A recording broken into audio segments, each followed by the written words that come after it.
Good morning and welcome to Elections Online 2023. 5 independent digital media news organizations have come together once again to give you election results as they roll out. Stay with us for the next 8 hours as we give you calm, steady, reliable commentary and analysis on election results across 4 states. You heard me right. We're going to be live for the next 8 hours straight up without any ad breaks because this show is powered by people. Everything you see here today, the studio, the lights, the camera, the setup, our entire production has been made possible thanks to people who believe in independent media and people who support independent media. So this broadcast is special for 2 reasons. First up, it's a super media coalition. We have 5 media organizations, Scroll, Wire, Caravan, Newsminute and Newslaundry coming together. You're going to hear from reporters in each of these organizations who've traveled across states over the past 1 month. You're going to get a lot of ground insights. Of course, you'll have editors from each of these organizations in conversation with political analysts and policy people and people who study Indian politics. The second reason why this broadcast is very special is because, like I said, we're completely powered by people. There will be absolutely no ad breaks in this broadcast. So you're not going to get government advertisements like the ones you saw in the lead up to the election results. No Shivraj, no Ashok Gehlot, no Bhupesh Baghel telling you what an amazing job they've done for their states. No advertisements from corporations or governments. This show has been made possible thanks to people who have powered this, supported this effort and endeavor, and you too can support this endeavor. You're probably watching this broadcast across 5 of our YouTube channels. So maybe you're on Scroll's YouTube channel or Wire's YouTube channel or Caravan, Newsminute or Newslaundry's YouTube channel. If you go on the comments section or the description, you'll see a Newslaundry link. Click on that link.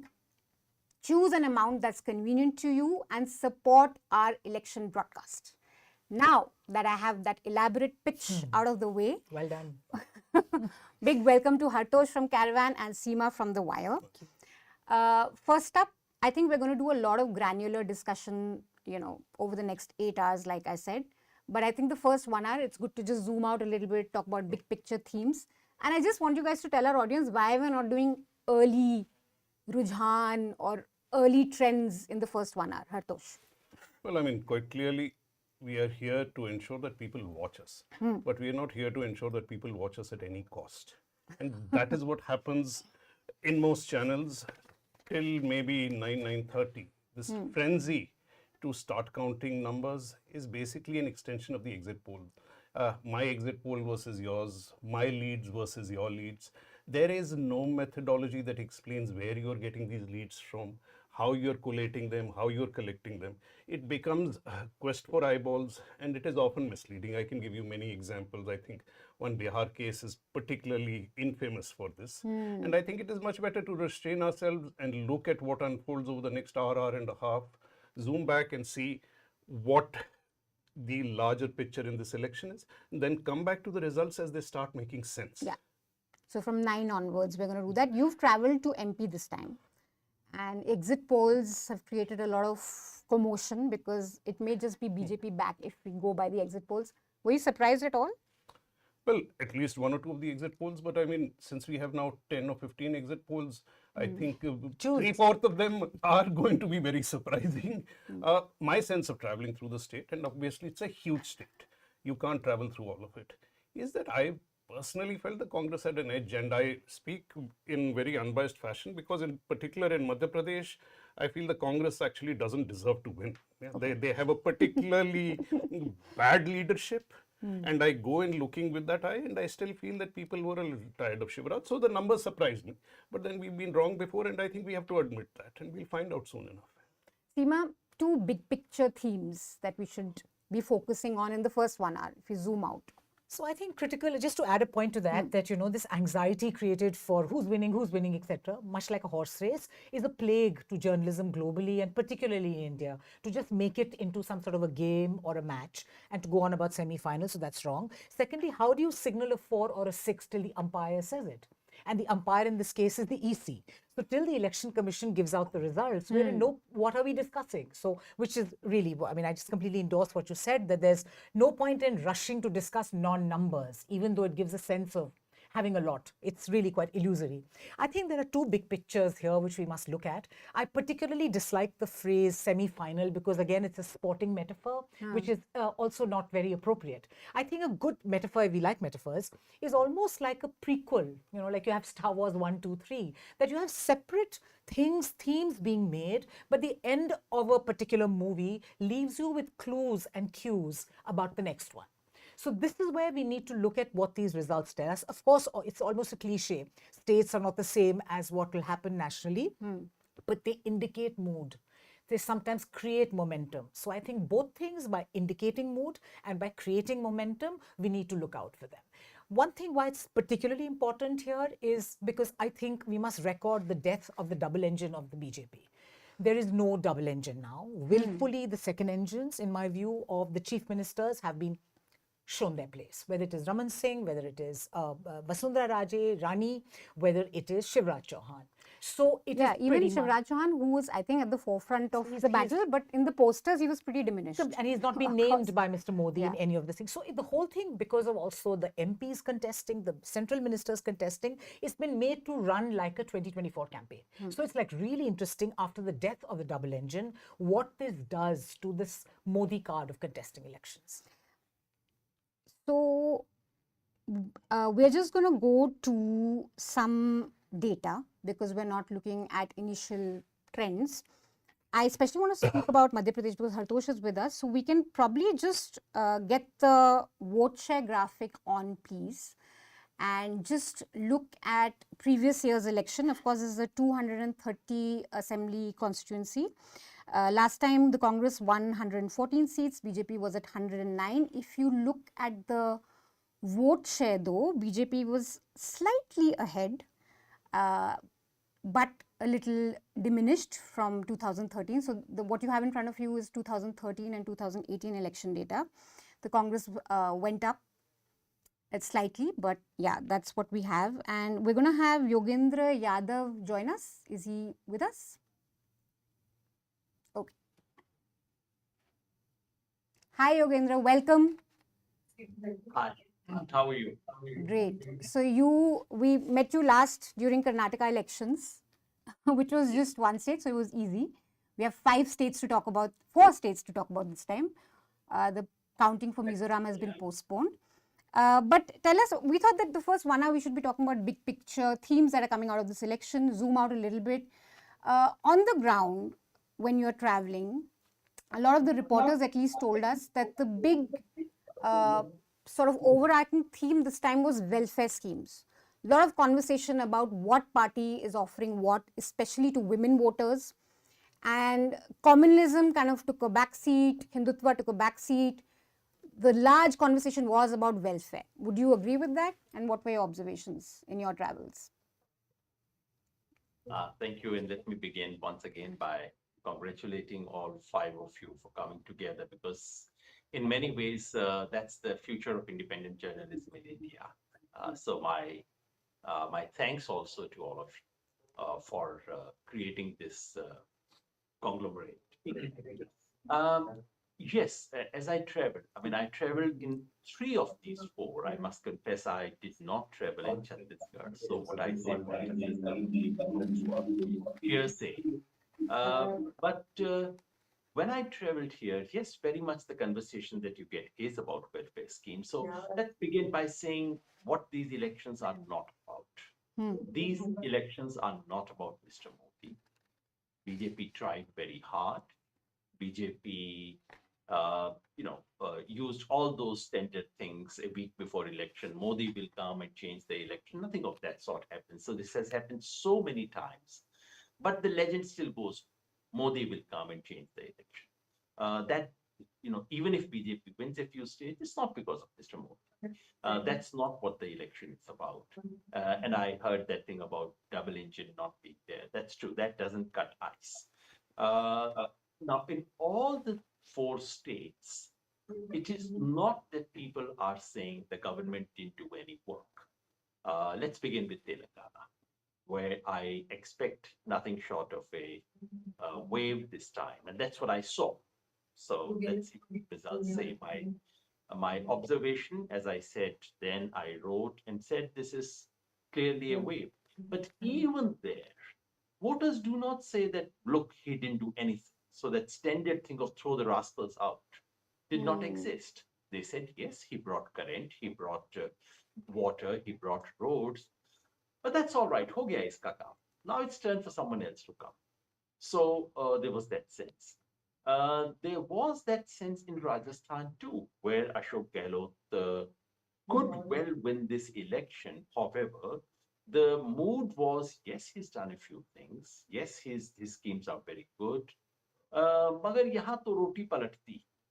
Whether it actually, so what it would ensure is that we are not going to see the kind of thumping majority that a government which is popular, a government which has a popular chief minister, no anti-incumbency sentiment should get. We're unlikely to see that. In Madhya Pradesh, strangely, that's the one place where I heard Badlav more often than any other state. The exit polls are saying no, BJP is going to win, which would actually be a genuine surprise if that were to be the case. In Madhya Pradesh too, they said, हाँ काम किया था, मगर 18 साल बस हो गया. There was that sense.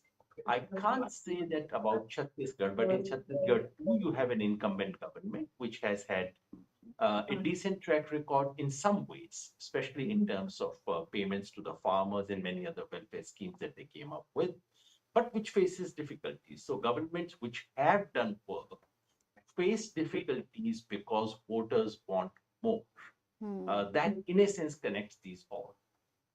At least very interesting that you say. Even I felt that, at least in my travels, what I saw, there's very little anti-incumbency, at least for the CMs in the three states. Even with Shivraj in Madhya Pradesh, there was a fatigue. There was that, okay, let's try something else. But no one was angry, which is, I mean, we'll see what the numbers say. But tell us a bit, Hartosh. You've traveled through Madhya Pradesh.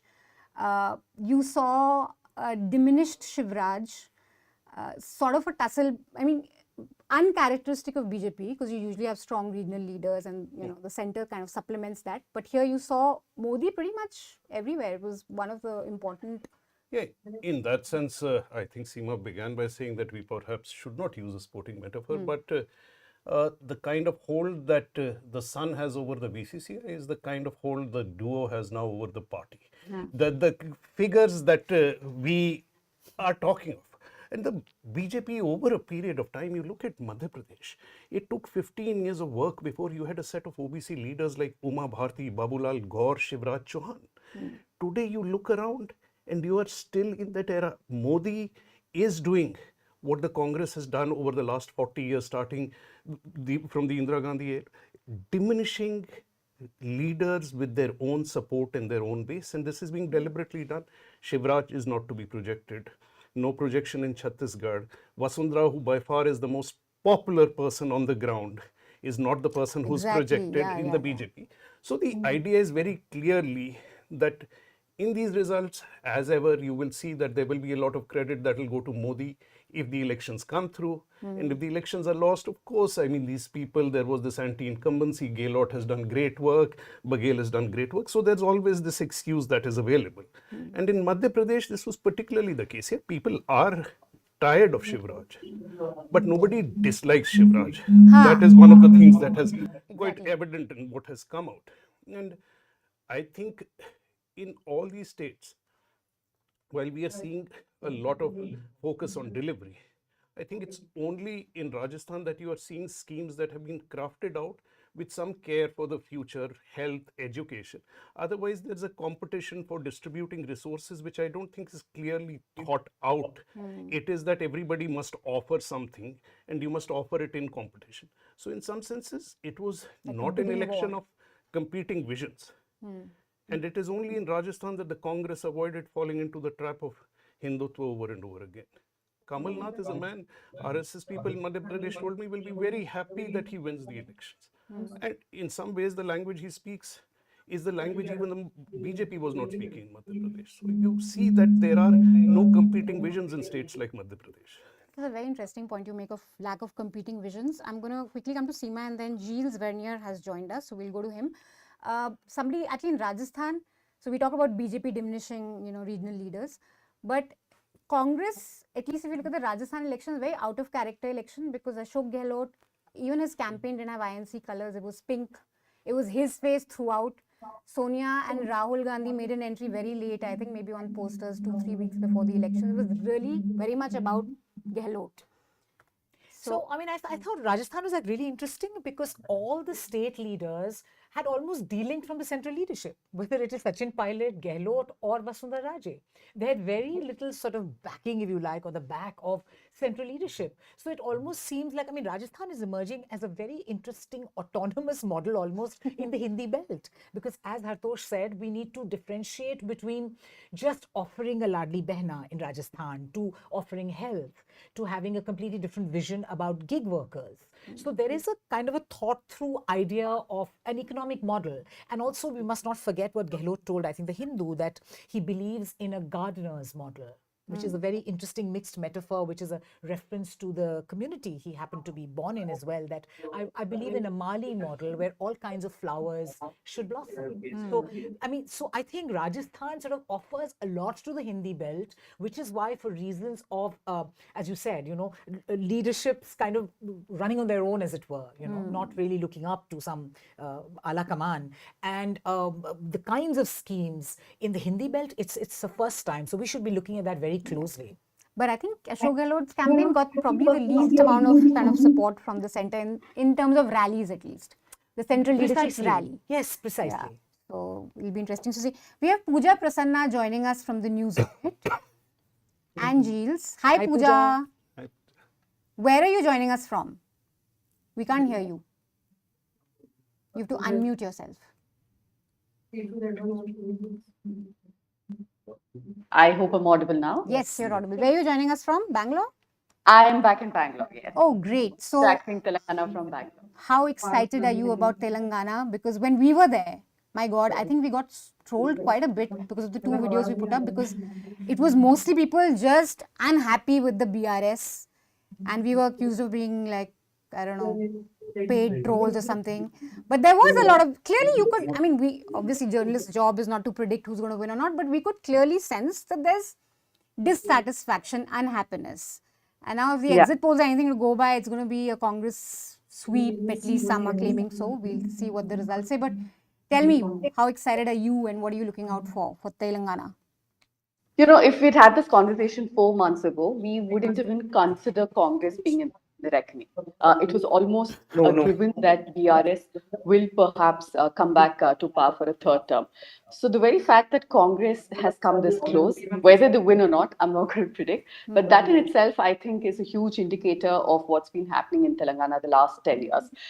Quickly, I want to just touch upon the Telangana sentiment that is spoken about so much. What I found on the ground is it's very much still present, but it's kind of evolved from what it was, say, 10 years ago or 5 years ago, because the statehood has been achieved. So the question is, what next? Has there been uniform development? Hyderabad is one place where BRS still has a lot of backers because they have developed the city. It has changed from what it was before, but it was work in progress. Chandrababu Naidu developed Hyderabad, so did YSR Reddy. So, outside of Hyderabad, people still feel that they're being ignored and neglected. The very core of Telangana was that they were being ignored when they were a part of the larger Andhra Pradesh. So there is that sentiment in nooks and corners of the state. And I feel like that is one of the main reasons why people have come out and spoken against KCR in such large numbers. Because in the past, when I have reported from Telangana, there was anger, Manisha, no doubt. The kind of people that we spoke to in the panel, they have been people who have been speaking out against KCR. But there was this impression that he is invincible. Yeah. So what if you're angry with him?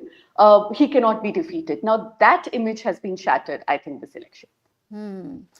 A question for Pooja. Yeah.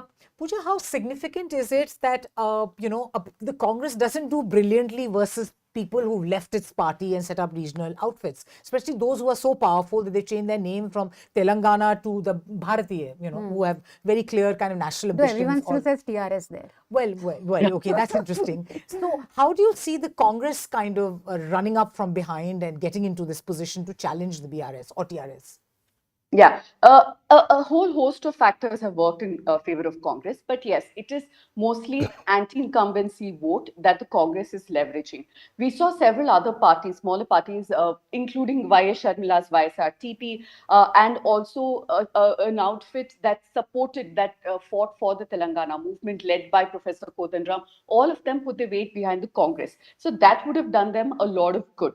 That was, I think, the primary reason. Bharat Jodo, in small measures, could have not, if not in terms of public perception, it could have at least, built the morale of the cadre, because this is a state. If I could just quickly take a minute, every election, after election, we saw defectors. Usually we see that happening in, say, places like Madhya Pradesh and Karnataka, only to form government. Here we saw the BRS having full numbers, but still we'd see people from the Congress and in one case TDP going towards the TRS as it was then.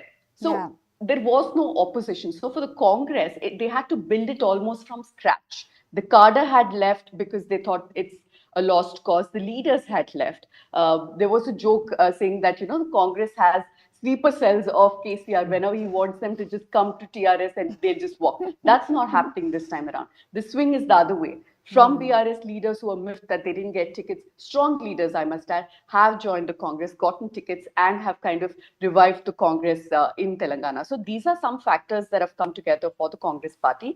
But the fact remains that even their most prominent face, Revant Reddy, is not originally a congressman. He was from the TDP, came and worked really hard on the ground. I must give him credit for that. So the Congress has had a rethink of its policies. You cannot no longer say that we gave Telangana, so be grateful to us. Welfareism was something that was very, very prominent in the campaign this time, both from BRS as well as Congress.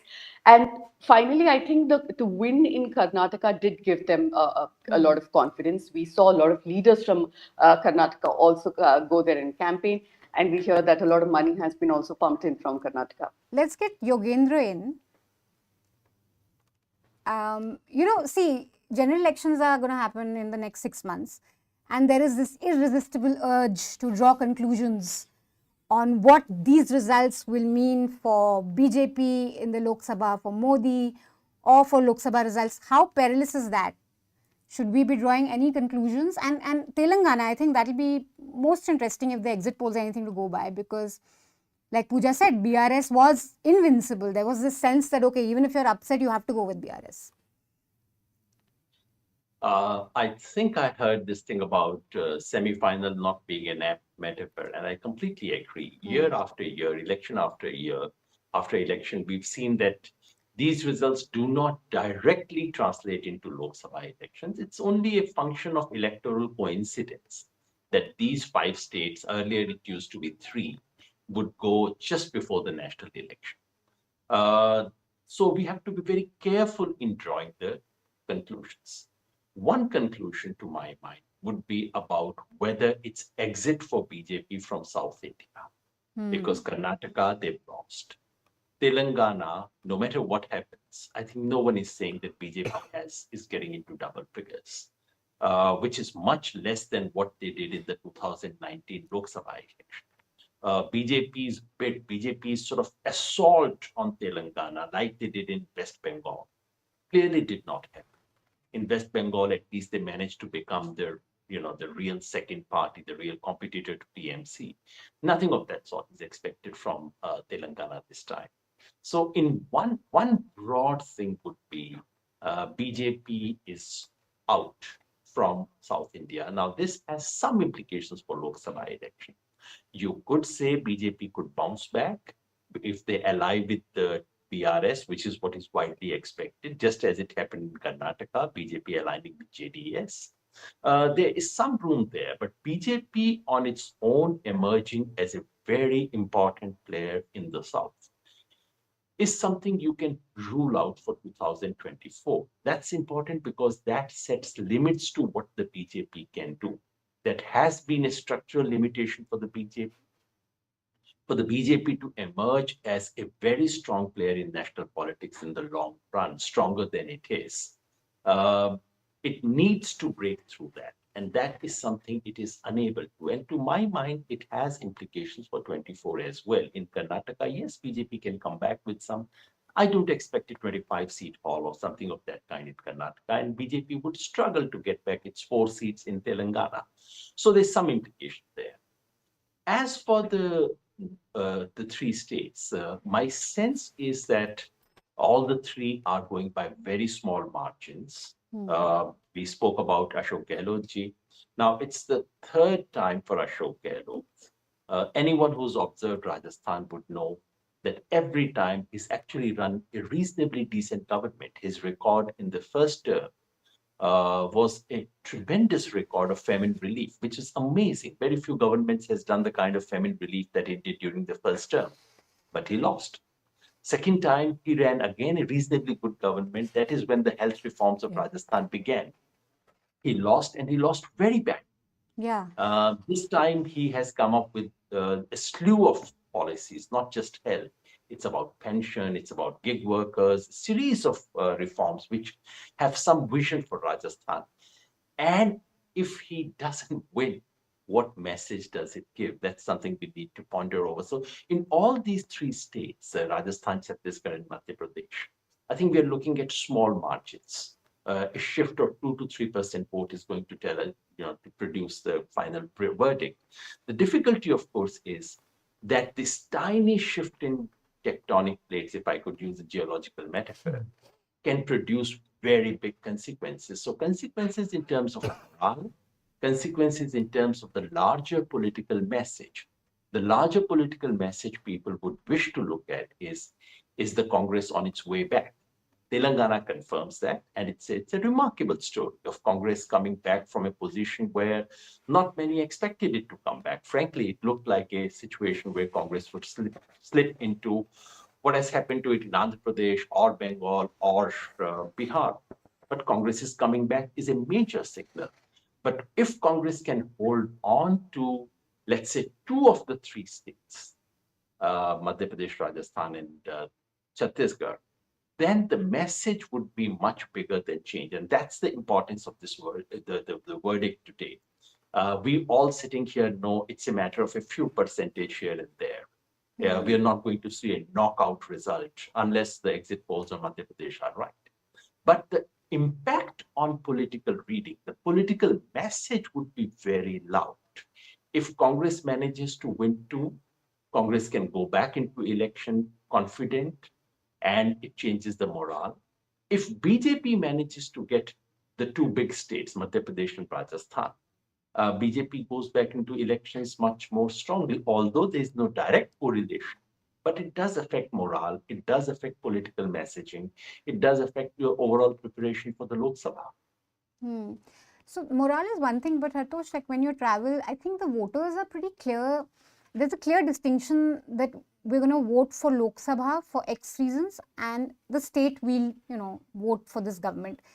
And the, Modi's popularity hasn't diminished at all to my mind. Whenever you talk to voters, there's a very clear sense that, okay, center में तो वही ठीक है, यहाँ पे हम कांग्रेस को ला सकते हैं, यहाँ पे और किसी को try कर सकते हैं. So to what extent are voters giving any message? I mean, are we being completely wrong in taking any message from the voters? Because the voter seems very clear that ठीक है, center में मोदी अच्छा है, यहाँ पे हम देखते रहेंगे क्या करना है.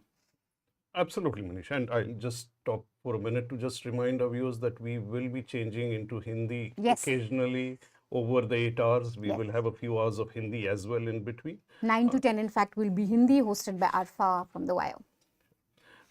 I think what is clear from conversations, and I mean, these are anecdotal, but from small villages to sort of towns, bazaars, offices, Modi remains undiminished in at least the Hindi belt, in the sense that I know, I think it's probably true of Rajasthan, but in Madhya Pradesh, it is certainly the case. So I don't think we should be reading much into these results in terms of the Lok Sabha, except for the question of psychology and momentum as you go into the elections. This also is, and I just move away from just the campaigning for these elections. You know, it perplexes us. What are these events that are being staged for us here? The G20, the constant propaganda, how ridiculous it seems, this constant thrusting of himself in front, the images. Everywhere I went to in Madhya Pradesh, this would come up that he has changed our stature on the world stage. Yeah. You ask people this question, what does it mean? Nobody really has an answer. But the psychology of that perception is deeply embedded into a voter there. And that is very different from how they are seeing Shivraj. Shivraj in himself is quite a story. I mean, it's a 4-time chief minister, not completely out of it, still very much the most important politician in Madhya Pradesh. And I think it would be interesting to see post the results, however they come out, how the BJP handles who today, in a genuine sense, in terms of being tied to his community, the most important OBC leader they have in the Hindi belt in this side. I'm not talking of UP, because I think OBC politics, and we haven't yet come to that, is going to be one of the central themes as we go into the Lok Sabha, and we have seen glimpses of that in these elections. I think we will discuss that a bit further as we go along. In fact, I just want to underscore this point that Hartosh made about this sentiment of India having arrived at the global stage, that we've made it, and that somehow this will percolate down to us and we'll also do well. And Modi is taking care of the big picture India story. Chief ministers, states can then take care of our needs. It's a big sentiment. Would you agree with that? It's a great strategy. So I agree that that's a strategy in place. But I have views on for how long can I play the same card on the table. So I'm still thinking about it, that is it capital that diminishes? Is there diminishing returns to it? Or is it something you can keep throwing on the table and people will keep buying it? And I think our own political history tells us that there is some sort of a limit to that kind of capture. Because even when Indira Gandhi in 1977 loses the election, she doesn't really lose her popularity. So she, of course, like stages a remarkable comeback in 1980, but that's quite dramatic. But she doesn't really lose her popularity. So in India, there is a certain amount of tensile strength that cult leaders or phenomenally charismatic politicians do acquire, which doesn't mean that they don't lose the election. So I think what's a big change in terms of governments, should it happen, and the defeat of the BJP in states would do is, it just kind of creates chaos. Like here in the studio, if people standing behind the camera started jumping around, there were suddenly things happening. It may not interrupt our broadcast, but it shifts. I mean, I like the geological metaphor that Yogendra used. Tectonic plates also play a role. And also, we must remember one thing. Holding on states for Mr. Modi is very important. This is something that has been learnt by the BJP after 2017, because he derives his power from saying that I am elected by the people. All other institutions, whether they're courts, media, whatever, don't say that. They cannot say that because they're not elected by the people. The only ones who can say that are the state chief ministers. We've been elected by the people too. So that offers a counter. So I don't think Mr. Modi relishes to be the sole BJP sort of elected person, to be surrounded in this sea of non-BJP chief ministers. So that sets into motion other things. Other pieces of the chessboard start walking around, you see. Even the king feels that he's safe in the castle. So I think it's interesting, and politics is all about the art of the possible, or the momentum, as Hartosh says, that gets triggered by events. So Yogendra Yadav has to leave, but let's just quickly go to him. Thank you so much for joining us. He'll be back. Yeah, you'll be back. But do you want to just add in on this sentiment of India doing well under Modi? And isn't that, I mean, we call out the propaganda on television news, we look at the real numbers, but it's fantastic politics in some ways, right? To instill this sense of hope. And like Hartosh said, when you question them why, how has India arrived, what are the reasons, there's just a belief. There's a strong sense of belief, and that really is what seems to be working for them. Well, propaganda works. And true, it works. Yeah, that's exactly what I get to hear when I travel. 2 or 3 things. And people would say, अच्छा यादव जी, बाकी सब बातें तो ठीक है. इतना तो आप मानते हैं ना कि देश की इज्जत बढ़ गई. I say, अच्छा मान लूंगा, आप बताइए कैसे? So देखिए, जब प्रधानमंत्री जाते हैं, इतनी बड़ी रैली होती है. I counter by saying, अच्छा उस रैली में तो NRI बैठे होते हैं, कोई वहां तो नहीं होता. नहीं, अब आप तो ऐसी बातें कर रहे हैं. The second thing that everyone believes is that on the on the Sino-Indian border. हमने चीन को करारा जवाब दिया. I Lala. asked them, have you seen the satellite maps? Well, no one has, but how does it matter? So yes, that has indeed been the case, and that is, in fact, that's something very new in Indian politics. Very few politicians actually, in a sense, foreign policy, international relations has hardly been an issue, except in 1972, after the 71 victory, where Indira Gandhi, made some use of the Bangladesh victory that sort of added to her stature. Normally, that's not been the case, and this is unusual. I think the point Hartosh made about OBCs, that's a point that we need to come back probably later.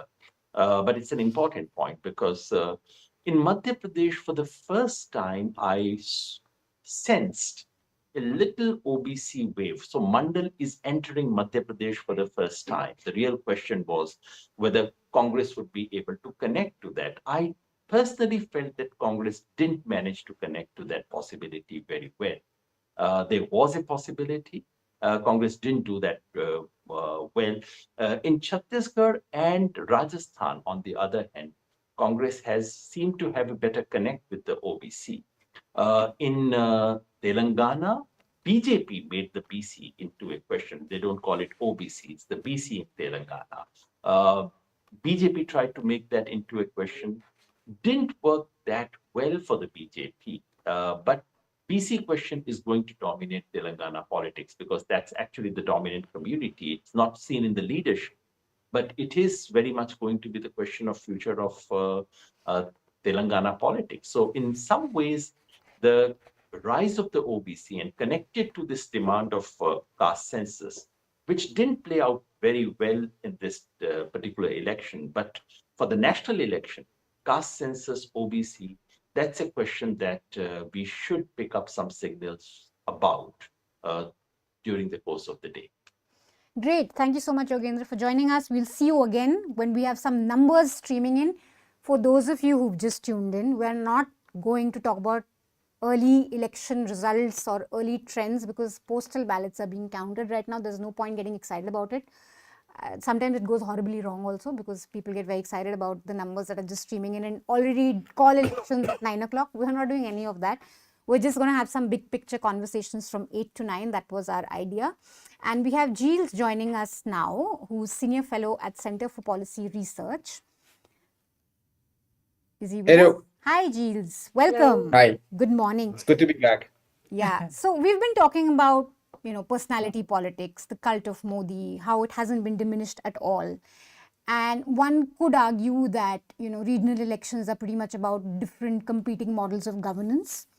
But is that really true if you look at this election? Because you see a Shivraj, who the exit polls are anything to go by, he may just come back.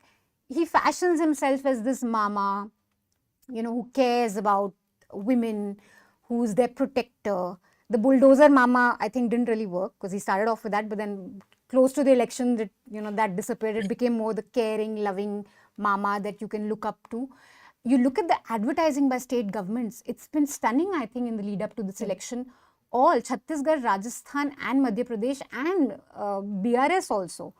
So there is that sense that you have to project yourself as this person and fashion yourself in that Modi kind of, state alternative. Your thoughts? No, you're right. And in many ways, everyone is sort of emulating, the same model and producing, their own version of the same kind of, political figure. What strikes me is that there seems to be more differences of model of governance between states than within states. And that within states, BJP and Congress may not be as differentiated as one, can imagine. They all come with their limited set of, specific promises, which vary in terms of numbers or specific schemes, but they don't necessarily represent opposite approaches to development or social welfare within their states. But there are more differences between states, right? Chhattisgarh, under Raman Singh, adopted a more universalist approach to redistribution. The Congress continued with that. Madhya Pradesh always had a more conventional approach of targeting welfare schemes for farmers, women, OBCs. in both states, BJP and Congress are basically offering, making the same promises or offering the same scheme. Sometimes the difference is like 1,000 rupees between X or Y scheme. Telangana has a rather different model where the state combines massive investment in welfare schemes and public infrastructure, but it combines that with intense crony relations with the private sector, real estate barons, developers in and around Hyderabad. So that's been more, the marking of the Telangana government's model. In Rajasthan, again, you find traces of the previous UPA model, combining welfare schemes with, the extension or the creation of new rights for workers, like gig workers, for example. So, and again, the BJP is not contesting those schemes and is likely going to continue them should they win, should they come to power, and vice versa for the Congress in case they manage to unseat BJP governments. So, I mean, it's just an observation, but it's quite interesting that you don't have that much differentiation between parties in that regard, in terms of model of governance and style of leadership, also projection of, a benevolent, generous leader, provider of welfare. They basically sort of plagiarizing one another. I think it's quite fascinating what you said about Rajasthan, especially because one of the reasons why we were told that the state always votes out the incumbent is because they're sure that the BJP will continue the same schemes as Gehlot. So they're not really bothered. They know यहाँ से भी मिलेगा, वहाँ से भी मिलेगा. Let's keep them on their toes, change करते रहो, which I think is pretty sensible actually. You should keep them on their toes, you should keep changing. Seema, do you want to come in? No, I just want to Gilles, this whole business of this competitive welfareism, which I think is a very good thing because I'm a fan of lots of elections because that's the only time in India where voters seem to have their say, they are voted, the netas turn up at their door, they knock. So anyway, just that's a disclaimer. But in what we've been made to believe that people are voting for reasons other than what's good for them. So we experienced that in the past couple of elections, that there is a sense that voters are looking for something else, this whole business of pride or the Hindu nation or dreams that are outside of their material well-being. But if voters are responding to welfare schemes, politicians are being forced to talk about it. Manifestos are full of that and competing. Yeah. Is that a good sign for India? I think it's a good sign. What do you think, Gilles? No, it is a good sign. And I mean, there are other models which I have not mentioned, but if you look at Kerala, for example, I mean, the story of Kerala has been of competitive welfareism between two coalitions for a very long time, one Congress-led, the other communist-led. And that has created some sort of virtuous cycles where governments were evaluated on the basis of the quality of their delivery, knowing that there is another alternative, which is fundamentally not completely different. There is continuity in schemes, etc., and that has created a virtuous cycles. And so we can hope that a similar dynamic may be at play in other parts of the country now. But there are important differences between state and national elections. So we've known now for quite some time about the decoupling of electoral behavior between state and national elections. And we know, for instance, that the BJP gets a huge bump of vote share when the general election follows the state elections, or drops its vote share when the general election precedes a state election. The Congress performance also varies, but not at the same extent, right? In Rajasthan and MP, the difference in performance between BJP in state and national was 20% of vote share against 5-6 loss for the Congress. And of course, we know that the Modi factor accounts for a large part of it, but it's not just the personality or appeal of the PM alone, right? One argument that we could make is that state and general elections are fought along different logic of mobilization and accountability. So national versus regional issues. But the difference between national and regional issues is not merely the scale, but the fact that it's more difficult to hold a prime minister accountable on national issues that are by their definitions more, intangible than on regional issues. That's the point that Yogendra was making, earlier. People have a certain belief that India's standing has improved, that it's actually facing China in Ladakh, that the image of India worldwide is more positive and so forth. And it's very hard, even if you can find faults into that, if you can sort of have a critical approach to that reality, it's very difficult to campaign on that, because these are not really tangible material things, right? In a state election, fought on local factors or on regional factors, people can make an empirical assessment whether their lives have improved or not, and evaluate the performance of the state government in that regard.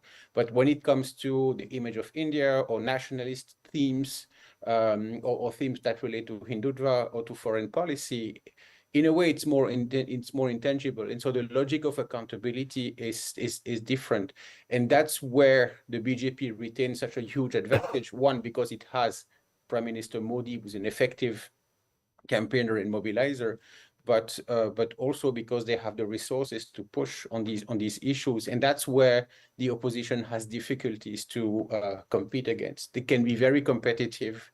And in fact, the Congress has been competitive in Madhya Pradesh, in Chhattisgarh, and in Rajasthan for a while, precisely because those larger, less tangible, unaccountable issues are sort of out of the picture, but they tend to come back in a national election. So in that sense, Mohabbat ki dukaan, if at a national level, is not, I mean, India arriving at a global stage is way more tangible than, say, Mohabbat ki dukaan, which seems to be like the central. Well, of course. Yeah, it is tangible. Gilles, go ahead. Tangible in the sense that it's hard to counter with empirical evidence or empirical fact, right? It's tangible. It's real in terms of perception, right? The belief is real, and therefore it performs its effect, right? But it's much harder to sort of confront the prime minister on the fault in the approach to the Ladakh situation, for example, than to criticize the chief minister on the functioning or dysfunctioning of a scheme, right? In a way, it's maybe tangible is not the best word, but maybe material versus immaterial. I don't know. Hartosh, you coming in? Well, yeah, I mean, one is, of course, I think people will keep asking us for results, and I think we have to repeat that it doesn't make sense to look at it. I understand the curiosity. I'm driven by it myself. So I would suggest please switch to some channel, look at the numbers now, laugh at them later, and come back to hear what makes sense right now. But right are the results even there? I'm trying to No, they're the not election even commission, but the channels are all showing their numbers, of course. But the Early umpire trends. has not. But the umpire has not signaled anything, right? Yeah. So But we I will have think results. Doesn't mean we won't have there will be a results. curiosity. When there are results, we will have them. talk. But there is, I think in all this talk about development, etc., and that there is something still substantial at stake going ahead in what we take away from these elections. Whatever the results of these elections, look at the differences in the states. And I want to emphasize this, even if it's a point that will be made over and over again, that in Madhya Pradesh, you have a 4-time chief minister, people tired of it, and the Congress is still struggling to take that state. In Chhattisgarh, in Rajasthan, you have something else. You have 2 chief ministers already in power making a fight of it. Is there a difference? Yes, there are substantial. Both are OBC leaders from the state. Kamal Nath is an outsider, an upper caste leader with no direct connect. You are also in desperation in Madhya Pradesh, and to some extent in Chhattisgarh. Gehlot has largely steered clear of trying to sound exactly like the BJP on the Ram Mandir. So the question is, what is the messaging that the Congress will take out of this?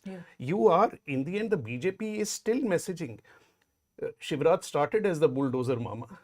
He realized that because there is an anti-incumbency feeling, that is not going to work. But there was Balaknath riding a bulldozer to filing his nomination in. And once the election results are in, the BJP may fight on development. If you go back to 2014, the BJP was supposedly fighting this election on development. They've given anything but. It's a core Hindutva message that they delivered to the country. If Balaknath is your chief minister tomorrow, what was the point of the messaging of development that we are dwelling on today? So there are substantial issues at stake. And I don't think the Congress has clear answers of vision to that at all.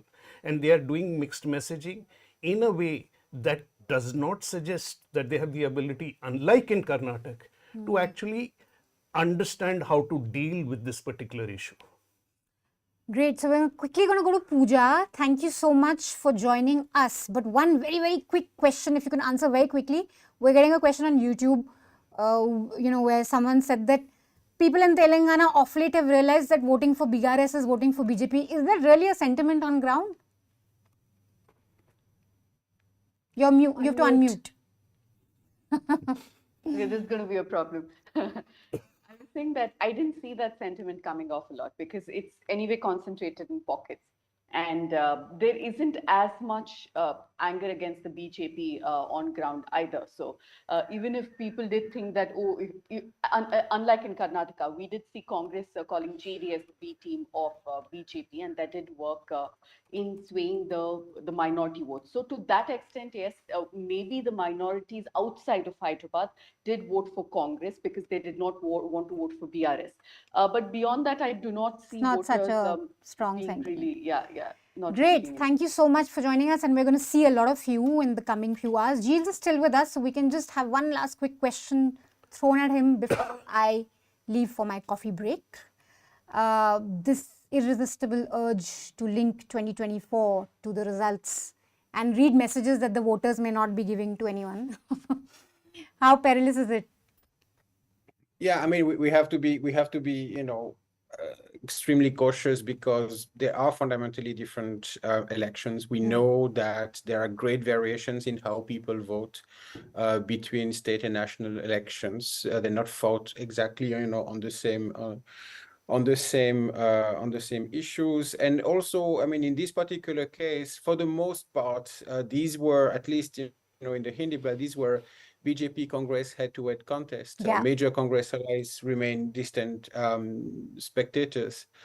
And experience from the past shows that the BJP tends to get a bump unless, the Congress does something dramatic in the next, few months. In all likelihood, this is going to happen again, but Indian voters always retain a capacity for surprise. And so being, neither an economist or an astrologer, I would refrain of making any Or a geologist. pronostic Yeah. in 2020. Oh, that reminds me, we're missing an astrologer on this show. We should Oh, have we an can always do astrologer some like moon television gazing. news channels. Yeah. So sorry, Manisha, just Yeah. before you wind up, Yeah. we have half a second, is to just kind of make a pitch again to what Hartosh said, to make a case again for the importance of these elections. They may not be semi-finals, but imagine a scenario if the Congress loses all states. Or, how does will it do its to the campaign card? be? What does it do to the mood? There's a message there. If the BJP loses all, there's a clear message there. In case Congress loses Rajasthan, wins Madhya Pradesh by a huge margin, there's a message then what the Congress campaign would be for 2024. So, with Telangana, I think it goes beyond the south. It's like a gateway to the east. It's a message to all other regional leaders who are sitting on the fence. They suddenly need to be wary of the Congress.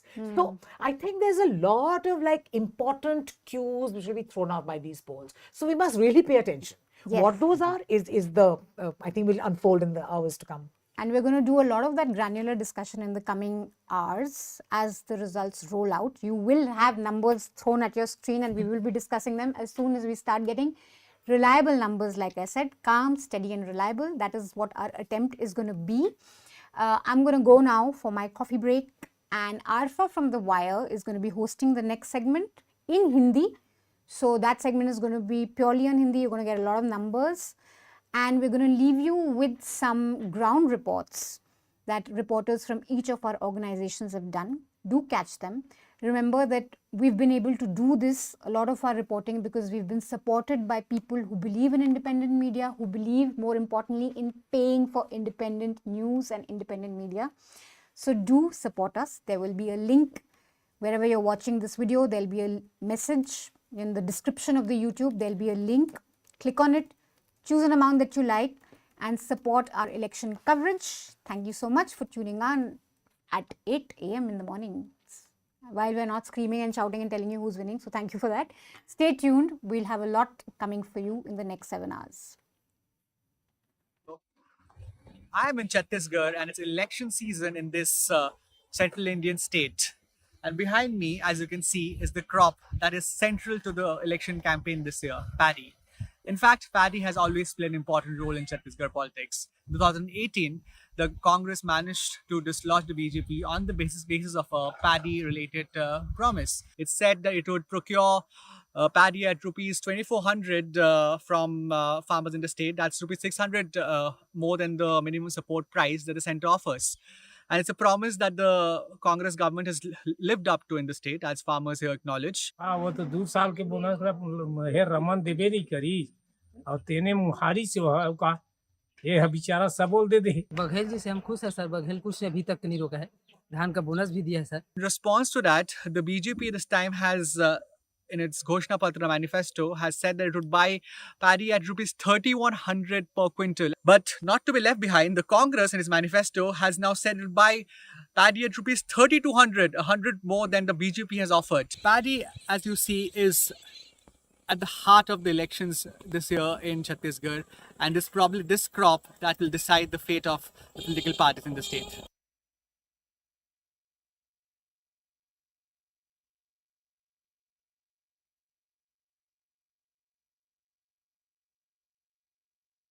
During elections, it's natural for parties to trade allegations against each other. In Telangana, the biggest allegation a party faces is that it's the B team of another party. The Congress, for instance, has accused the BRS and AIMIM of being the B team of the Bharatiya Janata Party. मगर TRS और आपके chief minister ने BJP की B team का काम किया। ये मत सोचिए कि बीआरएस अकेली है। बीआरएस, बीजेपी और एमआईएम तीनों एक साथ मिले हुए हैं। The BRS has flatly denied these allegations of being the B team of any party. Instead, they have claimed that they're the A team of the Telangana public. In this interview with the Newsminute, BRS working president KTR responded to Rahul Gandhi's allegations of BRS being the B team while speaking to TNM's editor-in-chief Dhanya Rajendran. B team जो लोग बोलते हैं, the people, whatever this narrative that they've built, if not arresting my sister by the enforcement directorate is what is the prima facie evidence that we are BJP's B team, then Rahul Gandhi and Sonia Gandhi also have not been arrested. They are also facing ED inquiry. So इसका मतलब क्या हुआ? BJP के B team है Congress. While the Congress has accused the BRS, the BJP and the AIMIM of being hand in glove, the BJP has thrown a counter allegation of its own, claiming that the BRS, Congress and AIMIM are the ones who are working together. What does the AIMIM make of these allegations? Listen to what its party chief, Asaduddin Owaisi, has to say. But the fact that it is forcing the Prime Minister and the Congress leaders to talk about us, to criticize us, I feel that, we have hit the arrow where it hurts. But the B team saga does not end there. Owaisi has accused Congress President Revanth Reddy of being the B team of the RSS. Revanth was a member of the ABVP during his college days, and Owaisi alleges that that association has still continued. In fact, in this election, he nicknamed Revanth Reddy RSS Anna. But who is whose B team? Well, that is for the Telangana electorate to decide while they cast their vote.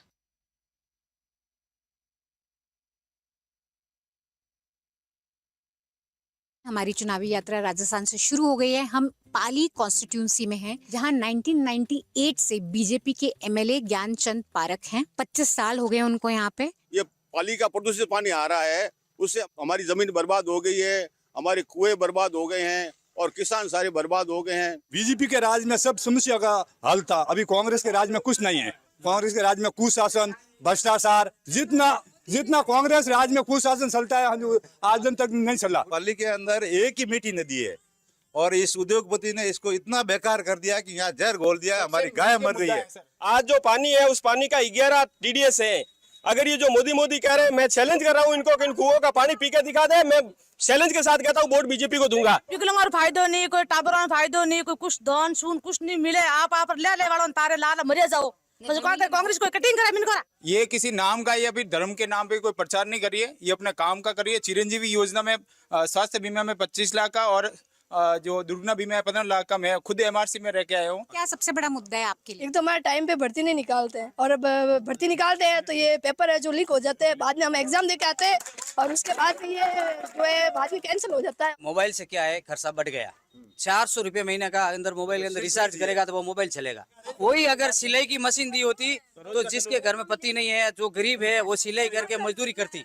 सिलाई सिखा रहे ना, राजविका की वो खुली हुई ना। हाँ तो वो ट्रेनिंग करो, समूह में जुड़ो, आप समूह में जुड़ो, उसके बाद आपको सिलाई सिखा रहे हैं। वसुंधरा जी होता तो यहाँ आगे बीजेपी बहुत ज्यादा सीटों से जीतती, पर थोड़ा बहुत असर रहेगा, मैं सरकार बीजेपी की बनेगी। वसुंधरा राजे का चेहरा नहीं आया, इसके पीछे क्या कारण है आपको लगता है? इसका तो ये ऊपर मोदी जी का और उनका कारण ही है, दूसरा तो किसका कारण है? उनका ही है, ऊपर लेवल से संघ वाले है, वो कहे मैडम नहीं आनी चाहिए, मैडम तो हाई फाई है, वो राजघराने की है, वो तो दबती नहीं किसी से, उनका तो एक अलग ही रवैया है।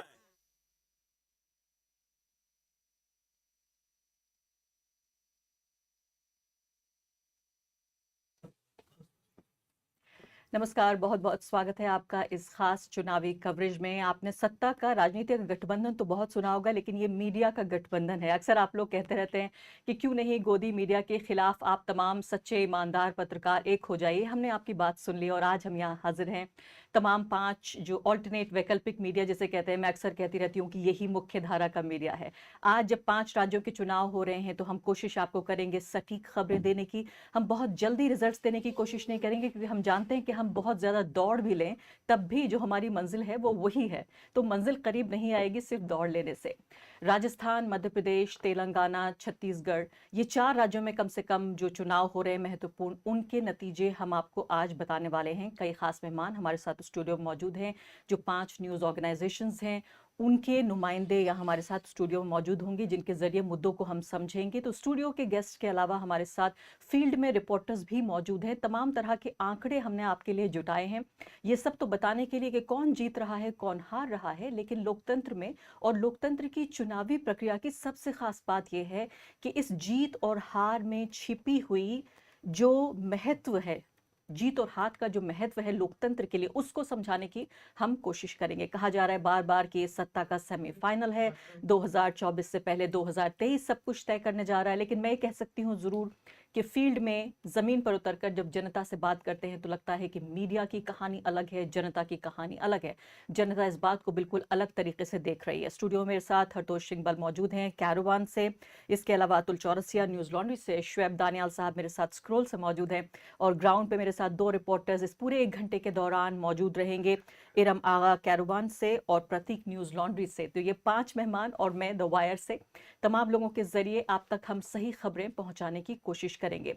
अभी तक 8 बजे से लेकर 9 बजे तक का ये जो घंटा होता है, इतने सारे चुनाव मैंने कवर किया स्टूडियो में, वही कहानी कि 8 बजे से लेकर 9 बजे के बीच में जो पोस्टल बैलेट्स होते हैं उनसे हम नतीजे या मैं कहूँगी रुझान लगाने की कोशिश करते हैं, और पत्रकार भी कहीं ना कहीं लालायित हो जाते हैं कि क्या यही नतीजे हैं। मैं कहूँगी इंतज़ार हम करेंगे कम से कम 11 साढ़े 11 बजे तक का, जब लीड नतीजों में बदलते हुए, यानी कि रुझान नतीजों में बदलते हुए नजर आएंगे।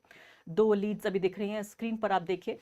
फिलहाल कुछ ही पलों में स्क्रीन पर आपको लीड्स नजर आएंगी कि जो रुझान है वो किस तरह के दिख रहे हैं। राजस्थान में आप फिलहाल देखिए 2 सीटों का जो रुझान है वो देखने को मिल रहा है। कांग्रेस पार्टी 1 सीट पर, भारतीय जनता पार्टी 1 सीट पर, और इसमें बीएसपी भी एक दावेदार है। इसके अलावा तो अभी 2 सीटों के रुझान अभी फिलहाल आपको दिख रहे हैं। काफ़ी खबरें और जो कुछ हम यहाँ चर्चा करेंगे, इसके अलावा स्क्रीन पर भी नज़र बना के रखिए, क्योंकि स्क्रीन से भी काफ़ी कुछ आपको देखने को मिलेगा। मैं जानती हूँ कि हमारे जो तमाम 5 ऑर्गेनाइजेशंस हैं और द वायर के दर्शक हैं, वो ये देखना चाहते हैं कि वायर और ये 5 न्यूज़ ऑर्गेनाइजेशंस मिलके जो कवरेज दे रहे हैं उसमें किस तरह से इस पूरे मुद्दे को समझा जाए। अतुल, मैं आपके साथ शुरुआत करना चाहती हूँ। अभी तक सिर्फ 1 घंटा गया है, मैं कहूँगी कि समंदर के नीचे, पानी के नीचे। इस 1 घंटे में अभी तक आपने क्या कुछ इकट्ठा किया? अभी बहुत शुरुआती जो रुझान है, और जो हमेशा होता है कि शुरुआत के 1-2 घंटे में चुनाव आयोग की अपनी जो वेबसाइट है, जहां से हमने कोशिश किया कि हम चुनाव आयोग की वेबसाइट का ही सहारा लें रुझान या फिर नतीजों को बताने के लिए, तो वो क्रैश कर गई है। उसमें बहुत ज़्यादा कोई इन्फॉर्मेशन नहीं हमारे पास आई है। लेकिन एक मोटा जो बाकी रिपोर्टर्स हैं हमारे और अलग अलग जगहों से सूचना आ रही है, उसके मुताबिक करीब करीब जो एग्जिट पोल हमें बता रहा था उसमें उससे थोड़ा सा दाएं बाएं जा रहा है जैसे, लेकिन बहुत शुरुआती रुझान है तो हम इस पर बहुत भरोसा भी नहीं कर सकते हैं। मध्य प्रदेश का जैसे जिस तरह का बताया जा रहा था उस तरह का नहीं है। मध्य प्रदेश में थोड़ा सा शुरुआत में दिखा कि शायद कांग्रेस को बढ़त मिल रही है। राजस्थान में इस तरह का जो था कि राजस्थान में शायद फिर से रिपीट हो सकती कांग्रेस की, लेकिन वहाँ पर भारतीय जनता पार्टी ठीक करती दिख रही। तेलंगाना का बहुत साफ है। तेलंगाना के जो नतीजे हैं उसमें साफ एक ट्रेंड अभी शुरुआत से ही एक दिखने लगा है। तो ये है, लेकिन अभी मुझे लगता है कि फिर भी हमें थोड़ा सा इंतज़ार करना है, क्योंकि सीट्स के लिए, रुझान के लिए एग्जैक्ट नंबर्स अभी कुछ बहुत ज़्यादा हमारे सामने नहीं है। शोएब साहब, आप क्या देखना पसंद करेंगे? मैं सोच रही हूँ कि इन 5 राज्यों में देखें, जिसमें से आज 4 के नतीजे हमें देखने को मिलेंगे, कुछ ही घंटों में पता चल जाएगा। बार-बार मैंने कहा कि ये टेम्पटेशन तो होता है कि ये कहा जाए कि ये जो 23 के नतीजे हैं वो 24 के हैं, लेकिन जो भी फील्ड में गया है, तमाम रिपोर्टर्स, ये कोई खास मेरी बात नहीं है, इसको लेकर एक तरह की आम राय है कि कुछ मामलों में, बल्कि कई मामलों में मैं कहूँगी कि जो राज्य के मुद्दे हैं वो अलग हैं, और जो केंद्र की जब सरकार बनेगी तब उसके मुद्दे अलग होंगे। अभी मैं मान लेती हूँ कि अगर ये पूरी जो हिंदी हार्टलैंड जिसे कहा जाता है, हिंदी पट्टी, काउ बेल्ट भी जिसे हम कहते हैं मजाक में, इस काउ बेल्ट में अगर इन 2 राज्यों को खासकर मैं देखूं, छत्तीसगढ़ साफ तौर पे निकलता हुआ नजर आ रहा है, लेकिन जो असली कॉन्टेस्ट है इस वक्त वो राजस्थान और मध्य प्रदेश का, या मैं कहूँ बिल्कुल साफ साफ तो सिर्फ मध्य प्रदेश का कॉन्टेस्ट इस वक्त नजर आ रहा है, क्योंकि राजस्थान की वो रिवायत है, न बदले तब भी ठीक है। कांग्रेस पार्टी बहुत पहले, राहुल गांधी, आपको याद होगा कुछ ही हफ्तों पहले की बात है, वो लोग कह रहे थे कि इतनी भी ईमानदारी अच्छी नहीं है, जो उन्होंने कहा हम शायद जीत जाएंगे। तो कैमरे पे कभी आपने ये कहते नहीं सुना होगा, लेकिन उसके बावजूद भी इस शायद का मतलब उन्हें भी अंदाजा था इस बात का। अब इस वक्त राजस्थान की भी एक और लीड आ रही है। फिलहाल आप ये देखिए कि 4 सीटों पर कांग्रेस पार्टी आगे बढ़ती नजर आ रही है, भारतीय जनता पार्टी 1 सीट पर। सवाल के बीच में आपको रुझान भी बताते हुए चलते हैं। शोएब साहब, ये बताइए कि अगर मान लेते हैं कि मध्य प्रदेश 18 साल के शासन के बाद फिर से बीजेपी लेने में कामयाब हो जाती है, और राजस्थान अगर मान लेते हैं कि उसी तरफ जाता है बीजेपी की तरफ, अगर ये 2 बड़े राज्य कांग्रेस पार्टी लूज करती है, पहले मैं लूज से शुरुआत करती हूँ, तो आप इसे कैसे देखेंगे? देखिए, ये जो आपने कहा आरफा जी, ये बहुत ही इंपॉर्टेंट क्वेश्चन है कि इज दिस, ये क्या सेमीफाइनल है लोकसभा के लिए? क्योंकि आजकल क्या हो रहा है, जो इंडियन वोटर है वो बहुत ही अक्लमंदी से वोट दे रहा है। वो राज्य में एक जगह वोट देता है और तब सेंटर में जाके दूसरी जगह वोट देता है। तो अगर आप मान लीजिए कि बीजेपी जीत गया इस बार, तो बीजेपी के लिए तो बहुत एक मनोबल के लिए एक होगा कि वो लोकसभा में बहुत हाई स्पिरिट्स में जाएंगे। मगर अगर कांग्रेस जीत गई, इसका क्या मतलब हुआ वो कहना थोड़ा मुश्किल है, क्योंकि एक तो ऑब्वियसली उसके स्पिरिट्स हाई हो जाएंगे, मगर इसका ये आप अगर याद करिएगा, यही हुआ था 2018 में, ठीक है? कांग्रेस ने कई सारे स्टेट इलेक्शन जीते थे, उसके बाद 2019 में मोदी साहब वापस आ गए थे बहुत भारी बहुमत से। क्योंकि अभी इंडियन जो वोटर है वो स्प्लिट टिकट वोटिंग जिसको कहते हैं, वो राज्य में एक जगह वोट देता है ऑन सम इश्यूज, वेलफेयर वगैरह पर, और जब स्टेट नेशनल इलेक्शन आता है तो नेशनल सिक्योरिटी वगैरह पर मोदी जी के जो ये है फिगर है उस पर वोट देता है। तो ये इलेक्शन का मतलब क्या है, ये हम लोग को एक्चुअली 2014 में जाके ही समझ में आएगा। यानी आप ये कह रहे हैं कि ना तो सत्ता की ना ही मीडिया की बात नहीं सुनती है जनता, उसका अपना दिमाग है, तमाम प्रोपेगेंडा के बावजूद उसे पता है क्या करना है। वो सिर्फ अपनी देखता है कि उसके और उसके परिवार के लिए क्या फायदेमंद होगा, स्पेशली स्टेट इलेक्शन में, क्योंकि नेशनल इलेक्शन में तब थोड़ा सा सेंटिमेंट आ जाता है, ठीक है, कि नेशनलिज्म ये वो वगैरह वगैरह, हिंदुस्तान का जो स्टेट है वर्ल्ड में वगैरह। मगर स्टेट इलेक्शन में इट इज़ अ कम्प्लीटली पूरा वेलफेयर बेस्ड और मतलब अपने लेन देन का इलेक्शन है। वो बहुत ही चालाकी से सोचता है कि मुझे किससे ज़्यादा मिलेगा, ठीक है? तो मतलब जैसे मैं तेलंगाना में रिपोर्ट मैंने किया, तेलंगाना में तो मतलब 1000 रुपए के लिए लोग उस पर वोट डाल रहे कि अच्छा इसने मुझे 1000 रुपये दिया, केसीआर ने मेरे 1000 रुपये डिसेबिलिटी पेंशन बढ़ाया तो इसलिए मैं उसको वोट दूंगा। तो ये मतलब बहुत मोल तोल के वोट दिया जा रहा है। और शोएब साहब, इस दौरान मुझे पीसीआर के जरिए तमाम रुझान भी मिलते जा रहे हैं। कोई आकाशवाणी नहीं है जो मुझे हो रही है, पीसीआर के जरिए हमारी जो प्रोडक्शन कंट्रोल जो रूम है वहां से पता चल रहा है कि जो नतीजे तो नहीं, जाहिर रुझान ये भी हम बता सकते हैं। अपनी स्क्रीन पर देखते जाइए, सवालों के साथ साथ ये भी अहम है क्योंकि इन्हीं जो रुझान हैं उनसे हमारे सवाल भी निकलेंगे और सवालों के दौरान आपको रुझान भी बताते रहेंगे। इससे पहले कि मैं हरतोष सिंह बल की तरफ जाऊँ, एक और बहुत महत्वपूर्ण बात जो मेरे जैसे एक ऐसे नागरिक के लिए, एक पत्रकार के लिए जो देखना चाहता है कि आम जनता के मुद्दे ही सर्वोपरि हों, उनके लिए बहुत अहम बात यह है कि जब जमीन पर उतरकर मैंने देखा कि कितना भी सांप्रदायिकता का और झूठे राष्ट्रवाद की कोशिशें की कि इस प्रोपेगेंडा में फंस जाए जनता और ये भूल जाए कि उससे बिजली, सड़क, पानी, बैंक अकाउंट, उसे अपने बच्चों के लिए कपड़े, शिक्षा, रोजगार, ये तमाम चीजें चाहिए। मैं हैरान हूं इस बात को आपको बताते हुए, खुश भी हूं कि काफी हद तक इस पूरी हिंदी पट्टी में भी देख लें, मैं तेलंगाना तक तो नहीं गई लेकिन राजस्थान, मध्य प्रदेश में अगर आप देखें, छत्तीसगढ़ में भी मेरी सहयोगी योगी गई थी,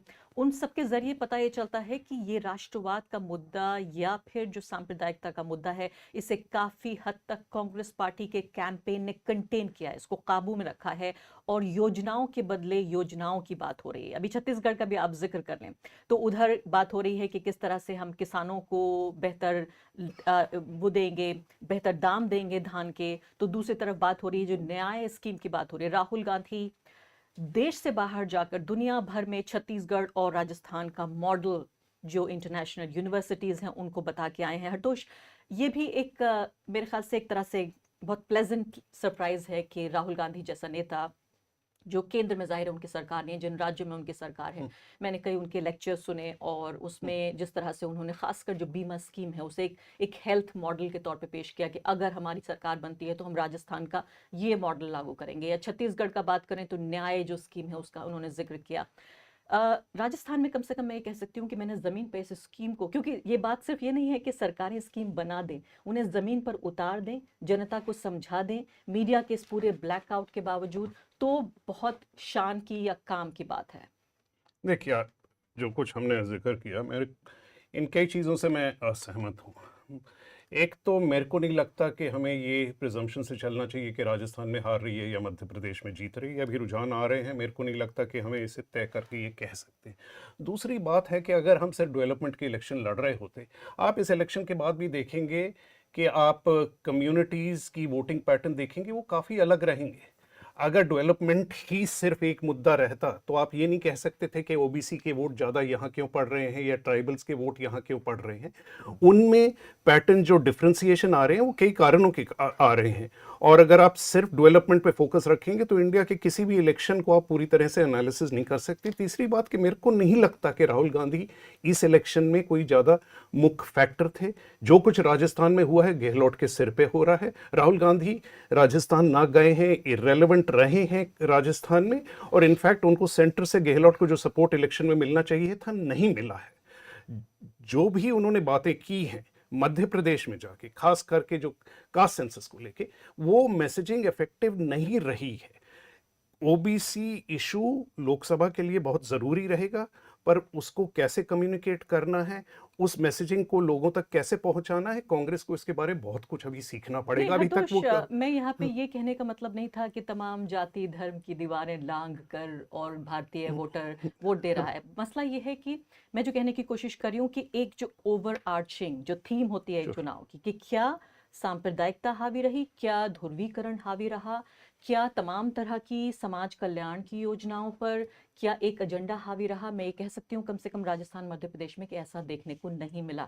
शहरों में ज़रूर, और फिर हमें जाहिर है फिर हमें जातियों में भी बांटना पड़ेगा, हमें क्षेत्रों में भी बांटना पड़ेगा कि गांव देहात क्या सोच रहा है राजस्थान मध्य प्रदेश छत्तीसगढ़ का, शहर क्या सोच रहे हैं। शहर तो एक ज़माना हुआ, तमाम तरह की भगवा लहर तो अभी भी बह रही है, पूरे तरीके से किले बन चुके हैं भगवा।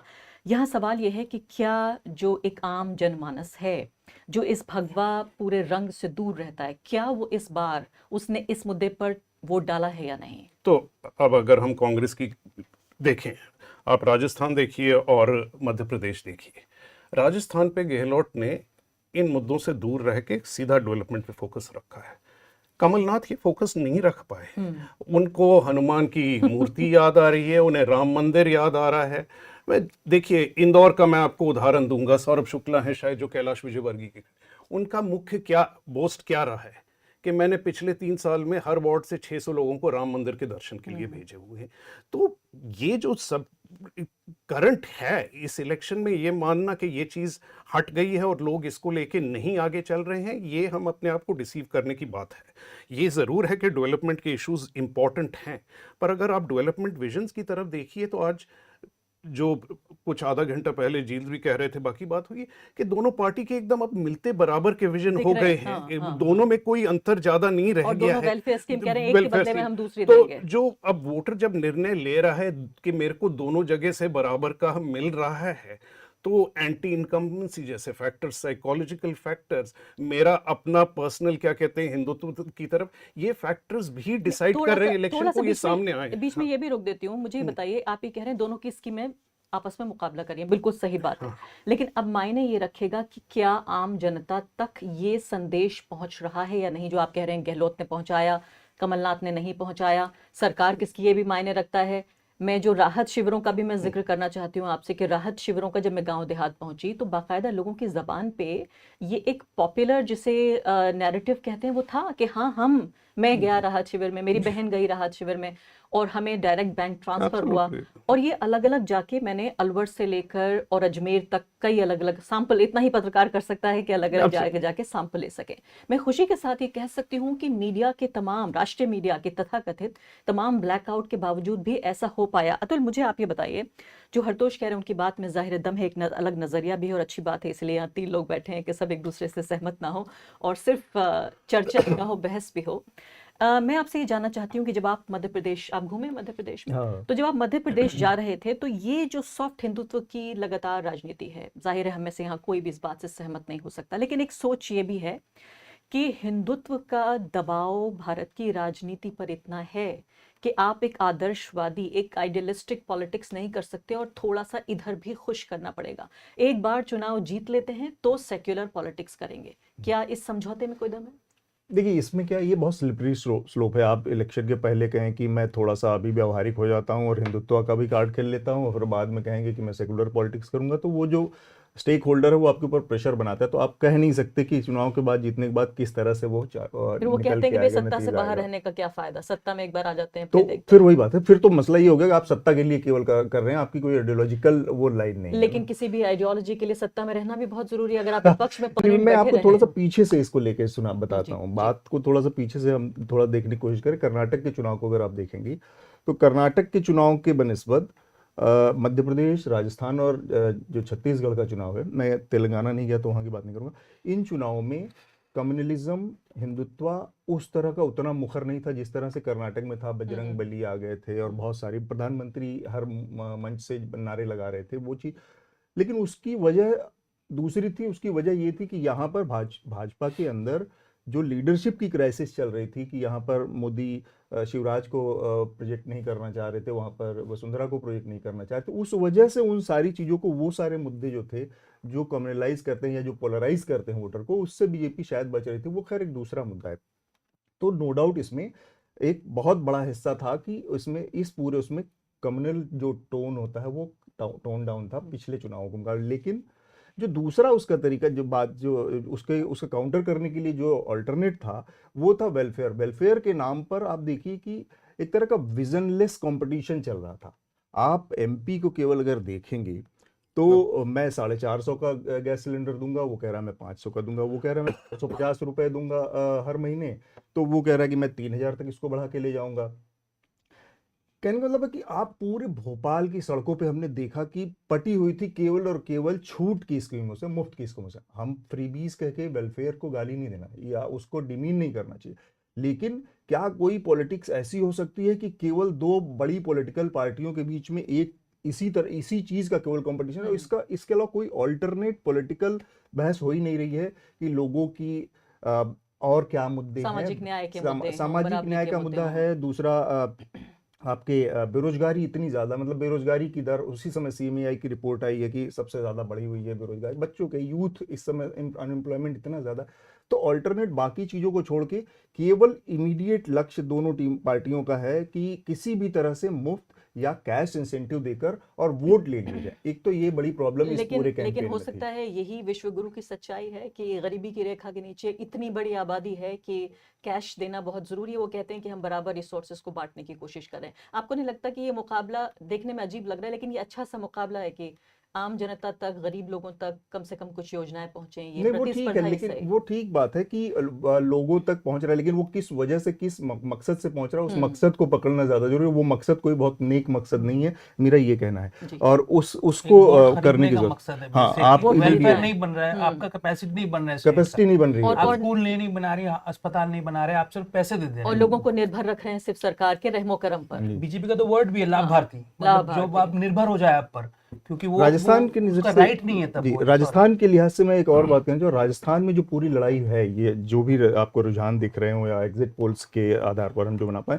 ये सारी की सारी लड़ाई जो है वो केवल और केवल अशोक गहलोत के अपने जो पिछले कुछ टाइम पे उनकी जो पॉलिसी लेवल पे, मैं फ्री की बात नहीं कर रहा हूँ, पॉलिसी लेवल पर जो चेंजेस है, चाहे वो चिरंजीवी योजना उनकी हो या फिर स्मार्टफोन के जरिए स्कीम्स को जोड़कर उसके फायदे पहुंचाने की चीजें रही हों, या पेंशन की जो स्कीम है, पेंशन की स्कीम में एक बड़ी अच्छी चीज उन्होंने की है जिसका बड़ा रेजोनेंस दिखा, वहां पे बार बार सबसे बात आ रही थी कि उसमें ऑटोमेटिकली हर बार, हर 1 साल बाद 2 साल बाद उसमें सर्टेन परसेंटेज का इंक्रीज हो जाएगा जो वृद्धा पेंशन है। तो इस तरह की जो चीजें हैं वो अकेले उस वजह से कांग्रेस इस पूरी लड़ाई में दिख रही है, जी हाँ, अशोक गहलोत की। तो एक ये बड़ा वो है, इस जबकि वक्त इरम आगा हमारे साथ जी। हैं। अतुल, इरम आगा से बातचीत कर लेते हैं। यहाँ लाभार्थियों का जिक्र हुआ। इरम, आपने उत्तर प्रदेश से रिपोर्टिंग की है काफ़ी, मैं देखती रही हूँ, पढ़ती रही हूँ आपकी रिपोर्ट्स। लाभार्थी के अलावा नुकसानार्थी भी एक शब्द है जिस फ्रेज को हमें लाना चाहिए इस पूरे डिस्कोर्स में, इस पूरी बातचीत में। क्या नाम बताया आपने? जो लाभ है उसका नुकसान भी तो होना चाहिए। अच्छा, नुकसानार्थी। नुकसानार्थी। अच्छा। ऐसे लोग जिनसे भाजपा की राजनीति से जिन लोगों को नुकसान पहुंचा है, तो लाभार्थी की जगह नुकसानार्थियों से भी मुलाकात हुई राजस्थान में काफी।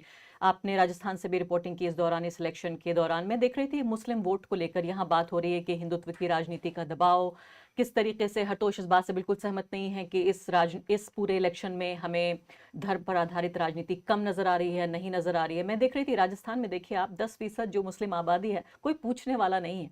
जब वायर की टीम वहां पहुंची और लोगों से बातचीत करने की कोशिश की, उन्होंने कहा आप पहला कैमरा, पहली पत्रकार आई है हमसे पूछने के लिए कि हमारा भी कोई मुद्दा है क्या। हिंदुत्व के पैरों तले सेक्युलर पार्टियां भी दबकर मुस्लिम वोटों को इस तरह मान लेती हैं कि ठीक है, तो हमारा है ही, कहां जाएगा आखिर।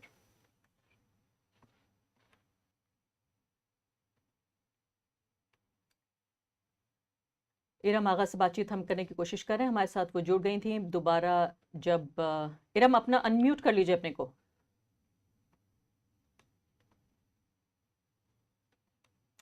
शुएब साहब, आप इस सवाल का जवाब देंगे? तो यहाँ पर आपने बहुत सही सवाल किया। यहाँ पर जबकि हिंदुत्व आ गया, स्पेशली हिंदी पट्टी में, तो मुसलमानों का जो एक, आप जब वोट देते हैं तो आप कुछ उसके बदले कुछ लेते हैं, ये एक नॉर्मल चीज़ है। मगर इस नॉर्मल इलेक्शन प्रैक्टिस को अब अपीजमेंट कहा जाता है, जो नॉर्मली करते हैं सब लोग कि आपने वोट दिया और उसके बतौर हमने सड़कें ली, ये ली वो ली। अब उसको अगर मुस्लिम करता है तो उसको अपीजमेंट कहा जाता है। तो एक ये हो गया, तो मुस्लिम को जो बार्गेनिंग पावर है विद पॉलिटिशियंस वो बहुत ही कम हो गया। दूसरे जो आप बात कर रहे थे सॉफ्ट हिंदुत्व के बारे में, तो यहाँ पर आपने ऐसा शिफ्ट ही कर दिया पूरी सियासत को कि अब हम 2 किस्म के हिंदुत्व है यहाँ पर, हार्ड हिंदुत्व और सॉफ्ट हिंदुत्व। और अगर आप ग्राउंड पर जाइएगा तो जो मुसलमान कम्युनिटीज है वो सॉफ्ट हिंदुत्व के खिलाफ कुछ बोलते ही नहीं है, क्योंकि उनको पता है कि मतलब ये खराब है, मगर उससे ज्यादा तो वो तो खौफनाक ही है, मतलब जानो माल पर हमारी आंच पड़ जाएगी। यहाँ पर चलो वो जाके पूजा कर रहा है, ये कर रहा है, अर्चना कर रहा है, बट एटलीस्ट हम जान हिफाजत है अगर दूसरी सरकार आ जाए। विकास और पढ़ाई की बात हम बाद में कर लेंगे, नौकरी में हिस्सेदारी की बात। इरम शायद जुड़ गए हैं हमारे साथ। इरम, हेलो। या जी, hi. So in my trip to Rajasthan I also thought that Muslim voters का इतना assertion नहीं है वहाँ पर, मतलब but what I got was that they are very happy with Raje. Like they used to say that हमारा काम कभी नहीं रुकता है. So even if they don't have a very assertive leadership among Muslims, they have not been able, they don't look at the like Raje as somebody who's divisive or communal. Like I was in a Congress campaign also, so I spoke to people in Congress. There were some Muslims who said that कभी ground पे उतर के उसने incite नहीं किया है violence, but they were also worried the way Kanhaiya Lal issue was being brought up by some of the BJP lead campaigners who were there. So yeah, somewhere some of the issues are being used, like PFI marches and Ram Navami ke time pe Section 144 impose kar dena. So they are trying to communalize or to polarize this. But I didn't see that the Muslim voters are not, or they don't look at Raji as their leader also. नहीं, but Iram आगा, इसमें एक नेता के भले होने या बुरे होने की बात है, या आरएसएस और भाजपा की जो नीति है सांप्रदायिकता की, उसकी बात है? एक चीज मैं बताऊं, आई थिंक इरम आराम से हिंदी में बात कर सकती हैं, शायद उन तक ये मैसेज नहीं पहुंचा है कि 1 घंटा हम हिंदी में बात कर रहे हैं, तो उनको बता दीजिए, वो आराम से आई थिंक हिंदी में ही स्विच कर लेंगी एकदम। ठीक है। या सो मुझे ऐसा लगा कि जो मुझसे बात की लोगों ने वो यही थी कि वो आप उनको, अच्छा राजस्थान में लोग नेता ही को देखते हैं। अगर आप वो बात कर रहे हैं आपसे पार्टी के बारे में कि हाँ बीजेपी सरकार, बीजेपी आ सकती है, और पूछिए सीएम कौन बनेगा तो बने गहलोत। सो आपको लगेगा कि ये बात कर रहे हैं बीजेपी की तारीफ, लेकिन सीएम को देखना है Gehlot. So I the voters also talk in that language where they are very leaders को काफी अहमियत देते हैं। तो इन दैट सेंस उसमें जिस तरह से मुस्लिम लोगों ने जो कांग्रेस से भी रिलेटेड थे, उन्होंने भी राज्य के बारे में ऐसी बात की थी कि कभी ग्राउंड पे उतर के उन्होंने ऐसा कुछ नहीं कहा है जिससे कि हमको नुकसान हो, हमारा कोई काम नहीं रुकता है, चाहे वो मदरसा के टीचर्स की कोई प्रॉब्लम हो या कुछ भी हो। सो इन दैट वे जी हाँ उनको इरम, इस पॉलिसी दौरान के हम लेवल स्क्रीन पे भी हम पे देखते जा रहे हैं, हम दर्शकों को ये भी बता रहे हैं कि अब राजस्थान में फिलहाल देखिए 71 सीटों पे हमें 200 में से लीड्स नजर आ रही हैं। बीजेपी 34 पर आगे है, 28 पर कांग्रेस पार्टी है, यानी बहुत नज़दीक का ये मुकाबला फिलहाल कम से कम रुझान में नजर आ रहा है, क्योंकि 34-28 उतनी बड़ी बात नहीं है कि ये आंकड़े बदल ना सकें। मैं कहती अगर 10 के आसपास होता और वो 30 होता तो शायद लगता कि अब पार पाना मुश्किल होगा। एक और चीज़ जी इसमें अर्पा, क्योंकि ये इस पे हमें नज़र रखनी चाहिए कि वोटिंग परसेंटेज में भी वो राजस्थान में कांग्रेस कुछ आगे चल रही है। हमें ये देखना पड़ेगा कि ये आगे रुझान कैसे रहते हैं, और मध्य प्रदेश में बीजेपी के पीछे चल रही है, और ये वोटिंग परसेंटेज ही आगे जाके स्टेबलाइज करता है। सीट के नंबर्स वेरी करते रहते हैं, तो हमें कुछ वोटिंग परसेंटेज पे अगर फोकस रखें तो हमें कुछ आइडिया मिलते जाएगा अगले आधे पौन घंटे। मध्य प्रदेश में बीजेपी आगे है। जी हाँ, ये तो बहुत हैरान करने वाली बात है। ये अभी फिलहाल आप देखिए इलेक्शन कमीशन की वेबसाइट, जैसे आप कह रहे थे थोड़ा सा खराब चल रही थी, पीछे चल रही थी, अब थोड़ा लगता है कि बदला भी है उन्होंने अपना, थोड़ा मैं कहूँगी कि अपना रंग रूप भी बदला है इलेक्शन कमीशन ने। यहाँ पर देखने को मिल रहा है कि पार्टी वाइज जो वोट शेयर है वो भी यहाँ दिख रहा है, और उस लिहाज से आप ठीक कह रहे हैं, मध्य प्रदेश में भाजपा आगे नजर आ रही है और कांग्रेस पार्टी पीछे है। ये अपने आप में बड़ी ही चौंकाने वाली बात है। इरम, आपने क्या सफर किया, आपने ट्रैवल किया मध्य प्रदेश? राजस्थान गए थे। जी हाँ, तो मध्य प्रदेश, अतुल आप बताइए मुझे कि मध्य प्रदेश की क्या कहानी है, ये मध्य प्रदेश कैसे? देखिए, ये वोट परसेंटेज जिसका जिक्र हरतोष कर रहे हैं, पिछली बार का जो नतीजा था बहुत छोट 5-7 सीटों का, 109 सीटें आई थी बीजेपी को और 114 सीटें आई थी कांग्रेस पार्टी को। लेकिन अगर वोट परसेंटेज आप देखेंगे तो उस समय 1% वोट बीजेपी का ज़्यादा था, करीब 1-1.25% कांग्रेस के मुकाबले। तो ये जो है, अभी मुझे नहीं मालूम कि कितने परसेंटेज वोटिंग हो गई है। रुझान तो बता रहे हैं 13 सीटें बीजेपी और कांग्रेस पार्टी 2 सीटें, यानी फर्क तो काफी है, लेकिन ये बात सही सीटों है का है, लेकिन हाँ, परसेंटेज अभी अगर नहीं जी है हमारे पास, तो ये यही अल्टीमेटली डिसाइड करेगा जो परसेंटेज वोट कितना बीजेपी कांग्रेस ने कुछ बढ़ाया है एक्स्ट्रा, उसमें कुछ जोड़ा है या नहीं। एक चीज मैं यहाँ पर जोड़ना चाहूंगा हरतोष, और आपने जो जिक्र किया हरफा की सोशल जस्टिस वाला जो चीज, वो स्टेट के इलेक्शन में शायद उतना बड़ा मुद्दा नहीं, मुझे लग रहा है कि ये स्टेट भी नहीं है। अगर राजस्थान को देखें या फिर मध्य प्रदेश को देखें, छत्तीसगढ़ की बात नहीं करूंगा, फिर भी वहां पर राहुल गांधी का ये कहना कि हम कास्ट की जनगणना कराएंगे, जातियों की जनगणना कराएंगे, और ये हमारा लोकसभा का मुद्दा हो सकता है वो, लेकिन ये दो के दोनों नेचुरली फ्यूडल स्टेट है बहुत ज़्यादा। मतलब वहाँ पर पूरी पॉपुलेशन, चंबल वो ग्वालियर के रीजन में आप चले जाइए तो राजा साहब के दाएं बाएं कोई जाता ही नहीं, वहाँ पर कोई अवेयरनेस उस तरह की नहीं आपको दिखेगी कि कोई कास्ट के लेवल पर अवेयरनेस है। राजस्थान के बड़े हिस्से में आप जाएंगे तो ज़्यादातर राजे रजवाड़ों की पॉलिटिक्स है वहाँ पर पूरा। तो ये जो फ्यूडल स्टेट बाय नेचर है ना, इनको बदलने में अभी बहुत समय लगेगा। तो यहाँ पर कांग्रेस जो ये मुद्दा लेकर गई है, राहुल गांधी जो मुद्दा लेकर जा रहे थे, वो मुझे नहीं लगता कि कोई बहुत बड़ा उनको चुनावी फायदा पहुंचाने की स्थिति में था। सोशल जस्टिस का जो उनका वो तो अभी कांग्रेस पार्टी को मध्य प्रदेश में 58% के आसपास और 71% वोट लग रहे हैं इस बार बताया जा रहा है बीजेपी के लिए। तो नहीं, ये वो तो नंबर्स हैं, 50% है 41% और 50%, जी हाँ, 45 और 50%, तो काफी 41 और 50 41 और 50 तो काफी 41% और 50। अभी तो 1 लाख वोट आए हैं, तो अभी तो ये तो बदलेगा। जी हाँ, प्लस एनीवे क्योंकि 2 पार्टी इलेक्शन है, यहाँ वोट शेयर में बहुत ज्यादा फर्क भी नहीं होगा, नहीं होगा हाँ, क्योंकि 3-4% का ही होगा दोनों जगह में, 2 ही पोस्ट में सारा पासा पलट। थोड़ा तेलंगाना की तरफ आगे बढ़ना चाहती हूँ मैं, यहाँ सीधे तौर पर आगे निकलती हुई नजर आ रही है कांग्रेस पार्टी। ऐसा लगता है कि बिल्कुल सीधी जीत की तरफ आगे बढ़ रही है तेलंगाना में। शोएब साहब, ये क्या खेल हुआ आखिर? कुछ दिनों पहले तक एक ऐसी पार्टी जिसको 20-22 सीटें मिली, अचानक ये है कि बिल्कुल छप्पड़ फाड़ के उसकी लोकप्रियता आगे बढ़ी। क्या कहानी है तेलंगाना की? तो तेलंगाना मैंने रिपोर्ट किया, सबसे हैरत अंगेज बात तो ये है कि वहाँ पर रूरल एरिया में इतनी अमीरी है। ठीक है, आप बिहार से तेलंगाना जाइएगा, लग रहा है कि यूरोप से कहीं और चले गए। ठीक है, तो और आधा वहाँ यूरोप पहुँच गए। तो इतनी अमीरी है वहाँ पर रूरल एरिया में। जो स्टेट का जो बंटवारा हुआ, हैदराबाद गया तेलंगाना के पास, उस रेवेन्यू से केसीआर ने रूरल एरियाज में काफी प्रॉस्पेरिटी फैलाया है। मतलब कम गरीबी नहीं, अमीरी। अमीरी है आप बहुत, सही बोल रहे हैं अमीरी पर, है अच्छा। बिल्कुल, मतलब इंडिया के आपको लग रहा था मुकाबले। व्यंग्य में बोला। नहीं, बिल्कुल कुछ व्यंग नहीं है। मैं खुद हैरत हो गया कि मैं बंगाल में रिपोर्टिंग किया, मैंने हिंदी पट्टी में रिपोर्टिंग की है, तो अमीरी है वहाँ पर। वहाँ कच्चे घर नहीं दिखते। फॉर एग्जाम्पल, एक मिसाल के तौर पर कहूँ, आप बिहार बंगाल में ये कच्चे घर दिखेंगे, वहाँ तो कच्चा घर है ही नहीं। अब जैसे खत्म। केरला में आप जाइए, गांव देहात में मैंने देखा कि कमाल है। पहली बार जब जाके देखा तो लगा कि ये भारत का शायद भारत। हिस्सा ही नहीं है, क्योंकि मैं आदत है मुझे उत्तर प्रदेश, बिहार, मध्य प्रदेश देखने की, देखने पहुंच की। गए केरला, पक्के बड़े बड़े पक्के घर बड़े बने हुए बड़े। वहां पे वहाँ तो गांव गांव भी देहात। नहीं है, छोटा हाँ। टाउन है और सिटी है बेसिकली। तो एक तो वो हुआ है, तो बहुत सारा वेल्थ गया है रूरल एरिया में। मगर अब 10 साल हो गए हैं और जो तेलंगाना का वोटर है वो उसमें बहुत एंटी इनकम्बेंसी चला गया है। और ये बात हकीकत है कि हालांकि बहुत सारे स्कीम केसीआर साहब ने लगाए हैं, मगर इस पर ये एक इम्प्रेशन है कि बहुत खाया भी है केसीआर ने। तो it is an anti incumbency vote. और कांग्रेस तेलंगाना में अनलाइक हिंदी बेल्ट में स्ट्रांग है, उनके स्ट्रांग लीडर्स है, स्ट्रांग एमएलएज है, तो वो कर पा रही है। मुझे बस ये देखना था कि लास्ट डे में, क्योंकि वहां पर पैसे का बहुत बड़ा खेला होता है, लिटरली 10-15 हज़ार रुपए देते हैं पर वोट, ठीक है, तो वो भी एक मतलब अमीरी का एक साइन है। तो आपको 15,000 रुपए के एक वोट के लिए, मतलब आम भारतीय के वोट की इतनी कीमत हो गई अब, इतनी कीमत हो गई है, ठीक है। 100, तो आप देख 200, 500 लीजिए, रुपए नहीं, 10-15 हजार। 5 घर का परिवार को 75,000 रुपए मिलेंगे वोट देने के। इलेक्शन कमीशन की वेबसाइट बराबर वोट शेयर बता रही है तेलंगाना में, क्या है अभी? बीआरएस और कांग्रेस पार्टी के लिए दोनों 39% पर दिख रहे हैं फिलहाल। बीआरएस और कांग्रेस दोनों? जी हाँ। तो मतलब वोट परसेंटेज करीब है, लेकिन इसको शुरुआती अभी इसमें थोड़ा सा और बदलाव होगा। पर तेलंगाना के लिहाज से एक चीज़ बहुत महत्वपूर्ण है, मुझे लगता है कि तेलंगाना में बीआरएस अगर हारती है तो ये बीआरएस के लिए तो सेटबैक है ही है, मतलब केसीआर के लिए तो सेटबैक है ही है। ये बहुत बड़ा सेटबैक मोदी के लिए भी है।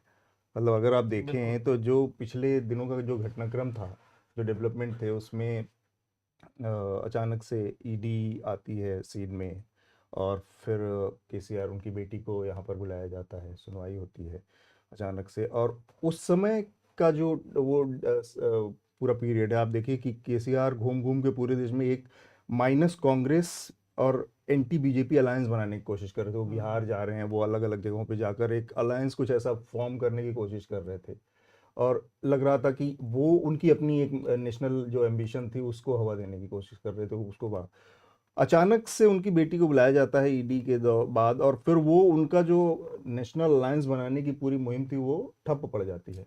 तो उसके बाद से जो सिग्नल उनकी तरफ से आ रहे थे, वो सिग्नल ये थे कि स्टेट में जो है बीआरएस किसी तरह से अच्छा करे, और उसमें और सेंटर में फिर जब इलेक्शन होंगे उसके, तो वहां पर वो बीजेपी को सपोर्ट कर सकती है, उसका अलाई बन सकती है किसी भी तरह के। वो अगर कुछ था तो उसके लिहाज से ये बीजेपी के लिए भी बहुत बड़ा सेटबैक है। शोएब साहब, वापस मैं तेलंगाना पे ही हाँ। जाना चाहती हूँ और इसमें तेलंगाना की ही कहानी समझना चाहती हूँ कि कर्नाटका के बाद अब ये तेलंगाना में आ जाना। हैदराबाद, पहले बेंगलोर और फिर हैदराबाद, ये दोनों ट्विन सिटीज़ भी कहलाए जाते हैं। तो ये कहानी क्या बयान करती है? क्योंकि एक तरफ कॉन्ट्रास्ट हम ये देख रहे हैं कि 18 साल के राज के बावजूद, और जहां लोगों में बाकायदा वायर की तमाम रिपोर्टर्स मध्य प्रदेश जाके वापस आके बता रहे थे कि थकान है वहाँ जनता में, तो उस थकान के बावजूद भी बीजेपी आगे बढ़ती हुई नजर आ रही है। कम से कम लीड्स अभी तक की देखें 9:30 बज चुके हैं। मैं बहुत हैरान नहीं होंगी कि अगर यही जो रुझान है ये नतीजों में तब्दील होते हुए नजर आए, क्योंकि फर्क बहुत ज़्यादा नजर आ रहा है। बीजेपी को इस वक्त हम देखें तो 123 सीटों पे मध्य प्रदेश में लीड कर रही है और कांग्रेस पार्टी सिर्फ 95 पर। तो इस लिहाज से अगर देखें तो काफ़ी फर्क नज़र आ रहा है। वोट शेयर का भी हम बार बार अगर देखते जाएं, उसको भी एक पैमाना माने तो भी वोट शेयर भी ज़्यादा नज़र आ रहा है कांग्रेस पार्टी के मुकाबले। वो 50 को पार कर रही है और इधर ये 40 के आसपास नज़र आ रहे हैं। तेलंगाना में भी उल्टा देखें तो ये कहानी वोट शेयर से लेकर और सीट शेयर तक बिल्कुल अलग नज़र आती है। 67 सीटों पर कांग्रेस पार्टी आगे नज़र आ रही है तेलंगाना में।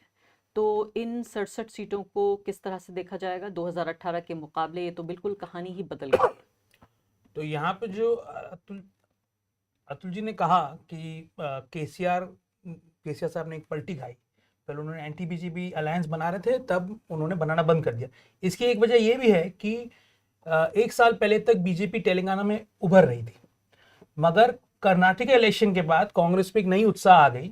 Met be many reasons, but एक रीजन था कर्नाटका विन।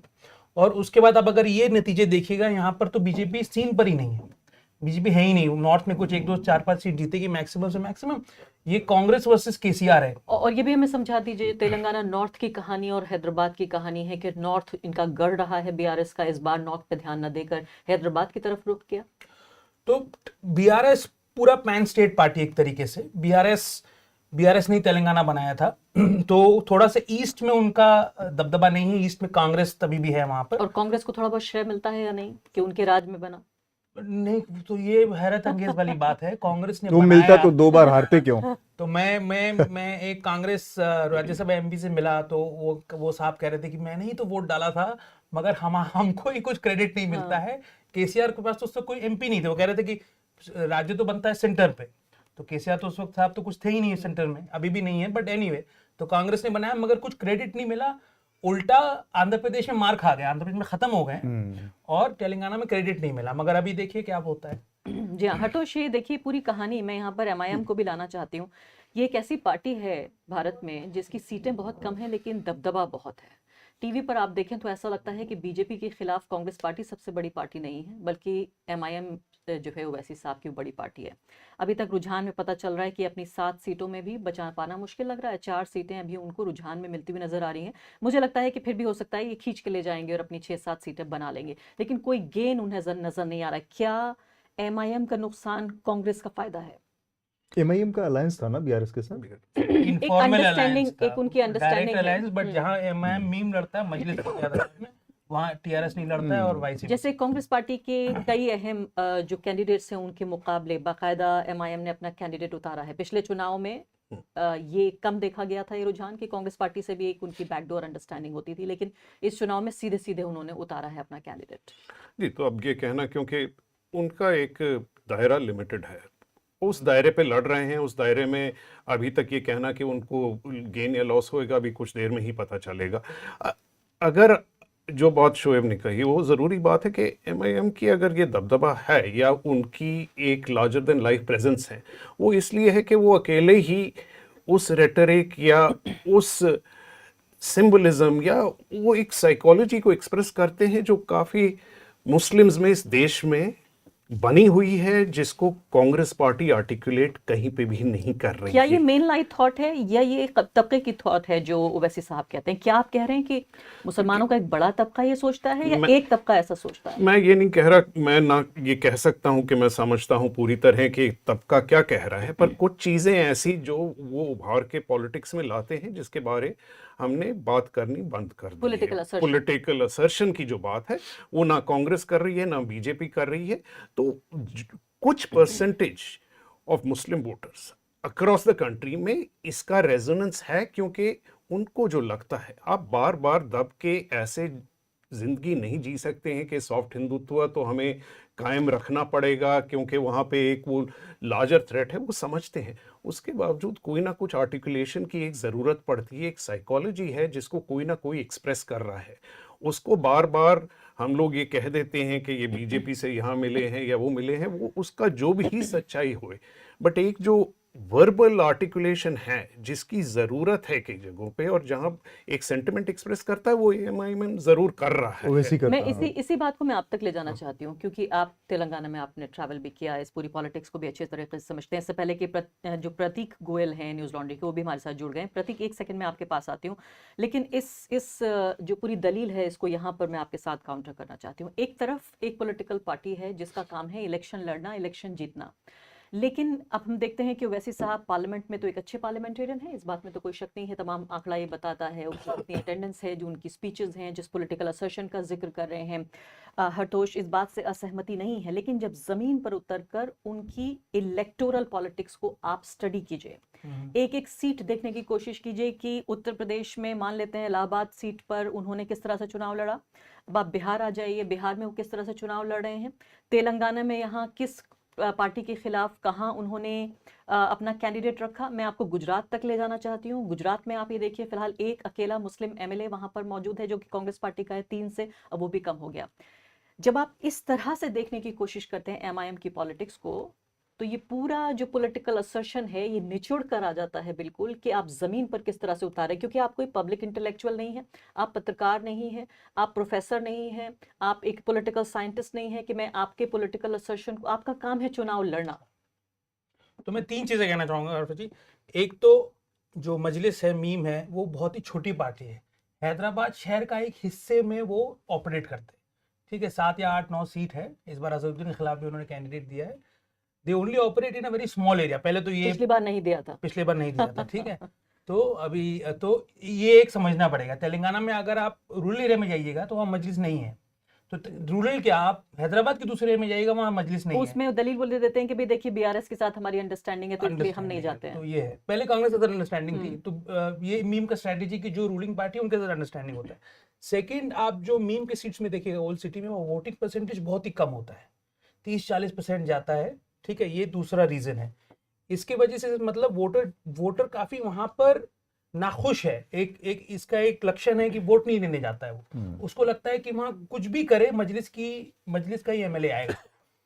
तीसरा पॉइंट है कि वहां पर जो मैंने देखा हैदराबाद में, वहां जो थोड़ा सा एजुकेटेड तबका का मुस्लिम है वो कांग्रेस की तरफ जा रहा है, और उसका यहाँ पर थोड़ा सा इफेक्ट हुआ है भारत जोड़ो यात्रा का। भारत जोड़ो वहां से गया था, तो राहुल साउथ में मैंने कवर भी किया था राहुल भारत जोड़ो। साउथ में एक अलग उत्साह था भारत जोड़ो के लिए कंपेयर टू नॉर्थ। तो यहाँ पर क्योंकि राहुल गांधी जो भी कह रहे हैं, जो थोड़ा सा कह रहे हैं की दुकान वगैरह वगैरह, वो मुस्लिम वहाँ देख रहे हैं कि नेशनल लेवल पर मोदी जी का एक चैलेंजर है। तो राहुल जी को उस नजरिए से कुछ मुस्लिम देख रहे हैं, और उसका एक कंपाउंडिंग इफेक्ट भी है। तो ये भी समझा दीजिए, जब आप ये कह रहे हैं, अभी आपने कहा कि ये एक छोटी पार्टी है जिसका हैदराबाद के भी एक हिस्से में असर है, तो फिर नरेंद्र मोदी के चैलेंजर कैसे बन गए?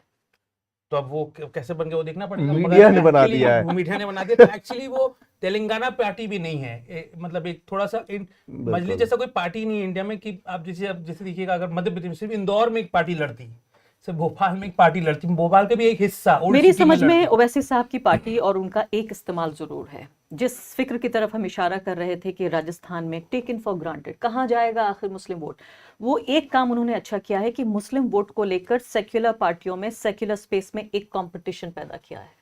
मैंने खुद पॉलिटिकल पार्टियों में, चाहे वो कांग्रेस पार्टी हो, समाजवादी पार्टी हो या बीएसपी हो, एक डर देखा है कि मुसलमानों को भी अच्छा है कि मुसलमानों को भी जरूरत है। जो साइकोलॉजी ऑफ एक्सप्रेशन और एक्सप्रेशन है, मैं उसी की बात कर रहा हूँ। कुछ दे दीजिए ना, वो वैसे आ जाएगा। वो आप उनका जो नुकसान, कई जगह पे लोग कहते हैं ये नुकसान हो रहा है, वो नुकसान उनका मिनिमल है। मैं नहीं कह रहा कि नुकसान नहीं कर रहे हैं वो, बट ये आर्टिकुलेशन अपने पॉलिटिक्स में जरूरी है, क्योंकि ये आवाज कहीं ना कहीं से आनी पड़ेगी। अगर कांग्रेस ये आवाज नहीं उठा रही है, आपको कोई ना कोई कहीं से मिलेगा जो ये आवाज उठाएगा। वो अपने पर्सनल उसके लिए करे, पर्सनल गेन के लिए, पर पॉलिटिक्स पर्सनल गेन के ही लिए लड़ रहे हैं। कोई कांग्रेस देश की भलाई नहीं चाह रही है, पहले तो वो पावर सत्ता में आना है, वही कर रही है। ये एक्सप्रेशन जरूरी है। जब तक चुनाव में टानाटुनी ना हो तब चुनाव नहीं। हाँ, लेकिन प्रतीक भी हमारे साथ जुड़ गए हैं, और हमेशा वैसे साहब ये कहते हैं कि भाई मुझे आप आंकड़ों में बताइए कि कहाँ मैं सेक्युलर पार्टियों को हरवा रहा हूँ। अगर मैं वोट कटुआ हूँ, जिसे स्पॉइलर कहें अंग्रेजी में, तो फिर आम आदमी पार्टी क्या है, फिर बीएसपी क्या है। और जितना अग्रेसिवली अगर आप ओवैसी साहब के खिलाफ कहते हैं, तो ये बात बीएसपी के लिए। अब आप गुजरात का पूरा चुनाव नतीजा देखिए पिछले असेंबली इलेक्शन का,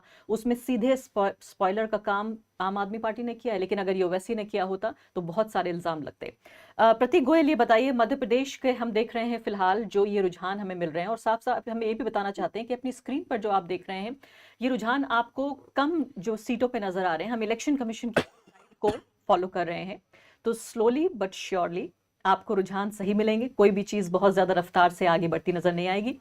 तेलंगाना में सिर्फ 25 लीड्स दिख रही हैं हमें, और इन 25 लीडों पर जाहिर है इन रुझानों में कांग्रेस पार्टी आगे नजर आ रही है। उसके बाद अब स्क्रीन पर दूसरे स्टेट का देखिए, छत्तीसगढ़ के फिलहाल रुझान नजर आ गए, इसमें भी कांग्रेस पार्टी आगे नजर आ रही है, यानी रिटेन कर रहे हैं। मध्य प्रदेश की ये कहानी बिल्कुल समझ में आने वाली नहीं है।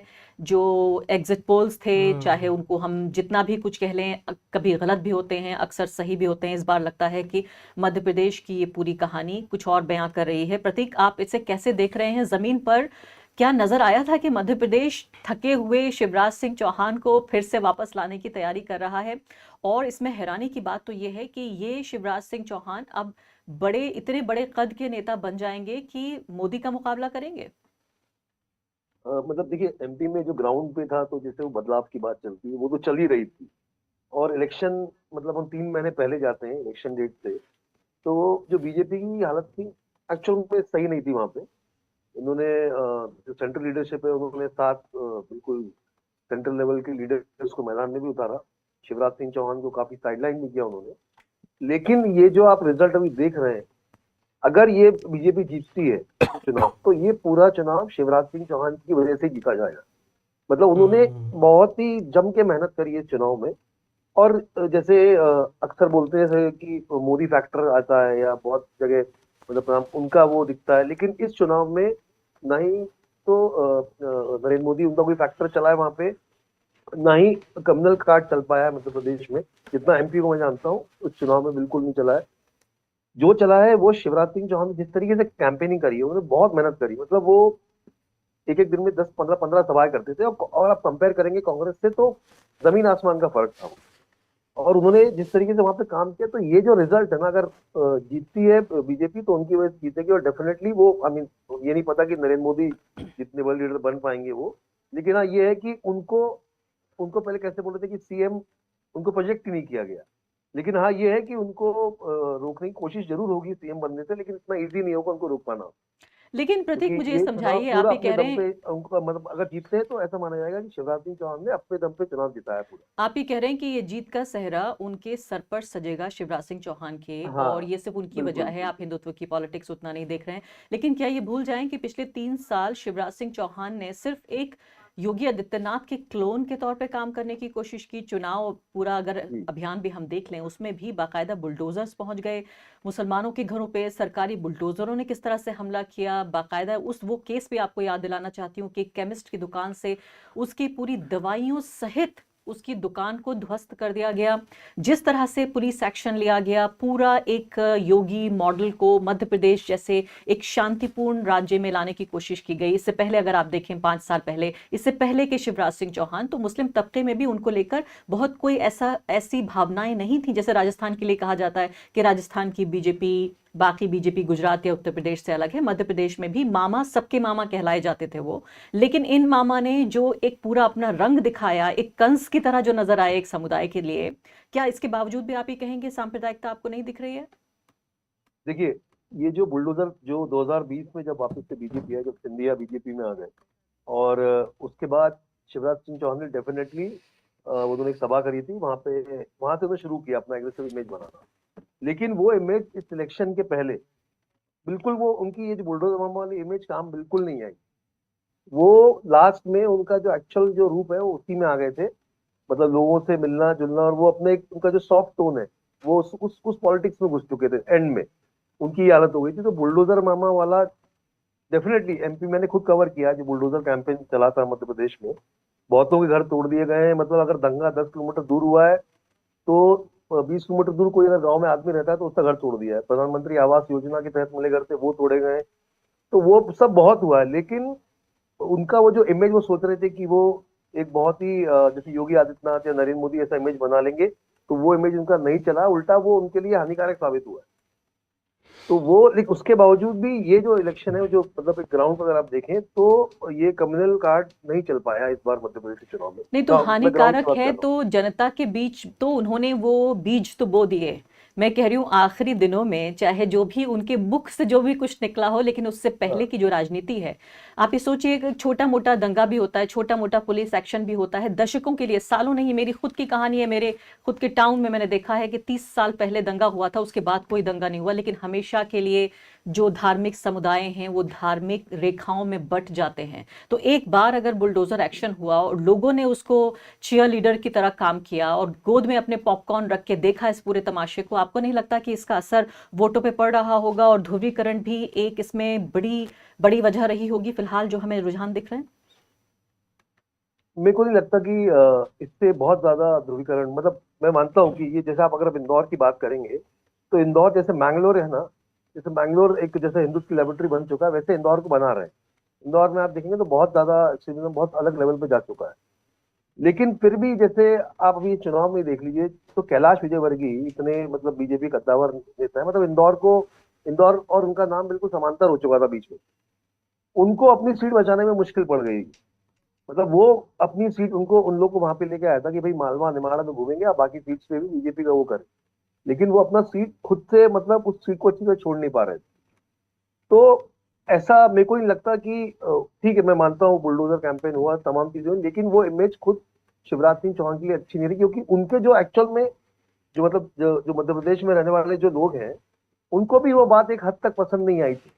एक हाँ मैं मानता हूँ जो बिल्कुल अतुल लोग शायद हैं, इस पे जो कुछ कहना पार्टी से चाहते जुड़े लोग हैं, हरतोष, हाँ आई थिंक एक मैं कहता हूँ कि 2 मिनट अगर हम वो क्या कहते हैं रिजल्ट्स पे अभी देख जी। ले तो हाँ। राजस्थान में बड़ा क्लियर लग रहा है कि फाइट है, बहुत हाँ। बराबर जी, की जी, है। जी, वोट वही देख रहे परसेंटेज में अभी कांग्रेस आगे है, वही देख रही हूँ मैं। लीड्स कुछ बीजेपी की ज्यादा है, बट खास करके ये बात क्लियर हो जाती है यहाँ पे बीजेपी की कोई वेव नहीं है और गहलोत लड़ाई पूरी तरह से लड़ रहे हैं। अब हम ये जी। कह सकते हैं हाँ। राजस्थान में काफी क्लियरली। मध्य प्रदेश में आप देखेंगे तो कुछ अभी रीजन्स उभर के आ रहे हैं, पर देखेंगे कि आप कांग्रेस को सिर्फ आपका जो निमाड़ में ट्राइबल एरियाज के अलावा कोई ज्यादा ऐसा एरिया नहीं है जहां पे गेन्स हो रहे हैं। पर अब जो कुछ रुझान आ रहे हैं उसमें कांग्रेस थोड़ा सा सर्च कर रही है, गैप अभी जरूर है। एक ही मेरे को रिपोर्टर मेरे हमारे कैरावान के सुनील कश्यप ने एक बात बोली थी और वो यूपी इलेक्शन में भी सही थे कि बीजेपी के पीछे, शिवराज के पीछे ईबीसी मोबिलाइजेशन बहुत स्ट्रांग हुई है मध्य प्रदेश में इस तरह। और मेरे को आगे जाके ये देखना जरूरी रहेगा क्योंकि इसका असर आप देखेंगे ये नर्मदा के ऊपर की पूरी जितनी बेल्ट्स हैं, आप बघेलखंड में देखेंगे, चंबल में देखेंगे, उधर पे ये नतीजे अगर ये सच रहे, मालवा तो वैसे ही गढ़ है मध्य प्रदेश। तो मेरे को लगता है कि हमें ये जो डिफरेंशियल चीज़ों की बात कर रहे थे, कास्ट मोबिलाइजेशन की, उस पर क्या असर था, ये सब हमें मध्य प्रदेश के इलेक्शंस में दिखेंगी। और ये भी बात उठेगी कि सबको हमको जो घूम के ये दिख रहा था कि कांग्रेस आगे चल रही है, तो ये किस हद तक हम लोग ये डिटेक्ट नहीं कर पाए हैं या किस हद तक ये रुझान एंड में जाके बदले, ये सारे सवाल उठेंगे। और हरतोष इस वक्त जो नजर आ रहा है ये 4 स्टेट में 2 स्टेट बीजेपी और 2 कांग्रेस को मिलते हुए नजर आ रहे हैं। इसमें सिर्फ एक फर्क पैदा हो सकता है कि ये जो आंकड़ा, हालांकि मैं कहती हूँ राजस्थान अभी भी जैसे आपने कहा कि फाइट में नजर आ रहा है, उसको आप अभी ये नहीं कह सकते कि कोई एक पार्टी आगे अब देखिए 20 का फर्क हो गया है इन दोनों के बीच। हम इस पूरी बातचीत में छत्तीसगढ़ को लगभग मिस कर रहे हैं। मुझे लगता है कि छत्तीसगढ़ के भी अगर आंकड़े आप बता पाए। जी आ रहे हैं। मैं यहाँ एनडीटीवी की वेबसाइट देख रही हूँ। एक पुरानी आदत है एनडीटीवी को विश्वास नहीं, हम अगर इलेक्शन कमीशन के पुरानी आदतें बदल जाएं तो अच्छा है, लेकिन इलेक्शन कमीशन का स्लो आ रहा है डेटा। तो ये एक चीज जो प्रतीक ने कहा कि शिवराज के वजह से बीजेपी, अगर बीजेपी जीतेगी एमपी में शिवराज के वजह से, और हरतोष ने जो कहा गहलोत राजस्थान में जीत रहा है, it's a very interesting trend कि आप देखिएगा स्ट्रॉन्ग स्टेट लीडर्स उभर के आ रहे हैं जो छत्रप है। तो गहलोत ने ऑलरेडी जो रिबेलियन था पायलट का क्रश कर दिया था। गहलोत ने एक तरीके से कांग्रेस अब एक राजस्थानी कांग्रेस हो गई जो गहलोत के अंदर है, वो हाईकमांड को ज्यादा मानती नहीं है। ये अटेम्प्ट किया था बीजेपी ने शिवराज के साथ, शिवराज को काटने की कोशिश की थी, मगर आखिर में शिवराज के पास ही जाना पड़ा जब एमपी का इलेक्शन आया। तो एक तरीके से जो हाई कमांड कल्चर रहता है इंडिया का, बहुत सालों से है, 70 दशक से है, वो इसके खिलाफ एक आवाज है ये दोनों इलेक्शन। लेकिन मुझे लगता है कि मध्य प्रदेश में अब जो फर्क पैदा हो गया है अतुल, ये अब पार नहीं पाएगा। मैं वही एमपी को लेकर मेरा भी अपना भी अनुमान पूरी तरह से गलत है अगर ये ट्रेंड बने रहते हैं और यही नतीजा आता है तो, क्योंकि हम सबको लग रहा था कि एमपी में कम से कम बदलाव होने जा रहा है, साफ साफ ऐसा दिख रहा था लोगों के अंदर फटी।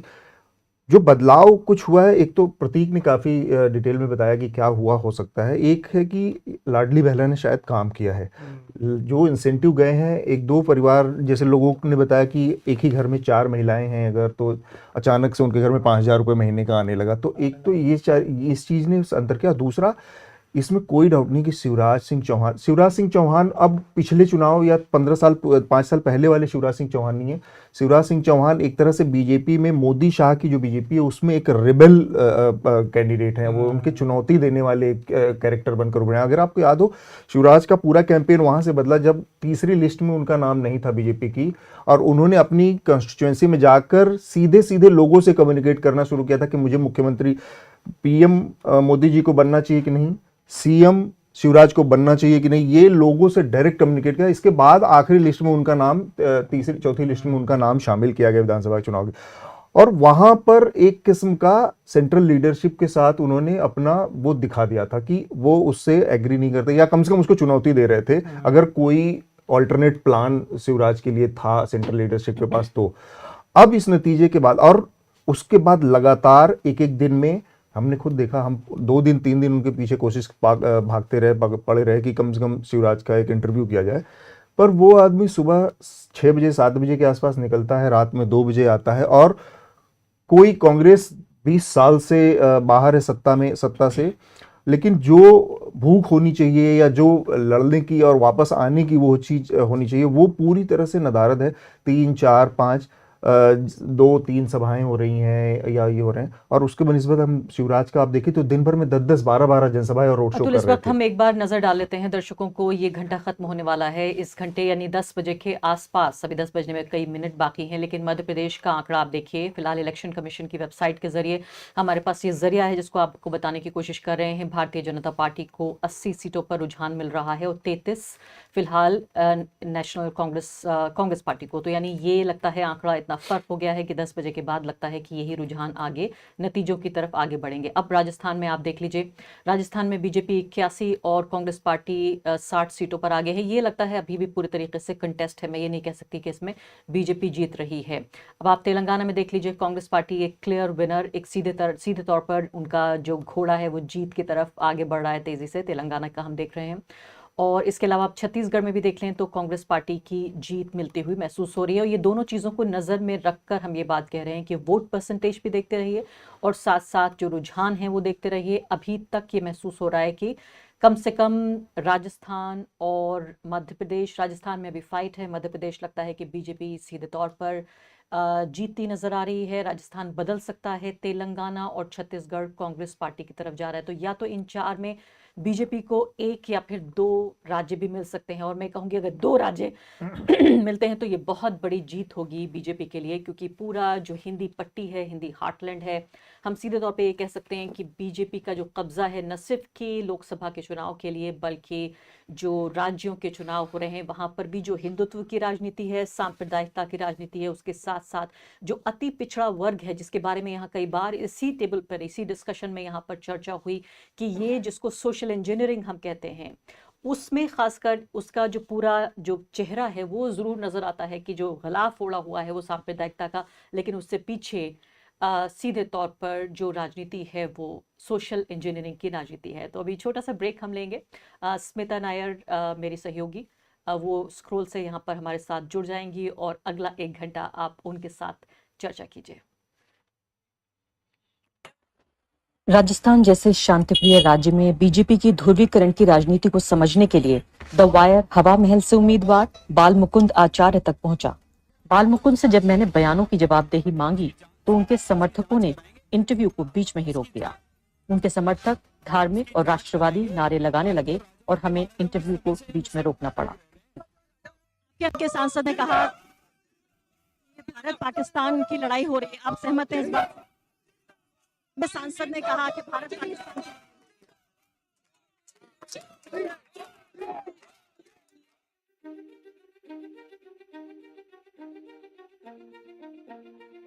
नासिर जुनैद के बारे में आपसे बात करना चाहती हूँ कि पहले पहलू खान का मामला आया, फिर रकबर खान का मामला आया, उसके बाद नासिर जुनैद का, और कई ऐसे केस हैं जिनके बारे में बहुत ज़्यादा नेशनल मीडिया में बातचीत नहीं हुई है। एक के बाद एक जब ये लिंचिंग हो रही है तो क्या आपके परिवार में, आपके समाज में लोग ये भी सोचते हैं कि इस काम को छोड़ दें? तो सुनिए कि ऐसा नहीं है कि राजस्थान में ऐसा लगता है कि ध्रुवीकरण हो चुका है, एक धर्म की आंधी आ गई है, सब कुछ खत्म हो गया। यहाँ इस तरह के लोग भी हैं। नाम क्या है? रानू जो है ये बता रही हैं कि खुद एक हिंदू होने के नाते वो ये कह रही हैं कि या तो हर धर्म को प्रमोट किया जाए या किसी धर्म को प्रमोट ना किया जाए। हमने देखा कि प्रधानमंत्री मोदी ने रोड शो किए और तमाम भारतीय जनता पार्टी से जुड़े नेता राजस्थान में नजर आए, तो क्या लगता है उसका कुछ इफेक्ट पड़ेगा? देखिए, वो बदले की भावना से उन्होंने टूर किए सारे, वो धावा बोल दिया राजस्थान पे उन्होंने, क्योंकि उनको दिल में दर्द है छिपा हुआ कि जगह गिरा नहीं पाए वो। आप ईडी का इस्तेमाल देखिए। अब आप ईडी के इस्तेमाल में 95% जो लोग हैं जिनके ऊपर मुकदमे चल रहे हैं वो विपक्ष के नेता हैं। क्या आप जनता को ये बताना चाहते हैं कि भ्रष्टाचारी सिर्फ विपक्ष में है? कौन से ऐसे मुद्दे हैं जो राजस्थान की जनता के मन मस्तिष्क को छू रहे हैं? अब की बार जो भी आ सकती है, कांग्रेस सरकार आएगी। कांग्रेस तो वापसी नहीं होगी इस साल। राजस्थान सरकार में कौन सी नौकरी पाना चाहते हैं? अब इस टाइम ये सफाई कर्मचारी वाली चल रही है, इस पर आचार संहिता के लिए ये बंद करती है। क्योंकि लोकतंत्र अपने आप में सिर्फ एक चुनावी प्रक्रिया नहीं है कि 5 साल में एक बार वोट डालने का मौका मिलता है। लोकतंत्र की और जो लोकतांत्रिक प्रक्रिया है उस प्रक्रिया को समझने की कोशिश होती है जब पत्रकार बाहर निकलते हैं। छत्तीसगढ़ की कांग्रेस सरकार विधानसभा चुनाव में धान खरीद को बड़ा मुद्दा बना रही है। क्या किसानों को वास्तव में उसका लाभ मिला जो खरीद की गई, और किसान कितने खुश हैं, हम उन्हीं से बात करेंगे। इस बार फसल कैसा हुआ है, और सरकार जो कह रही है कि हमने जो वादा किया था कि 2500 रुपये क्विंटल धान खरीदेंगे, हमने उस वादे को पूरा किया। वो तो बाकी किस्त मारा है पैसा, बाकी वही 2000 आसपास कुंटल में दे रहा है। 3 किस्त तो डल गया है, अब ये किस्त बचा है। हमारे बघेल साहब के ऑफर बढ़िया है भैया, जन की हिस्से ल करी सवय और बराबर पैसा ला समय में दी सवय, वही ठीक है। वो समय तो भाजपा सरकार हथकेरी से 2100 रुपया ऐसे की, लेकिन 2100 रुपया कहाँ दिस, वो तो 1750 1800 रुपया समर्थन मूल्य टेक दिस घुटना, 2100 देवे नहीं करी, झूठ बोल के पूरा रह गए। किसान को 2500 में भी बहुत घाटा हो जाता है, उसमें कुछ बचता नहीं है ना, मिलता नहीं है। ये क्या है, देहात में जानते हो यहाँ पानी का सुविधा नहीं है ना, कुछ सुविधा नहीं, ऊपर वाला से भरोसा का है, उसमें कमाते हैं तो 2500 रुपया में घाटा ही होता है, हम लोग को कुछ नहीं बचता है। अभी हाल ही में उन्होंने घोषणा की, भूपेश बघेल ने, कि अगर उनकी सरकार बनती है तो कर्ज माफ करेंगे। ना इस बार तो माफ होना चाहिए, कोई भी सरकार आए, क्योंकि नुकसान बहुत हुआ है ना, पानी भी नहीं गिरा। कोई भी सरकार आए, इस बार कर्जा माफ होना चाहिए, क्योंकि बारिश ही नहीं हुई। बारिश ही नहीं हुई। पिछले बार क्या वही 29 कुंटल बेचा था मैं, इस बार क्या वही 10-12 कुंटल होगा आसपास। ये तो है, इस साल का सूखा ग्रसित में कर्ज माफ तो होना चाहिए। आपने भी कर्ज लिया हुआ खेती के लिए? जी, मैं भी लिया। कितना? 90,000। आप पे 90,000 का कर्ज है, तो आप चाहते हैं कि माफ हो? जी, हम तो कर्जा माफ नहीं चाहते हैं, बस अपना बस्तर में कुछ ये रोजगार देना चाहिए, उसको चाहते हैं, कुछ प्लांट व्लांट बनना चाहिए, उसको चाहते हैं हम लोग। In 2018, Congress won 11 of the 12 assembly seats in Bastar region on the back of several promises, one of which was the implementation of the Panchayat Raj Extension in Scheduled Areas or PESA Act, in which Adivasi villages would have a say on the kind of projects implemented on their land. Now, the Congress did frame the rules after a gap of over 2 decades. However, they were strongly diluted. There was sharp anger across the region against the government.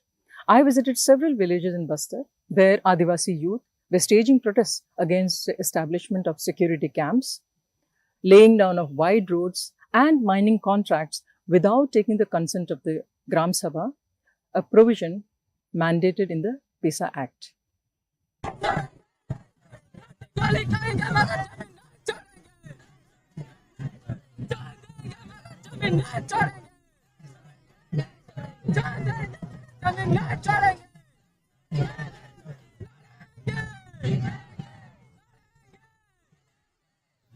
हमारे पास गाड़ी घोड़ा भी नहीं है कि, और इधर बहुत सारा जंगल है कि इधर जंगल में क्यों रोड बनाया जा रहा है, और सब पहाड़ी हमारा, सब सारा चीज हमारा है। अब अपना अधिकार है, पहले से जो पूर्वजों ने ये सब बचा के रखा है। अब हम लोग का जंगल है तो फिर यहाँ नहीं जाएंगे तो फिर कहाँ जाएंगे? कल उठाएंगे, कल उठाएंगे।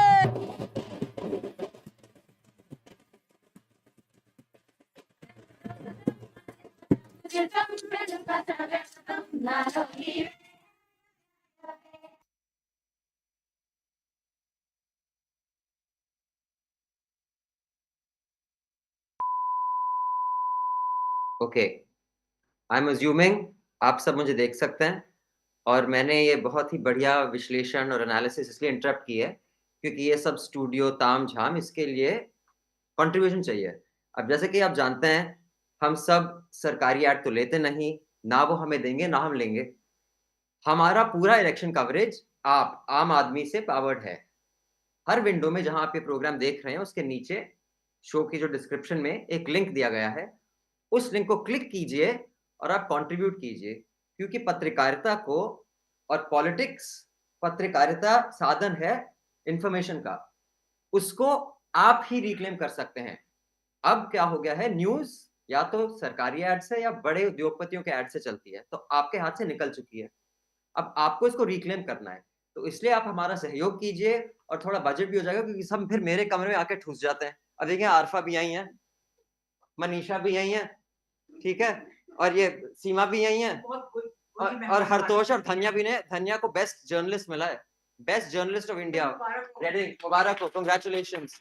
अब हरतोष भी यही है, और मुझे बैठ के यहाँ काम करना है, हमारी ये भी औकात नहीं है कि इनको हम एक वेटिंग रूम दे सकें। तो ये आपके हाथ में है, आप प्लीज कंट्रीब्यूट कीजिए, click on the link in the show description wherever you're watching this, so that all these people can go and wait in some other room, so we have some budget for another room to have breakfast.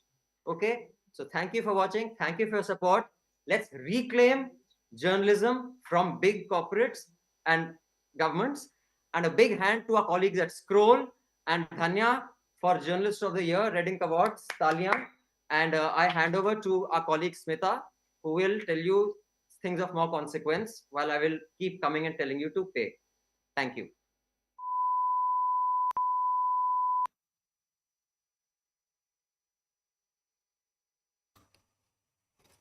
Hi, and a very good morning to all our viewers. Results with Independent Media is a collaboration between Newslaundry, the Newsminute, Scroll, the Wire, and Caravan. Of course, Abhinandan Sekhri has given you a more sort of colorful description of why you must contribute. But seriously, if you value, if you believe the fact that media should be a watchdog and not a lapdog, contribute to these 5 news independent media outlets. Details of contribution are in the show notes below this screen that you're on. We'll also sort of try and flash them on your screens right now. For those of you who are just logging in, a quick sort of lay of the land, who's the incumbent in these 4 states. In Rajasthan and Chhattisgarh, we have the Congress that is in power currently, led of course by Ashok Gehlot and Bhupesh Baghel. In Telangana, we have K. Chandrasekhar Rao, the TRS, and in Madhya Pradesh, Shivraj Singh Chauhan, of course, has been in power for close to 2 decades. He himself has been chief minister for about 16.5 years. These are the leads that are coming in from the Election Commission of India. And if you're wondering why our leads aren't updating as thick and fast, aren't coming in as thick and fast as other perhaps television news networks, it's because we are relying essentially on data from the Election Commission. We're not extrapolating on the basis of the data that's already come in. So Rajasthan is on your screens. 200 assembly seats. We have leads for 180, and this is what the ECI is definitively telling you about leads. The BJP in 100 seats, the Congress leading in 68 seats. The tally of others is also fairly big, and we're going to discuss that. In Madhya Pradesh, we have leads for 152 out of the 230 seats, the BJP leading in 104. Again, consistent perhaps with exit polls, the Congress in 44 seats, others in 3. The BSP is yet to open its tally. Remember, there was no tie-up with the Congress and any of the other parties in the India bloc. In Chhattisgarh, we have leads only for 28 seats as of now out of the 119. The Congress party leading in 15 seats, the BJP in 13. The BSP hasn't opened its seat tally yet.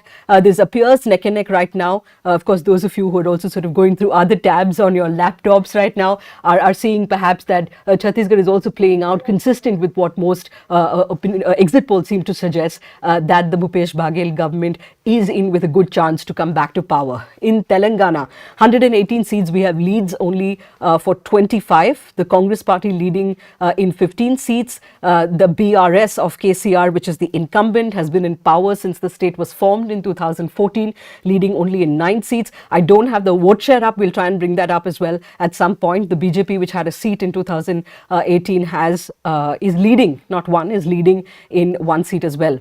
For those who perhaps didn't read your newspapers in the morning or didn't check up on Twitter, the reason why we're not giving you leads from Mizoram is because the ECI has delayed counting on the basis of an appeal by all political parties in that state to 1 day. So Mizoram numbers will come in only tomorrow on Monday. Now, all these states, parties have been banking on welfare schemes to beat anti-incumbency. And of course, the challengers in all these states have also adopted the same sort of political approach, the same strategy.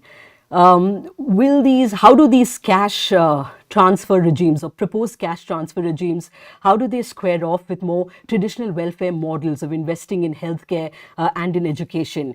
Is this indeed a race to the fiscal bottom, as some seem to be suggesting? Also, like, what is the exact correlation between these schemes and electoral fortunes are some of the questions thematically that I hope to sort of discuss in the next 1 hour. But of course, we'll keep giving you numbers. Don't worry about that. I have a great panel with me. Joining me on the broadcast here in the studio, Siddharth Varadarajan. You're familiar with this face. He is, of course, the founding editor of The Wire. We have Professor Nilanjan Sarkar, who I go to very often for election analysis. He, of course, is from the Center for Policy Research. At some point in the broadcast, I'm hope to be joined by Professor K. Kailash. He is joining us from Telangana. He's there as well. Thanks, Professor Kailash, for joining us. He is a political scientist. We'll also have a reporter from Newslaundry who's extensively traveled in Rajasthan and filed some fascinating reports. Before I go to Nilanjan Sarkar with the numbers, Siddharth, a question to you. We know that cash transfers aren't new, particularly in the state of Tamil Nadu. We have seen some kind of sort of dole, or what you may. But would it be correct to say that in this batch of state elections, we are seeing a definitive shift, that state welfare is being reoriented in a big way to cash benefits? With some differences, I would say. And I think it's, in a way, not unsurprising that the one state where the Congress is doing better than others, right? And perhaps better than it expected at the start of the campaign, was Telangana. Now, Telangana is Telangana. Telangana is, of course, a place where there's been lots of discussion of subsidies, cash, but it's, I was struck by the attempt the Congress has made to redefine the Raitu Bandhu scheme, which currently provides welfare essentially for landowners. Right. So, and if you understand the reality of Indian farming, the cultivator is often not the landowner. Right. And tenant farmers and agricultural laborers. Exactly, yeah. right? Yeah. So you have, I mean, the vast majority, in fact, are perhaps not owning any land. So in trying to redefine Raitu Bandhu, so there's some attempt to anchor welfareism or cash transfers, because at the end of the day, this is still a cash transfer, but anchor it in the specific requirements of the state's political economy, right? But otherwise, everywhere else, and actually even in Telangana, I mean, it's a competition for who can give the best price for rice, who will have the most attractive pension scheme, the most attractive scheme for women, and somewhere down the line, one would have thought that Indian politics would allow for the calm and careful design of a long-term, public welfare, social insurance scheme that would not be subject to the vagaries of elections in this way. But the nature of competitive politics in India is such that that conversation has become virtually impossible. Which was going to be a question that can we arrive at a democratic consensus on, where we are heading economically as a country, what should policy be? I'll come to that in a short bit, because we need to keep going to numbers as well. Professor Sarkar, you and I have chatted a lot over the last week, and we've spoken about Rajasthan. Can we pull up Rajasthan numbers, please? There you have it on your screens. The BJP leading in 100 seats, the Congress in 68. We have leads for 187 out of 200. Perhaps the most number of leads coming in on the Election Commission of India website is from Rajasthan, and which is to suggest that perhaps Rajasthan is following its revolving door politics of 5 years Congress and 5 years the BJP. Could you speak to the numbers on the basis of the travels you've had in that state?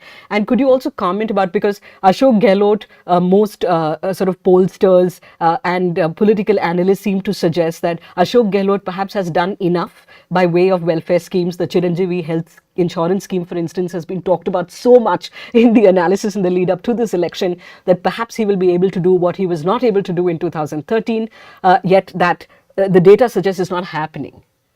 So look, I mean, there is, of course, one folk wisdom in which, every 5 years Rajasthan flips. This time it's true that when you went on the ground, Gehlot is the single most popular politician in Rajasthan. At a personal level, you're not seeing an extraordinary level of anti-incumbency. Unlike Telangana, also, you don't really have a concern that the delivery was unfair, right? That is, been one of the critiques that was made against the BRS in Telangana. But where the Congress has struggled is in actually managing its own factions. Of course, we know about Sachin Pilot, but when you traveled around, you saw significant splits in, let's say, the Jat community in the Shekhawati belt or in the Gujjar community due to the inability to manage some of these factions. So I think one of the challenges of analyzing a state like Rajasthan is that in addition to personal popularity, distribution of benefits, there are still these sort of structural caste-wise factors. The other issue, which I suspect we'll be talking about all day, is that you are increasingly seeing a split between male and female voters. Correct. So it is challenging, and many people in the field, especially if you're male, are not speaking to female voters, especially in Rajasthan, Madhya Pradesh, where it can be quite difficult. But when you do actually speak to female voters, you have to do it carefully if you're male.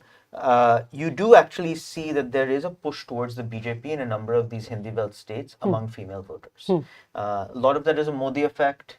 A lot of it is, the ways in which some of the schemes have been branded towards women overall from the BJP. But that is something that you are seeing systematically now across many of the states. When you put two of those together, you do actually have just enough votes dropping from the Congress party in Rajasthan. The other just very quick thing, I know I've taken a little bit of time, is that Rajasthan is a state that has a real seat-by-seat character. There are lots of factions within the Congress, within the BJP, independent candidates being put up, other parties being put up, and you can see it in the initial seat tally. You have a very large number of non-BJP, non-Congress party as winning, even though it's largely a Congress-BJP fight. And that is basically defectors and so on and so forth that are pulling votes away.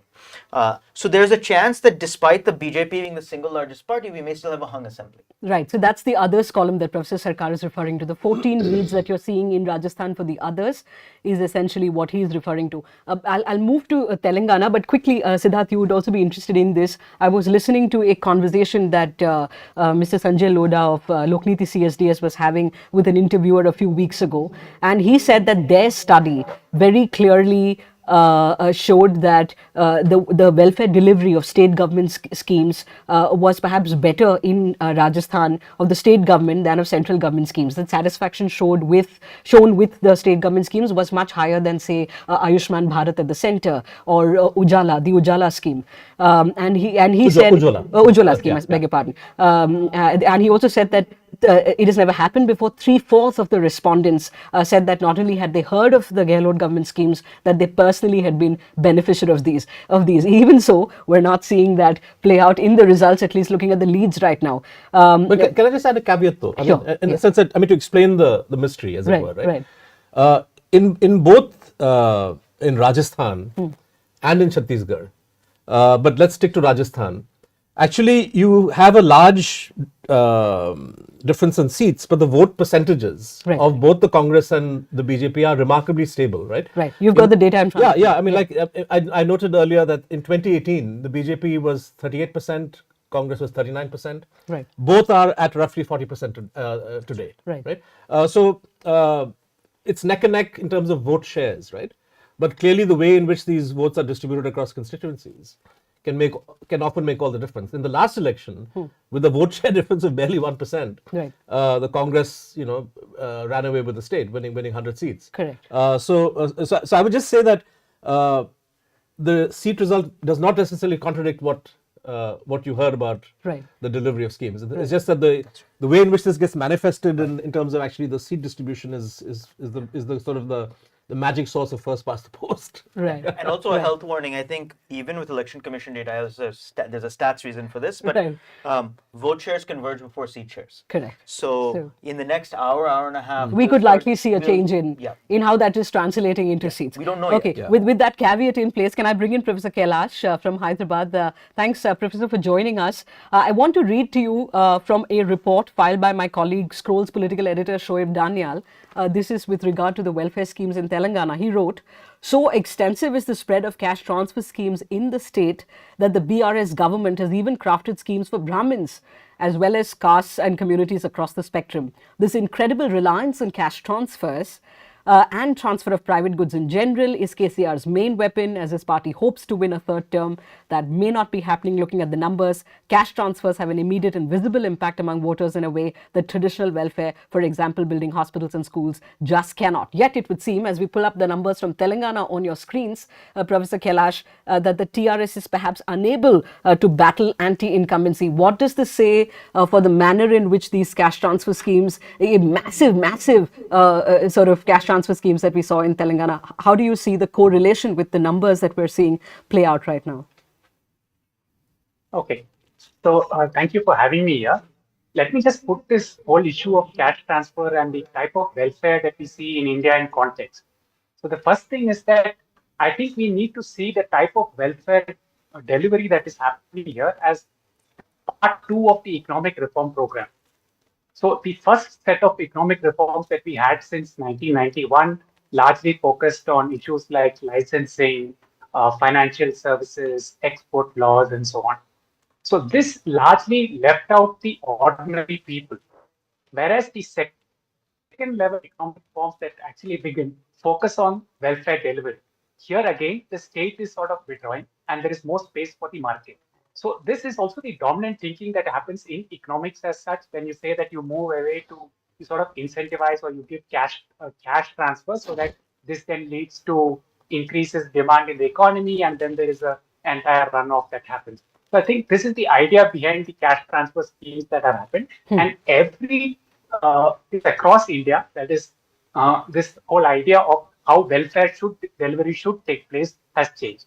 Now, the Andhra Pradesh and Telangana have been, I think, one of the first few states to actually experiment with this sort of mechanisms in India. A lot of these welfare schemes are first experimented in Andhra, Telangana, and then it sort of moves over to the rest of the country. One good example of this would be, let's say, the whole health insurance scheme, which was started by YSR, then it went on to become the RSBY, and today now you have the Pradhan Mantri Arogya Health Scheme or something around that.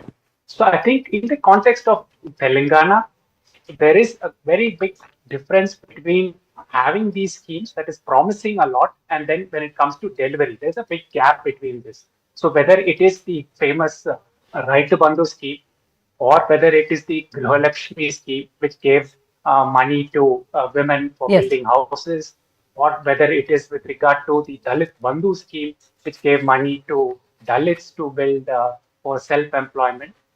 In each of this, there is a gap between what is promised and what is fulfilled. Okay, right. So, and then I think Congress has picked up on all the gaps and then made a good chance out of it, or made promise much more than what KCR has been promising. I think that's where the Congress has sort of benefited.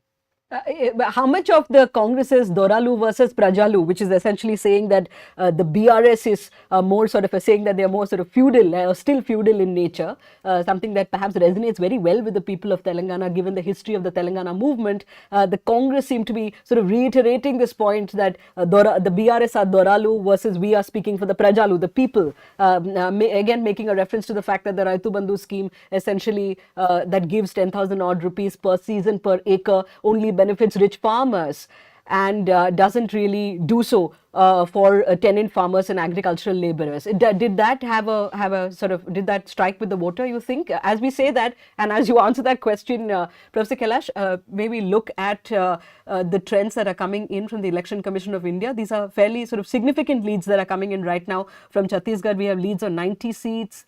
Sorry, these are the 90 seats, of which we have leads, the BJP leading in 24, the Congress in 22. So, that seems to be neck and neck again, Chhattisgarh, surprising. Madhya Pradesh, the BJP in 115 seats, the Congress in 44. In Rajasthan, the BJP leading in 99 and the Congress in 72. Again, consistent with what is being said this morning. In Telangana, the Congress seem to be definitively ahead on 46 seats and the BRS on 28. Professor Kailash, could you answer that question of Doralu versus Prajalu in the Congress's campaign? Yeah, so if you remember, this Right to Bandhu scheme came out just before the last election in 2018, and it's a flagship scheme of the TRS and now the BRS government, and this is what gave the TRS or the BRS now the space to sort of go all India. And if you look at his campaign, subsequently he would talk of Abki Bar Kisan Sarkar, and it sort of spread to Maharashtra, etc., to cash in on the disenchantment of the farmers there. So the BRS scheme, when it started, and as Siddharth also rightly mentioned, it was mainly for only the landowners. It is, but when you look at there have been a lot of civil society organizations that have done surveys around in Telangana and found that the number of tenant farmers is actually very huge, and they do not necessarily benefit not only from the Bandhu scheme but also from the insurance scheme, and also they have problems when it comes to procurement. So this unhappiness with a large section of the population, I think, has also benefited the Congress. Right. And as I cross over to my colleague Sudipto Mondal, who's the executive editor of the Newsminute, I want to remind our viewers, or perhaps our viewers already know about this, the Prime Minister, who has in the course of the campaign for Gujarat and the course of the campaign for Karnataka, derided political parties for what he said was bribing voters. Revdi is the word used by the Prime Minister. But Mr. Modi himself has been, as you would know from the meetings that have happened with the BJP in the last week, looking to sort of broaden the base of what the BJP refers to as Labhartis, the beneficiaries of the many welfare schemes at the end of the day. So perhaps, which scheme gets tagged as Revdi and which scheme gets tagged as just social welfare depends on which political party is proposing or implementing it, Siddharth. Yeah, and I mean, even at the time when he said it about a year and a half back. Yes. I mean, it was actually when AAP announced free electricity in Gujarat. That's when it started, and then he reiterated that during Karnataka. And so what's that famous meme from one of the TV shows? Ki, Sada Kutta Tommy. So everybody was sort of saying that, look, when you do it, it's all great economics, and when we do it, it's Revdi. So that's the fact that every party has plunged into this same pool also is a comment on, and I think this is the other aspect that should alarm us, right? There is poverty which the state successive governments have been unable to dent. Like, look at the food subsidy that the BJP government at the center is unable to withdraw. Right, the subsidy that was announced during COVID, right? Yeah, they've extended it now indefinitely. Exactly, it's extended it, and so that's you can say that that's tempting the voters. It's also a commentary on the fact that there is genuine food insecurity, and somewhere down the line the question has to be asked that can we this Viksit Desh, all the big promises that the Modi guarantee is supposed to, if people are not able to earn enough to even feed themselves, this is a sad commentary on the state of affairs of the country and the government running the show, right? So somewhere down the line, the Revdi politics or freebie politics is a comment on the broad failure of economic policy. And it's not just the opposition party against whom the finger is raised. The primary finger has to be raised against the union government. Right. President Sarkar, now that said, state finances, state resources are finite.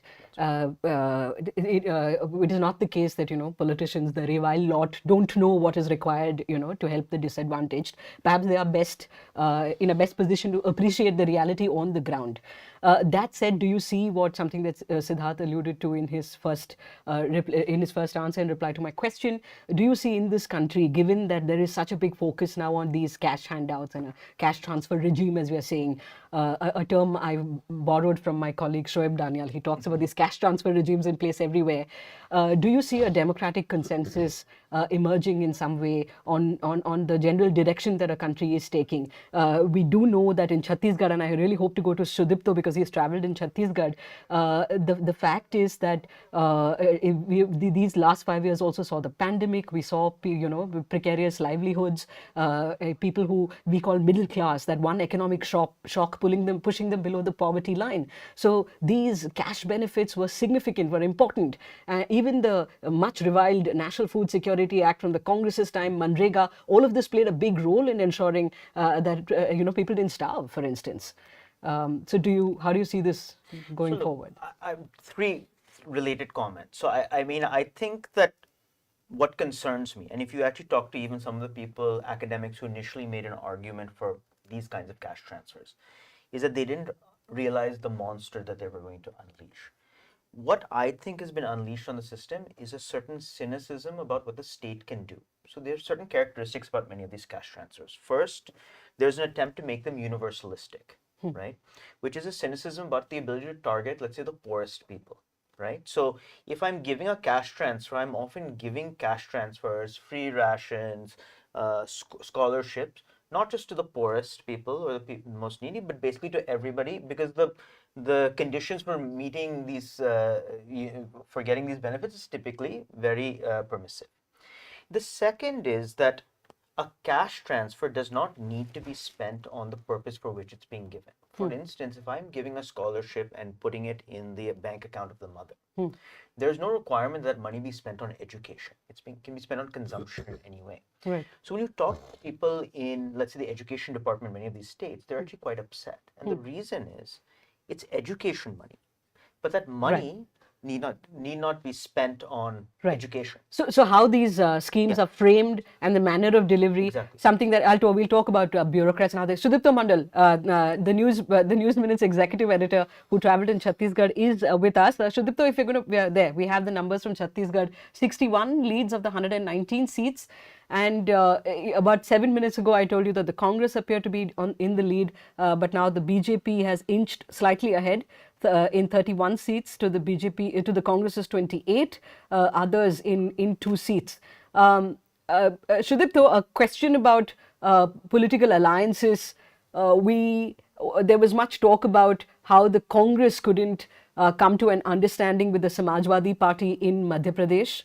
And that it could have perhaps been, we all know of how talks failed and the sort of falling out between Kamal Nath and Akhilesh Yadav. Much has been written about it. Even sorry, I was going to talk about Telangana with you because he reports in the south. But Chhattisgarh, let's look at Chhattisgarh. Sorry, let's look at the cash transfer regime in Chhattisgarh, the welfare schemes, and how they played out. What was your sense in the course of your reporting on whether Bhupesh Baghel is in a position to get the Congress back to power in these elections? And those numbers, are they surprising, the leads that are coming in right now? Right. Thanks, Smita. Firstly, it's kind of fitting that they are neck and neck, the BJP and Congress in Chhattisgarh, because essentially they are the same party, in terms of ideology. In fact, I dare say that someone like a Baghel has done better than Raman Singh on the question of Hindutva. He's contributed more to the Hindutva cause than Baghel did, than Raman Singh did in 15 years of his rule. Ram, one mug, whatever, that path he's creating where supposedly Lord Ram went through the forest and all of that. But since you bring up this cash transfer, I was listening to what you guys were talking about. See, I do believe that you have to look at it and look at any development initiative in India.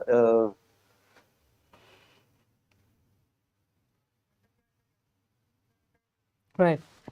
Hi. So it appears our link with Sudipto Mondal briefly broke. Can you hear me, Sudipto? Yeah, all right. We're going to go back to him in a bit again. Let's take a look at the numbers. Chhattisgarh, again, as I said, leads in 61 of the 119 seats. The BJP has got its nose ahead very slightly, leading on 31 seats. The Congress party on 28 seats. 2 to the others, we don't know. No, BSP hasn't opened its tally. Can we look at the other states, please? If the PCR can pull up the numbers coming in from the Election Commission of India. In Madhya Pradesh, we have leads for 197 of the 230 seats. That's a substantial number.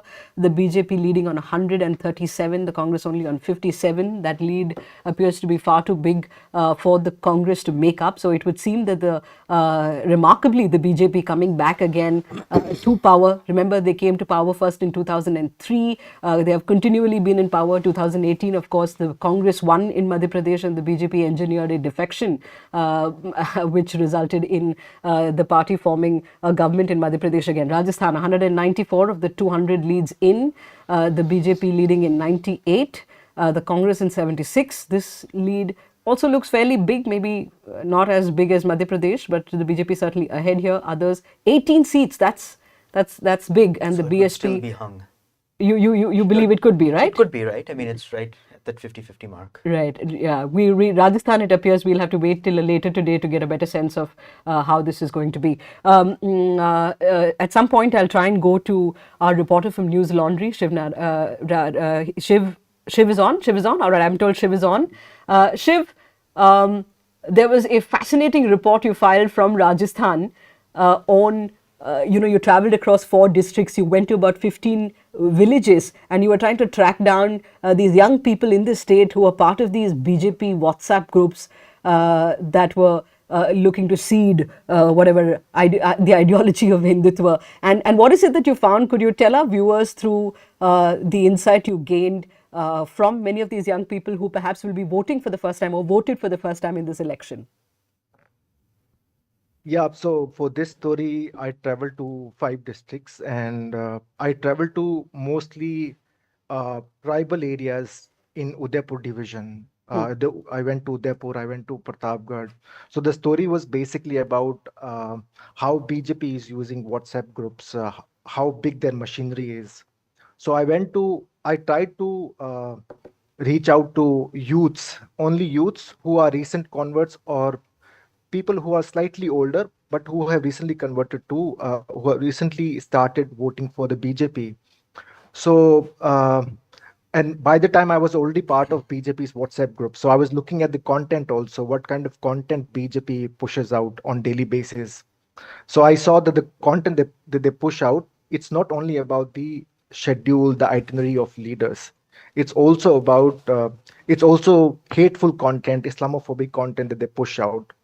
When I met these youths in these areas, in these 15 odd villages, they were saying the same thing what I had been saying in WhatsApp groups. For example, they were saying they were convinced that Rahul Gandhi is a Muslim. They were convinced that Congress didn't want the construction of Ram temple, and they fielded some 25 lawyers. Wow. And yeah, and they also said that look at Priyanka Gandhi, wherever she goes, if she is in Kerala, she wears the cross. If she is in UP, she wears Janeu, she wears Rudraksh. So they are hypocrite. So look at Modi, wherever he goes, he doesn't wear religious symbols of other religions.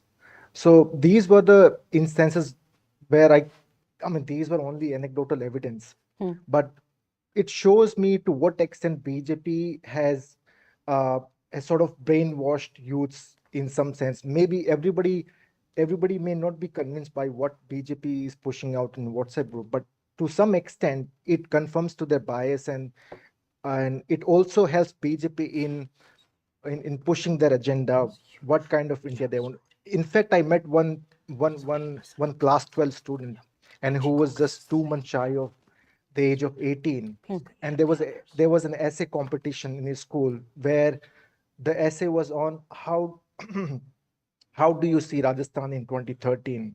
So he wrote in the essay that he wants India to be a Hindu Rashtra. Wow. So even school students are saying these things. Of course, apart from that, he must have written so many other things. But the first thing that he came to his mind was like, I want India to be Hindu Rashtra by 2013. That's my idea of India. So it was so since you were discussing welfare schemes, to what extent welfare schemes can help political parties. Right. I think unless political parties have emotive issue other than the welfare schemes, these welfare schemes will always fall short of what the particular party expects after the polls. So I think the Congress, most of the welfare schemes came in the run-up to the polls. Or maybe the Congress didn't have much time to implement these schemes. It was only Chiranjeevi scheme, the insurance scheme, health insurance scheme, which had a good run of 2 years or 3 years. But I think rest of the schemes ran only for 2 months or 3 months. So see, these welfare schemes have to be gelled with some emotive issue that the Congress feels that, because people do vote on emotive issues. It's not only welfare schemes. I've met a lot of people, a lot of girls.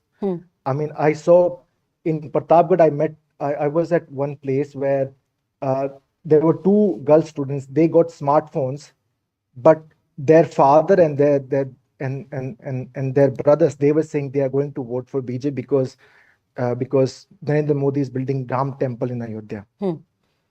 Right.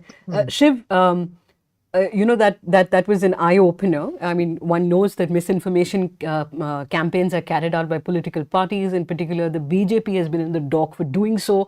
But the extent to which these WhatsApp groups that you refer to in your reporting, and it is important for our viewers to recognize here that Shiv had to seed himself in these WhatsApp groups. Then he had to go and track down people who are part of these WhatsApp groups and try and understand from them, to what extent, why did they join the group in the first place? To what extent are they being influenced by the kind of propaganda, if I may, that is being sort of given to them, fed to them day in and day out. And this sort of reporting takes time. He puts in the hard yards, so do all of us here.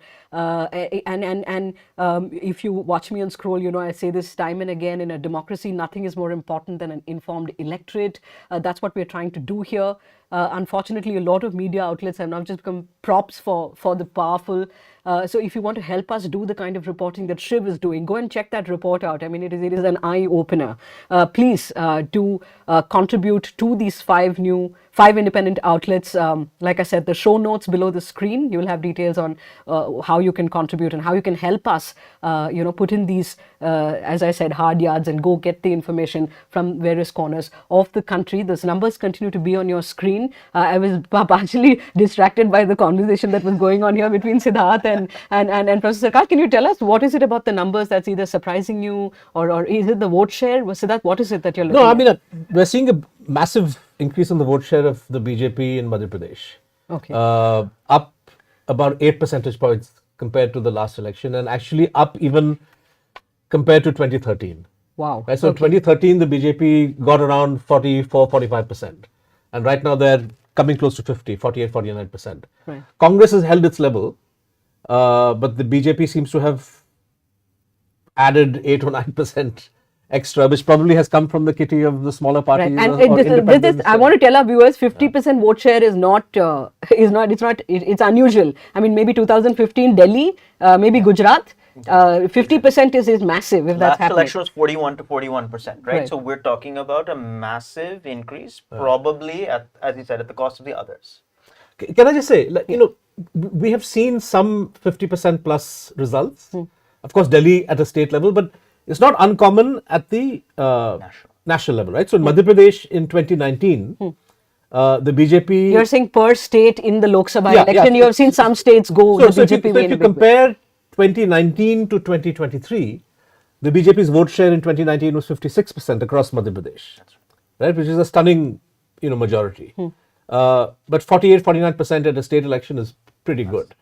And I think somewhere down the line, maybe the lack of, the floating voter who was perhaps putting her vote with smaller parties or independents. Frankly, we'll have to look at this constituency by constituency to understand where these votes have shifted. Right.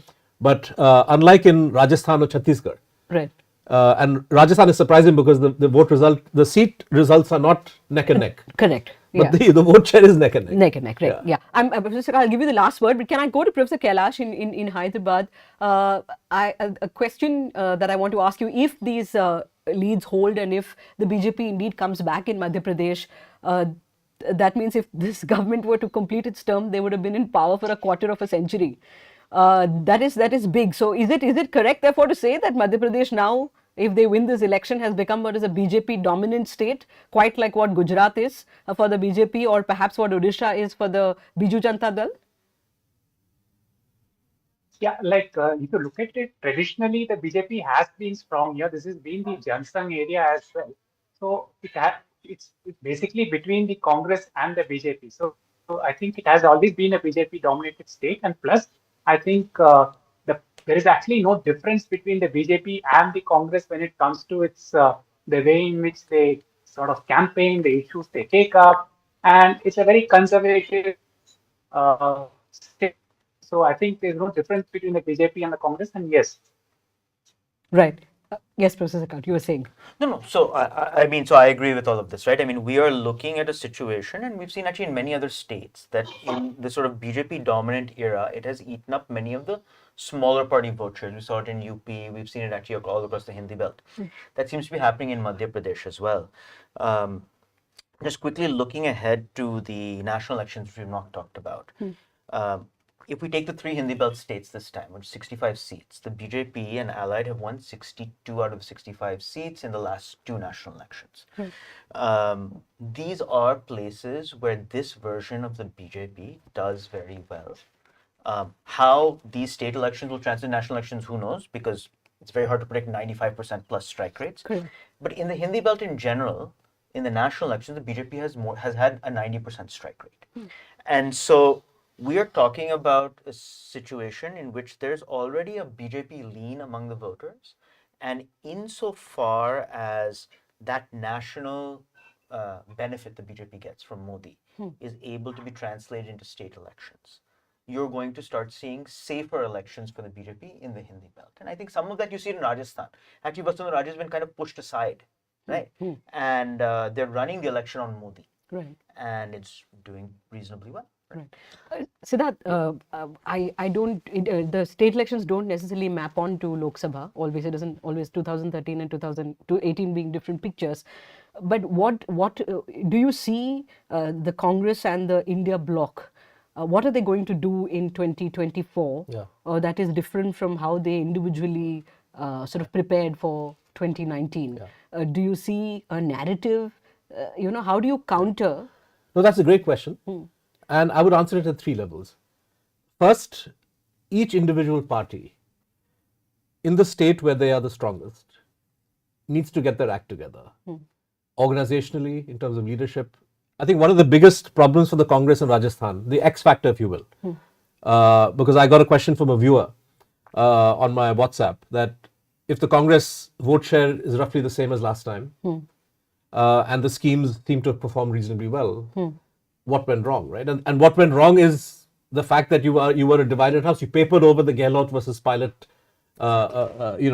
divisions in the last 6 months, but the voters knew, and I suspect Party cadre were suitably, demoralized on the basis of these divisions, right? So you need to get your party house in order.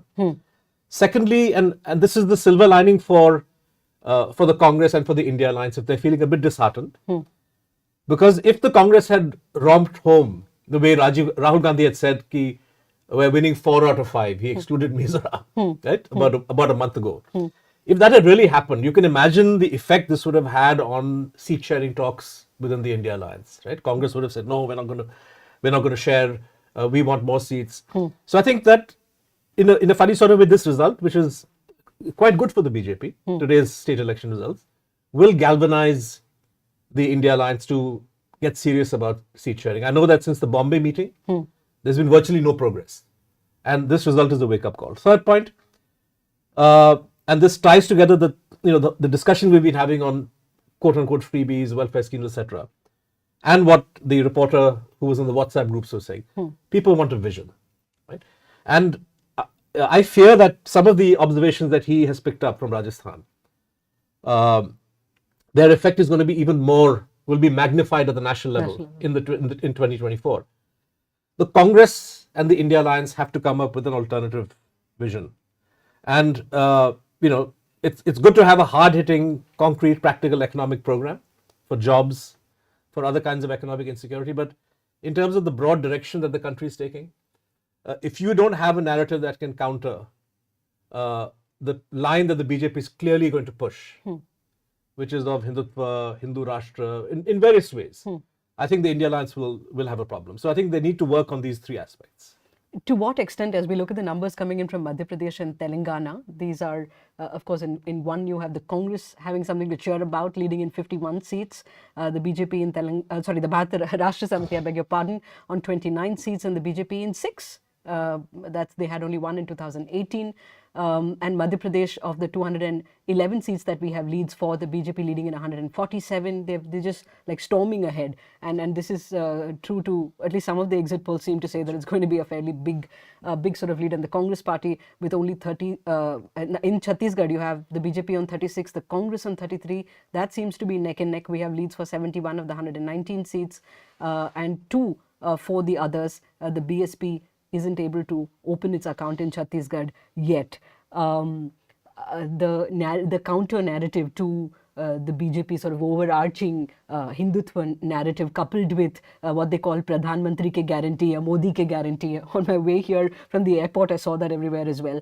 What did the Bharat Jodo Yatra do for the Congress and its potential India bloc allies? The Mohabbat ki Dukaan and all of it seemed to, I know he spent a fair amount of time in Telangana, for instance, at the Bharat Jodo Yatra, more than what was initially envisaged. Sort of his program went on longer, and some people would say that perhaps you can credit Rahul Gandhi to that extent for the manner in which the numbers are playing out for them in Telangana. But that doesn't seem to have sort of, and there's no tangible electoral benefit. Is that correct to say, or? I mean, look, the Hindi belt is a tough nut to crack for the Congress. I think that's the simple fact, right? In the last 2 national elections, the BJP versus Congress head to head, the BJP's had a 90% strike rate. In the Hindi belt, the BJP's had a 90% strike rate. These are places where the combination of Modi, Hindutva politics, and what the BJP represents has really surged ahead and has built a large core vote bank. You see what is happening in Madhya Pradesh. So I think it's a bit unfair actually to say that Bharat Jodo Yatra hasn't worked even in North India. It just has to go much further. In the South, where there was actually room for the Congress to come back, it seems to have had some impact, right? So maybe, right? I mean, but I think like we see that in Rajasthan, there were local factors that hurt the Congress. We see that in Madhya Pradesh, you have an ascendant BJP vote bank.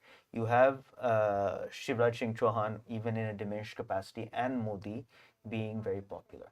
Just to give you one sort of thing, because I look at a lot of surveys. When you look at the South and you ask who is responsible for delivering benefits to you, you typically get a much lower percentage for the Prime Minister. When you look at the North, in the Hindi belt, you'll typically get a much higher number. So the combination of a chief minister that is reasonably popular, even in diminished capacity, and the overwhelming popularity of the Prime Minister makes the BJP very formidable in the Hindi belt. Right. Professor Kailash, a question to you about, this seeming north-south divide in how the Congress, of course, having been able to make a comeback in Telangana, if these numbers indeed hold, and it appears they will, and having won Karnataka earlier in the year. This is obviously significant for the party, for the cadre morale, and frankly for campaign finance, for raising money. I mean, you need to be in power somewhere to get money, do you not? But how do you see, Professor Kailash, the sort of distinctly separate tastes in the south and in the north of voters in the context of how the BJP's campaign has been, and what the Congress and what is the larger India bloc, the sort of the narratives that they have looked to offer to the people, to the voter? Yeah, just to take Nilanjan's point slightly more. One is when you speak of voter satisfaction with the government, whether it's at the state level or with the center, I think one doesn't know whether the voters are actually talking of satisfaction with the government, or is it a partisan sort of identity that matters, whether they're looking at governance through the lens of the party. So they support a party, and therefore whatever the government in that particular state does, if it's their party, they say yes. So I think one needs to be a little more careful when looking at it in terms of that. So I think, but there is this divide between, let's say, the North and the South, because the BJP has been traditionally weak in the southern states, whether it is Kerala, Tamil Nadu, Andhra, or Telangana. It has got a space in Karnataka. Now, moving on to the sort of India bloc that which we hope will come up in 2024, or which plans are being made, I think it is very difficult. And it's not as easy as we say 1989 sort of coming together of opposition parties that happened, because today there are many more players that are there in terms of political parties. and there is much more overlap between these political parties, unlike in 89 when there was not much overlap in terms of territory that was there. Here today there is greater overlap. So I think that's you have sort of a narrative for each party to actually do well. And I think any sort of negotiation that could happen is most likely to be a post-electoral one rather than a pre-electoral one, because none of these parties are going to cede space to any of them, anyone. I don't think it makes sense for them to cede. The larger picture is that if they do, it's beneficial, but they are unlikely to cede space to each other in any of these states. So the Congress is likely to hold on to itself, whether it's UP or in Rajasthan or in Madhya Pradesh. It will constantly keep saying that we are a dominant party, we are a big party, so we need those seats. So I don't think it is going to give it to the Samajwadi Party in Madhya Pradesh, or Samajwadi Party is not going to give the Congress seat. So I don't think this is going to come together at at the pre-electoral level. We can talk of something at the post-electoral level if the Congress does well in the South and then makes a claim when they come together later. Right. And on the bottom of your screens, you have that scroll talking about some of the key candidates and how they're doing.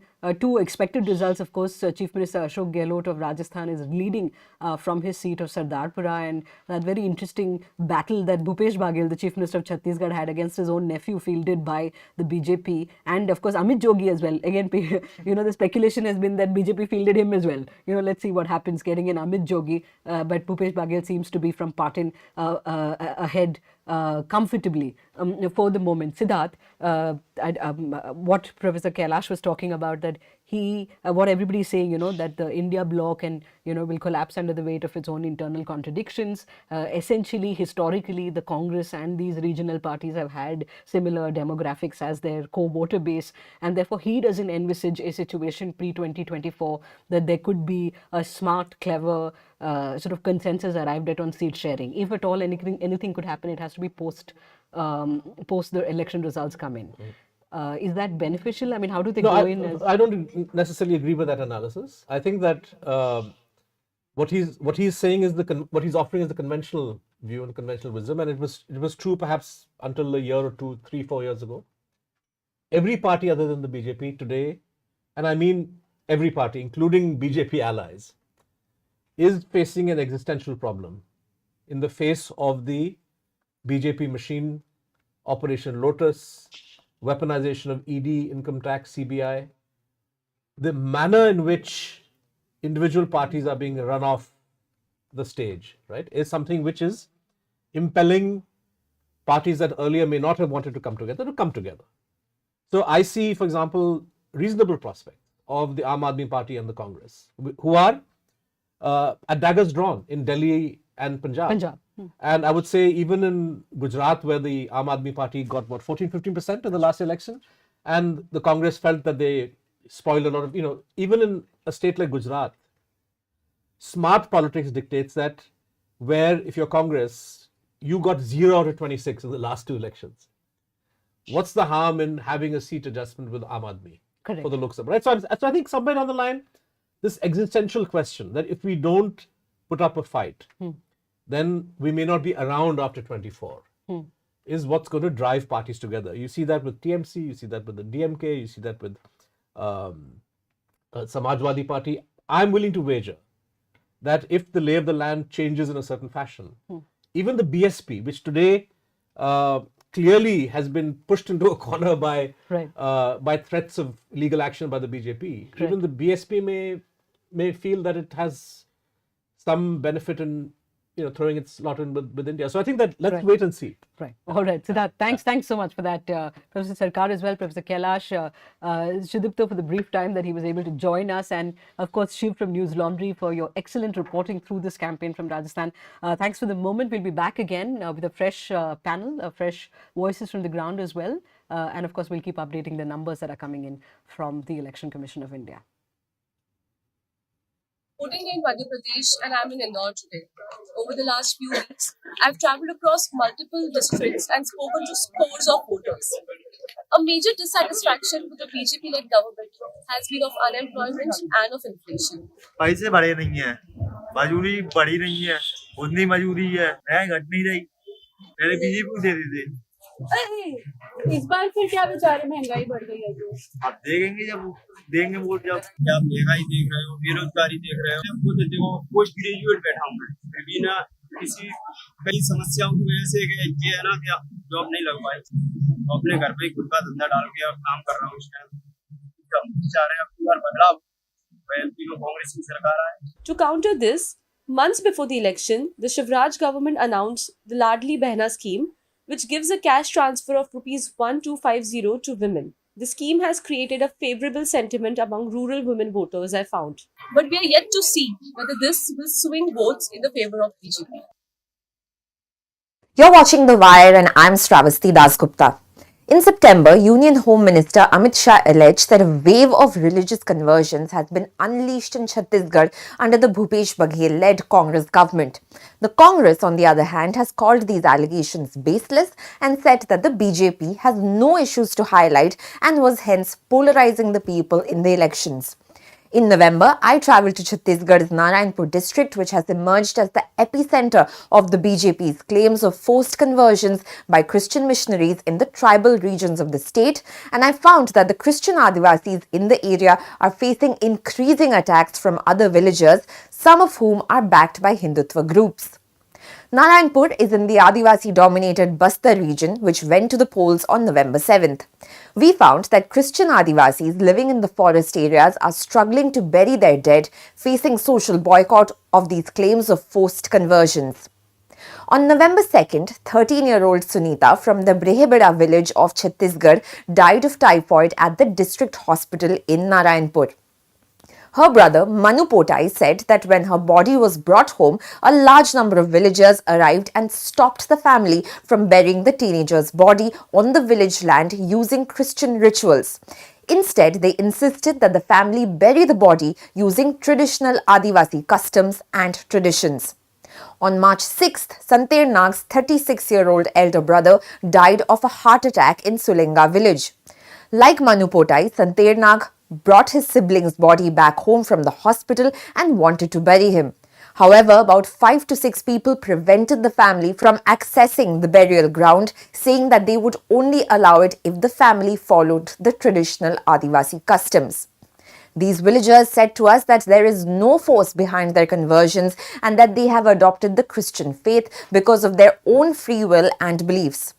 However, it's not just the burial of the dead. Christian Adivasis there are also facing social boycott. 24-year-old Sarita, who lives in Kokri village, said that she has been boycotted by her family for adopting Christianity back in 2012. She claimed that she's also being stopped from working on her family land by her brother and has to travel outside the village to work as a labourer. Over 20 instances of anti-Christian violence were reported from the Narayanpur district in December last year alone.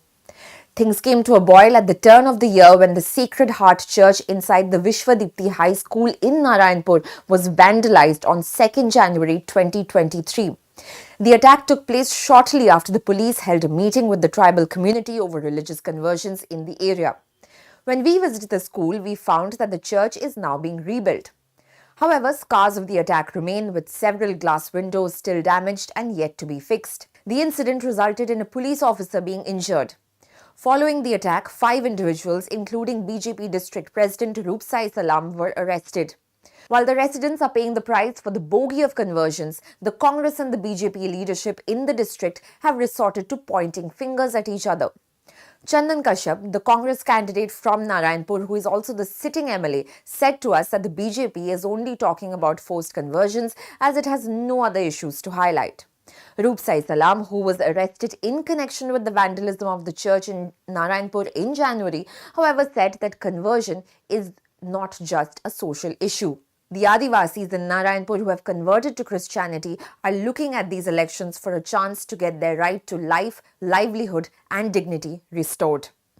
You can head to our website thewire.in to read our full story and support our journalism so we can bring you more such ground reports. No loudspeakers, no rallies, no processions, no door-to-door campaigns, and very few posters. Elections in Mizoram look and feel very different compared to the rest of the country. Are you wondering why? The Mizoram People's Forum is a church-backed poll watchdog that was started in 2006 to ensure fair and free elections in the state. The Mizoram People Forum was formed way back in 2006 in order to achieving the free and fair election, clean elections in Mizoram. We try to watch the election campaigns. We try to prevent candidates from distributing this money. The MPF consists of 7 churches and 5 NGOs, including the powerful Young Mizo Association that nearly half the Mizo population is a part of. When election is near, this MPF, Mizoram People Forum, is organizing a meeting with all political parties. In that meeting, they have signed an agreement regarding this, not to carry out house-to-house campaign, not to organize these grand fees, not to, give freebies to the community. That kind of agreement we have signed. If they do not obey, then we will announce publicly what they do. That will be harmful for their winning. No? Rahul Gandhi's Padyatra in the state last month may have been talk of the town, but it violated MPF's rules and the MPF publicly condemned it. The Congress party later issued an apology to the MPF. We announced it through the media. And sir, I read that there is also... And then the Mizoram Pradesh Congress Committee president apologized in the media, through the media.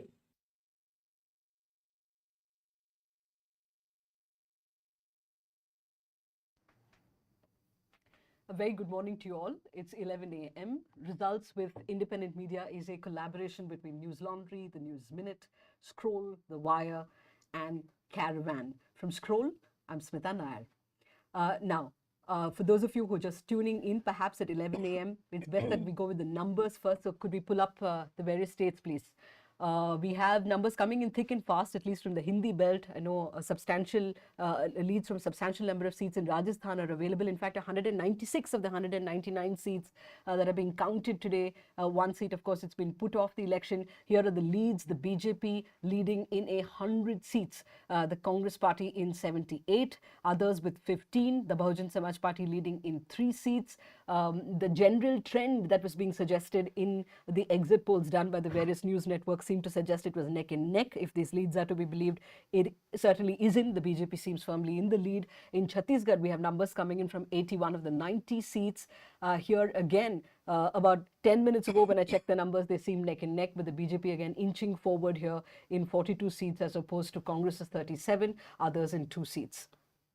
Can we pull up Madhya Pradesh and Telangana, please? In Madhya Pradesh, leads from 218 of the 230 seats, the BJP leading in 150, the Congress in 65, the others in 2, and the Bahujan Samaj party in 1. This is big, which means, as we were talking about in the earlier panel, the Congress, the BJP, if it were to form the government in Madhya Pradesh again, would have been in power for a quarter of a century. Telangana leads from 98 of the 119 seats. The Congress firmly in the lead here, 51, well beyond the halfway mark. KCR's BRS in 29 seats, and the BJP in 6 seats. I'm going to ask one of our panelists who's joining us to comment on that particular figure and whether it's going to be relevant in the Lok Sabha polls that happen in a few months from now. Let me introduce the panel to you. My colleague and editor here from The Scroll, Supriya Sharma. She's traveled extensively in Chhattisgarh. Radhika Bordia, very familiar face for those who watch TV. Radhika, of course, was reporting for The Wire from Rajasthan in a big way. And Dhanya Rajendran, the editor of the Newsminute. Big congratulations to her. The reason you see a glow on her face is because she's won Journalist of the Year at the Red Ink Awards in Mumbai. Scroll, of course, also big bragging rights for the investigative reports done by this news website. Online, do we have our guests who are joining us online as well? Yamini Iyer is expected from the Center for Policy Research, a great mind there. I would want to go to Yamini, as I have in the past in Scroll. We've discussed, Revdi versus freebie, what's a merit freebie or a welfare scheme versus a non-merit scheme. We'll come to all of that in a bit. Yamini, thanks so much for making the time. Who else do we have?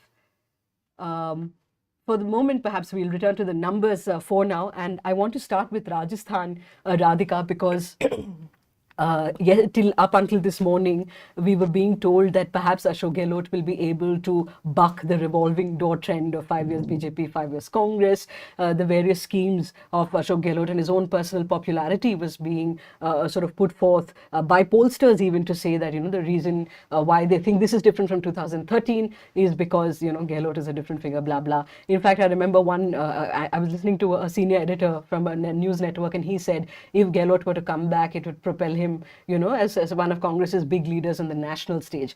Break these numbers down for us and why they are the way they are. Absolutely. I mean, I think that we've had a lot of talk about Gehlot's popularity, and undoubtedly that is the case.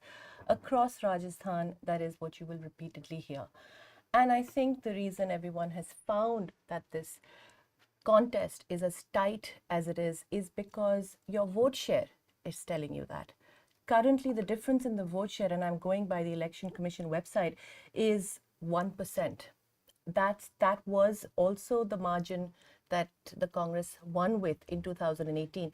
Now, when you have such a close margin of victory and you're an incumbent government, definitely the BJP had the edge.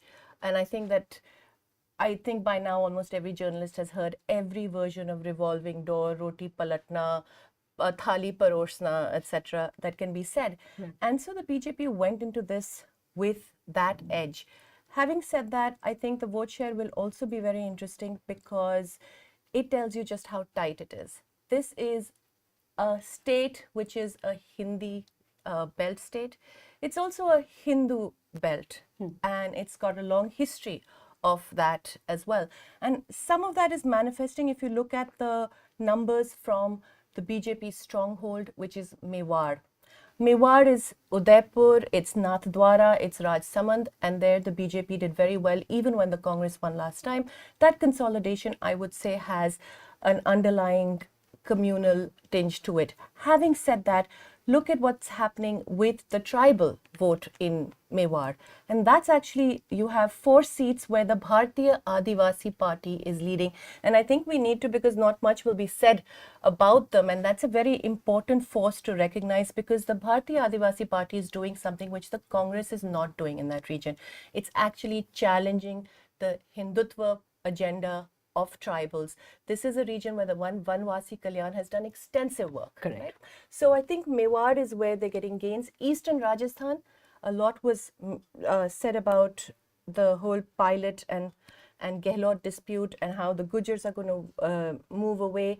And I think we'll have to look closely at the seats in Eastern Rajasthan. At the moment, at first glance, you are seeing a lot of losses there. But I will just want to put this on record. When we're talking about development, the reason you're seeing that vote share recurringly for the Congress is because Gehlot is seen as a man who is thinking of a social welfare umbrella for the state, which goes well beyond anything that can be called reveries, because he's actually initiated laws that are going to outlast him. That takes courage, because one, just going into a battle on a plank that is only development. And unlike Madhya Pradesh, unlike Chhattisgarh, you've not had we open the Ram door temples, as Kamal Nath was saying in Madhya Pradesh. Here, there was a very clear thing, Kaam kiya dil se, Congress phir se. It was a slogan that was coined by a Congress worker in Bharatpur, actually. And that's what he's gone to the polls with. And I think that he will lose. And we will, as we discuss further, many reasons for that. One of it is the lack of cohesion with which the Congress is unable in the end to make that mahal. But we can talk about that more as we go along. Right. I may perhaps come to you with Madhya Pradesh and, with the chat we had before we went on the air. I just want to quickly read some of the leads that are coming in on the scroll, on the ticker there. BJP's Rajavardhan Singh Rathore is trailing. This was, I wouldn't say expected, but it was being said even before elections that perhaps he's not on a weak wicket against the Congress's Abhishek Chaudhary in Jotwara. Radhika, you're looking at that and not surprised by Rajavardhan Singh Rathore?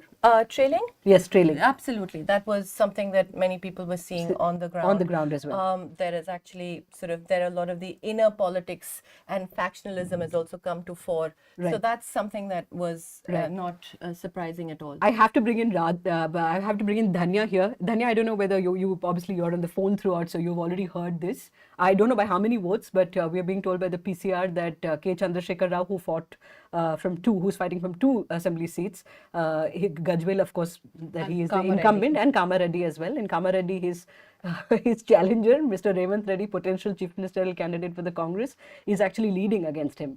That you're surprised, expected? No, I wouldn't be. I mean, if there is a way for the Congress, which is what it looks like, if the Congress goes anywhere to win more than 65, there's definitely a wave, because in Telangana, that's what you call a wave.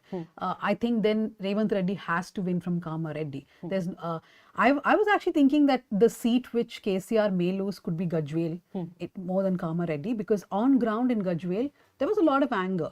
I mean, that's across Telangana. There was anger against the family itself and a lot of anti-incumbency regarding policies. But I think they did not pay heed to it till the last minute. In fact, it was in the last 2 weeks that the BRS started palpitating that perhaps they may lose elections. So not surprising at all. If Revanth Reddy is managing to win Kamareddy, then, and there's no doubt also on who will be the chief minister. I mean, I don't think there's a doubt on who will be the chief minister, but you know, for TV channels, it's fun to just keep it going, saying who will be chief minister. It will be Revanth Reddy, absolutely no doubt about it, but Kamareddy will win, cemented for him. Right. Well, very famously, Revanth Reddy in a television interview much before this exit polls happened said that I will meet you at 10:30 a.m. 9th December, Sonia Gandhi's birthday at the Lal Bahadur Shastri Stadium, where he will, I think he seemed to suggest he will be sworn in on the Congress. I was talking to someone who worked with him for many years because we're trying to write a profile on him, and I was asking him that what was his ambition when he was young, when he was a younger politician. He said he wanted to be chief minister. I said, but how can a young politician with the TDP, when Chandrababu Naidu is alive and he has a son who may take over, how can he think of becoming chief minister? He said Revanth Reddy has been clear. He wants to be chief minister, and he was very open about it. He apparently used to give sound bites saying that after Naidu, there will be time for younger people, then I will become. So this is a man who was also created by KCR in one way. During the whole Telangana struggle, I mean, there was this whole incident where he was arrested. That is, of course, post-Telangana, but even during Telangana movement. So KCR created Revanth Reddy is what a lot of people feel. Right. So talking about the Telangana movement in KCR's co-travelers, Dhanya Rajendran, if I'm pronouncing it correctly again, from Gajwel, fighting against KCR, the BJP's sort of main face, if I may. How are you seeing? Do we have anything from Gajwel, PCR, as you try and look for the leads? I was looking at TV9 Telugu, which has the Telugu numbers. They are saying that as of now, KCR seems to be leading. I think it's keeping on changing. But in Gajwel also, people were talking about Itala. Itala is someone who was in the TRS. Then he moved to the BJP. He's been a co-traveler of KCR. So people look at Itala as someone who rebelled against a dictatorship, against an autocrat. So there is a lot of sympathy towards Itla, which is also why he won the by-elections, right? So wherever we went, people would speak about Itla. And if the BJP itself does better than it did last time, that's the message for the BRS, that they gave away a lot of space to the BJP. And if the BJP walks away with those numbers, it's not just the Congress that poses a challenge for the BRS anymore. It is going to be the BJP too in 2024. Yeah, if I forget, remind me, we are going to talk about BJP, okay, and what it means. I want to go to Yamini before I speak with Supriya. Yamini, I'm not specifically asking you only about welfareism or about, you know, the OBC caste census promised by the Congress party in various states. Thematically, as you look at these numbers that are coming in, there seems to be more for the BJP to cheer than the Congress party. Give us your sort of big picture of what you make of the numbers coming in from the 4 states that we're counting today. Thanks, Smita. I think it is interesting. There was, I think the Congress was expecting to do a lot better in Madhya Pradesh than they have. But it tells us, if I look at it from the broad trend perspective, I would say a few things. I think it tells us very clearly that there is a lot more political space for Congress in southern India at this moment in time than in North India. And in a way, the Congress has more or less played the BJP game in both places, except that in southern India, it's much more articulate on its ideological positioning as distinct from the BJP's Hindutva. It plays the same competitive welfareism game as KCR does, but it's ideologically a lot clearer than in northern India. Both Madhya Pradesh and Chhattisgarh being two very important examples where you see this sort of attempt to play the BJP's game on the BJP's game, which is a combination of soft Hindutva alongside with competitive welfareism, and its inability, therefore, to actively articulate a distinct position for itself remains a challenge. Rajasthan, I think, is somewhat more unique. I do agree with what Radhika was saying earlier. I think Gehlot is an extremely popular chief minister. His calm is very visible. I've been working in Rajasthan over many decades, and you really do see a significant shift. And the welfareism of Rajasthan, particularly by virtue of the minimum guarantee laws, is different. But I will say that when it came to the election campaign, the welfareism element of the campaign, as I saw in Rajasthan, almost mirrored the welfareism campaign of the BJP, in that what was really pushed and positioned electorally, regardless of what of the larger social security architecture that was being built up, was very much an individualized, leadership-centric welfare. So you saw Gehlot consistently with the pink background and his picture in each of these. I remember particularly the kit, the ration kit that was provided as in sort of competition with Modi Ka Gehu. Gehlot Ka ration kit has Gehlot's picture with a pink background and the details of what is so-called being offered. In terms of its instrumentality and strategic utility of the welfareism, it's very much mirrors what the BJP is doing. And that competition, I think, sort of makes it lose its distinctiveness in the electoral play. There's a third piece here, which I think will need a lot more unpacking, but is important, which is the role of the female voter. At least we saw in the exit polls the extent to which the BJP and particularly Modi remains extremely popular with the female voter. That showed up in the numbers, in the exit poll numbers, some of the numbers that I saw in Madhya Pradesh, in Chhattisgarh. And, I think that needs to be unpacked a lot more. We've seen this in different state elections in North India too.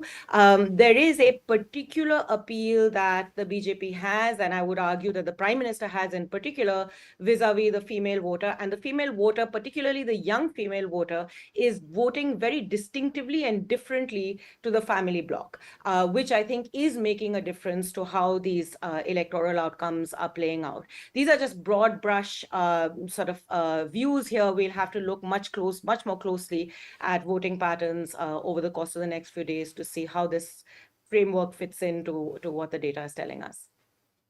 Right. I know you have to go, Yamini, at 11:30, so I want to ask you, because I know you have sort of debated this and written so much about welfare politics or competitive welfareism, when the RBI put out its data, or when the Prime Minister sort of repeatedly since the Gujarat election and then the Karnataka election spoke about Revdi, dissing other political parties for doing so, at the same time looking to broad base his own, labhartis or beneficiaries of the schemes. You answered some of it already, but is there a direct sort of tangible outcome to what is being offered, if I may, in terms of welfare schemes, or does it matter how it's been tailored? How, for example, a panelist in the hour that went by said the manner in which the scheme has been designed by the bureaucrats at that particular state perhaps is also key to how it's being perceived by the voter. On the basis of the numbers you're seeing right now, Yamini, is this the new sort of political idiom, the political narrative going into 2024? We've seen the Prime Minister in hoardings talking about Modi ke guarantee as well, even as he derides other parties for so-called bribing the voter or Revdis. How do you see welfare and welfare politics in the run-up to 2024 and the results on the basis of the numbers that are coming in from the states? So, I think we are definitely seeing a very clear political consensus that cuts across political parties. There are obviously regional prioritizations that and sectoral prioritizations that occasionally make themselves visible. And I think here Rajasthan to a degree stands out, Chhattisgarh stands out a wee bit as well.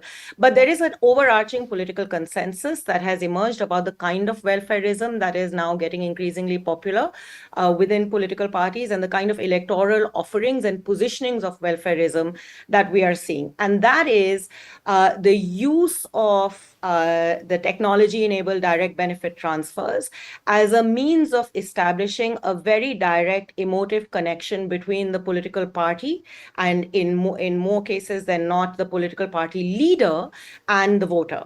And it's a form of it's playing out in different ways in different states, but that is really the instrument of delivery. So the political party leader becomes really important. I think in the BJP state leader's problem is that Modi takes over that space. So even in in Rajasthan, there is no chief ministerial candidate that is visible. Vasudha Raje has most definitely been pushed to the sidelines and the margins. We will see what plays out over the next few days. In Madhya Pradesh too, an active attempt was made to sideline Shivraj Singh Chauhan to a greater degree. I think his ability to fight back is a lot more visible than, say, Vasundhara Raje's ability to fight back. But even so, it's a double engine with Modi winning, and it is Modi's visibility that is able to establish that direct connect with the voter. In Rajasthan, the attempt was made by Gehlot to do exactly the same, but bypassing other political leaders, the Gandhis most visibly, but also seeking to bypass the local political challenges that he was competition that he was facing with Sachin Pilot to become the established figure that is establishing the emotive connect. That is why his image or his photograph was so central to the way in which the welfare offerings were delivered. In Telangana, this was being done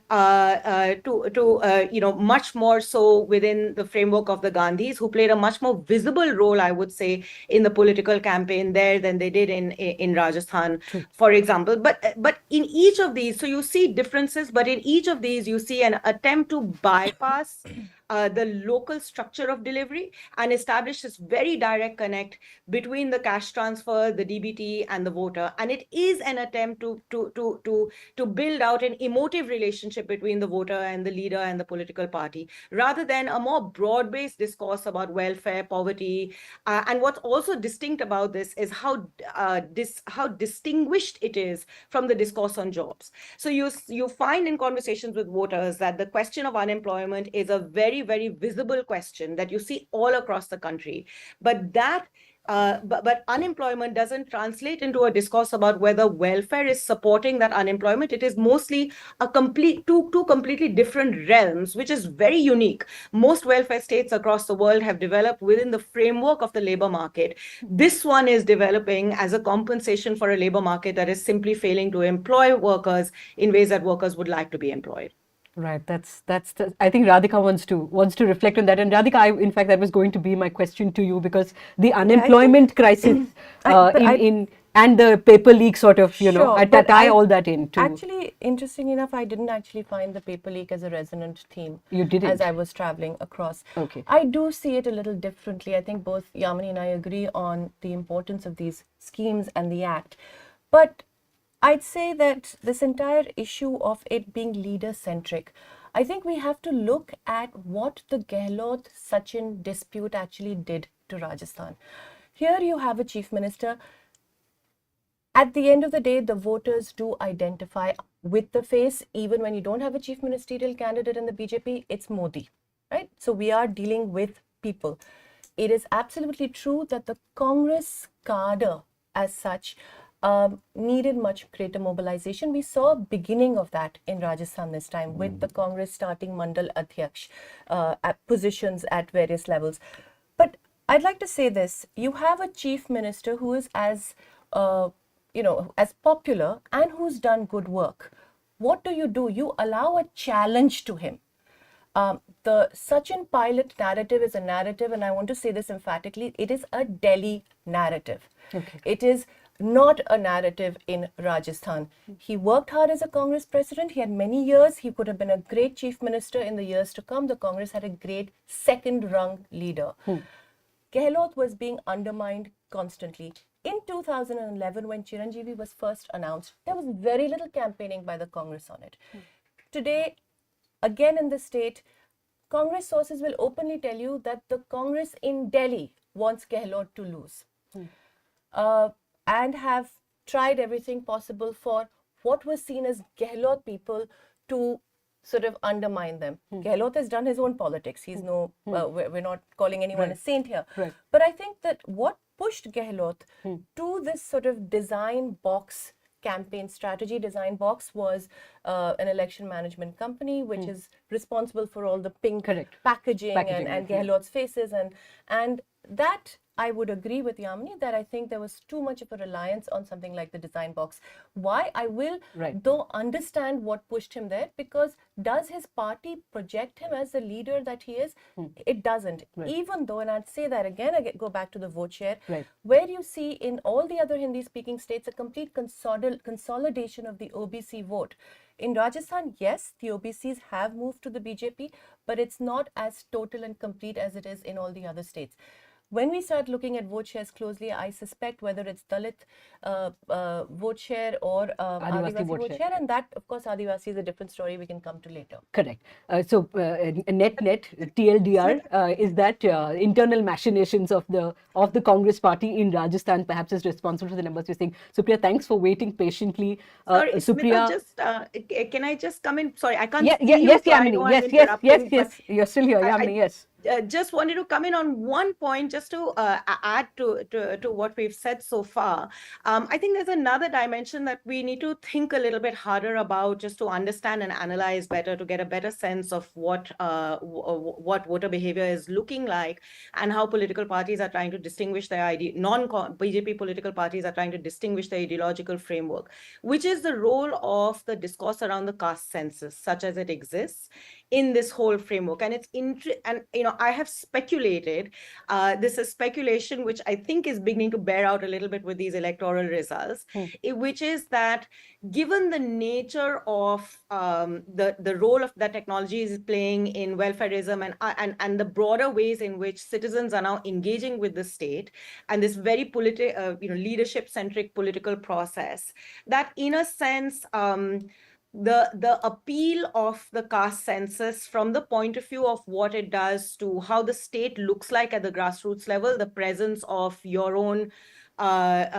representatives of your caste in the state, which facilitates your ability to access the state and demand from the state, is now no longer as appealing because technology has sort of cut out the layers of the intermediary functions of the state. It's literally a centralized top-down delivery structure in which the citizen is engaging with the state in a very peripheral way, largely from the point of view of centralized databases and whether they are in or out, and the presence or absence, therefore, of their own group-based identities within the state is mattering somewhat less to the everyday experiences and everyday dimensions of citizen-state engagement. It's just something for us to understand a little better, because I am curious about why, given the caste census demand was very much part of the electoral offerings, so-called, through these elections, it's not showing up as much in much of our discussion and understanding of how the results are playing out. All right. Iram Agha and Arnab Saikia, our colleagues, are also joining us and they're waiting by. But Supriya, can we pull up Chhattisgarh numbers, please? Supriya, you've not just in the course of this campaign, but Chhattisgarh is your state. You've lived there, you've reported extensively from there. Just for our viewers who are there, Chhattisgarh, you have it. BJP on 46, the Congress on 40. Do we know the vote share? If we know the vote share, perhaps we'll be able to comment better on, and others won. The vote share will come up in a bit as well. Supriya, make sense of this for us. Well, I'm actually looking at the vote share, and it's 45% vote share for BJP and 42 for Congress. That's a 3% lead for BJP, and that's possibly more votes for BJP than it has ever had in the state, even in the elections that it won in 2003, in 2008, in 2013. So, of course, there's a cautionary note here. In Chhattisgarh, elections tend to be close and counting goes on till pretty I remember in 2013 it went on till 11 p.m. Right. And with every round, sometimes seats can change hands. So this does seem close. At the same time, by every benchmark, this is a day when Congress needs to introspect in Chhattisgarh, because this is a state where it had a massive, massive landslide victory in 2018. It has 80% of the seats in the assembly. To put that in context, Modi's victory in 2019, BJP has 55% seats Correct. in the Lok Sabha. So just to give you a scale of how spectacular Congress's victory in 2018 was, and from there, within 5 years, if this is its position, where it's currently trailing, in a state where BJP won 3 consecutive elections, this was an election for Congress to win, and yet it's doing badly. The other thing that, as I'm looking at the EC site, I can see spatially there's a story there, and this is something that everyone who's reported from Chhattisgarh has picked up, which is Congress is doing very badly in the Adivasi regions. And somewhere this larger interpretation of the 2018 victory of the Congress, I think, was off the mark, where everyone only spoke about paddy and about the fact that Congress won on the back of its promise to give farmers a paddy bonus. Congress also won because it made several promises to the Adivasi population of Chhattisgarh, which is 1/3 of the state's population. It said it's going to implement the Panchayat, the Extension to Scheduled Areas Act, PESA. It said it's going to protect their Jal Jangal Zameen. Rahul Gandhi made a famous campaign speech saying that he's going to Vanvasi protect... versus Adivasi. Yes, but also that he's going to protect the Hastev Aran forest in North Chhattisgarh, which is this coal-rich belt. And the Congress literally walked back on all of those promises. It took 4 years to implement PESA, and that was done in a diluted form. In Sarguja, there's a lot of anger because it actually did not stop mining. And for all that it says on the national stage about taking on the Adani group, it allowed the Adani mines to continue. And it's only after a massive people's movement that it put it on hold. And that's not still been cancelled. And south in Bastar, in both these regions actually, in North Chhattisgarh, in the Ambikapur division, Congress had won 14 of all 14 seats, and in Bastar, 11 of 12 seats. So actually it was the Adivasi regions that voted for Congress in a decisive way. And as I said, in Sarguja and Ambikapur, it's already let down people by allowing mining. And in Bastar, again, this was an opportunity for the Congress to show that it's different from the BJP in the way it handles the Maoist insurgency and the general sort of angst of people in the area, which it didn't do anything about when there was a police firing episode in Selgair village in which 3 people were killed. Not a single minister went down there to talk to people. So there's a lot of anger that's built up in Adivasi areas, and we're seeing that right now. BJP is doing very well in both Bastar and in Sarguja. On the map, you can see these are 2 regions on the extremes of the state, while the plains are in the middle, and the plains we're seeing blue, the color of Congress, and that is Bilaspur on and both the the other extremes we're seeing saffron. Correct. So that tells the story. And again, in the plains, it isn't as if Congress is sweeping the plains. They literally thought paddy is like a silver bullet solution, that all they need to do is continue promising farmers, a hike in the paddy bonus. What they didn't realize is that the BJP is going to match it. In fact, just like a week, like 10 days before the elections, they were both engaged in a paddy war where both of them were trying to further up the price. And So loan waivers as well. Loan waivers was the other. Supriya, how many reserved seats in Sarguja in the north and Bastar in the seat? I think the most number of reserved seats tribals is split across these 2. Yes, exactly. I mean, these are Adivasi regions. 11 of 12 seats in Bastar are reserved. And similarly so in Ambikapur. And these are the regions Congress is doing badly. But I may also add here that it's also the internal factionalism of the Congress. I mean, and in some way, the blame for that lies with the central leadership of the party, where someone came up with this bizarre idea that you can do a half-term solution between Bhupesh Baghel and T.S. Singh Dev. Does anyone seriously believe that the Chief Minister at half-term is going to step down and make space for someone else? And the 2 leaders have spent these 5 years fighting. And because of that, very little has actually been done in the state. Right. And the Congress is now paying a price for that. Right. Arnab travelled to Chhattisgarh as well. Some of the reporting for Scroll was done. Arnab, I want to pick up from where Supriya has left off and what Radhika alluded to in her answer with respect to Rajasthan. It was being reported in national dailies that, Mallikarjun Kharge, the Congress president, has been able to bring warring factions together, Gehlot and Sachin Pilot, of course, in Rajasthan. And here, T.S. Singhdev, for viewers who are perhaps not that familiar with Chhattisgarh, T.S. Singhdev, candidate from Ambikapur, from the Sarguja region. There was in 2018, there was much talk that it is a toss-up between the two. Mr. Baghel, of course, becoming the chief minister. Again, there was speculation that perhaps this is a half term chief ministership, and that supporters of Mr. Singhdev will perhaps be unhappy that he wasn't able to sort of take over the chief minister's chair. In June, the Congress made him the deputy chief minister. Was this a factor in the results that we're seeing play out, Arnab, this T.S. Singhdev versus Mr. Baghel? Right, Smita. I think a bit of the factorism did play out, but as opposed to Rajasthan, the scale of it, I think the Congress managed to kind of do damage control by the time we're close to elections. But as Supriya was pointing out, if you look at the map, for example, the district of Jashpur, Jashpur is where one of Asia's largest churches is, and so that Congress is trailing in all 3 seats in that district. So the Congress has the Congress won, as Supriya pointed out, 24 out of 25 seats in the last elections in the Adivasi areas. Now they're trailing in more than 20. So in terms of the paddy belt, the Congress has by far has by and large managed to hold on, it seems. But I suppose the damages in the Adivasi area, which is essentially, I suppose, a result, a consequence of the Congress not following up on many of the election promises. The Christian Adivasi community felt particularly under attack, because they felt that the Congress did not back them up. In Jashpur, for instance, earlier this year, a nun was arrested, and kept in jail for 3 days, and the local MLA did not, as the allegation goes, even bother to, intervene. So, all of that, that conceit, if I could use that word, is, I think, has really come to haunt Congress this time in the Adivasi areas. I think, and that probably be, there was anger. It was, the Congress leadership did acknowledge it, but it looks the anger is much more than they probably anticipated or gauged. Is it true, Supriya, this soft Hindutva one didn't see, it was not discernible to me in the campaign, but you're saying it is.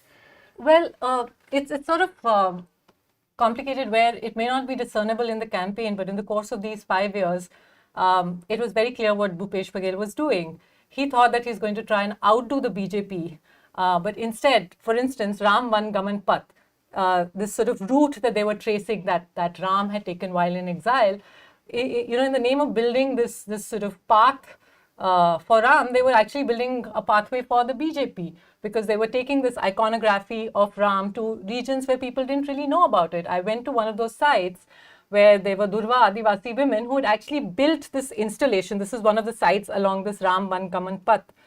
And they didn't know anything about what they had built. And there's a temple there and none of them have visited it. But clearly, in the years to come, they've introduced people to what is actually a Hindutva plank. But if I may just come in on what was really the price that Congress is paying for its internal factionalism, they may have done some sort of a patch-up in the months leading into the elections. But for 5 years, there was a bitter war between Bhupesh Baghel and T.S. Singhdev. That meant that Baghel was always insecure that Singhdev is going to take over the mantle, and he was always trying to undermine Singhdev. Singhdev held 2 crucial portfolios, Panchayat and Health. And because of this, because Baghel was always trying to undermine Singhdev, basically the state didn't construct PM Awas houses because that's the Panchayat department. Correct. And the Panchayat extension to Schedule Areas, PESA Act, the major promise that they made to Adivasi communities in the state, also suffered because of this internal fight. And what we're seeing right now is an outcome of that you cannot arrive at a truce like 6 months before the elections And and then undo expect the for- damage. correct. But also that Baghel could have actually, if he had been able to work with other Congress politicians who are quite seasoned and experienced, they may have actually been able to have a better governance record. Baghel his vision seemed to be limited to just providing a better paddy price to farmers. And he didn't really utilize the expertise of other colleagues. And because the Congress was this sort of divided house internally, and Baghel had become like this kind of centralized figure, almost like we know many chief ministers, like a mini Modi, where all the publicity of the state was about him, and his narrow, limited vision has sort of resulted in this, where his Chhattisgarhi identity that the national media really talks about excludes the Bastaria and the Sarguja identities. Right. And that's really not something that was factored in. And there was this perception that the Congress is doing very well in Chhattisgarh. But everyone who's actually traveled to the state could see that there was all of this pent-up resentment that is now coming to fore. Right. I can bet none of what Supriya has now talked about was reflected in any of the coverage, because I was watching television news channels as well. And in answer to that question, is Chhattisgarhi identity, this unique thing that Baghel created, will that, in a sense, reap benefits electorally? But actually, all the pieces they did reflect. In fact, we also had Sudipto had gone to Chhattisgarh. I think in their pieces and ours, it did reflect that. I was surprised to read that Baghel is more Hindutva than the BJP in Chhattisgarh. Right. In fact, which is why, as I keep saying, the most important thing in a democracy is that we need a well-informed electorate. Unfortunately, we haven't had legacy media do that. There have been more props to the powerful. And if you believe that we should be watchdogs in a democracy and not a lapdog, you should contribute to these 5 media houses that have come together. Below this box that you're seeing in the show notes below, we have details on how you can contribute and be part of this journey. I want to go to Telangana because we've been holding that off for a while, but I believe Iram Agha from the Caravan, who's done some very good reporting from Rajasthan, is also on the line with us. Iram, you've been listening into the conversation. You heard the insight that Radhika had and was sharing with us from this state. Iram, you're looking at the numbers in the vote share right now. Tell us what you think, what we haven't covered so far. BJP has 100 and Congress 78.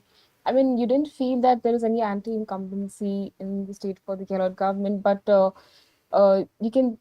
was some very interesting interaction I had with people in the BJP who said that the generation of voters has changed and it will reflect this time. And the tradition of roti paltana or revolving door might, in the sense, it is going to reflect in the fact that the people will choose, Raji won't be somebody who they would like to see next, because the generation has changed and it will reflect in BJP High Command bringing in the next person. And if you tell them that, you have heard much better things about Rajay in the older voters section, and you go to people from the university, speak to young students, they would go for Baba Balaknath. So there is definitely a kind of shift maybe that is taking place, which if BJP wins this time without the Rajay Iram, can you talk about this Mahant Balaknath? For people unfamiliar with this name, he is being touted as Rajasthan ka yogi. Yeah, so he came to find his nomination on Bulldozer. So, that is exactly how he was pitching himself also. And he's fighting against Imran Khan from Congress. But what reports I saw that also said that he doesn't really have that kind of edge in that region.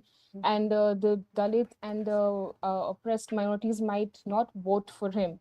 So this is something that we can look for, that how Baba Balaknath can be is not in a very good position that way. I don't want to say it, but yeah. So Baba Balaknath is we don't have leads from his Tijara. What's the seat? Yeah, Tijara. Yes. Tijara. Yeah. And as I'm seeing the seat of Tijara, I have to say though, that again on the ground, there wasn't such a clear sense. He was pushed to having to campaign village to village, had to moderate his sort of Adityanath emulation as we were getting closer to the polls. But there has obviously been some kind of a polarization there, because he's leading with a margin of 20,000. So, and it is, I think I would say that what Iram was saying, that this comfortable victory. And as I'm seeing on the election website, I just need to point out that even there has been a great gain of vote share for the BJP.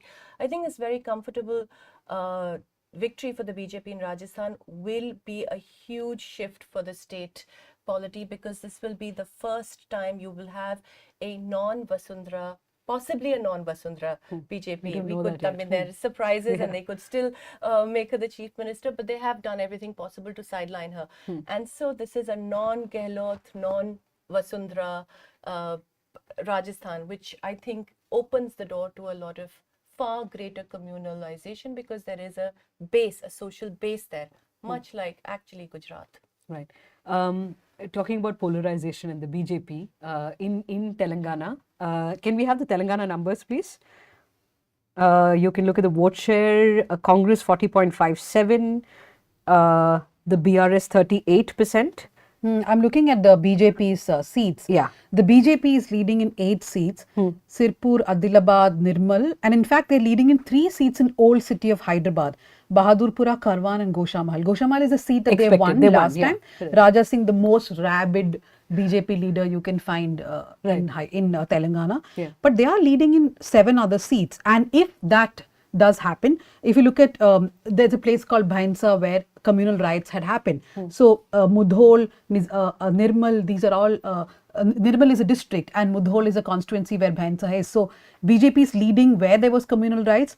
What is surprising is they're leading in Nizamabad urban, which is actually a Muslim population, a large Muslim population is there. So there could have been some sort of polarization. And I'm just looking at the numbers and wondering how wrong the BRS has got the entire thing, because they were telling us even till 2 days ago that they will do better in northern Telangana, and which is Nizamabad, Adilabad. Yes, and they will do well in Hyderabad and adjoining areas. But if you, and they were really scared of the seat where Bandi Sanjay was standing, the previous BJP president, which is from Karimnagar, that they would lose seats there. But now it looks like the BJP may walk away with old city seats. And also the places where there was communalization. So old city seats at the cost of MIM? Because yes, 9 seats are for to the which. But as of now, Bahadurpura and Caravan. But I think these are close fights because the numbers are not. I think Nampally, I was told, is a close fight as well. The numbers are not coming too fast. Right. But if the BJP does win more than 5, 6, then the politics of Telangana is basically changing. In fact, while all of you were speaking, I was just thinking that even 2, 3 months ago, we would have thought about Madhya Pradesh and Rajasthan and Chhattisgarh, where will BJP win? I'm sorry, where will the Congress win? And imagine it's Telangana where the Congress will be winning. And 2, 3 months ago also, they were not very much on the map. So this election is where I think the Congress really has to go back to the drawing board. Yamini was talking about the caste census. The kind of messaging that party sends, for example, in Karnataka, Siddaramaiah had done a caste census. The first thing that he said during the campaign is, the moment I come to power, I will release the caste census. So many months have passed. His own Deputy Chief Minister D.K. Shivkumar has signed a document along with a lot of associations saying that the caste census should not be released. So the Congress speaks in so many voices. And I think that indecisiveness is what always does them in. Right. What do you make of this 13.73? What was their vote share in 2018? I know the BJP, when they won 1 seat. Yeah, almost the same. But the BJP's vote share actually went up quite a bit in the last election. When Bandi Sanjay became the president. They I think they gained quite a bit because he did this yatra through Telangana, and that was quite popular. And when Bandi Sanjay was, made to step down and G. Kishan Reddy was made the BJP president, the big joke was that the BRS themselves might have asked for Bandi Sanjay to step down. But the BRS said, no, if Bandi Sanjay is there, it would have done us good. But I don't know. I mean, communalization has helped the BJP a bit in Telangana, if you look at Nirmal, Adilabad, etc. But the big story really is Revant Reddy. Revant Reddy is set to become the chief minister of the state if we go by the numbers. Right. In case somebody is scratching their heads, I'll come back to Revant Reddy. Bandi Sanjay was the man leading the BJP in Telangana. He's an OBC leader. He was very popular. He was basically known for taking on the BRS in a very big way. And then later it was speculated that perhaps there is some understanding between the BJP and the BRS, which is why the BJP went on an upswing, went on a rise, removed Bandi Sanjay and supplanted G. Kishan Reddy, a very quiet sort of man. Yes, I mean, I haven't seen him, a tourism minister. You may be familiar with him at the center, sort of take that role on. Tell us about Congress and Revanth Reddy and the importance of Telangana for the Congress party after, again, they've come back in the south. Now they've got Karnataka, they've got Telangana. As I keep saying that it doesn't matter whether these, it doesn't matter if these map on to Lok Sabha. The fact is a political party needs campaign finance, right? You need to be in power somewhere to raise money. And so, I don't know about how things were in Rajasthan and Madhya Pradesh, but in Telangana, money was flowing. Is that the same in Rajasthan and Madhya Pradesh, Chhattisgarh?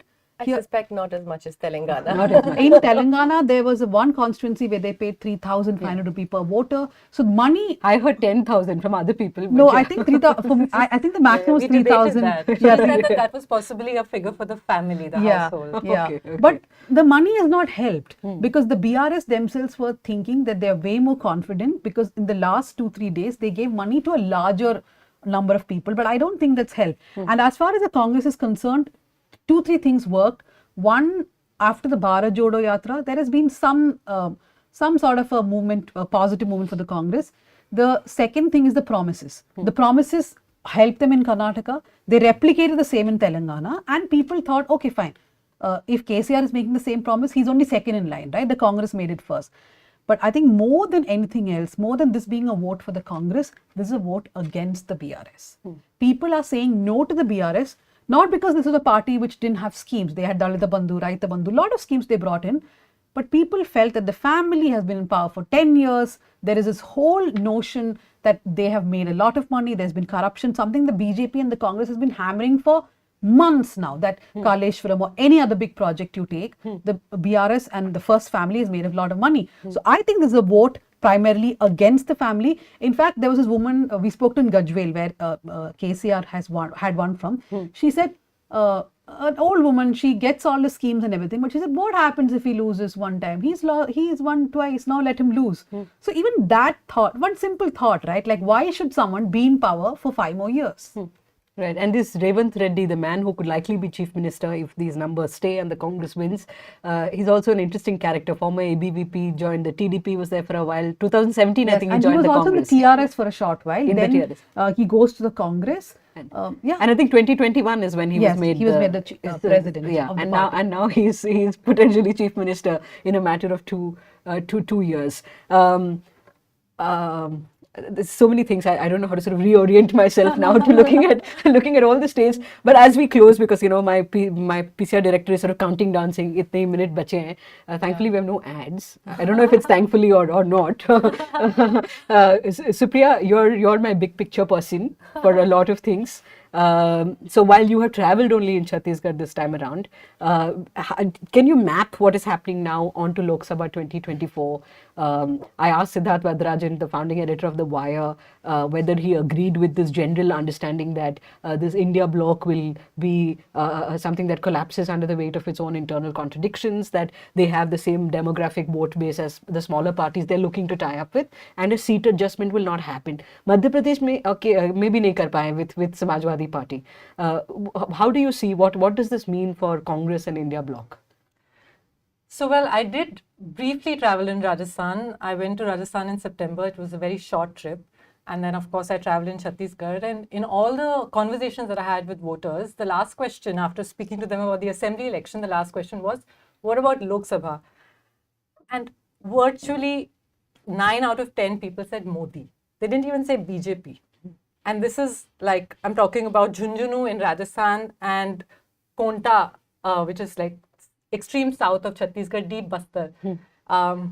People are just saying Modi. So it's pretty clear from just this little sample that I collected in my reporting that even those who are voting for the Congress in this election seem to be inclined towards BJP and Modi. And in fact, for me, that was like the big takeaway from the travels that I did, because, we're just a few months away from the Lok Sabha election. And if the first thing that voters say when you ask them about Lok Sabha is Modi, then it kind of gives you a sense of where things are heading. I had a conversation with a group of young Jat men in Jhunjhunu in Rajasthan. This is part of Shekhawati region. Jats are the dominant community. And, I'd heard all this, that there's a lot of anger about Agniveer, the scheme, the scheme, the army recruitment scheme. People are especially in this belt, are feeling cheated out of jobs, crucial jobs for them. there's anger over the way that the wrestlers have been treated. And that was all the case. Yet at the end of it, they said, when I asked them about Lok Sabha, they said BJP. I said, you've just been complaining about all that's been happening. So how does this add up? They said, koi vikalp nahi hai. There's no alternative. And I said, there is an alternative. There's India Bloc. These 17 parties that have come together. They said, chehra nahi hai. There's no face. I said, well, there's Rahul Gandhi. And they all just broke out laughing. So I guess that's really right. We sort of, you both are dyed-in-the-wool TV people, so you should be able to give me brief answers to close, because we have like 4 minutes. Supriya is also on, but yeah, long answer. Yeah, she doesn't. She forgotten TV. Yeah, she's forgotten TV. Yeah. So you were nodding when Supriya was saying that when it comes to Lok Sabha, everybody says Modi. I would assume that is not the case in southern India. Maybe not, but I feel even Karnataka, where I'm based out of, I think when the Lok Sabha elections come, a lot of people are going to think that they're not angry with Modi ji per se, right? They voted out the Karnataka government, which is Bommai's government. They may, as well as a lot of people will choose to vote for BJP in Lok Sabha. So I think how people behave during state elections is going to be very different how they behave in the national election. I just want to quickly point out one seat in Telangana called Sirpur, where BJP is leading from. This is where R.S. Praveen, the BSP leader, is also contesting. Split of votes or whatever, it could be any reason. But the point is, just before the elections, one of the biggest Madiga groups, one of the Dalit communities, they came together with Narendra Modi on a stage. So there is a lot of community coming together, which the BJP does, right? And they are doing that in the southern states also. So even if it doesn't bear fruit now, it will at some point, is what they believe. Right. We unfortunately, Radhika, we don't have time. I'm saying wrap. I'm being told to wrap. So thanks so much though for all your reporting that you've done. And please go to our websites, to Scroll, to Wire, to Caravan, to Newsminute, to Newslaundry, and read the reporting that we have done. All these issues explained in great detail. Supriya, Radhika, Dhanya, Iram there from Rajasthan as well, and Arnab, my colleague from the Scroll. Thanks for the moment. The elections are in Telangana, but the buzzword is Karnataka. The Congress had made 6 poll promises to youth, women, etc. The party aims to replicate its victory in Karnataka, where it made similar poll promises. We are announcing 6 guarantees, Mahalakshmi being the first one. The BRS was quick to counter Congress's campaign, trying to punch holes in its Karnataka's model. BRS leaders Krishank Manne and several others travelled to districts in Karnataka, intending to gather proof of Karnataka's failed governance. From October, BRS leaders have been sharing videos of women, farmers, youth, etc. that they are unhappy with the Congress rule in Karnataka. The BRS constant reminder to its voters has been, look what's happening to the people of Karnataka. Don't repeat the same year. The BRS party has also alleged that the Congress in Karnataka has been funding the party in Telangana. The Congress has hit back at the ruling BRS by even bringing Chief Minister Siddaramaiah. Deputy Chief Minister D.K. Shivkumar and almost 70% of the cabinet participated in Congress's election campaign in Telangana. Even today, I will ask Mr. Chandrasekhar Rao, please come to Karnataka. Don't make all delegations unnecessarily for the election purposes. So why did the Telangana election become about Karnataka? The BRS blames it's the Congress that it had made the election all about Karnataka and it was forced to reply. But in reality, the Congress win in Karnataka will have a spillover effect in Telangana. Congress leaders and its cadre are confident than ever, and that itself is a threat to BRS. So instead of allowing the Congress to praise its rule in the neighbouring state, the BRS has decided to go for an attack and claim from the very beginning that the Karnataka model is a failed model. But will the people of Telangana buy it?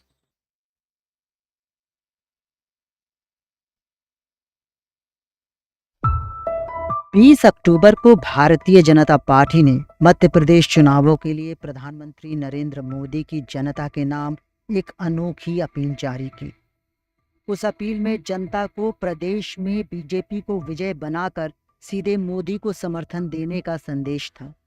Appeal में प्रदेश के 4 बार के मुख्यमंत्री शिवराज सिंह चौहान का नाम footnote की तरह था और तस्वीरों से भी शिवराज लगभग लापता थे। मोदी ने अपने चुनावी भाषणों में वही किया है जो वे अक्सर करते हैं, यानी अपनी ही बात की है। बीजेपी की सोच है कि मोदी पर फोकस रखकर वो 18 साल से मुख्यमंत्री की कुर्सी पर काबिज शिवराज के खिलाफ एंटी इनकम्बेंसी से खुद को निकाल ले जाएगी। आज भी अगर बीजेपी मध्य प्रदेश में सत्ता की दौड़ में दिख रही है तो वो कांग्रेस की कमजोरियों के चलते है, जिसके पास जनता के आगे रखने के लिए गंभीर मुद्दों का अकाल है। मध्य प्रदेश कांग्रेस पर लगभग 2 दशकों से कमलनाथ और दिग्विजय का नियंत्रण है। प्रदेश कांग्रेस का चुनावी अभियान सिर्फ इस बात पर केंद्रित रहता है कि कहीं कोई ऐसी बात ना हो जाए कि बीजेपी उसे मुद्दा बना ले। यहाँ तक कि बाबरी मस्जिद की जगह राम मंदिर के निर्माण का श्रेय तक कांग्रेस ने लिया। जब दोनों पार्टियों के प्रचार में अंतर करना ही मुश्किल है तो यह सवाल लाजमी है कि क्या मतदाता एक ऐसे चेहरे से, जिसे वे 18 सालों से देख रहे हैं, इतने ऊब गए हैं कि एक पहले से ही थकी मांदी पार्टी को प्रदेश की कमान सौंप देंगे।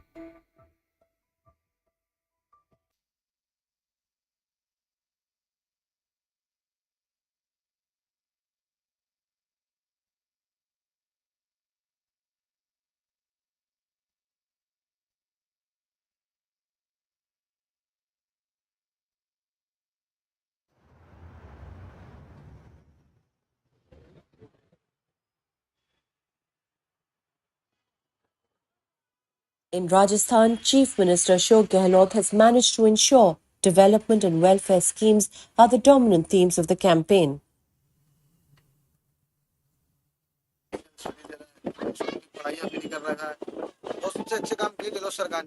At work sites like these in Kota in eastern Rajasthan and Jaipur, women spoke of the value of the Indira Gandhi Urban Employment Guarantee Scheme, or Shehri Narega as they called it. In September 2022, the Gehlot government had extended Narega to urban areas, guaranteeing households 125 days of work, just one example of his many welfare policies.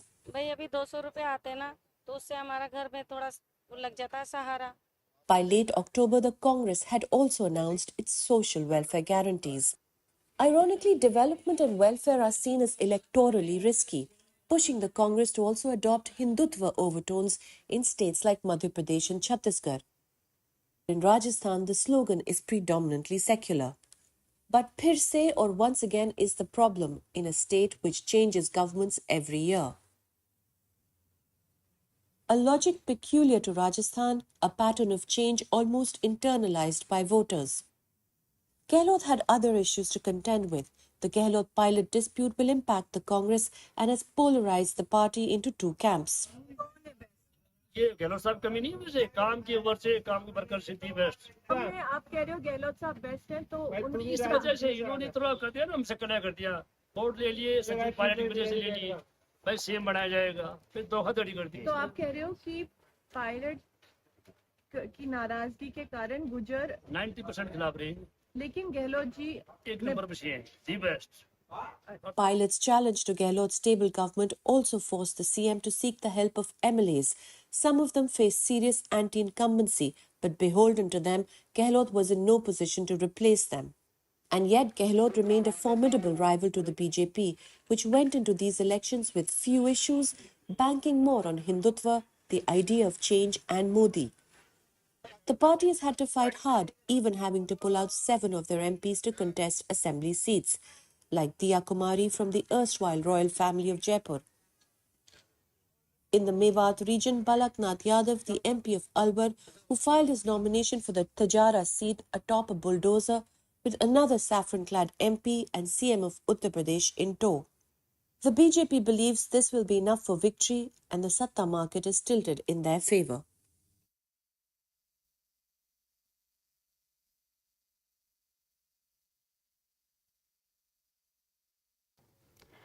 Hello and welcome back to election online 2023। मेरे साथ studio में मौजूद हैं अरफा खानम शेरवानी थewire से और Atul Chaurasia news laundry से, और कुछ देर में आपसे ऑनलाइन जुड़ेंगे आलोक पुतिल छत्तीसगढ़ से, योगेंद्र यादव चुनाव एक्सपर्ट और यूसुफ लसानिया हैदराबाद से। सबसे पहले हम नज़र डालें थोड़े से आंकड़ों पे, रुझानों पर क्या देख रहे हैं। माफ़ कीजिए, यूनुस लसानिया। राजस्थान का भारतीय जनता पार्टी 33 सीट में 133 सीट में लीड कर रही है, 112 दिखा रही है। 11:45 के आंकड़े हैं जिसमें बीजेपी 112 में है, कांग्रेस 70 और वोट प्रतिशत में भी देखें तो बीजेपी 42% वोट प्रतिशत है और INC 39%। क्या समझ आ रहा है? आरफा, सबसे पहले मैं आपसे जानूंगा, आपने बहुत अच्छी कवर किया है राजस्थान को, क्या भूल चूक लग रही है गहलोत की? भूल चूक लेनी देनी, लेकिन यहाँ सिर्फ लेनी हो रही है, देनी कुछ नहीं। साफ तौर पर लग रहा है कि जो हिंदी पट्टी जिसे हम ये कहते हैं, काउ बेल्ट कहते हैं, उस पर हिंदुत्व की राजनीति, नरेंद्र मोदी, भाजपा, RSS, उसका प्रभुत्व पूरी तरह बरकरार है। तमाम तरह की समस्याओं के बावजूद, बेरोजगारी से लेकर गरीबी से लेकर जितनी खराब अर्थव्यवस्था रही है, कोविड के सालों में, हम बाद के सालों में अभी जी रहे हैं, जहां अर्थव्यवस्था की हालत है कि पूरी तरीके से कमर टूटी हुई है और जिनको नरेंद्र मोदी और उनकी पार्टी रेवड़ियां कहते हैं, वो रेवड़ियां बांटने पे मजबूर हो गए। लेकिन इसके साथ साथ इस बात को भी स्वीकार करना होगा कि इलेक्शनरिंग जो है, जो सोशल इंजीनियरिंग है, जो जातियों की सोशल इंजीनियरिंग है, उसको बेहतरीन तरीके से भाजपा खेल रही है। मीडिया उनके साथ है, पूरा नेटवर्क उनके साथ है। इसमें अलग अलग राज्यों को मुझे लगता है अलग अलग तरीके से भी देखने की ज़रूरत है। लेकिन अगर आप मुझसे कहें एक वाक्य में इसको कहा जा सके तो 2024 के लोकसभा चुनाव से ठीक पहले, जहां आज हम दिसंबर 3 में यहाँ बैठे हुए हैं न्यूज़ लॉन्ड्री के स्टूडियो में, इसमें पूरे तौर पे ये कहा जा सकता है कि 2024 के लिए बीजेपी की राह आसान होती हुई नजर आ रही है। और जो इंडिया अलायंस है, उसमें कांग्रेस पार्टी को अंग्रेजी में एक हम्बल्ड शब्द होता है कि थोड़ा सा झुक जाना, उर्दू में कहें तो आजिज़ी बरतना, कांग्रेस पार्टी को करना होगा। और मुझे लगता है कि इंडिया अलायंस की भी जो इक्वेशन है वो इस चुनाव के बाद बदलती हुई मुझे नजर आ रही है। इसी सवाल को मैं अगर आपसे पूछूं कि जो भीतरघात की बात हो रही थी दोनों पार्टियों में, खासकर बीजेपी में भी और कांग्रेस में भी, बीजेपी मेरे को लगता है अपना हाउस ऑर्डर करने में सफल रही है। आपको क्या लगता है कि कांग्रेस की गड़बड़ी कहाँ शुरू होती है? कांग्रेस की गड़बड़ी आप ये देखिए कि एक राजस्थान के संदर्भ में अगर हम बात करें तो जो लड़ाई थी, मैं पहले भी शो में बताया कि करीब करीब वो सारी की सारी लड़ाई एक व्यक्ति तक केंद्रित थी। वो अशोक गहलोत और उनकी जो वेलफेयर स्कीम थी वो लड़ रही थी स्कीम। जहाँ पर भी हम लोग ग्राउंड पर गए, लोगों से मिला है, गाँव में लोगों को, तो उसमें अशोक गहलोत को लेकर एक किस्म का एक्सेप्टेंस था। लेकिन वो एक साथ में पैटर्न भी है, ट्रेंड भी है कि हर 5 साल में वो सरकार बदल देने का, तो लोगों के अंदर वो भी चीज़ एक चल रही थी कि अशोक गहलोत की स्कीम्स हैं। और वो आप देखें कि पहली बार अशोक गहलोत या कांग्रेस पार्टी के नजर से देखें तो राजस्थान का जो कैंपेन था, एक आदमी के इर्द गिर्द बहुत फोकस था। केवल और केवल अशोक गहलोत लड़ रहे थे। इवन उसमें से सेंट्रल लीडरशिप पूरी तरह से नदारद थी। वो सोनिया, राहुल गांधी और प्रियंका भी थे।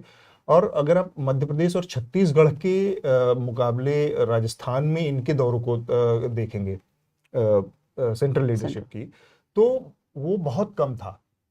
करीब करीब मैं बताऊं आपको, जब 17 तारीख को मध्य प्रदेश और ये खत्म हो गए, पोलिंग खत्म हो गई है, इसके बाद राहुल और प्रियंका ने यहाँ पर शुरू किया है कैंपेन। जब 4-5 दिन का टाइम बाकी रह गया तो एक किस्म का वो चल रहा था उनका, क्योंकि अशोक गहलोत का जो पहले अध्यक्ष पद को लेकर जो एक खींचतान हुई, फिर टिकट को देने को लेकर एक बड़ा फ्रिक्शन पैदा हुआ था। क्योंकि ऐसे लोगों को टिकट दिया गया जो लोग वो अध्यक्ष पद के चुनाव के दौरान जो छोटा सा एक रिबेल हुआ था, एक विद्रोह हुआ था, जिसमें अशोक गहलोत को वहां से दिल्ली आना था, लेकिन वो नहीं हुआ। और एक तो उसमें जो लोग उसके आर्किटेक्ट थे उन लोगों को भी टिकट दिया गया, उस पर सेंट्रल लीडरशिप नाराज थी। तो करीब करीब राजस्थान से बहुत दूर थे। तो एक तो ये है पार्टी का। दूसरा, सचिन पायलट और अशोक गहलोत का अपना इक्वेशन।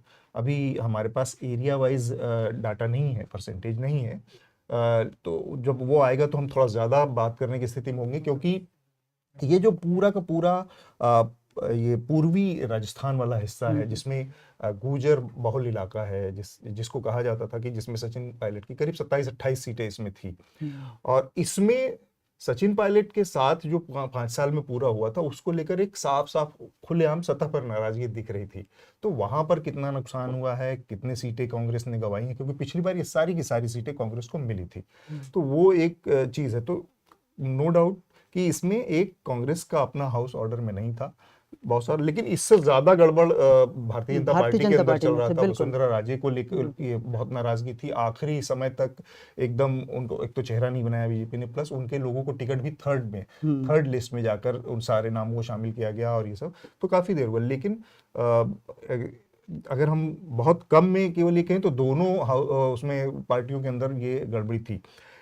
आंकड़ों के लिहाज से अगर हम बात करें तो पिछली बार से इस बार अभी जो पैटर्न है उसके हिसाब से जो परसेंटेज आ रहा है, भारतीय जनता पार्टी ने अपना परफॉर्मेंस को बहुत बेहतर किया है। मतलब पिछली बार के मुकाबले अगर हम देखें तो करीब 38% उनको वोट मिला था और 73 सीटें मिली थी।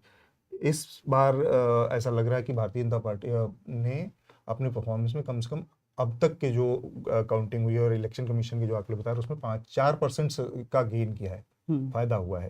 भारतीय जनता पार्टी, कांग्रेस को इसके उलट करीब 1.5% से 2% का नुकसान हुआ, 1% का नुकसान हुआ पिछली बार के मुकाबले। तो ये जो चीज़ है, सीटों का अंतर मुझे लग रहा है कि बना रही है। अगर ये बना रहा तो करीब करीब जो रुझान आ रहे हैं कि भारतीय जनता पार्टी आराम से बहुमत की ओर बढ़ती दिख रही है, वो बना रहेगा पैटर्न। देखिए, मुझे लगता है कि हमारे जैसे पत्रकारों के लिए थोड़ा सा मुश्किल हो गया है, और अभी लगता था कि बड़ा दिलचस्प चुनाव होगा। मान लेते हैं कि अगर ये इस तरह से वन साइडेड अगर ये चुनाव नतीजे नहीं आ रहे होते तो 2024 में हम कहते कि फाइट इज ऑन। हालांकि मैं भी मानती हूँ कि गेम तो ऑन है, लेकिन इसके बावजूद जो एक दिलचस्प मुकाबला हो सकता था दो लगभग बराबर के खिलाड़ियों के बीच, अभी जो दूसरा खिलाड़ी है वो कमजोर प्रतीत हो रहा है। जन भावनाएं, पब्लिक सेंटिमेंट, या आम अगर भाषा में हम कहें तो जो चुनावी हवा होती है वो हवा फिलहाल बीजेपी के फेवर में नजर आएगी इसके बाद। और इस सब के अलावा आप ये देखिए कि रिसोर्सेज का, जितने ज्यादा राज्य उनके हाथ में होंगे उतने ज्यादा रिसोर्सेज उनके पास होंगे, धन ज्यादा होगा, बल ज्यादा होगा। और राष्ट्रीय स्तर पर जिस तरह से हमने देखा है, मुझे ये कहते हुए बहुत अच्छा नहीं लग रहा है, एक तरह से एक भय, खौफ की भी फीलिंग हो रही है कि जो लोकतंत्र को जितना नुकसान पहुंचाया गया है पिछले 9 साल में, ये सिर्फ एक तरह से राजनीतिक अहंकार के घोड़े पर बैठ के ही नरेंद्र मोदी और उनकी पार्टी बीजेपी और आरएसएस ने किया है कि हमें जनता सपोर्ट कर रही है कि हम लोकतंत्र को नुकसान पहुंचाएं, संविधान को नुकसान पहुंचाएं, अल्पसंख्यक विरोधी तमाम नीतियां, मैं कहूंगी गरीब विरोधी तमाम नीतियां, कारोबारियों को देश का सब संसाधन सौंप देना। अब ये जो चुनावी जीत है ये सीधे तौर पर उनके हौसले और ज्यादा बुलंद करेगी। ये कोई बहुत खुशी के साथ मैं इस बात को नहीं कह रही हूँ, एक ऐसे नागरिक के तौर पे जिसको लगता है कि चुनाव तो जाहिर है एक बुनियाद है लोकतंत्र की, लेकिन चुनाव में एक बराबरी का, जो जिसे अंग्रेजी में लेवल प्लेइंग फील्ड कहते हैं, हमें ये भी समझना जरूरी है कि क्या चुनावों में हमें लेवल प्लेइंग फील्ड पार्टियों को हम दे पा रहे हैं। एक के पास जो धन का बल है वो ज्यादा है, एक के पास मीडिया की पूरी ताकत है। मुझे राजस्थान थोड़ा सा नहीं बल्कि ज्यादा हैरान कर रहा है, क्योंकि राजस्थान में जब गांव देहात में मैं सफर कर रही थी और वहाँ के चाय खानों पे जाके लोगों से बातचीत कर रही थी, तो एक पूरे तरीके से ये प्रतीत होता था कि मीडिया के प्रोपेगेंडा को हराते हुए एक पहला स्टेट ऐसा लग रहा था जहां कांग्रेस अपनी स्कीमों, अपनी नीति और अपनी राजनीति को लोगों के साथ बांटने में, उस जो पॉलिटिकल मैसेजिंग है उसमें कामयाब रही है। क्योंकि जब लोगों से आप बात कर रहे थे तो वो सिर्फ ये नहीं कहते थे कि हमें गहलोत चाहिए या मोदी चाहिए, वो ये कहते थे कि गहलोत हमें पसंद है लेकिन क्यों पसंद है, और उसकी वजह बताते थे कि देखिए ये 5 स्कीमें हैं, ये 5 गारंटी हैं, और ये जो 5 स्कीमें हैं या 7 उन्होंने वादे किए, 7 गारंटी की। 7 गारंटी चुनावी, मैं कैंपेन की बात नहीं कर रही हूँ, सिर्फ उससे मैनिफेस्टो से पहले 5 साल राजस्थान में जो गहलोत सरकार थी उसने लोगों की जिंदगी में तब्दीली लाई। लोग, मुझे गांव देहात में ये कहते पाए गए कि मेरा ट्यूमर का ऑपरेशन होना था, जिसको लेकर मुझे लगता था कि अब ये मेरे ताऊजी हैं, ये तो बचेंगे ही नहीं, और 5 लाख रुपए लगे और उनका ट्यूमर निकल गया, और मुझे लगता है उन्हें 5 साल जिंदगी और मिल गई। लोग ऐसे मुझे मिले वहां पर जो कहते थे हमें मोबाइल फोन मिला है, किसी को लैपटॉप मिला है। बहुत सारे ऐसे लोग थे जिनको जो 60 प्लस की जो पेंशन स्कीम्स थी वो उनको मिली थी। तो ये अपने आप में ये भी बताता है कि क्या वाकई अब कांग्रेस पार्टी, जिसको हम बार बार पुश करते हैं और कहते हैं कि आपको सॉफ्ट हिंदुत्व नहीं, हार्ड सेक्युलरिज्म की पॉलिटिक्स करनी चाहिए। हमने देखा एक बयान आया था अशोक गहलोत जी का कि अरफा, मैं 1 मिनट आपको रोकता हूँ, क्योंकि आलोक पुतिल हमसे छत्तीसगढ़ से जुड़ गए हैं और छत्तीसगढ़ का जो उम्मीद से बिल्कुल उल्टा दिख रहा है रिजल्ट इस समय। आलोक हमारे साथ हैं, उनसे बात करते हैं, जानते हैं क्या गड़बड़ कांग्रेस की तरफ से हुई है। हेलो आलोक जी, शुक्रिया। पिछले 5 सालों से कांग्रेस पार्टी ने जो जमीन तैयार की थी हिंदुत्व की, बीजेपी उसी जमीन का लाभ उठाने में सफल रही है। हमारे जैसे लोग पिछले 3 साल 4 साल से लगातार ये बात कहते रहे थे कि ये जो कांग्रेस पार्टी है ये बार बार राम वन गमन पथ, अंतरराष्ट्रीय रामायण महोत्सव, गांव गांव में मानस प्रतियोगिता, रामायण प्रतियोगिता, आरएसएस के सहयोग से राम और राम वन गमन पथ पर होने वाले सेमिनार, तो उसका हल तो यही आना था, परिणाम तो इस रूप में ही आना था। तो मुझको बिल्कुल आश्चर्य नहीं है। लेकिन मुझको ओबीसी बिल्कुल आरक्षण के मामले में और ये तमाम सारे सोशल जस्टिस के मामले में भूपेश बघेल सोशल आगे दिख रहे थे। जस्टिस की बात जहां तक आप पता नहीं किस हद तक पहुंच पाई है आप लोगों तक। भूपेश बघेल की सरकार ने एक क्वांटिफाइबल डेटा कलेक्ट करवाया था ओबीसी का, उसको भूपेश बघेल की सरकार ने आज तक सार्वजनिक नहीं किया है। तो जातियों के भीतर के वर्चस्व का जो मामला है वो जस का तस बचा हुआ है। सोशल जस्टिस के नाम पे ओबीसी का जो आरक्षण प्रतिशत बढ़ाया गया था वो आज तक लटका हुआ है, क्योंकि इनको मालूम था कि ये लटकेगा। और जिन लोगों ने इस मामले को हाईकोर्ट में चैलेंज किया, भूपेश बघेल की सरकार ने उनको पद दिए, उनको सरकार में अच्छी जगह दी। और एक बात और थी, कल्लूरी की वापसी भी भूपेश बघेल के ज़माने में हुई है, जिन पर काफ़ी मानवाधिकार हनन के आरोप थे एक्सट्रीमिस्ट के। एक सवाल मैं यहाँ पे विष्णु आलोक जी से पूछना चाह रहा हूँ। आलोक जी, एक बड़ा जो मुद्दा था चुनाव में, हमेशा छत्तीसगढ़ की उसमें हमने देखा धान की खरीद का बड़ा मुद्दा था, और बार बार उस पे बहुत जोर था भूपेश बघेल का। इन लोगों ने एमएसपी धान की बढ़ाकर 3100 रुपये पर क्विंटल कर दी थी, और पर एकड़ 20 कुंटल से बढ़ाकर 21 कुंटल करने का ऐलान किया था।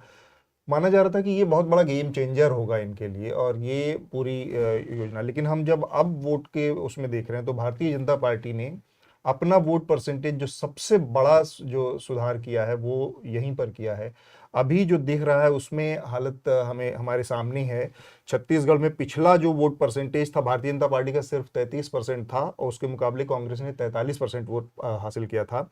और आज की जो स्थिति है उसमें अगर मैं देखूं तो छत्तीसगढ़ में जो बीजेपी की अपनी वोट शेयर है वो करीब करीब बढ़कर 45.78, यानी कि करीब 12% के वोट गेन किया है भारतीय जनता। तो एक बहुत बड़ी छलांग दिख रही है। हम ये जब ग्राउंड पर थे तो वहां पर भी करीब करीब देखने में इसको असमर्थ रहे। एग्जिट पोल जैसी तमाम संस्था वो भी इसको समझने में वो रही। तो ये इसको आप थोड़ा सा अगर हमें एक्सप्लेन कर पाए कि मुद्दा कौन सा था जो भारतीय जनता पार्टी के पक्ष में काम कर। एक तो आपने हिंदुत्व वाली बात बताई, लेकिन वो 12-13% एक बड़ा गैप देखिए, था। छत्तीसगढ़ के इलाके में ये पहली दफा ऐसा हुआ जिसकी आशंका पहले से थी कि बीजेपी हिंदुत्व के मुद्दे पे ही चुनाव लड़ेगी।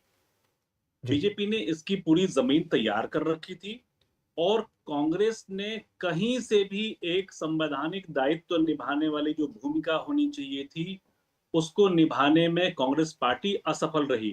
कांग्रेस पार्टी की सरकार ने बार बार ये कोशिश की कि वो गलती से भी अल्पसंख्यकों के साथ न देखें, वो किसी भी तरीके से जो है अल्पसंख्यकों के साथ न दिखें। 15 साल के रमन सिंह के शासन काल में छत्तीसगढ़ में ईसाइयों पर और चर्चों पर जितने हमले हुए थे उससे 5 गुना ज्यादा हमले केवल 5 साल के शासन काल में भूपेश बघेल के शासन काल में हुए। हालत ये हुई कि मैं उदाहरण के साथ इस बात को कह रहा हूं कि बेमेतरा एक इलाका है, उस जिले में बीरनपुर में इसी साल दंगे हुए, सांप्रदायिक दंगे में एक हिंदू लड़के की मौत हो गई, मुसलमानों ने मार डाला। मैं ये बहुत साफ चूंकि बात जब बहुत साफ तरीके से होती है तो चीजें बहुत क्लियर रहती हैं, तो इसलिए मैं उल्लेख करते हुए कह रहा हूं कि मुसलमानों ने पीट पीट के उसकी हत्या कर दी। 2 दिन बाद विश्व हिंदू परिषद और भाजपा ने बंद बुलाया और उसी इलाके में 2 मुसलमानों को पीट पीट के मार डाला। सप्ताह भर के भीतर भूपेश बघेल ने हिंदू परिवार के लिए 10 लाख रुपए और नौकरी का ऐलान किया, और जो 2 मुसलमान मारे गए थे उनके परिजनों को मुआवजे के लिए हाईकोर्ट में जाना पड़ा। जी।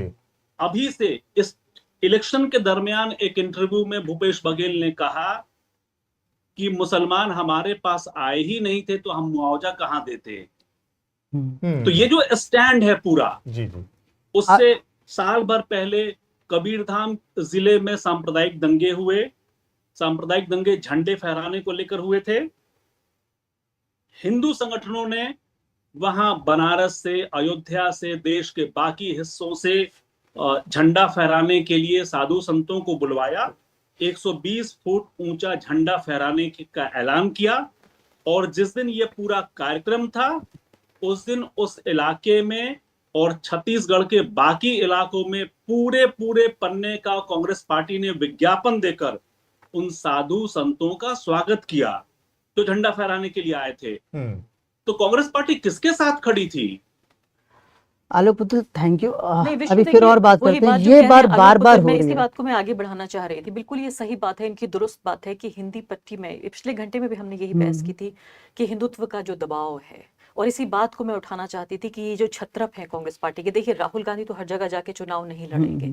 राहुल गांधी और उनकी जो कांग्रेस पार्टी की जो पूरी टीम है, चाहे वो उनके राष्ट्रीय अध्यक्ष हों या पूरी जो उनकी सीनियर लीडर्स की जो टीम है, दिल्ली का जो आला कमान है, वो तो सिर्फ एक नेतृत्व देगा। लेकिन ये चेहरे हैं, चाहे वो अशोक गहलोत हों, चाहे वो भूपेश बघेल हों या कमलनाथ हों, ये तीनों चेहरे और इनकी अगर राजनीति आप जमीन पे देखें, अभी पिछले घंटे में यही हमने चर्चा की थी, जिस बात का जिक्र पुतुल साहब कर रहे हैं कि क्या जो जिसको अपीजमेंट कहा जाता है, ये बहुत अच्छा शब्द नहीं है, मैं इसको पसंद नहीं करती, लेकिन चूंकि इतना डिस्कोर्स का ये हिस्सा बन गया है कि खुश करने की ये कोशिश कि हम बीजेपी नहीं है, उनसे थोड़ा कम है। तो अगर आपके पास एक ओरिजिनल हिंदुत्व पार्टी है तो आप डुप्लीकेट या जीरोक्स हिंदुत्व पार्टी की तरफ क्यों बिल्कुल जाएंगे? यही बात है और अर्पा। छत्तीसगढ़ लगातार आप देखिए, हमेशा लगातार पिछले 1-1.5 साल में, 1.5 साल से मैं फॉलो कर रही हूँ, जिन खबरों के लिए प्रकाश में आया, और बार बार छत्तीसगढ़ में लोगों से आप बात करेंगे, कहेंगे लोग रेडिकलाइज हो रहे हैं, भूपेश बघेल इसको कंट्रोल करने की कोशिश कर रहे हैं। यहाँ इन्होंने आपने छत्तीसगढ़ का एग्जाम्पल, मैं आपको राजस्थान का एग्जाम्पल देना चाहती हूँ। नासिर और जुनैद का आप एग्जाम्पल देखिए, और आप उदयपुर की जो घटना हुई थी, दुखद घटना, उसका आप एग्जाम्पल देखिए। जब मैंने राजस्थान में मुस्लिम समुदाय के लोगों से बातचीत की, उनकी आंखों में आंसू था। उन्होंने कहा कि हमें लगा कि पूरे तरीके से हम अनाथ हो गए हैं इस राज्य में। नासिर जुनैद के परिवार वालों से मिलने तक को तैयार नहीं थे मुख्यमंत्री। वहां हेलीपैड के पास उस फैमिली को बुलाया गया, उनको जिस संघर्ष का यहाँ जिक्र कर रहे हैं, जो संघर्ष हुआ उन्हें जो कॉम्पेंसेशन वगैरह लेने में, यही संघर्ष राजस्थान में भी देखने को मिला। तो पूरे तरीके से जो मुस्लिम आबादी है उससे नदारत करके, उसे जो पॉलिटिकल स्टेज जिसे हम कहते हैं कि कोई दाढ़ी वाला ना दिख जाए, कोई टोपी वाला ना दिख जाए, बुर्के में कोई औरत, यानी कोई भी विजिबल मुस्लिम, ये जो कांग्रेस पार्टी के छत्रप्स हैं ये देखने को तैयार नहीं है। इनको ये लगता है ये हमारा कैप्टिव वोटिंग वोटर्स है, तो इससे हमें कुछ कहने की जरूरत नहीं है, तो उसके साथ इंसाफ भी करने को तैयार नहीं है। बिल्कुल। ये मध्य प्रदेश में बार बार होता है। कमलनाथ एक तरह से लाइबिलिटी हो जाते हैं कांग्रेस के, क्योंकि पिछली बार जब कमलनाथ जीते थे, मैं मध्य प्रदेश में था, मध्य प्रदेश से हूँ, तो मैं देखता था कि वो वही नीतियाँ ला रहे थे, गाय से रिलेटेड, लव जिहाद से रिलेटेड, इवन महाकुंभ कर रहे थे, नर्मदा महाकुंभ कर रहे थे। कोई बहुत अंतर दिख नहीं रहा था कि ये नई सरकार है। जबकि हम कर्नाटक में अगर देखते हैं, जब कांग्रेस कहती है कि बजरंग दल पे प्रतिबंध लगाएंगे तो उसको फेवर मिलता है। फिर बार बार कांग्रेस उस चीज़ को ना पकड़कर जो से सफलता दिलाती है, वही पिछली चीज क्यों पकड़ने की एक कोशिश छोटा करते सा हैं। उदाहरण जो देना बहुत यहाँ अहम है, और इसमें पर्सपेक्टिव भी आपको मिलेगा कि राजस्थान में ये पता चला कि गौ रक्षा के लिए जो बजट है, वो जो पूरे मुस्लिम समुदाय के लिए, अल्पसंख्यक कल्याण के लिए जो बजट है, गौ रक्षा वाले बजट के लिए वो 23 गुना उससे ज्यादा है। तो इस बात से आप अंदाजा लगाइए कि गायों को बचाने के लिए 23 गुना ज्यादा बजट है, बजाय इसके कि पूरी की पूरी वहां लगभग 10% आबादी। तो आपने जो सवाल पूछा, तो आप इसका जवाब देना चाहेंगे? नहीं, आप बताएं। जी, तो आप ये कह रहे थे कि क्यों ऐसा नहीं करते हैं। तो मुझे लगता है कि ये मान लेना चाहिए कांग्रेस पार्टी को इस चुनाव के बाद खासकर, कि वो नहीं समझती कि हिंदी पट्टी का वोटर क्या चाहता है। ये पिछले 5 साल की कहानी है इस पूरी हिंदी पट्टी की, कि मीडिया, आप देखिए मीडिया को देखिए आप, ये पूरा जो बिग मीडिया आप इसे देखेंगे, लगातार भूपेश बघेल जैसे लोग, गहलोत जैसे लोग, कमलनाथ जैसे लोग, इनके प्लेटफॉर्म्स पे लगातार देखे जाते हैं। इसके बावजूद भी कि पूरे इंडिया अलायंस ने बॉयकॉट किया कि हम इन गोदी एंकर्स के साथ नहीं देखे जाएंगे। क्या कमलनाथ ने इंटरव्यू नहीं दिया? बिल्कुल जो गोदी दिया, मीडिया के बिल्कुल, एंकर को। बिल्कुल। बघेल ने क्या वो बड़े से बड़े फेस्टिवल्स जो एक खास मीडिया नेटवर्क के फेस्टिवल है, मीडिया फेस्टिवल, उसमें नहीं देखे गए? बिल्कुल। क्या अशोक गहलोत ने बढ़ चढ़ कर हेलीकॉप्टर में बैठ बैठ के क्या बिग मीडिया कोई इंटरव्यू नहीं दिया। तो मुझे लगता है कि इनको ये लगता है कि हम बीजेपी जैसे लगते हुए भी चुनाव जीत सकते हैं। मुझे लगता है भारत में देखिए तमाम तरह की जो आर्थिक समस्याएं हैं उससे अलग हटके ये चुनाव आइडियोलॉजिकल इलेक्शन हो रहे हैं भारत में। विचारधारा के स्तर पर लोगों की, मैं कहूंगी कि लोग कहते हैं कि ईवीएम को रिग किया है, मैं कहती हूँ उनके जहनों को रिग कर दिया गया है कि देखिए बीजेपी जो है वो हमारी पार्टी है, हमारी अपनी पार्टी है। तो ये छत्रप नहीं समझ पा रहे हैं। ये सीधे तौर पे कह सकती हूँ ये 4 स्टेट हारने के बाद कि कांग्रेस पार्टी को वापस टेबल पर बैठ के ये सोचना चाहिए कि क्या बिना हिंदी पट्टी के वो 2024 में उसको डिग्निटी के साथ चुनाव में जाना भी चाहिए या नहीं। अब यहाँ हम आलोक पुतिल जी से एक सवाल पूछना चाहते हैं। आलोक दिख रहे हैं स्क्रीन में? आलोक, ये जो रुझान अभी दिख रहे हैं, क्या उसमें कुछ फेरबदल हो सकता है? एक्चुअली मैं पिछले चुनावों की बात करूं तो छत्तीसगढ़ में बहुत लेट पिक्चर क्लियर होती है। अभी आपको क्या लग रहा है, थोड़ा सा कांग्रेस फाइट बैक करेगी? म्यूट पे हैं आलोक, आप अनम्यूट करिए प्लीज।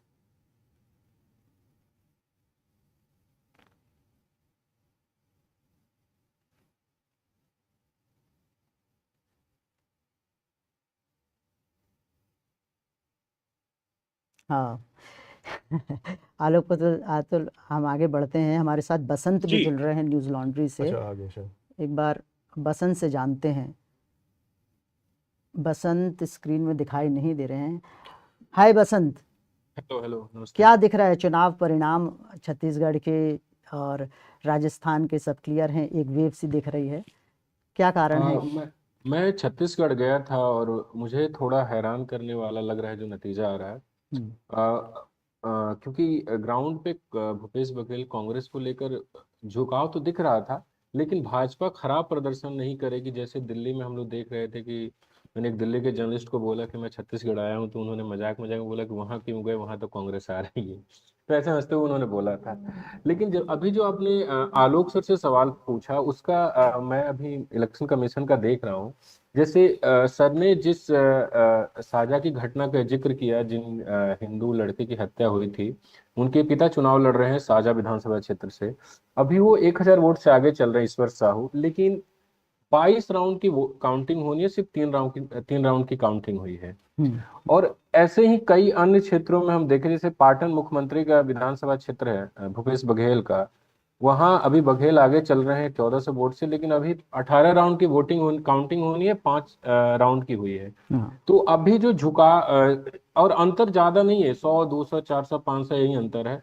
तो ये जो अभी दिख रहा है स्क्रीन पे कि 54 सीटों पे भाजपा आगे है, 34 पे, तो इसमें काफी बदलाव होगा। बस्तर में, दंतेवाड़ा में भी 16 17 18 राउंड बाकी है। 5-6 राउंड में हो सकता है शहर में काउंटिंग हो रही हो तो वहां भाजपा को फायदा होता है, गांव में काउंटिंग पहुंचती है तो कहते हैं कांग्रेस को फायदा होता है। तो नतीजे मुझे लगता है जब तक आधे राउंड की काउंटिंग ना हो जाए तब तक ये नहीं माना, मतलब मुझे लगता है कि ये ना माना जाए, और आधे राउंड की काउंटिंग के बाद अंतर 5 या 4000 का हो तो मान सकते हैं कि जो दिख रहा है इलेक्शन कमीशन पे वो बेहतर, वही नतीजे आएंगे। बिल्कुल मुझे ये पसंद। लगता है। आप आलोक पुतिल फिर जुड़ गए हमारे साथ, मैं उनसे वही सवाल दोहराना चाहता हूँ। आलोक स्क्रीन में दिख नहीं रहे हैं। आलोक देखिए, बसंत जी की बात से मैं इत्तेफाक रखते हुए भी मैं ये कह रहा हूँ कि छत्तीसगढ़ में जो बस्तर का इलाका है और जो सरगुजा का इलाका है, इन दोनों इलाकों में पूरी तरह से कांग्रेस जो है उसने बीजेपी को साफ कर रखा था। सरगुजा की 14 सीटें जो है आदिवासी बहुल इलाके की सीटें जो है वो कांग्रेस पार्टी के पास थी। इसी तरीके से बस्तर की सीटें जो है 12 की 12 सीटें जो है कांग्रेस पार्टी के पास थी। तो कांग्रेस के हिस्से खोने के लिए ही है और बीजेपी के हिस्से केवल पाना ही पाना है। और जो रुझान है, जो एग्जिट पोल हैं, जो ओपिनियन पोल हैं इन आदिवासी हिस्सों के, आदिवासी इलाकों के, वहां बहुत साफ साफ दिखाई पड़ रहा है कि बीजेपी इन इलाकों में लगभग आधी सीट जो है वो छीनेगी, चाहे वो बस्तर हो चाहे वो सरगुजा हो। कांग्रेस पार्टी का पूरा दारोमदार जो है वो मैदानी इलाकों पे टिका हुआ है इस बार, और मैदानी इलाकों में अब तक के जो रुझान आए हैं उसमें कांग्रेस पार्टी पीछे नजर आ रही है। थैंक यू आलोक। हमारे साथ तबस्सुम स्क्रॉल से भी जुड़ और रही विष्णु, हैं। इस बीच जो है अगर हम ये इलेक्शन कमीशन का वोट शेयर देखें तो देखिए इसकी जो डिफरेंस है, जो फ़र्क है वो बढ़ता जा रहा है। बीजेपी फिलहाल छत्तीसगढ़ में 45% से भी आगे बढ़ रही है और कांग्रेस पार्टी 41। जो आप सोच रहे थे कि शायद नतीजे में कोई तब्दीली आएगी, 12:30 बज चुके हैं, इसकी उम्मीद बहुत कम है। बहुत सारे इलेक्शंस ऐसे ही स्टूडियोज में बैठ के देखे हैं और जो हमारे अंदाजे होते हैं और जो हमारे ऑब्जर्वेशंस होते हैं वो जब मैच नहीं करते, थोड़ा हैरानी तो जरूर होती है, लेकिन इसको स्वीकार करना जरूरी है कि ये जिस तरह के लेकिन तमाम एग्जिट पोल्स को भी हरा के ये तो नतीजे बहुत आगे बढ़ लेकिन रहे जैसे बसंत बता रहे थे कि अभी सिर्फ 4-5 राउंड की काउंटिंग हुई है और 22 राउंड की काउंटिंग है, तो थोड़ा इंतज़ार करते हैं। हमारे साथ तबस्सुम जुड़ गई हैं स्क्रॉल से। हाय तबस्सुम। हेलो। तबस्सुम, क्या नतीजे देख रही हैं आप? बीजेपी बीजेपी बीजेपी सब जगह बीजेपी नज़र आ रही है, क्यों, कैसे हुआ है? देखिए, मैं जब एग्जिट पोल के बाद कांग्रेस के कार्यकर्ताओं से बात कर रही थी तो वो लोग काफी कॉन्फिडेंट थे कि हम लोग अगर हारेंगे तो भी 100 सीट्स क्रॉस जरूर करेंगे। पर आज जब मैंने सुबह से कॉल्स लगाना शुरू करे हैं तो एक एक्सेप्टेंस उन लोगों के अंदर आ रहा है और 2-3 फैक्टर्स बहुत क्लियरली निकल कर आ रहे हैं। कांग्रेस पे इनफाइटिंग अभी भी चल रही है। कमलनाथ के अगेंस्ट एंगर बहुत ज्यादा है। छतरपुर इलाके में, ग्वालियर चंबल के इलाके में, ट्राइबल बेल्ट जो साउथ वेस्ट की तरफ आता है मध्य प्रदेश का, झाबुआ, बड़वानी, सबका ऐसा कहना है कि कमलनाथ का टिकट डिस्ट्रीब्यूशन जो है वो उन लोगों को ठीक नहीं लगा। हम लोगों ने इलेक्शंस के वक्त भी देखा कि 4 सीट्स में उन लोगों ने कैंडिडेट्स बदले। कई जगहों पे कमलनाथ की क्लोज एड्स को टिकट दी गई है। हम छतरपुर का एग्जाम्पल ले तो राजनगर की सीट में विक्रम नाथी को सीट दिया गया था। सारे सर्वेज ने बोला था कि वो शायद इस बार नहीं जीतेंगे और अभी हम जो देख रहे हैं उसमें बीजेपी लीड कर रही है। अशोक करके वहां के बीजेपी के कैंडिडेट है जो लीड कर रहे हैं। तो एक टिकट डिस्ट्रीब्यूशन जो है उसको लेकर काफी गुस्सा है। कांग्रेस की यूथ जो है उन लोगों ने कैंपेनिंग के वक्त भी ये चीज डिस्कस करी कि टिकट डिस्ट्रीब्यूशन जो है उसकी वजह से हम फुली सपोर्ट नहीं कर पा रहे हमारे एमएलए कैंडिडेट्स ये को। बिल्कुल तबस्सुम, आपको याद होगा कि 2019 के लोकसभा चुनाव के बाद भी जब राहुल गांधी ने इस्तीफा दिया था, उन्होंने गहलोत और कमलनाथ पर तंज भी किया था कि वो अपने बेटों की पॉलिटिक्स बनाने के लिए ज़्यादा ध्यान देते हैं इंस्टेड ऑफ राज्य में। ऐसा ही नज़र आया। अब मध्य प्रदेश में जब चुनाव हुआ है, आप मध्य प्रदेश गए हैं, तो मैं देखता हूँ पिछले 7 दिन जो बहुत महत्वपूर्ण होते हैं चुनाव के, उसमें कमलनाथ अपनी सीट से छोड़ते नहीं है, मतलब छिंदवाड़ा से बाहर नहीं निकलते। ये जो लापरवाही है, बार बार कमलनाथ क्यों करते हैं?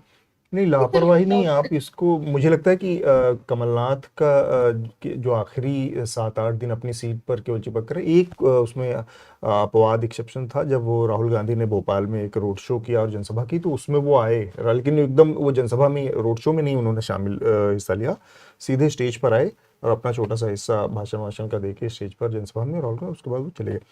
ये शायद इसलिए क्योंकि उनको कहीं ना कहीं इस बात का एहसास हो रहा हो कि पूरे स्टेट के चक्कर में ऐसा ना हो कि कहीं वो अपनी सीट ना गवा बैठे हैं, अपनी सीट हारने का कोई खतरा नहीं हो। मतलब ये तो हम अंदाजा लगा सकते हैं, ये तो हुई अटकलबाजी की बात। लेकिन ये आप देखिए कि जो कंटेंडर थे, पहली बात तो ये कि मध्य प्रदेश के नतीजे चौंकाने वाले हैं। अगर हम देखें जो ग्राउंड पर सेंटिमेंट था लोगों के, मैं इंदौर की बात कर रहा हूँ जहां से सीटें आ रही हैं भारतीय जनता पार्टी को, वहां पर भी जिससे बात करो तो नहीं इस बार तो शिवराज जाएगा, ऐसे बात कर रहे थे लोग। तो एक तो इसकी व्याख्या क्या हो सकती है इस नतीजे की?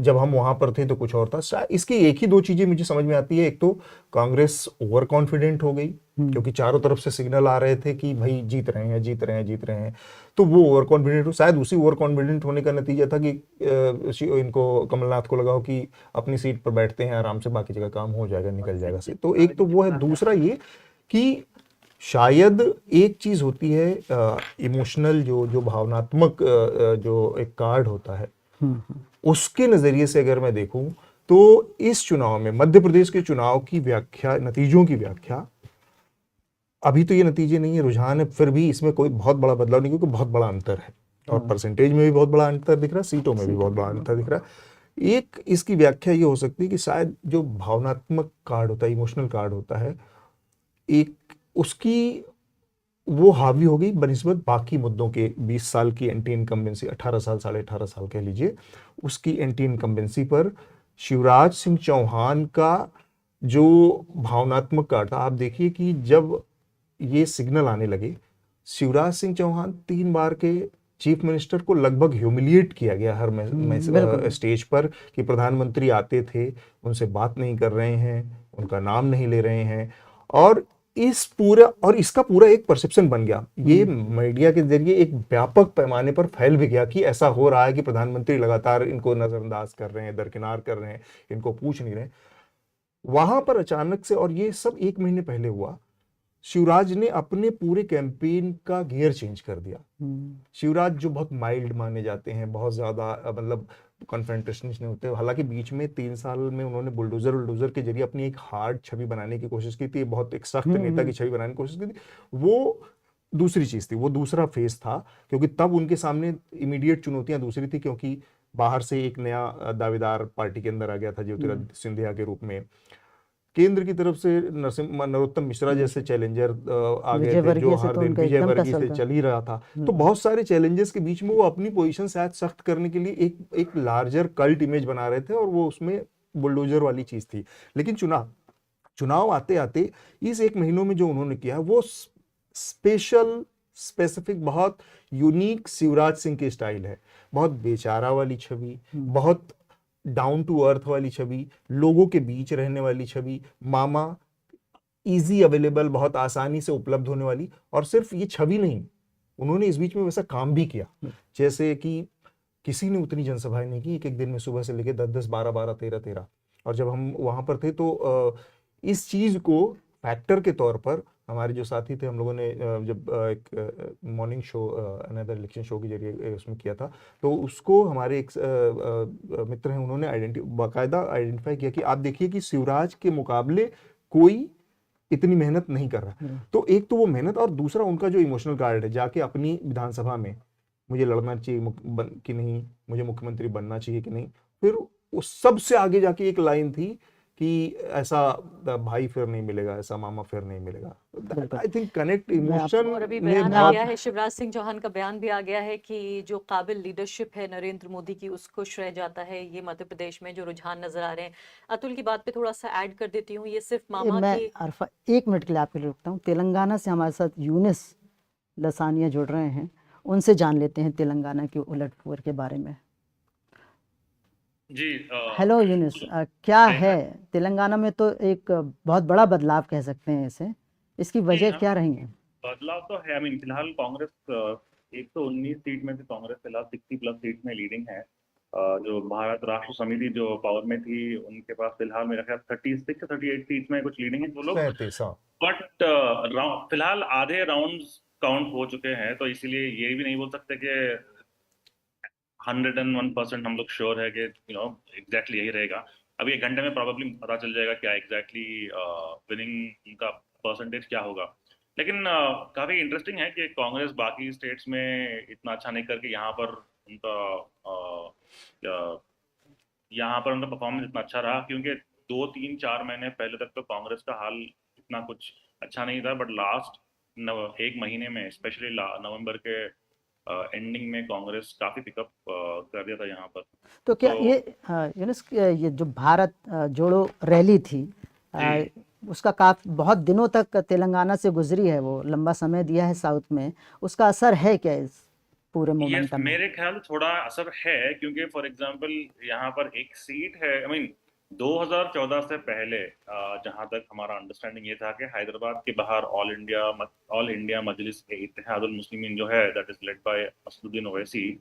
अंडरस्टैंडिंग ये था कि हैदराबाद ओल्ड सिटी या कोर हैदराबाद एरियाज के बाहर जनरली मिस्टर ओवैसी का होल्ड इतना कुछ खास नहीं था कि और तो डिस्ट्रिक्ट्स में काफी सारा मुस्लिम जो वोट था 2014 के बाद बीआरएस को शिफ्ट हो गया था, जहां तक हमको समझ में आया था। लेकिन इस बार मेरे ख्याल से वो भी थोड़ा सा शिफ्ट हुआ है, और भारत जोड़ो यात्रा का भी जनरली इम्पैक्ट थोड़ा सा हुआ ही होगा, क्योंकि एक सीट है निजामाबाद अर्बन बोल के, ये सीट जो है वहां पर मेरे ख्याल से 30 या 33% मुस्लिम वोट है वहां पर। तो इस बार कांग्रेस का जो मुस्लिम कैंडिडेट है वो फिलहाल लीडिंग पे है, या वेरी क्लोज कॉल है वहां पर भी। तो दिख तो रहा है कांग्रेस का जनरली वेव यहाँ पर है, अच्छा खासा कुछ इम्पैक्ट हुआ है। ये काफी लोग एक महीना पहले तक भी यही पता, जहां तक हमको समझ में आया था कि ये दिख रहा था कि बीआरएस मोस्टली शायद एक 70-75 से निकल जाएगी, बट अभी रिजल्ट तो कुछ और ही है। फिलहाल 35 पे है कांग्रेस का lead, so 60 is the winning number. ठीक है, थैंक यू यूनिस। हमारे साथ योगेंद्र यादव भी जुड़ गए हैं, आइए चुनाव विश्लेषक हैं, उनसे समझते हैं। हेलो योगेंद्र जी। जी योगेंद्र जी, चुनाव क्या विश्लेषक हुआ करता था, अब नहीं अभी तो एक राजनीतिक कार्यकर्ता। जी बताइए। योगेंद्र जी, आप राजनीतिक कार्यकर्ता के हिसाब से भी हमें बताएं कि क्या कमी रह गई है मध्य प्रदेश में कांग्रेस की तरफ से? आप तो भारत जोड़ो याद रैली के सूत्रधार की तरह थे, हमेशा आप अपडेट दे रहे थे और लग रहा था कि अच्छा इसका असर जहाँ जहाँ से राहुल गुजरे होगा, लेकिन वैसा असर दिखाई नहीं दिया मध्य प्रदेश में। देखिए, मैं समझता हूँ जहां तक भारत जोड़ो यात्रा का ताल्लुक है, भारत जोड़ो यात्रा का असर हमने कर्नाटका में देखा। अभी आपके साथी बता रहे थे कि उसका असर तेलंगाना में भी हुआ। मध्य प्रदेश के एक छोटे से रास्ते से गुजरी थी, वहां एग्जैक्टली उन कॉन्स्टिट्यूएंसीज में क्या हुआ इसको थोड़ा चेक करना पड़ेगा। लेकिन भारत जोड़ो यात्रा का महत्व मैं बार बार कहता था कि देश का माहौल बनाने की यात्रा है, देश में एक पॉजिटिव माहौल बनाने और हर चुनाव के बाद अमूमन एक टेंडेंसी रहती है कि हम हर सफलता के पीछे हर चीज को सफल बता देते हैं, हर विफलता के पीछे हर चीज विफल हो जाती है, नॉर्मल चीज है। मैं समझता हूँ इससे अलग हटके हमें सोचना चाहिए। कांग्रेस को जो तेलंगाना में सफलता मिली है बहुत बड़ी है, क्योंकि कांग्रेस जिस हालत में पहुंच गई थी पिछली बार, 28% वोट, तो बिल्कुल लग रहा था कि जो कांग्रेस के साथ आंध्र प्रदेश में हुआ, बंगाल में हुआ, बिहार में हुआ, कुछ उस स्थिति में कांग्रेस जाती। वहां से पलट के कांग्रेस आई, ये अपने आप में एक लेसन है कि हाँ, यदि आपके पास नेतृत्व हो, आप ऊर्जा डालें तो बदलाव आ सकता है। लेकिन जो 3 उत्तर भारत के राज्यों से संकेत आ रहा है, हिंदी पट्टी के राज्यों से, वो बहुत निराशाजनक है। सिर्फ कांग्रेस के लिए ही नहीं, हम जैसे लोगों के लिए जो इस देश में बेहतर बदलाव की उम्मीद करते हैं, हमारे लिए भी बहुत निराशाजनक संकेत है। अब उसके लिए ये कह देना कि हर चीज गलत थी, उसकी बजाय मुझे या बीजेपी जो सब कुछ कर रही है सब सही है, वो तो ठीक नहीं होगा। क्योंकि क्रिकेट मैच में भी आप नहीं कहते कि अगर कोई टीम जीत गई तो उसकी बॉलिंग भी अच्छी थी, बैटिंग भी अच्छी थी, फील्डिंग भी अच्छी थी, ऐसा तो नहीं होता। हमें अलग अलग देखना हो। ये मायूसी की बात इसलिए है क्योंकि ये तीनों राज्यों में कांग्रेस जीत सकती थी। राजस्थान में सरकार के खिलाफ कोई एंटी इनकम्बेंसी नहीं थी, मुख्यमंत्री खुद पॉपुलर थे, लेकिन एमएलए के खिलाफ काफी एंटी इनकम्बेंसी थी। और राजस्थान का पुराना रिकॉर्ड रहा है कि कांग्रेस जब हारती है तो पूरी तरह से हारती है, हर 5 साल बाद सत्ता पलटती है। इस सब के बराबरी करने के लिए जो रणनीति चाहिए थी वो कांग्रेस ने नहीं बनाई। खासतौर पे बिल्कुल एक कुछ साधारण सी गलतियां, यानी कि जो एमएलए जिनके खिलाफ कांग्रेस को पता था कि खूब गुस्सा है लोगों का, उनको वापस टिकट दिया गया। और 2 अलायंसेस जो बहुत आसानी से बन सकते थे, सीपीएम के साथ और बीएपी के साथ, वो क्यों नहीं बने मुझे आज तक कभी समझ ही नहीं आया। अगर इतना भी हो जाता तब भी आज आपको मुकाबला उस तरह का न दिखता जैसा कि अंक इस टाइम दिख रहे हैं। ये बहुत ही नजदीकी का मुकाबला राजस्थान में था। आफ्टर ऑल जितने भी सीट के आंकड़े आपको दिख रहे हो, वोट में सिर्फ 3% का फासला है इस वक्त भी कांग्रेस और बीजेपी के अंदर। इन 2 चीजों से वो ठीक किया जा सकता है। योगेंद्र जो जी, मुझे समझ नहीं आता वो है मध्य प्रदेश। आपको 1 मिनट यहाँ रोके। आप कास्ट सेंसस के बहुत बड़े समर्थक हैं, बार बार उसको इम्पोर्टेंट बता रहे हैं। कास्ट सेंसस की बात बार बार कांग्रेस ने उठाई, इसका लाभ क्यों नहीं मिला कांग्रेस को मध्य प्रदेश, छत्तीसगढ़ में या राजस्थान आपको में? लगता है कांग्रेस ने उठाई? कांग्रेस के नेतृत्व ने इसका जिक्र किया बड़ी बड़ी रैलीज में, बिल्कुल। लेकिन जमीन पे आप लोग घूमे होंगे, आपके कॉरेस्पॉन्डेंट्स गए होंगे, क्या आपको जमीन पे कहीं भी ये मुद्दा दिखाई दिया? मुझे तो कम से कम नहीं दिखाई दिया। ना कांग्रेस के कैंडिडेट इसका जिक्र करते थे, ना कांग्रेस का कार्यकर्ता इसके बारे में जानता था। और जिसके लिए बना है ओबीसी और लोअर ओबीसी, वहां तक तो खबर पहुंची ही नहीं। तो मेरे ख्याल में ना तो ये पॉजिटिव मुद्दा था ना नेगेटिव मुद्दा था। और दिक्कत यही है कि कांग्रेस के राष्ट्रीय नेतृत्व का जो एक पोस्चर, आइडियोलॉजिकल पोस्चर, वो और जमीन पे कांग्रेस जो कर रही है उसमें मुझे कोई अलाइनमेंट, तारतम्य दिखाई नहीं देता। वो एक बहुत बड़ी कमी है। और जो दूसरी इससे जुड़ी हुई कमी है वो है कि कांग्रेस का जो अपना जनाधार, कांग्रेस का जनाधार किसमें है? जो बॉटम ऑफ द पिरामिड है, जो निचले तबके में लोग हैं, गरीब हैं, अल्पसंख्यक हैं, ओबीसी, एससी, एसटी, जनाधार कांग्रेस का वहां है। लेकिन कांग्रेस की अपनी नीतियां, अपना पोस्चर, अपने कैंडिडेट, उनका इससे कोई अलाइनमेंट नहीं। जब तक कांग्रेस इन चीजों को ठीक नहीं करती, तो आज का परिणाम हमें बताता है कि कांग्रेस के लिए ये काफी कठिन स्थिति है उत्तर भारत में बदलना, क्योंकि जब तक हिंदी पट्टी में कांग्रेस रिकवर नहीं करती, तब तक बाकी सारे देश का किया धरा यहाँ पे आके न्यूट्रलाइज हो जाता है। और आज के परिणाम से एक संभावना अगर कांग्रेस किसी तरह से जीत लेती इन 3 में से 2 जो कि संभव था, तो 24 के लिए कांग्रेस के पास एक अच्छी जमीन बन जाती। लेकिन इन तीनों में हारना अब एक बहुत बड़ा सवाल खड़ा करता है और इस स्ट्रगल को बहुत कठिन बनाता है और इसमें कुछ बहुत इनोवेशन की मांग करता है। बिल्कुल।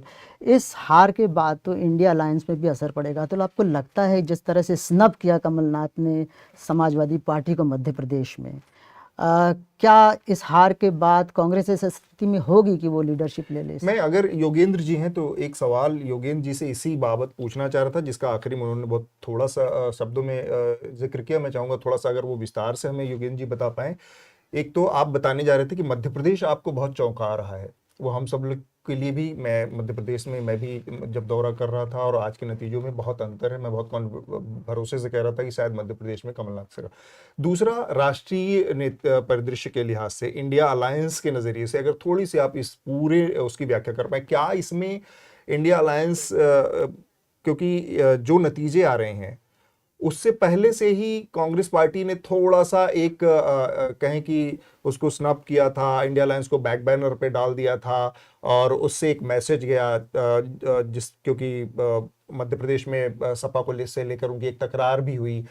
अब वो कहाँ जाता दिख रहा है इसके आगे की राह इंडिया अलायंस की, राष्ट्रीय राजनीति की, और साथ में जो आश्चर्य में आपको मध्य प्रदेश डाल रहा है उसकी कोई व्याख्या आपके दिमाग में आती है कि इसको कैसे हम समझ पाएं?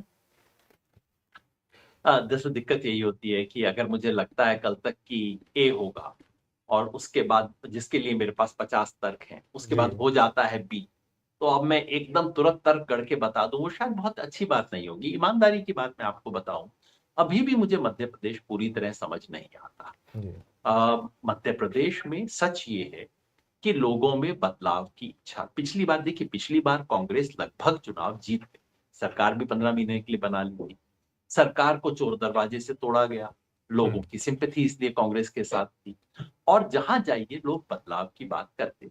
अब इसमें कोई शक नहीं है कि उस बदलाव के भाव को कांग्रेस ने इतना गंभीरता से नहीं लिया। इसमें कोई शक नहीं है कि कांग्रेस ने जिस तरह से चुनाव लड़ना चाहिए था, शायद उस तरह से नहीं लड़ा, और कांग्रेस में एक तरह का ढीलापन रहा। ये सब बातें हैं, लेकिन ये हमेशा कांग्रेस में होती हैं। पिछली बार तो इससे भी ज्यादा थी, 2018 का जो चुनाव था उसमें तो कांग्रेस का ढीलापन इससे भी ज्यादा था। तो और इसमें कोई शक नहीं है कि बीजेपी ने रणनीति के साथ चुनाव लड़ा। लेकिन इस सब से अगर ये हो जाता कि भाई कांग्रेस को जो बहुत स्पष्ट लीड दिखाई दे रही थी आज से 3-4 महीने पहले, अगर वो लीड लगभग 0 हो जाती, अगर कांग्रेस और बीजेपी लगभग एक दूसरे के बराबर हो जाते, तो मैं समझ सकता था कि देखिए कांग्रेस को एडवांटेज था, जो कि उसने अपनी छोटी छोटी गलतियों के कारण न्यूट्रलाइज कर दिया।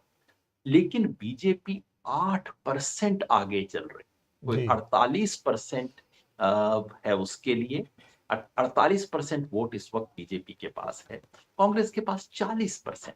जी, 8% का फासला इतना योगेंद्र जी आपको रोकता हूँ, समय मेरे सेशन का समय दिखाई नहीं हो रहा दिया, है। ईमानदारी की बात है। मैं अरफा का फैसला सड़क पे, ये बिल्कुल वैसे है जैसे 103 डिग्री बुखार, वो आप यूं हाथ लगाइए आपको पता लग जाता है। बुखार के अलावा मैं दूसरी बात कहना चाहती हूँ, ये चीज जो हमें समझ में नहीं आ रही, कहा जाता है जब समझ में ना आए तो क्या है, इसका मतलब वो प्यार है।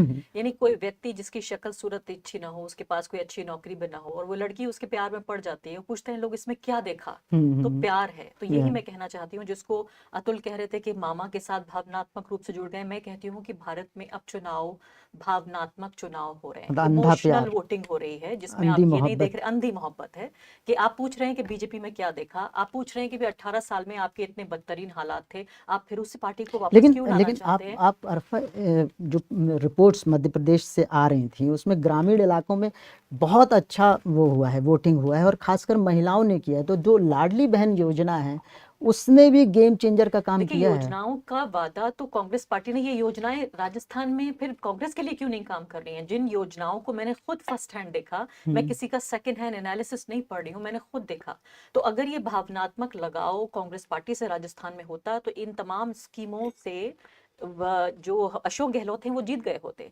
इस चीज को सिर्फ और सिर्फ, इस पूरी ऐसी हार जिसको कोई एक्सप्लेन नहीं कर सकता, उसे सिर्फ एक चीज एक्सप्लेन कर सकती है, वो है इमोशनल वोटिंग।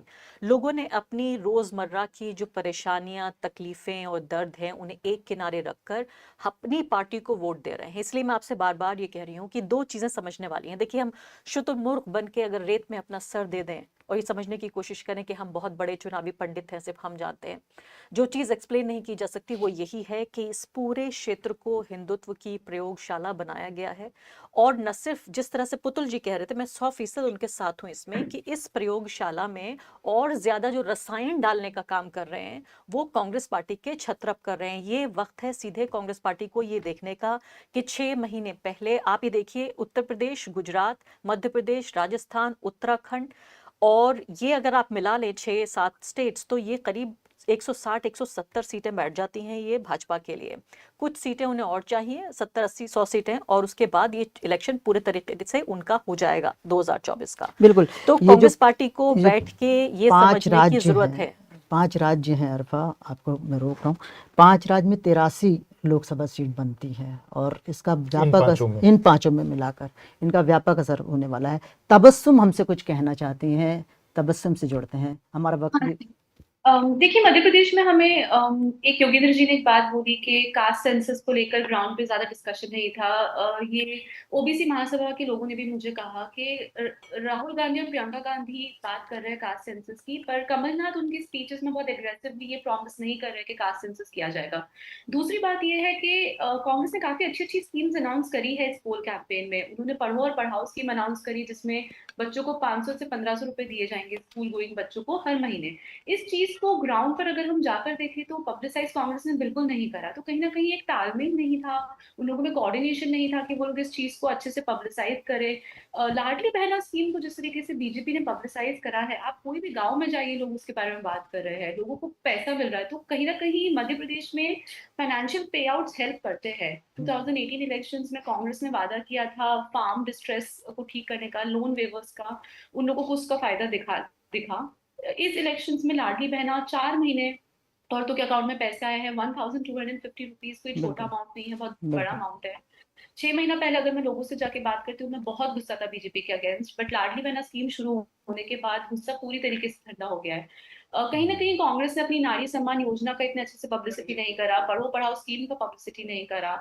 काफी ज्यादा एक वो जो हवा है एंटी इनकम्बेंसी की, उस हवा को लेकर ये लोग बहुत ज्यादा कॉन्फिडेंस में थे, और कमलनाथ का वो कॉन्फिडेंस दिख रहा था इस बार। बिल्कुल बिल्कुल। थैंक यू तबस्सुम, हमारा वक्त भी ख़त्म हो रहा है। अब हमारे नए मेहमान भी आ चुके हैं, नीलांजना सरकार और के वेनु अगले सत्र में होंगे और उनका साथ देंगे, उनके साथ चर्चा करेंगी मेरी वायर की कलीग श्रमस्ते। तब तक लेकिन हम स्क्रीन पे कुछ देख लेते हैं। स्क्रीन पे आप थोड़ा सा ला सकते हैं क्या भैया? छत्तीसगढ़ में भारतीय जनता पार्टी 53 सीट में आगे है, इंडियन नेशनल कांग्रेस 36 में, अदर 1 और बहुजन पार्टी 0। क्या हमारे पास मध्य प्रदेश का है? हाँ, मध्य प्रदेश भारतीय जनता पार्टी 162 में, एक तूफान है वहाँ। इंडियन नेशनल कांग्रेस 65 में, बहुजन पार्टी 2 में और अदर 1 में। इसके साथ राजस्थान में भी 114 में Bharatiya Janata party, Indian national Congress 70, other 13 और बहुजन समाज पार्टी ने 2 सीटें हासिल की हैं। तेलंगाना का हमें दिख रहा है इंडियन नेशनल कांग्रेस 64, भारतीय राष्ट्रीय समिति 40, भारतीय जनता पार्टी 9 और अदर्स 5। ये अब तक का रुझान है। उम्मीद है, लगता है कि ये कंटिन्यू रहेगा। हम आपको बता दें कि ये जो इलेक्शन ऑनलाइन 2023 आप देख रहे हैं, ये 5 मीडिया घराने, इंडिपेंडेंट मीडिया घराने लेकर आए हैं आपके लिए, आपके खर्चे पर लाए हैं। प्लीज़ हमारी यूट्यूब चैनल के लिंक में जाइए और हमें कंट्रीब्यूट कीजिए ताकि हमारी हौसला अफजाई हो, हम ऐसे ही कार्यक्रम बार बार आपके लिए लाते रहें। Thank you Arfa, thank you Atul. शुक्रिया। ये बमोरी विधानसभा क्षेत्र का धर्मपुरी गांव है। शाम ढलने पर इस गांव के लोग आग जलाकर या टॉर्चों के सहारे रोशनी किया करते हैं। पानी भरने के लिए भी लोगों को यहाँ से 4 किलोमीटर दूर पैदल या मोटरसाइकिल पर जाना पड़ता है। अगर किसी गर्भवती महिला को प्रसव की पीड़ा हो तो उसे खटिया पर लिटाकर 4 कंधों पर ले जाना पड़ता है। यहाँ न बिजली है, न पानी है, न सड़क है। परेशानी आ रही है, टॉर्च जला रहे हैं, टॉर्च भी नहीं जल रही, अभी जल रही है और फिर बंद हो जाएगी। कहाँ जा रहे हैं? ये कावर बमूली जाते हैं। किस लिए? पानी भरने के लिए। अच्छा, और ये दिन में कितनी बार जाना पड़ता है? 4 चक्कर हो जाते हैं। यहाँ ऐसे बहुत से गांव हैं जो बिजली, पानी, सड़क जैसी बुनियादी जरूरतों के मोहताज हैं। लेकिन अगर मैं आपसे कहूँ कि बमोरी विधानसभा क्षेत्र में 22,000 करोड़ का विकास हुआ है तो शायद आप चकरा जाएं। लेकिन इस क्षेत्र के विधायक और मध्य प्रदेश के ग्रामीण विकास मंत्री महेंद्र सिंह सिसोदिया खुद इस बात का दावा कर 22,000 करोड़ के काम अकेली बमोरी विधानसभा में। और यहाँ पे ये कितने कमरे हैं स्कूल में? मतलब 2 कमरे है कमी। अब फिलहाल में पानी की कमी बहुत बड़ी है हमारे, तो हम इधर उधर से पानी भरवा के बच्चों से ही मंगाते हैं। अच्छा, पीने के लिए। तो कहाँ से लाते हो पानी पीने का? बाहर से। और बाथरूम वगैरह किधर जाते हो आप? बमोरी विधानसभा में लगभग 2 लाख वोटर्स हैं, जिनमें से लगभग 70,000 आदिवासी वोटर्स हैं। यहाँ आदिवासी वोटर्स की चुनाव में निर्णायक भूमिका होती है, लेकिन फिर भी उनकी यहाँ कोई सुनवाई नहीं है। तो आपने किसी शिकायत करी कभी इसकी कि भाई हमारे यहाँ बिजली नहीं है, पानी नहीं है, सड़क नहीं है? 25 बार फिर आए हम। इसी कारण लोग वाग क्या हुआ, गांव पे निकल लगे। वहाँ अब बिन के पास जुगाड़ थे, इसलिए बिन ने जगह लेके वहाँ मकान बना लिया। अब हमारे पास जुगाड़ नहीं है, हम कहाँ जाए? तो यहाँ की जो हालत है, मतलब वो कोई भी किसी भी स्तर पे 22,000 करोड़ के विकास की बात को साबित नहीं करती।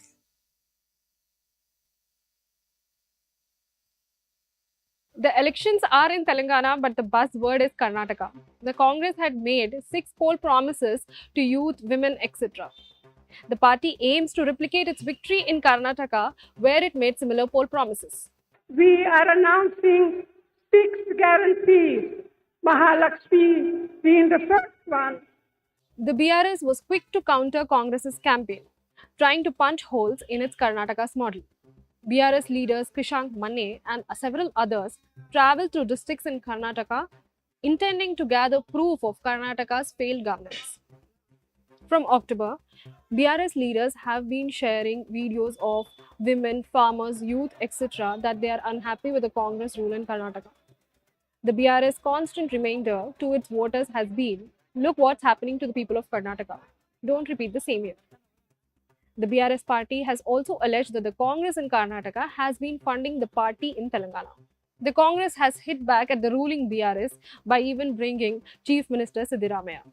Deputy Chief Minister D.K. Shivkumar and almost 70% of the cabinet participated in Congress's election campaign in Telangana. Even today, I will ask Mr. Chandrasekhar Rao, please come to Karnataka. Don't make false delegations unnecessarily for the election purposes. So why did the Telangana election become about Karnataka? The BRS blames it's the Congress that it had made the election all about Karnataka and it was forced to reply. But in reality, the Congress win in Karnataka will have a spillover effect in Telangana. Congress leaders and its cadre are confident than ever, and that itself is a threat to BRS. So instead of allowing the Congress to praise its rule in the neighboring state, the BRS has decided to go for an attack and claim from the very beginning that the Karnataka model is a failed model. But will the people of Telangana buy it?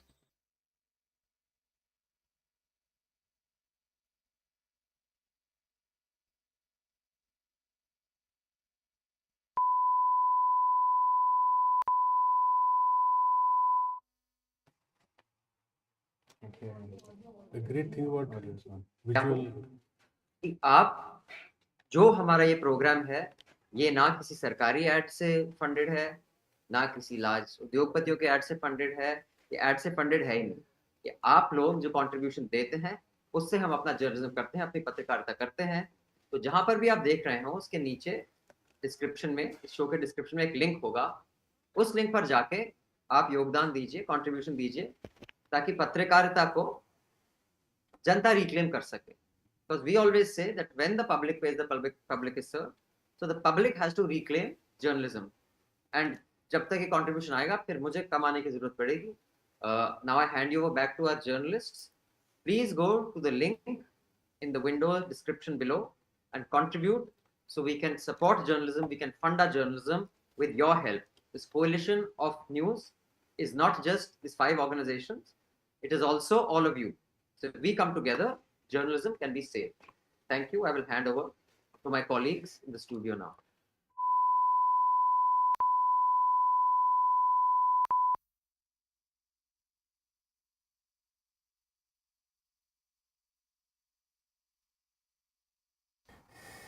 Hello and a very warm welcome this afternoon. I'm Shravasti Dasgupta from The Wire and you're watching Elections Online 2023. This is a very special webcast that is being brought to you by the coming together of 5 independent news organizations, The Wire, Scroll, Newslaundry, Newsminute and The Caravan. And this webcast is being powered by you, the viewer. So I would urge you to support our efforts by contributing, and the link is down below in the description box. At this hour on the webcast, we are being joined by MK Venu. He's founding editor at The Wire, and Nilanjan Sarkar. He's senior fellow at the Center for Policy Research. We are also going to be joined by our reporters from all 5 organizations. We're going to be having Pooja Prasanna from the Newsminute, Aruna Bhasakia from The Scroll, as well as Shiv Narayan from Newslaundry and Sujata from The Caravan, and they'll be joining us in just a moment. But first, let's take a look at the trends that are coming in at this hour, and these are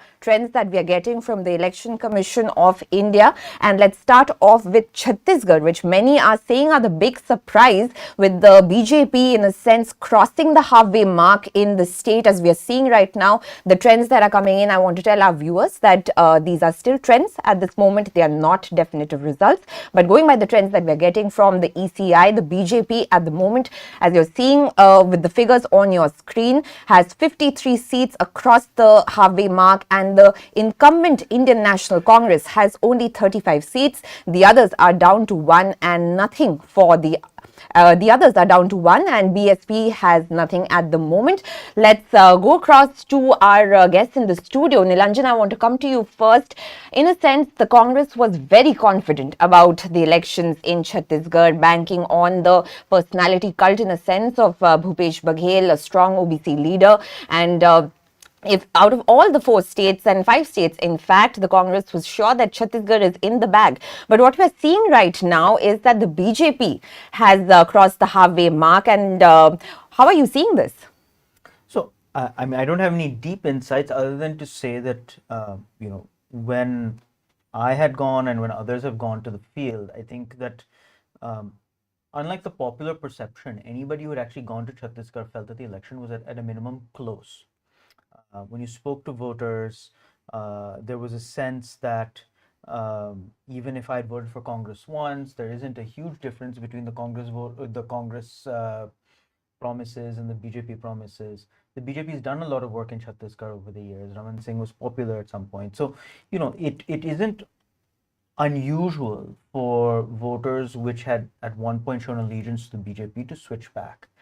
It is true that many people didn't see it coming, but I also think that the quality of serving, the quality of getting to, sort of far-flung places in Chhattisgarh, even information, getting it up the party ranks, is difficult in Chhattisgarh. So even last time, you remember that people were quite shocked by the scale of the Congress victory, right? So it's, Chhattisgarh is just one of those states where the information from the bottom to the top is just not flowing the way that it should.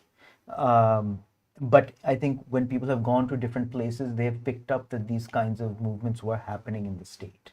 Right, and I just want to give our viewers a sense, because I also traveled to Chhattisgarh for these elections, and the sense that we got from the ground is that in 2018 there was a huge anti-incumbency factor that kind of played in favor of the Congress, and Raman Singh's government had been in power for 15 years, so there was anti-incumbency, and of course the Congress's policies, pro-farmer policies, social welfare schemes that the Congress brought in Chhattisgarh for the first time in 2018, whether it was the farm loan waivers or increased prices for the paddy procurement.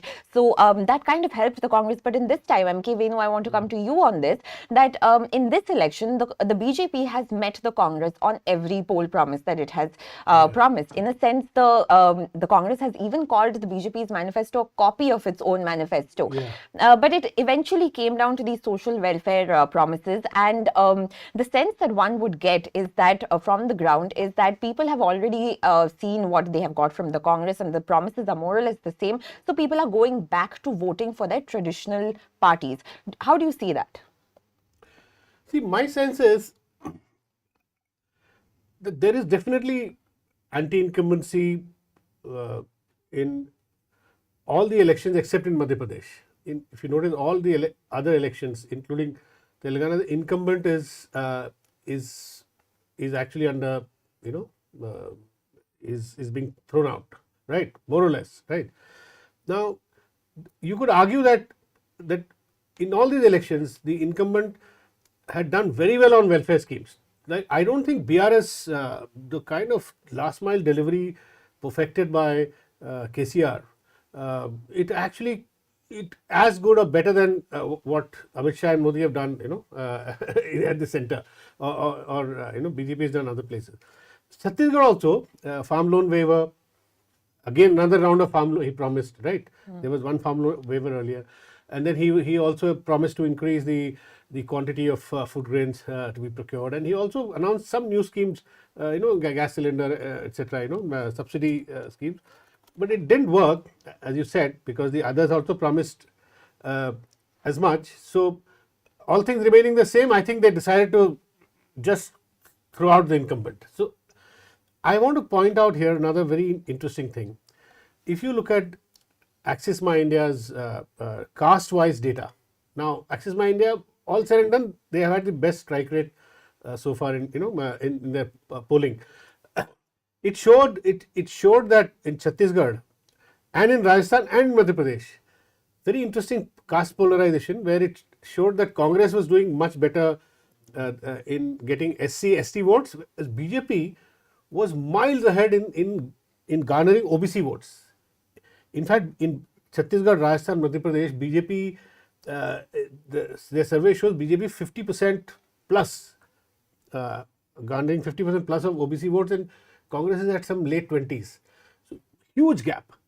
I think this gap has helped the BJP, and where Axis has gone wrong in Chhattisgarh is that they overestimated scheduled tribe votes for Congress. A lot of scheduled tribe votes have gone to the BJP, which shows in the Bastar region, where Congress had nearly 100% strike rate. This time it's down to some 25%. Nearly BJP has taken over most of the seats. I think that's where Axis made a mistake.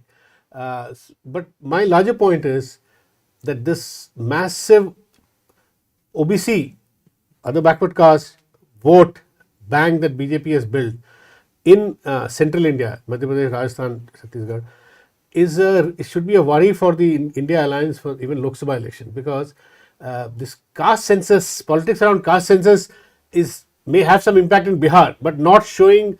If this data, if you go by this data, with BJP's lead among OBCs being so large, caste census politics will take a long time to take roots here in central India. That's very interesting that you're mentioning that, because the Congress and Rahul Gandhi from the front has led this whole OBC mobilization, in a sense, while talking about the caste census across all election-bound states. And the Congress has also promised that if they come to power in 2024, they will bring a nationwide caste census. In fact, in all these election-going states also, they said that if they form the government, they will conduct a caste census. But as Venu's pointing out right now, that that does not seem to have had a resonance in these election-bound states. But one more thing. OBCs, for some very interesting reason, is working for Congress, worked for Congress in Karnataka, also working for them in Telangana, because Telangana Congress was always seen as a Reddy dominated party. But I think a lot of OBCs from BRS may have come to Congress. But those are for different reasons, because South has over the years, decades built a politics of social empowerment in a very steady sort of foundational sort of way, which has not happened in the North, where it's Hindutva politics which is radicalizing OBCs a lot more, which needs to be watched. It's a very serious trend.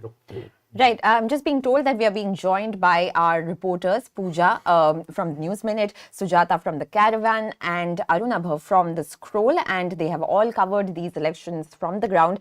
Let's go to Arunabha right now, because we are talking about Chhattisgarh. Arunabha, how are you seeing the trends that are coming in? It was, in a sense, a lot of people were expecting the Congress to win, but that has not happened. But of course, you have traveled to the ground and you have met people, especially you have reported on the competitive prices of paddy that was promised by both the parties.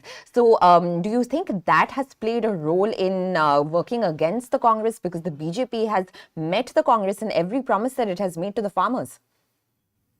Right. I don't quite see it in that sense. I think in terms of delivering welfare, I think the Baghel government did a pretty good job, which most people acknowledge.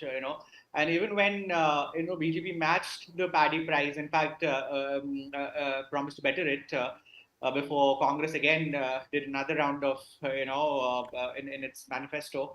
Because one should remember that there was a lot of anger against Raman Singh because he had not been able to fulfill the paddy bonus that he had promised ahead of the 2018, ahead of the 2013 elections.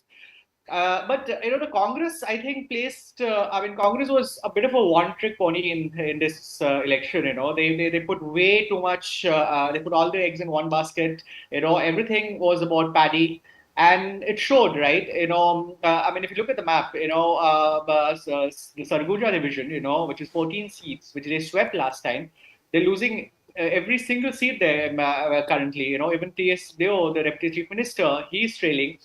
So, I think it's the Adivasi votes that has really broken the Congress's back, And another thing that seems to have gone against the Congress is, I suppose, which also, by the way, was reflected in the Axis's survey, is that the Congress seems to have lost a lot of women voters. The Congress, remember, had promised prohibition in Chhattisgarh ahead of the 2018 elections, and when I was traveling, it was something that came up very organically in conversations with women. There was this perception that alcohol was more freely available. The money that was coming in form of the paddy bonus was being used by men to drink, and that it was leading to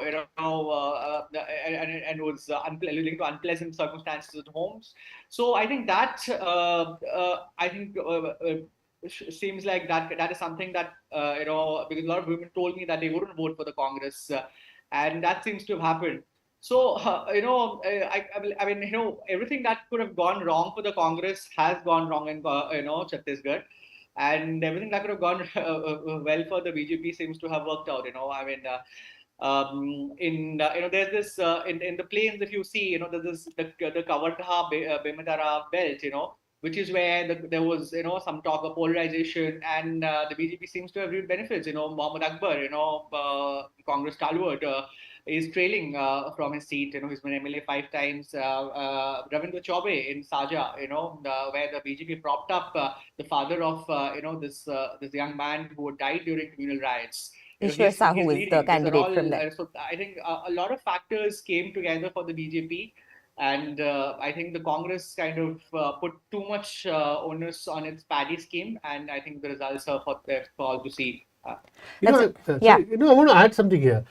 I was just looking at some data. The Chhattisgarh government, Baghel, had made so many promises that it all added up to an extra some 30,000 crore of extra budget. We are forgetting he had implemented old pension scheme. Yeah. That itself would have cost an extra 22,000 crores from 3 years from now, 4 years from now. And in a 1 lakh crore budget, he had like promised the moon. Maybe these things were not properly communicated to the to the electorate. You know? Also, an interesting point related to this is, of course, that as you're mentioning, that the whole cost to the exchequer has been huge, and anyone who has travelled to the state will also notice this, that because of these promises that have been made, electricity at half the price to farmers, or even the increased prices of paddy, which they're just trying to up one after another, the infrastructure development, the roads leading to these places are practically breaking down. There's no roads, there's no infrastructure, and people are complaining that there has been no development in this regard, and the cost to the state exchequer after a point is getting so huge that what is the long-term policy and the long-term monetary politics behind this? You were saying, Nilanjan? No, so one of the things I say, when you look at the election commission numbers, it might be the seats are going to move around a little bit, but the vote shares are broadly intact by now. They've converged.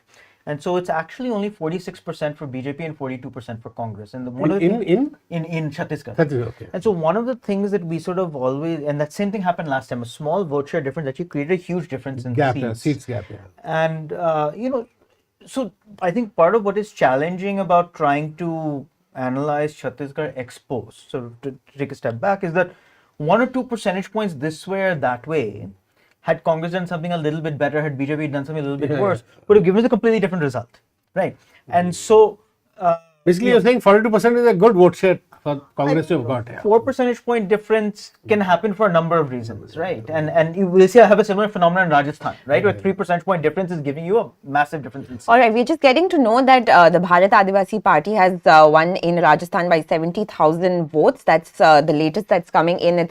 It's on your screens right now. Bharat Adivasi Party's Rajkumar Roat wins Chaurasia seat by nearly 70,000 votes.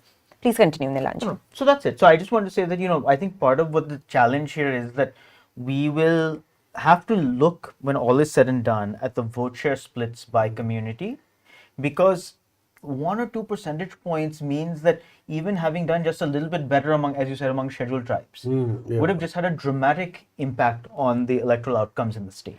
All right, let's just shift focus right now to some of the other states where trends are coming in. If we can have the trends coming in from Rajasthan at this point, please, and then we can just take a look at what's happening over there. Rajasthan, of course, Congress incumbent government over there as well, and the BJP leading on 111 seats and the Congress down to 73 seats. Others at 13 and the BSP at 2 seats. So Rajasthan, in a way, sticking to its pattern of revolving door governments. The Congress had said that it's very confident that it's going to come back to power, but Rajasthan has stuck to its trend, and looks like we're going to get a BJP government over there as well. How do you see this? So look, I mean, one thing is that Gehlot is actually the single most popular political actor on the ground. However, the level of factionalism within the Congress party, it was clear that there were several factions, not just Sachin Pilot, and that was going to hurt Congress in this election. The question was how much. When you travel to areas with large Gujjar populations, you met a lot of people who had voted for the Congress who were shifting to the BJP. Big time. When you travel to Shekhawati belt, and the Jat politics is slightly different in the region, you did meet that it was not going to be a sweep for the Congress this time at a minimum. So you were seeing a shift towards the BJP. I was actually quite surprised by the exit polls, including Axis, because I thought it was pretty clear the BJP was going to be ahead. So I think that what we're seeing today is probably what a lot of reporters saw. But Axis did show your point. Yeah. Among Gujars, BJP has 56% plus vote share and Congress are in the 20s. Massive lead among Gujars. Massive share. Which shows that, I mean, the question to ask is, Sachin Pilot, what was his efficacy? Yeah, so the Congress did try to set its house in order in a sense before the elections, in terms of pacifying Sachin Pilot and settling the differences between Gehlot and Pilot. But it doesn't seem to have worked in Rajasthan. The best social security scheme with the Chiranjeevi ever, by implementing any state. Yeah. It's like a pioneering social security scheme they've implemented. But you didn't see severe anti-incumbency in Gehlot, right? That was there was no. That's what I'm saying. Yeah. In India, I guess elections are lost rather than won. Well, especially for Congress. Yeah, I mean, there's anti-incumbency working everywhere except, as I said, Madhya Pradesh. So I guess it worked in Karnataka also, anti-incumbency. So I don't know whether South and North are showing different trends. Since you're mentioning South and North, let's go across to Pooja, who's joining us. She's my colleague from the Newsminute, and she's joining us live. Pooja, in Telangana, if we can have the results, the trends on our screens at this moment, then that's the only state, in a sense, that's been sticking to the exit polls predictions, and the Congress over there is leading with 66 seats. The BRS is down to 39 seats. The BJP is down to 9 seats, and the others are at 5. So as Venu was just mentioning, Pooja, that do you see a north-south divide playing out over here? The BJP is down to 9 seats, and the Congress, as was predicted towards the last leg of the campaigning, that it is kind of capitalizing on its gains in the Karnataka election, has surged ahead of the BRS. Actually, one correction, BJP has actually increased its seats, number of seats from last time. Yeah. It had 4 seats last time, right? Yeah. Yes, In exactly. Telangana. Yeah. So it's not down to 9 seats. It's a little marginal increase at the cost of obviously BRS. Sorry. Yeah. Yeah, Pooja, if you could go ahead. As I was speaking to you about, if you could unmute your mic and just. So I was saying I slightly disagree. The BJP's gains have been at the cost of Congress. Many people feel that if it wasn't for the BJP, the Congress could have very easily crossed 85. So a lot of anti-incumbency votes have been split between Congress and BJP.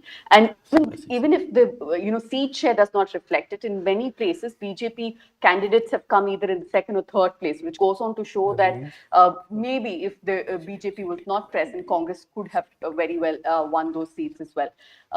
But yeah, the trends are by and large sticking by what exit polls predicted, but the Congress is performing better than what most exit polls predicted, because in they gave around 55 to 65 seats to Congress. Now it looks like they will get a simple majority. And honestly, if we had been having this conversation a few months ago, nobody would have guessed that Congress can perform this well. In fact, there was a question of whether Congress can retain the position of the principal opposition party, or will BJP kind of take it away from them? Because if you look at the numbers from 2018, Congress had 19 legislators, TDP had 2, they were in alliance. But over the next few years, many of them defected to the BRS. And just before elections, Congress had just 5 MLAs in the Telangana Assembly. So that's almost negligible. That's less than MIM. Today, there has been a huge resurgence. And yes, Karnataka, I think, has been a big factor. Not just because it has given a huge morale boost for the cadre, but also somewhere Congress is now seen as a winning horse, right? Because it was almost written off in Telangana. It was unimaginable that KCR can be defeated. And today, Congress kind of divided its campaign in 2 parts. For the first 2 to 3 months of the campaign, they went after KCR personally. They mocked him. Those ads had to be taken down, but somehow they made him real. Because for people in especially rural Telangana, he was this larger than life figure, right? They almost felt indebted that he got the statehood for Telangana. So how can, though they were angry, they couldn't possibly defeat KCR. That changed in the first 2 months of the Congress campaign, where they took pot shots at him personally, and of course the governance as well. And then the Congress presented an alternative vision where they said, okay, this is where they have fumbled, this is what they've not delivered, and this is our vision. So they had targeted campaigns, they had a BC document, they reached out to minorities. And in my opinion, I think minority votes going to Congress, especially in rural Telangana, has been very decisive. Because pre-2014, the minorities did stick with the Congress. After that, it was split between MIM and BRS. And this time, MIM numbers have also come down, and their appeal for the minority voters to vote for BRS has clearly not worked. So that has been at least a game changer in about 20 to 25 constituencies, in my opinion. I must tell you this. I visited Telangana with a group of other journalists, extensive rural belt. We found that in every village, this is very strange. Out of 10 BRS voters, 4 were shifting to Congress. And this was also the observation of Yogendra Yadav, by the way. Then I had a chat with Yogendra Yadav after I came back, and Yadav said that there's a big wave, and he tweeted Andhi, and I was personally I was a bit scared of going that far, although I also saw 4 out of 10 shifting to, because the gap between BRS and Congress is so huge. Congress had 29% vote share, BRS 48 last time. So I said, how will the Congress bridge this gap? But actually, they have done, they have brought BRS down and they moved up. And as she said, minorities. And we found many Muslims who told us in Hyderabad, that the ulemas, the religious leaders this time told them not to listen to Asad Owaisi and vote for Congress. So there was a clash between Owaisi's guidance and the ulema's guidance. It's very interesting. And you know, and it's welfare schemes. Nobody was abusing KCR. As I said, women were showing bangle things we got from our pensions, KCR. So this is strange. In spite of such a massive delivery of welfare, KCR still lost. So that means some voters said that we need 10 years, we need a change. You know. In fact, Revanth Reddy, when we met him, Revanth Reddy responded to this very point, and he said the Nizam of Hyderabad was the greatest welfare deliverer. You know, even he had to at some point go. So that was the logic he used. So and that's what has happened. You know. So anti-incumbency, in a sense, Yeah, playing out hugely in Telangana. Nilanjan, from your observation, these social welfare schemes that were promised by both the Congress and the BRS, but it doesn't seem to have worked in the BRS's favor, and it has lost out to the Congress in a huge sense. And the unequal development of Telangana has also, in a sense, come back to bite the BRS. Do you see that playing out as a factor? No, absolutely. I mean, it is, we'll still have to figure out a little more about why, despite such welfare delivery that seems to have actually reached the ground, why, when you actually talk to people, there is still a narrative of uneven development, right? True. There is a narrative that there's a bias in in the beneficiary list. There is a narrative of the MLAs have siphoned off money in this direction or that direction, right? Now, it is peculiar. MLA level anti-incumbency was there, you're right. And it is very peculiar because in principle, this kind of, the logic of this kind of social welfare delivery is that the chief minister and some bureaucrats are pushing a button from the top and the money is getting to people, right? That's exactly how this kind of cash into bank accounts works. So what is it how is the MLA inserting herself or himself into this equation is unclear. If it has happened, it is either a mistake that the chief minister somehow made that has allowed these people to insert, or the bureaucrats have screwed up, right? Because actually, I mean, we work with a lot of states, we've done it, we've done, there is absolutely no reason why a lower level actor should be able to insert themselves into this process. So that's something we need to figure out, because certainly you heard it. Certainly you heard that there was that kind of anti-incumbency against MLAs and against some kind of bias.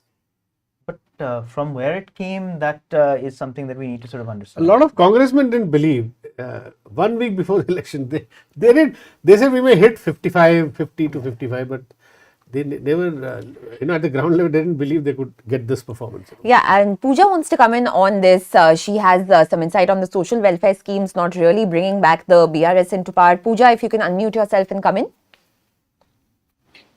No, I spoke to a few people who traveled about 60-70 constituencies also, and they feel that the Raita Bandhu and the Dalita Bandhu schemes, which the KCR and the BRS party speak so much about, did not reach people in a uniform way. They have reached mostly BRS supporters, and that's where that aspect of MLAs coming in the middle comes in, because it apparently in many villages seem like if you are from the party, then you are a beneficiary of these schemes. The MLAs did find a way to kind of ensure that it is not uniformly distributed. Even in Dalita Bandhu, this was happening. And an internal survey of BRS did indicate this. About 40 MLAs were facing huge anti-incumbency. But despite that, KCR chose to repeat all of them, saying that I know better. Nobody, no survey can predict what will happen much better than me. And of course, looks like he has been proven wrong. But the fact is that it was a particular community, it was a particular party, followers of the party that were benefiting from the scheme, and there was anger against it. Particularly women felt that they were not getting the kind of benefits that they were being promised. That worked against BRS as well. At the same time, they tried very hard to make sure that the Congress government's promises in Karnataka to paint a picture that it has not been implemented. There are issues in its implementation that's not feasible even.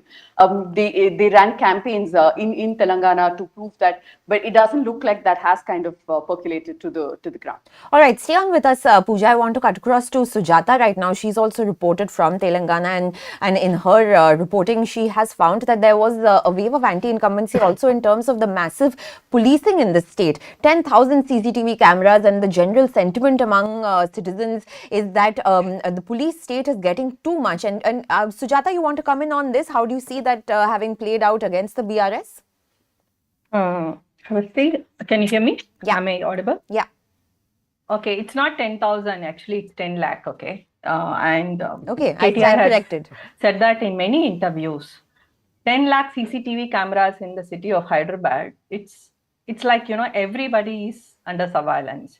And more than surveillance is the policing part also. It's not with respect only to the privacy issues and all that. You have, policing in every aspect of, life encountered by anybody in Telangana. You talk to students after the the suicide of Pravalika in October.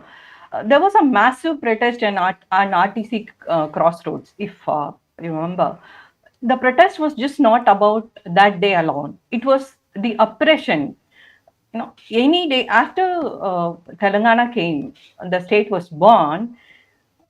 KCR and BRS made sure there was no protest at all, and police were used in every part, in every front, and the students didn't have jobs, and they didn't have any means to even express. I just want to stop you there for a moment, Sujata, because we are getting in trends. Congress's Revant Reddy is leading against CM KCR and Kamareddy. Those are the latest trends coming in from Telangana. Sujata, please continue. Yeah, so it's students on the jobs front, and policing in every part. Okay, even the TDP voters, even they might not play a major role. They would have voted for BRS. Okay, but when Chandrababu Naidu was arrested, they made sure that there was no protest at all, and protesters were arrested. Right from the beginning, right from the day state was born, KCR made sure there was no protest. Police were used right, left, and center. The cardinal searches. It was not it was not talked about by many political parties because they thought it's not an election issue. But it was an election issue. People were talking about it. People were talking about the atrocities of police. People were going through under the police regime, and it was there all over. Okay, and it finally translated to some amount of, not some amount, a lot of resentment against the BRS. Yes, definitely. Policing and surveillance did play a major role among students, among protesters, among the civil society as such. If you remember, when KCR came to power, the first thing they did was close down the Dharna Chowk. And police was used in a major way. All right, Sujata, that's a very important insight that you're getting for us, that police state has seems to have caused Telangana and the BRS government in a massive way, and we are getting to see the vote share numbers that are also coming up on our ticker at the moment, with the Congress in Telangana getting about 39% of the vote share and the BRS at about 37%. That's on your screens right now. Congress's vote share at 39.74%, the BRS at 37.9%. And the BJP at 14.02%. Nilanjan, how do you see the vote share figures and their impact on the results that we are seeing that's coming in? So this is, I think, another example of vote share and seat share being dramatically different from each other. But I think, as Venu mentioned, given the gap that existed at one point between the BRS and the Congress, whatever the final vote share numbers look like, it's just an extraordinary shift from one election to the next. 48 to 34%. Yeah. This is like just huge fall. And I can't even think of 15% fall. See, because we tend to put KCR in the camp of your sort of Patnaik, Mamta, these kinds of welfares who cannot lose so much in such a short period of time, but clearly that wasn't the case. Compared to last time, he lost 14% vote share. Yeah, that's a massive vote share loss in a sense.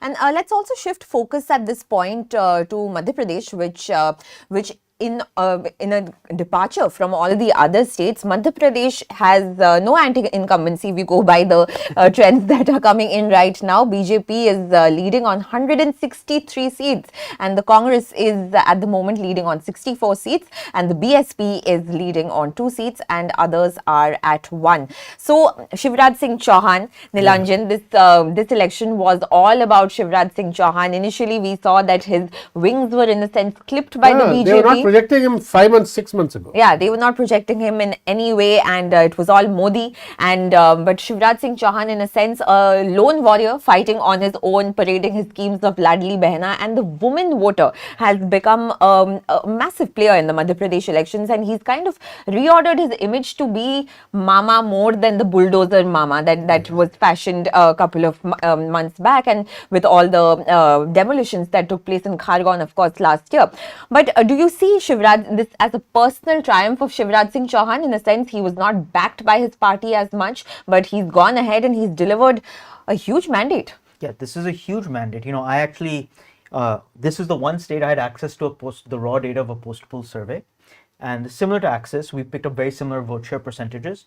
9 percentage point gap of support for among you women. kind of anticipated that this guy. Vote shares were looking like this, like what Axis. So had. therefore, you would retain the. Yes.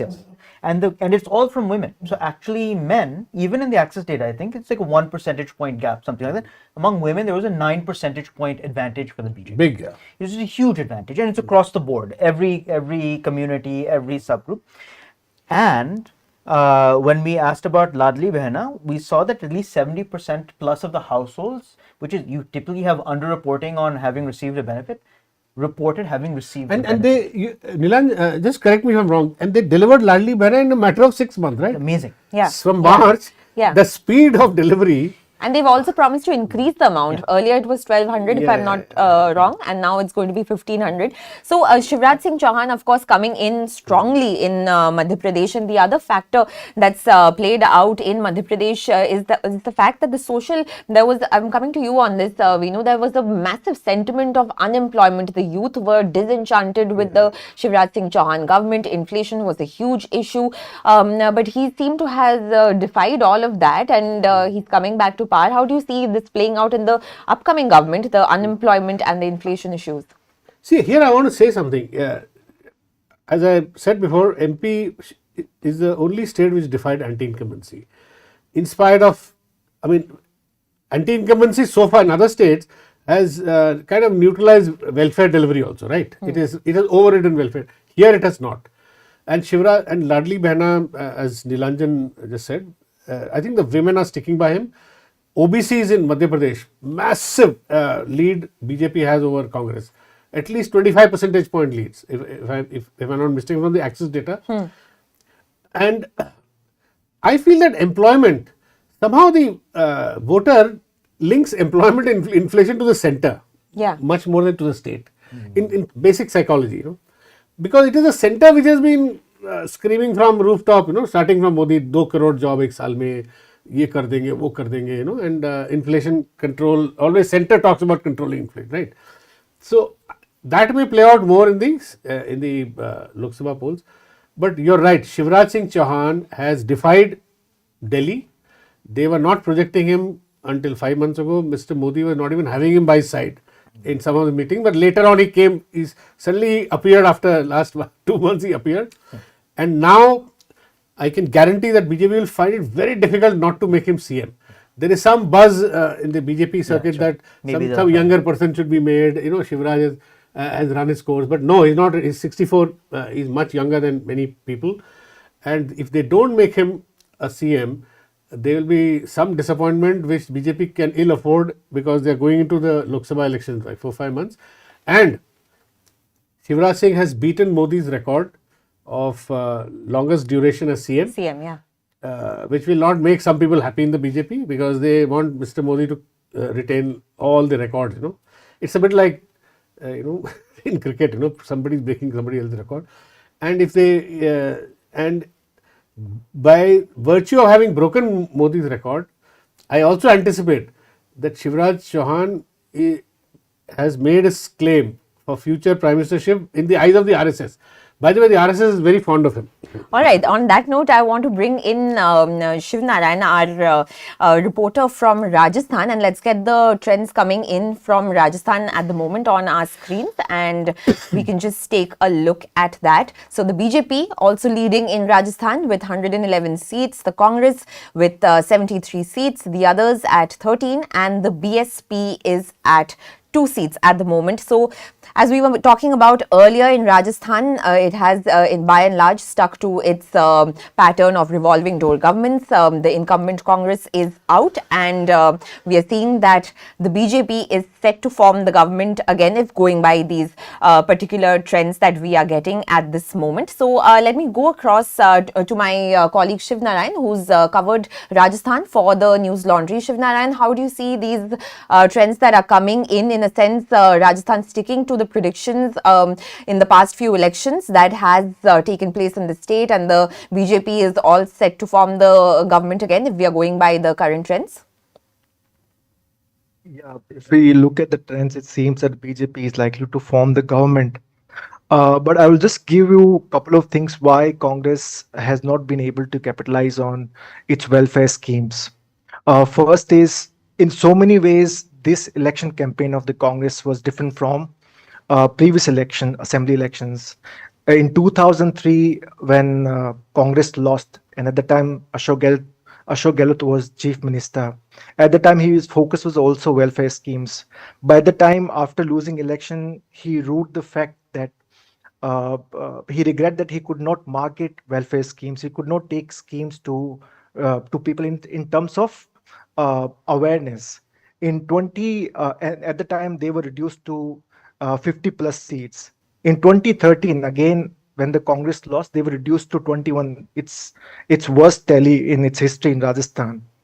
At the time, also he was at his wit's end. Like, what is wrong with the welfare schemes? What is the part where what are the areas where the Congress is not working properly?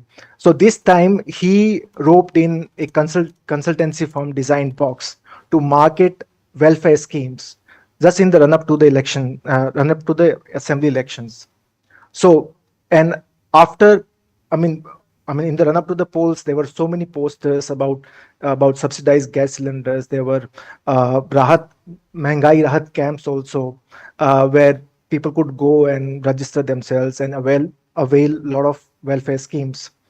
And once the election dates were announced, the same firm helped the Congress government in its campaign. But again, that did not work out.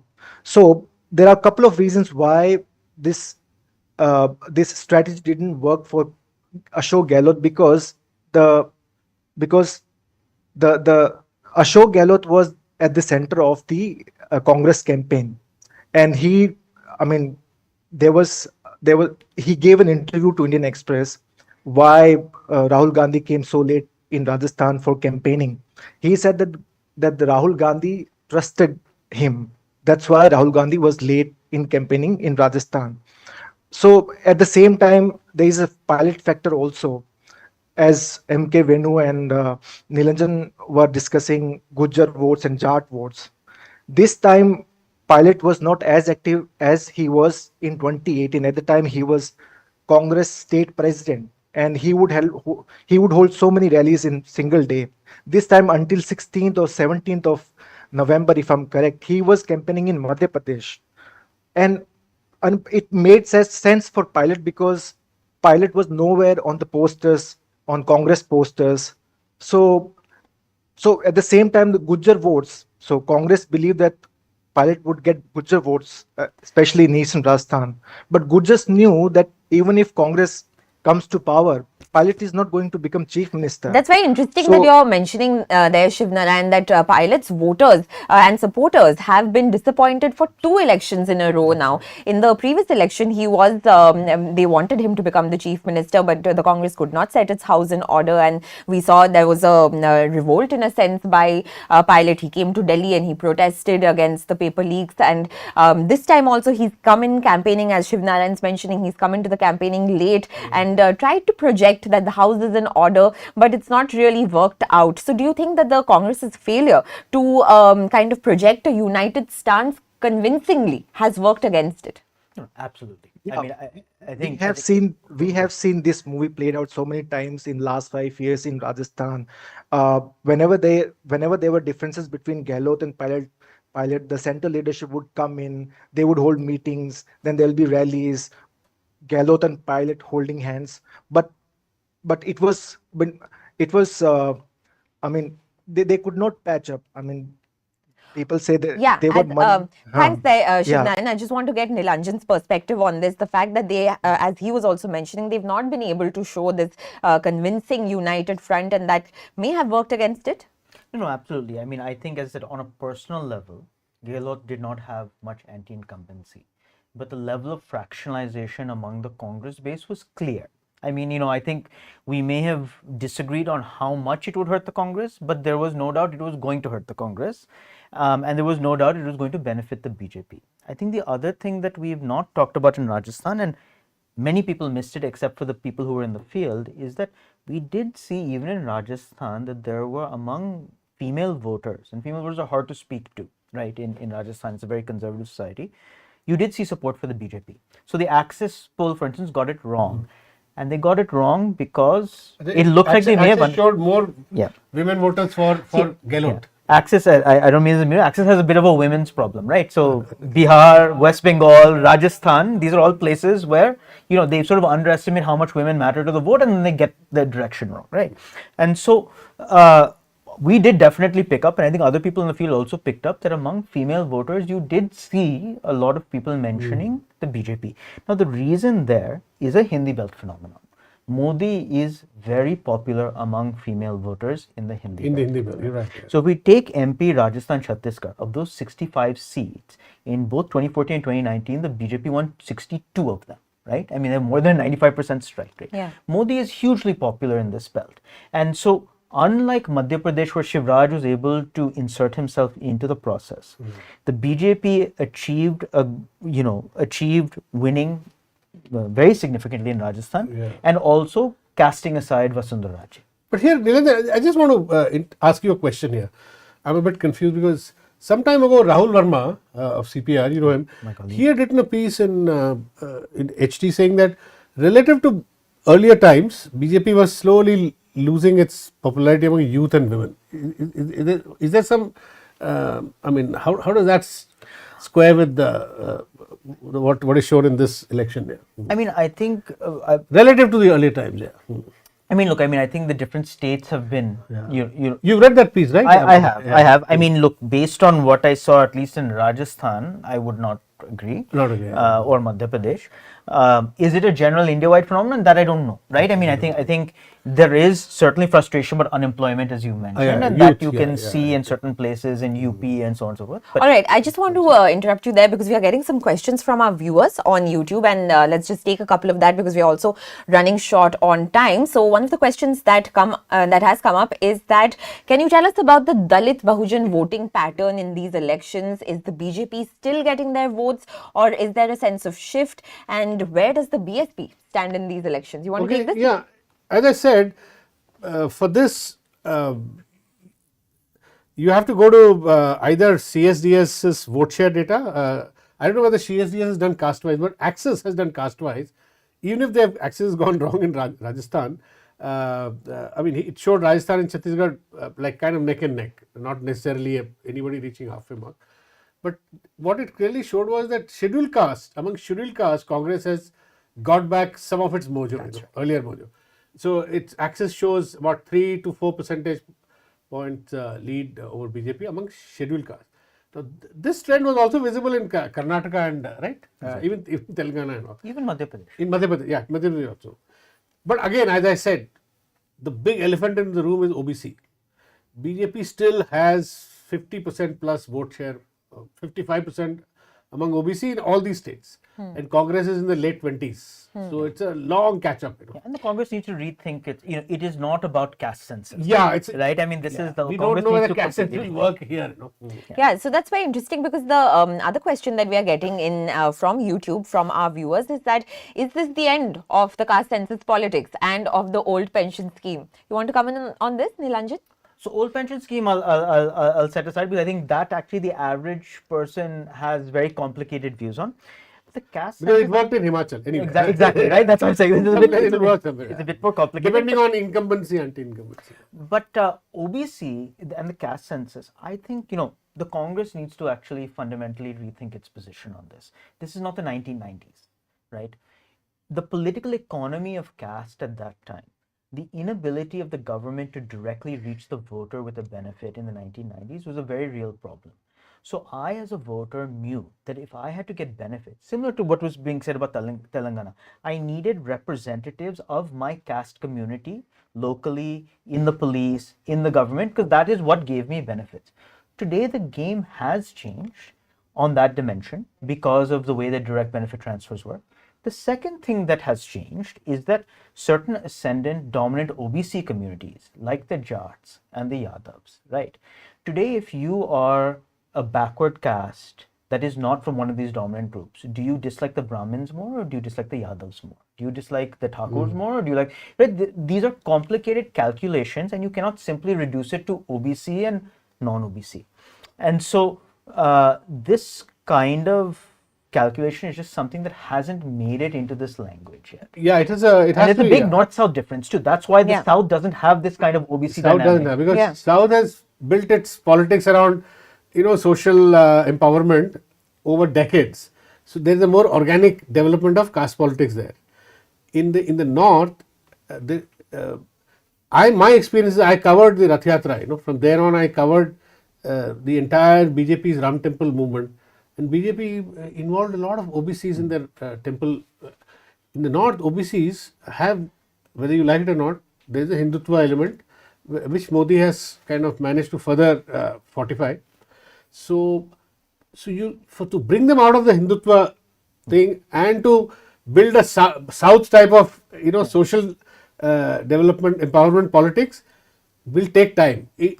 I'm not rejecting caste census, but it has this to. It's not about personal support for the caste census. It has to be packaged in such a way that people start trusting it.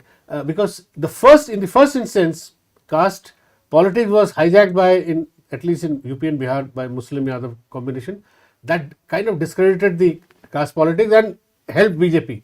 In the second Mandal 2.0, Congress and others, India Alliance will have to demonstrate that it's really scientifically kind of packaging caste census and caste empowerment in such a way that it also overlaps with class. This is a point that Jafar Law recently made in a conversation with. Yeah, we're running short on time, so one final question just to our guests in the studio that I think in the end we can kind of surmise that these elections, Rajasthan, Madhya Pradesh, Chhattisgarh, apart from Telangana, Modi is coming up as a big factor, which was not seen earlier in state elections because people were believed to vote differently in state elections on local level. And vote differently in the central elections in the Lok Sabha, where Modi was a huge factor. But here we are seeing that whether it's in Madhya Pradesh or in Rajasthan or even in Chhattisgarh to a certain extent, Modi has loomed large, and that's the it's a new message coming out of state elections for the first time. You want to weigh in on this? No, so I think this is something Modi has been working at for a while, right? He is the social welfare provider in the country. That is how he has positioned himself. And actually, for a short period of time, other welfare chief ministers from the BJP were getting hurt by that, like Raman Singh, like Shivraj, although he's made a comeback, right? So that is certainly what he represents. And even casting aside locally strong BJP leaders, the BJP is able to hold forth, especially in the Hindi belt, because of the popularity of Modi and because of his association with delivery. Right, so I think that is very much there. You have a double-digit difference between Lok Sabha and Vidhan Sabha elections, a double-digit vote share difference for the BJP between Lok Sabha and Vidhan Sabha. That will likely still hold, right? The national elections are different, but systematically, the idea for the BJP is to centralize elections to such an extent. Like the optimal thing for Modi and Amit Shah is that every election is, even at the state level, run on Modi and not on some strong chief ministerial candidate. Right? Except in Madhya Pradesh. In Madhya Pradesh, I think Shivraj had a play role. They did not succeed in doing it, but they tried. In Rajasthan, they succeeded. Rajasthan. Yeah. And one point I just want to make Very here. quickly, we just have a minute left. Modi, but it will be unfair when some state has won, you give credit to Modi, and when it's lost, you say no, he was nowhere on the picture. So I think give credit to Shivraj Chauhan. While he's right that Modi has popularity among women and OBCs, that is uniform. Yeah, all right. So that's the big message coming in from the elections at this point, that Modi's factor is playing out in the Hindi belt once again. And there were questions that were raised about the leadership crisis in the BJP in these states, but it doesn't seem to have had any effect, and the BJP is surging ahead. I'm going to hand over to my colleague Pooja now, who's going to be bringing you the numbers, the trends that are coming in from all 4 states. And after that, Pooja is going to be handing over to our colleague Atul, who's going to be joined by new guests and reporters to take you through the next hour. Over to you, Pooja. Thank you so much. I am bringing you numbers from 3 minutes ago, the latest numbers, and I'll start with Chhattisgarh. The current numbers are 54 for the BJP, 33 for the Congress. GGP is at 1, so is BSP and the CPI. Moving on to Madhya Pradesh, the BJP is surging ahead at 161. The Congress has been reduced to 66. BSP is leading in 2 seats. And moving on to Rajasthan, we'll start with the BJP, which is again at a formidable 112. The Congress is leading in 71 seats. Independent MLAs candidates are leading in at least 8 seats at this point, and BSP candidates in 2. And Telangana, we are seeing Congress at 64, way past the halfway mark. The BRS has been reduced to 40 from the 101 that they were at. The BJP is at 8, which is still an improvement of the previous tally. MIM has reduced its tally by 1. They're currently at 6. And CPI is leading in 1 constituency. Before I hand it to Atul, a quick appeal from all of us here. Our entire coverage and today has been not sponsored by any advertiser with vested interest or by any political party. You, the viewer, have completely throughout powered our coverage. We still have a couple of hours left. I request you to do your bit and support independent journalism. Over to you, Atul.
Elections online 2023 में आप सबका स्वागत है।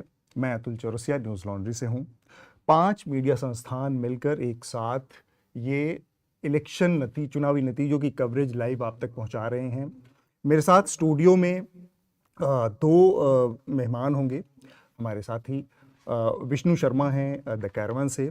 इसके अलावा बहुत जल्दी थोड़ी ही देर में द वायर के editor in chief Siddharth Varadarajan भी हमसे स्टूडियो में जुड़ने वाले हैं। और साथ में ऑनलाइन हमसे CSDS के राजस्थान चैप्टर के संजय लोढ़ा भी हमसे जुड़ेंगे और वो भी जो नतीजे आ रहे हैं उन पर अपनी राय रखेंगे। इसके अलावा हमारे साथ 3 रिपोर्टर ऑनलाइन जुड़ेंगे। बसंत कुमार न्यूज़लॉन्ड्री से, याकुत अली जुड़ेंगे हमारे साथ द वायर से और प्रतीक गोयल न्यूज़लॉन्ड्री से। तो करीब करीब नतीजे सामने हैं। उन पर अब इन नतीजों की रोशनी में हम क्या बात कर सकते हैं उस पर बात करेंगे, लेकिन उससे पहले मैं आप लोगों से एक बात कहना चाह रहा हूँ कि ये 5 मीडिया संस्थान जो एक साथ आए हैं, क्यों आए हैं, क्या मकसद है। स्वागत है, सिद्धार्थ वरदराजन हमारे साथ हैं।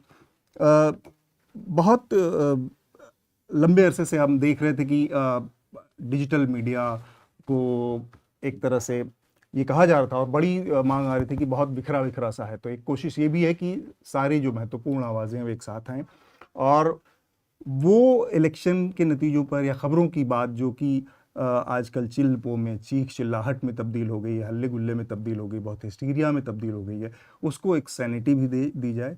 आराम से बैठकर, शांति से बैठकर हम चुनावी नतीजों को थोड़ा सा समझ पाएँ, उसके निहितार्थ को समझ पाएँ, उसके क्या परिणाम हो सकते हैं उसको भी समझें। तो इस नियत से भी ये 5 मीडिया संस्थान एक साथ आए हैं और इसकी जो सबसे बड़ी खासियत ये है कि इस पूरे 8-9 घंटे के जो लाइव में हम आपसे मिल रहे हैं, इसमें ना किसी तरह का आपको विज्ञापन मिलेगा, ना कोई और कॉमर्शियल ब्रेक मिलेगा, क्योंकि ये पूरी तरह से आप यानी जो भी हमारे दर्शक हैं, जो भी हमारे व्यूअर हैं, उनके समर्थन से हम ये लाइव शो आयोजित कर रहे हैं आज। और ये बहुत ज़रूरी है कि न्यूज़ में जो ख़बरों की दुनिया है उसमें आपकी हिस्सेदारी आपकी से बढ़े, क्योंकि आज जो हमारे मीडिया की हालत है उसमें विज्ञापन का एक बड़ा हिस्सा है और वो ख़बरों को संचालित करता है, नियंत्रित करता है। तो यहाँ पर ये 5 मीडिया संस्थान जो मिले हैं उनकी ये कोशिश है कि खबरें विज्ञापन के चंगुल से, चाहे वो सरकारी विज्ञापन हो, सरकार के विज्ञापन हो या फिर कॉरपोरेशन के विज्ञापन हो, इनसे मुक्त होकर जो पब्लिक इंटरेस्ट, जो मेन मुख्य काम है पत्रकारिता का, उस तरफ ध्यान फोकस कर पाएँ, उससे न्याय कर पाएँ। तो वो भी हमारा एक मकसद है। मैंने आपसे पहले ही बताया कि करीब करीब जो अभी रुझान हैं, नतीजे जिस तरफ जाते दिख रहे हैं वो करीब करीब आ गए हैं। तो अब हम एक बार मैं हमारे जो PCR में मैं बोलूँगा कि एक बार जल्दी से जो चारों राज्यों के नतीजों के अभी तक आंकड़े हैं वो हमारे सामने रख दें। सबसे पहले मेरे सामने छत्तीसगढ़ है और छत्तीसगढ़ की 90 से 90 सीटों में रुझान सामने है। भारतीय जनता पार्टी यहाँ पर 55 सीटों पर आगे चल रही है, कांग्रेस पार्टी 32 सीटों पर आगे चल रही है, अदर्स 2 और बहुजन समाज पार्टी 1। ये छत्तीसगढ़ की बात हुई। अगला है मध्य प्रदेश। मध्य प्रदेश में 230 सीटें हैं और 230 सीटों के रुझान हमारे सामने। भारतीय जनता पार्टी 161 सीट पर, कांग्रेस 66, बहुजन समाज पार्टी 2 और अदर्स 1 सीट पर हैं। राजस्थान के नतीजे 199 सीटों के रुझान हमारे सामने हैं। भारतीय जनता पार्टी 112 पर आगे है, कांग्रेस पार्टी 71 पर, अदर्स 14 पर और बहुजन समाज पार्टी 2 सीटों पर। तेलंगाना की 119 सीटों के रुझान हैं और कांग्रेस पार्टी यहाँ पर 65 सीटों के साथ सबसे आगे है। भारत राष्ट्र समिति 39 सीटों पर है, भारतीय जनता पार्टी 9 सीट पर, अदर्स 6 सीट पर। तो ये अब नतीजे हैं। करीब करीब ये माना जा रहा है कि इन्हीं रुझानों के इर्द गिर्द अंतिम नतीजे भी आएंगे। सबसे पहले मैं इस बातचीत को शुरू करना चाह रहा हूँ। सिद्धार्थ में ये समझना चाह रहा था कि ये जो नतीजे आए हैं, तेलंगाना को थोड़ा सा हम अगर हिंदी पट्टी से अलग करके रखें तो कांग्रेस पार्टी का कमोबेश जो हिंदी पट्टी में है, इस नतीजे के बाद लगभग सफाया जैसी स्थिति है। पहले से ही हम उत्तर प्रदेश, बिहार और तमाम उन राज्यों में देख रहे हैं कि कांग्रेस पार्टी अपने एग्जिस्टेंशियल क्राइसिस से गुजरे, वहाँ पे ना ऑर्गेनाइजेशन ना कुछ। इन तीनों स्टेट्स के जाने के बाद, इसमें से मान लीजिए एक तो पहले से ही नहीं था मध्य प्रदेश, लेकिन बाकी 2 जगहों पे, फिर आप आगे क्या कांग्रेस के का भविष्य देखते हैं और राष्ट्रीय राजनीति में उसकी क्या भूमिका दे? मैं सफाया लफ्ज शायद इस्तेमाल ना करूं। हाँ, मध्य प्रदेश के हवाले से तो वो लफ्ज ठीक लग रहा है जी, लेकिन राजस्थान छत्तीसगढ़ में लड़ाई अच्छी हुई है जी जी। वोटों का फासला, सीटों का फासला शायद काफी ज्यादा है, वोटों का फासला 3-4% के आसपास इर्द गिर्द है। मध्य प्रदेश में फासला बहुत ज्यादा है। इसीलिए मुझे लगता है कि राजस्थान और छत्तीसगढ़ में अभी भी कांग्रेस रिकवरी के पोजीशन में दिख रहा है। मतलब नॉट इन दिस, इस चुनाव में नहीं, लेकिन अगर हम पार्टी के भविष्य की बात कर रहे हैं उन राज्यों में, राइट। मध्य प्रदेश जो है कहीं ना कहीं मुझे लग रहा है कि ये गुजरात की ओर चला जा रहा है, कि भाई मुसलसल जो है भारतीय जनता पार्टी अपना जो है लीड बना रहा है, सरकार फॉर्म कर रहा है। हालांकि 2018 में तो कांग्रेस ने बीजेपी को हराया था, जी जी। लेकिन जिस तरह से बीजेपी ने अपने आप को कंसोलिडेट किया, ये जो चुनाव है बीजेपी का जो वोट शेयर मतलब 2013 से भी ज्यादा जी जीत चुके हैं। तो मुझे लगता है कि मध्य प्रदेश डेफिनेटली सफाया लफ्ज हम इस्तेमाल कर सकते हैं। रहा जो सवाल आपका राष्ट्रीय स्तर हाँ। अगर भारतीय जनता पार्टी का इन 3 प्रदेशों में ये परफॉर्मेंस रहा है तो यूं समझ लीजिए कि लोकसभा चुनाव 2024 में जो 2019 में रिजल्ट आया लगभग वही आने वाला है जी, जहां पे एनडीए राजस्थान में 25 के 25 ले गया। जी जी। मध्य प्रदेश में शायद छिंदवाड़ा को छोड़ के लगता है कि आप छिंदवाड़ा भी शायद कांग्रेस ना बचा पाए। जी जी।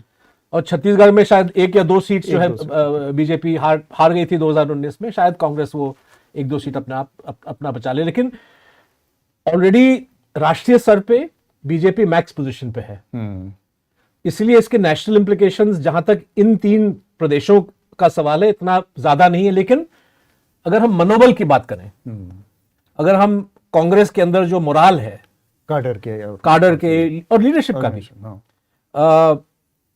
जाहिर है कि इस शिकस्त के बाद कांग्रेस को जो लग रहा था कि भाई हम आगे बढ़ पाएंगे, बीजेपी को हराने के पोजीशन में है, उसके बारे में थोड़ी सी उनको रणनीति सोचनी पड़ेगी।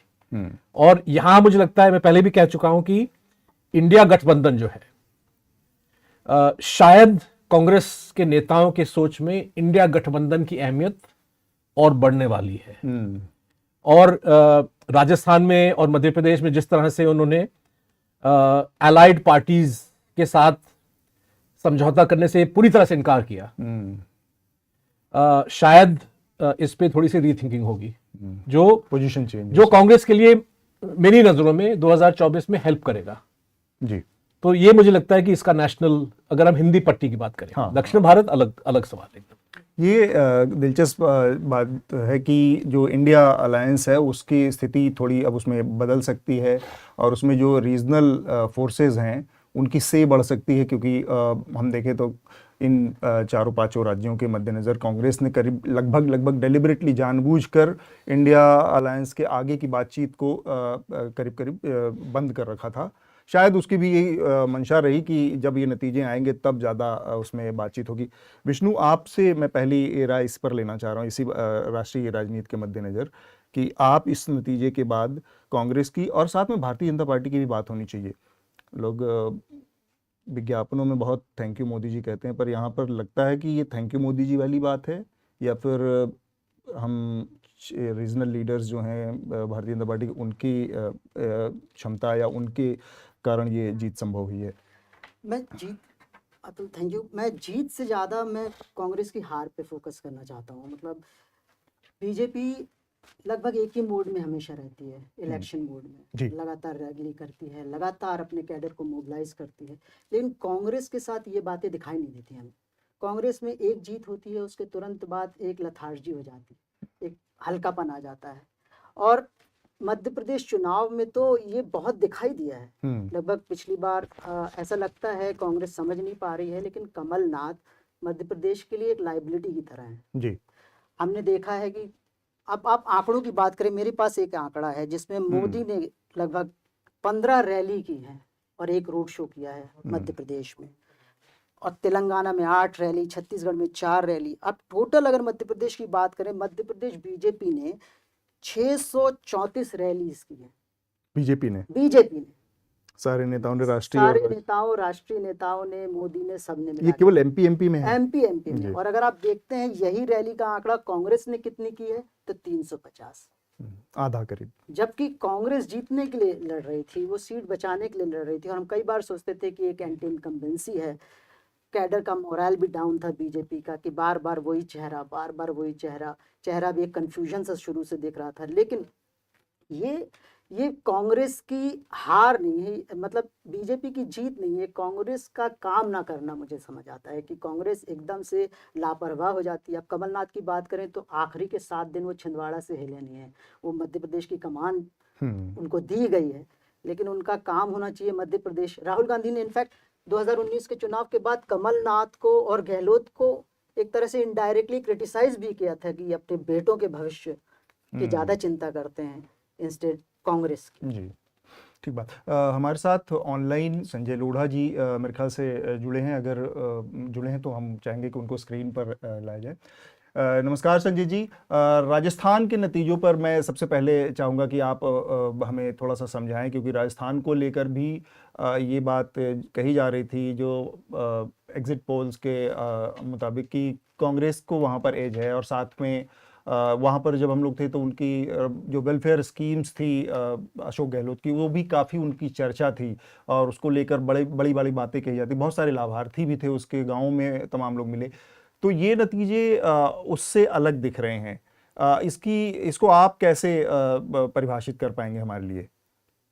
नमस्ते अतुल जी, वापस आपसे बातचीत हो रही है, अच्छा लग रहा है कुछ दिनों बाद। और आज जब हम पहले बात कर रहे थे पत्रिका गेट पे जवाहर सर्कल में जयपुर में जी, तब से लेके और आज जब परिणाम हमारे सामने आ रहे हैं तो स्थिति काफी कुछ बदली हुई नजर आ रही है। देखिए, वैसे तो एक स्थापित जो समझ है राजस्थान की राजनीति की, तो ये परिणाम उस स्थापित समझ को और मजबूत कर रहे हैं कि एक प्रकार का ऑसिलेशन है या रिवॉल्विंग डोर पॉलिटिक्स राजस्थान के अंदर है कि 5 साल कांग्रेस की सरकार और 5 साल बीजेपी की सरकार। तो उससे तो कोई इनकार किया ही नहीं जा सकता। नतीजे बहुत स्पष्ट हैं। एक बहुत ही हैंडसम विक्ट्री बीजेपी की हमें देखने को मिल रही है। शायद 115 प्लस कुछ सीट्स होंगी और कांग्रेस के पास शायद 76 के आसपास सीट्स होंगी। मैं सिद्धार्थ की बात से पूर्णतः इत्तेफाक रखता हूं कि मतलब अंग्रेजी में कहें तो Congress has been defeated but not disgraced. जो पहले 2003 या 2013 में हुआ, जब 50 के आसपास तक कांग्रेस या 22 के आसपास तक कांग्रेस सिमट गई थी, आज वो स्थिति हाल फिलहाल नहीं लग रही है। आधी काउंटिंग से ज्यादा हो चुके हैं, अब शायद 7-8 राउंड्स बचे हैं, लेकिन मुझे लगता है कि वो स्थिति कांग्रेस की नहीं होने वाली है। तो ये अंतर मुझे साफ नजर आ रहा है कि हाँ, रिवॉल्विंग डोर कंटिन्यू कर रहा है, लेकिन रिवॉल्विंग डोर में भी कांग्रेस ने अपनी स्थिति को उतना कमजोर नहीं होने दिया है जितना कि वो पहले हुई थी। अब यहाँ पे सवाल ये उठता है कि जो पूरा पिछले 2-2.5 महीनों का जो इलेक्शन कैंपेनिंग हुई, प्रधानमंत्री की सभाएं इत्यादि, जैसा अभी हमारे मध्य प्रदेश के साथी बता रहे थे विष्णु जी, तो राजस्थान में भी नरेंद्र मोदी जी के 14 मीटिंग्स हुई, 2 रोड शोज हुए, ये सारी चीजें हुई थी। अमित शाह बहुत बार आए, दूसरे सेंट्रल मिनिस्टर्स आए, 3 राज्य के मुख्यमंत्री असम के, यूपी के और महाराष्ट्र के लगातार राजस्थान के दौरे कर रहे थे। तो उसका प्रभाव, उससे इनकार नहीं किया जा सकता, उसका प्रभाव शर्तिया इस चुनाव के ऊपर कुछ इलाकों में पड़ा है। लेकिन मैं साथ ही साथ एक काउंटर आर्ग्यूमेंट जो हमेशा मैं देता रहा हूं कि यदि हम 2019 के लोकसभा चुनावों के बाद के विधानसभा चुनाव देखते हैं उत्तर पश्चिम भारत में या दक्षिण भारत में भी, जहां इसी लीडरशिप को रीजनल लीडरशिप की जगह प्रोजेक्ट किया गया था, वहां पे लोकसभा 2019 की तुलना में विधानसभा चुनावों में सब जगह बीजेपी के वोट परसेंटेज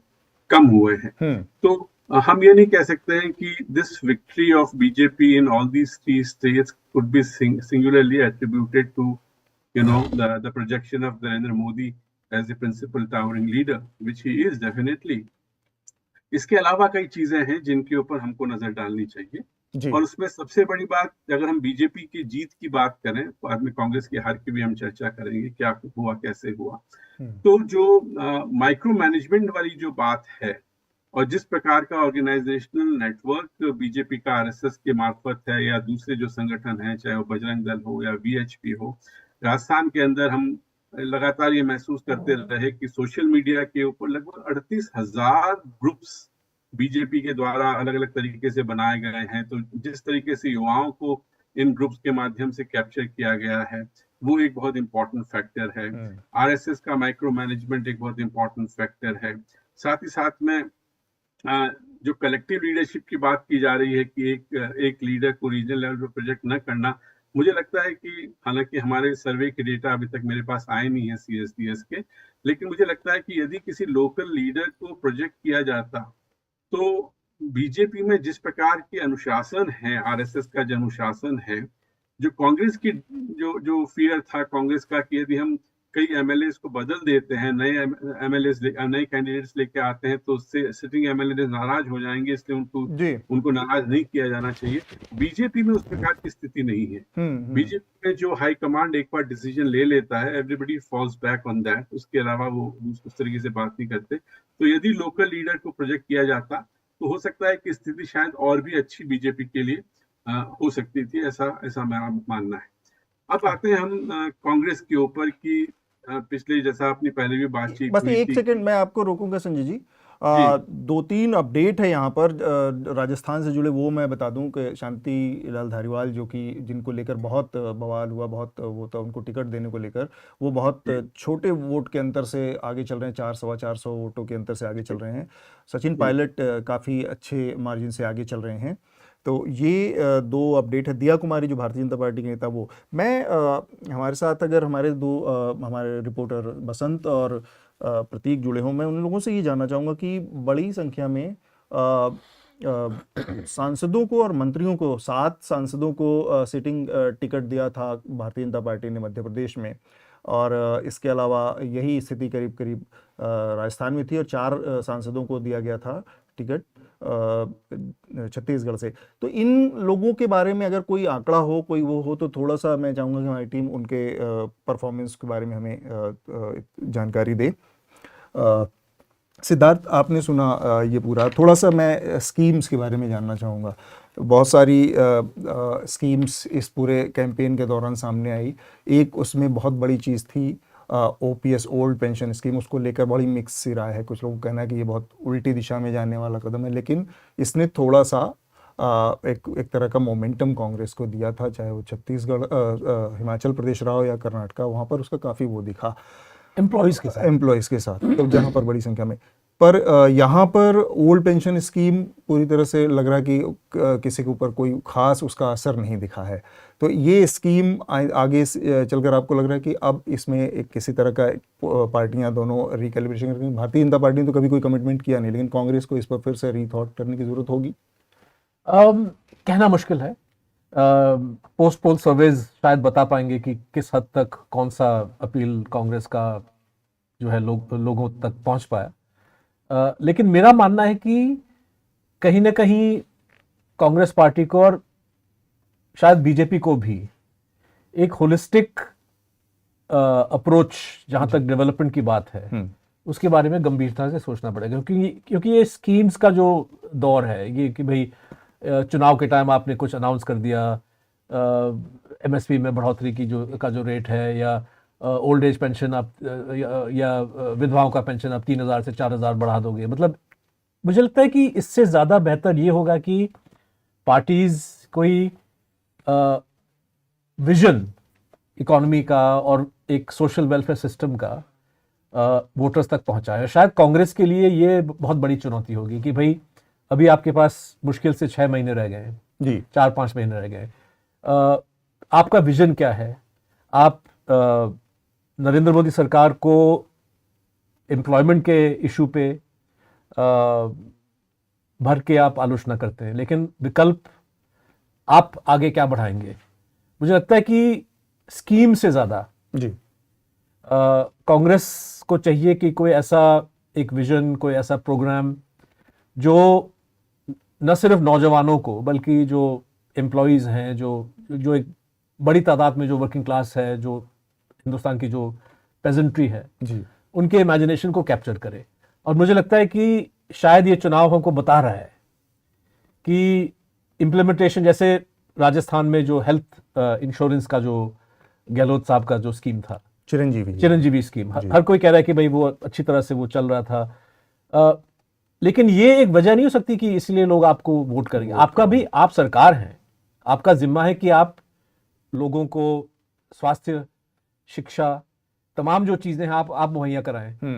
तो आपने डिलीवरी की तो इसकी वजह से ही आपको वोट मिले, ये मुझे लगता है कि गले से नहीं उतरता। मतलब कि आपको कुछ और देना पड़ेगा, एक विजन देना पड़ेगा, जो कांग्रेस में आज नहीं दिखता है। दूसरी बात, हालांकि ये स्कीम से जुड़ा हुआ नहीं है कहीं ना कहीं, और इससे पहले मेरे कोलीग जो है एमके वेनू इस बात को उठा रहे थे कि जो ओबीसी रिजर्वेशन, ओबीसी सेंसस का जो तमाम पॉलिटिक्स है, मुझे लगता है कि छत्तीसगढ़, मध्य प्रदेश और राजस्थान में इसका असर नहीं दिख रहा है। और सीएसजीएस का सर्वे बाद में हमको बताएगा, लेकिन एक्सिस पोल ने जो कुछ कंस्टिट्यूएंसी लेवल मध्य प्रदेश का डेटा दिया, तो वहां ओबीसी जो है अभी भी भारी मात्रा में बीजेपी के साथ हैं, जा रहे हैं। तो जिस तरह से कांग्रेस पार्टी ने इसको एकमात्र इशू बना दिया है कि भाई जनगणना होनी चाहिए, उसके बाद हम रिजर्वेशन की पॉलिटिक्स को आगे बढ़ाएंगे। हाँ, कुछ हो सकता है कि कुछ प्रदेशों में, जैसे सुनने में आ रहा है कि उत्तर प्रदेश में कुछ ऐसे ओबीसी कास्ट हैं जो बीजेपी से हटके हो सकता है कि समाजवादी या कांग्रेस की ओर आए। बिहार में भी हो सकता है कि इसके कुछ असरात हो, लेकिन पूर्ण रूप से क्या इसको एक मतलब कि जैसे अंग्रेजी में कहते हैं मैजिक सिल्वर बुलेट कि भाई ये इश्यू आपको चुनाव जितवा लेगा, ऐसा नहीं लगता इन रिजल्ट्स को देख के। ठीक बात आप कह रहे हैं। बेसिकली मैं संजय लोढ़ा के पास भी जाऊंगा इसको लेकर। विष्णु, आपको जोड़ना चाह रही है जो सोशल जस्टिस वाले प्लैंक पे कांग्रेस की रिलायबिलिटी बहुत ज्यादा दिख रही है, उसका कोई नतीजा उस तरह से नहीं आया? बिल्कुल। ये तो ऐसा इलेक्शन था जहां मुझे लगता है कि महिला आरक्षण बनाम सोशल जस्टिस था। बीजेपी का पूरा फोकस मध्य प्रदेश में देखते हैं तो महिलाओं पे रहता है, लाडली बहन योजना करते हैं। ग्रामीण इलाकों की अगर आप वोट शेयरिंग देखेंगे तो महिलाओं की काफ़ी बड़ी है, और इसीलिए बड़ी है क्योंकि उनके पास पैसे आ रहे हैं, कैश आ रहे हैं। और कई डीप फेक वीडियो भी कमलनाथ के चलाए गए कि मैं आऊँगा तो बंद करा दूंगा। इसका एक असर, एक डर तो था लोगों में कि कहीं नई सरकार बदलती है तो बताए ये स्कीम भी बदल जाए। अब दूसरी बात, सिद्धार्थ सर यहाँ हैं इसलिए मैं बोल रहा हूँ कि जो चुनाव होते हैं ना, जितनी भी बदलाव हमने देखे हैं शुरू से, इंदिरा गांधी के समय से भी, उसमें करप्शन बहुत बड़ा फैक्टर होता है।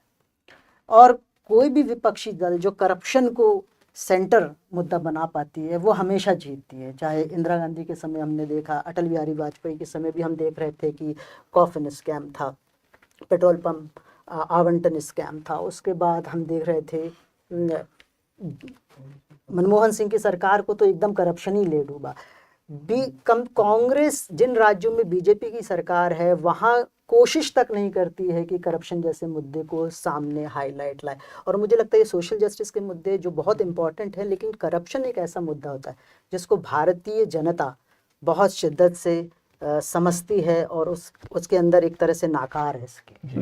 बल्कि इसी बात को मैं आगे बढ़ाऊं दो सेकंड। छत्तीसगढ़ में इल्जाम क्या है कांग्रेस के खिलाफ, खासतौर पे जो आदिवासी बहुल इलाके हैं बस्तर में वगैरह, वहां पे जब कांग्रेस के जैसे कोंटा में बड़ी दिलचस्प लड़ाई है, कांग्रेस बनाम सीपीआई, मनीष कुंजाम आगे पीछे उनका चल रहा है। इल्जाम कांग्रेस पे ये है कि भाई आपने आदिवासी एम्प्लॉयमेंट की बात की कि शिक्षकों को आप उनका भर्ती कराएंगे, लेकिन पता चला कि बहुत सारे फंड्स कलेक्ट किए गए और नियुक्ति जो है और लोगों की गई। और जिस तरह से छत्तीसगढ़ को एक एटीएम मशीन जैसे कहा जाता है ना कांग्रेस पार्टी के लिए, जो बाकी चुनाव लड़ने हैं वगैरह, तो एक जमाना था जब छत्तीसगढ़ वाहिद इकलौता जो है कांग्रेस का स्टेट था। तो कहीं ना कहीं ये करप्शन जो है, मतलब नॉट ओनली वो बीजेपी के खिलाफ इसको यूज नहीं करें, लेकिन बीजेपी को आप हथियार के तौर पे पेश करें। और ये जो महादेव इशू, पता नहीं कितना उसमें सच्चाई है कि नहीं है, लेकिन सेकंड फेज में तो उसने नुकसान ऐसा लग रहा है कि मैं एक बार संजय लोढ़ा जी से फिर से लाना चाह रहा हूं उनसे, ये जो सोशल जस्टिस वाला मुद्दा हुआ, ओबीसी को लेकर बहुत कांग्रेस पार्टी एक असर्शन दिख रहा था कि वो जातिगत आरक्षण, वो जनगणना करवाएगी, तो ये सारी जो चीजें चल रही थी, आपको लगता है कि राजस्थान या मध्य प्रदेश, मैं पहले भी इसको थोड़ा सा समझने की कोशिश कर रहा था कि मुझे लग रहा था कि ये एक तो वोट के रूप में नतीजों में दिख रहा है कि वो इतना बड़ा आपके लिए वोट बैंक या जिताऊ मुद्दा नहीं बन रहा है, दूसरे ये राज्य इस मुद्दे के लिए मुफीद हैं क्या जहां पर इतनी ज्यादा फ्यूडलिस्टिक अप्रोच है पॉलिटिक्स में पूरी? अतुल जी, जैसा अभी सिद्धार्थ ने मेंशन किया था सीएसडीएस के बारे में, तो ये वाला जो सेंसस का कास्ट सेंसस वाला इशू है, उसको लेके हमने जो प्री पोल सर्वे किया था नवंबर के प्रारंभ में, तो हमारी जो फाइंडिंग्स हैं बहुत ही स्पष्ट हैं कि यदि आप दो चीजों को मतदाता के सामने रखते हैं, एक तो है कास्ट सेंसस का मुद्दा और दूसरा है 3-4 मुद्दे जैसे हिंदू राष्ट्रवाद की बात है या कन्हैया मर्डर की बात है या गौ वध या इस तरह के इश्यूज की बात है, तो कास्ट वाले सेंसस को लेके कुछ लगभग 40% मतदाताओं ने जरूर कहा कि हाँ ये इम्पोर्टेंट एक इशू है, लेकिन जब हम दूसरे सेट के इश्यूज पर आते हैं तो वहाँ लगभग 2/3 से लेके 3/4 हमारे उत्तरदाता ऐसे थे जिन्होंने कहा कि हाँ ये हमारे लिए, हम इन आधारों पर वोट देंगे। तो जितना रेजोनेंस कास्ट सेंसस का कांग्रेस एक्सपेक्ट कर रही थी, और राजस्थान में तो जैसा आप जानते हैं कि बहुत लेट ये इशू आया, राजस्थान के अंदर जो पूरा फोकस इलेक्शन के ऊपर रहा या इलेक्शन से पहले रहा वो वेलफेयर स्कीम्स का रहा था, और एक नई चीज भी अशोक गहलोत साहब ने की थी जब उन्होंने विजन की बात अभी सिद्धार्थ कर रहे थे, विजन 2030, मिशन 2030 राजस्थान, इसको लेके 2-2.5 महीने तक पूरे राज्य में बहुत बड़ी लंबी चौड़ी मोबिलाइजेशन की थी, कवायद की थी, तो वो एक प्रयास किया गया था। तो मुझे नहीं लगता कि राजस्थान के अंदर, यद्यपि एक एनालिसिस जो राजस्थान के चुनावों की हम हमेशा करते आए हैं कि कास्ट एक बहुत इंपॉर्टेंट फैक्टर है राजस्थान की राजनीति में, पर साथ ही साथ में यदि राजस्थान की सोशल डेमोग्राफी को आप देखें तो स्पष्ट है कि लगभग 45% मतदाता राजस्थान के अंदर ओबीसी के हैं और 9% मुस्लिम हैं, लगभग 17% एससी हैं, 13% एसटी हैं और 20 से 22% जो अगड़ी जातियां हैं। यानी ओबीसी का जो कंपोजिशन है या शेयर है वो लगभग almost half of the total voters हैं। तो यदि ओबीसी, आज जो आंकड़े हमारे सामने आ रहे हैं वो स्पष्ट बता रहे हैं कि ओबीसी में उस तरीके का ध्रुवीकरण नहीं हुआ है। बड़ी संख्या में जो ओबीसी हैं उन्होंने बीजेपी को वोट दिया है। तो कहीं ना कहीं ये इस पे एक रीथिंक करने की आवश्यकता कांग्रेस को रहेगी कि क्या कास्ट सेंसस के माध्यम से बिहार में हो सकता है, यूपी में हो सकता है, दूसरे राज्यों में कास्ट सेंसस की बात इंपॉर्टेंट हो सकती है, लेकिन एक फ्रेगमेंटेड, सोशली फ्रेगमेंटेड जो स्ट्रक्चर राजस्थान का है उसमें संभवतः कास्ट सेंसस की बात इतनी ज्यादा वोटर्स के साथ रेजोनेट नहीं करेगी। ठीक बात। एक बार हम चारों राज्यों का जो अभी ताजा रुझान है उसकी जानकारी आप लोगों को दे देते हैं। छत्तीसगढ़ के अभी एकदम ताजा जो नतीजे हैं उसमें रुझान है, उसमें Bharatiya Janata party 55 seat, Congress party 32 seat, others 2 और बहुजन समाज पार्टी 1 सीट। तेलंगाना में भारत राष्ट्र समिति को मिल रहे हैं 39 सीट, कांग्रेस को मिल रही है 65 सीट, भारतीय जनता पार्टी को 9, अदर्स को 6। राजस्थान में भारतीय जनता पार्टी को 112, कांग्रेस को 71, अदर्स को 14 और बहुजन समाज पार्टी को 2। मध्य प्रदेश में भारतीय जनता पार्टी को 161 सीटें हैं, कांग्रेस पार्टी को 66 और बहुजन समाज पार्टी को 2, अदर्स को 1। तो ये अभी तक का ताजा आंकड़ा है। हमारे साथ अभिनंदन सेखरी हैं।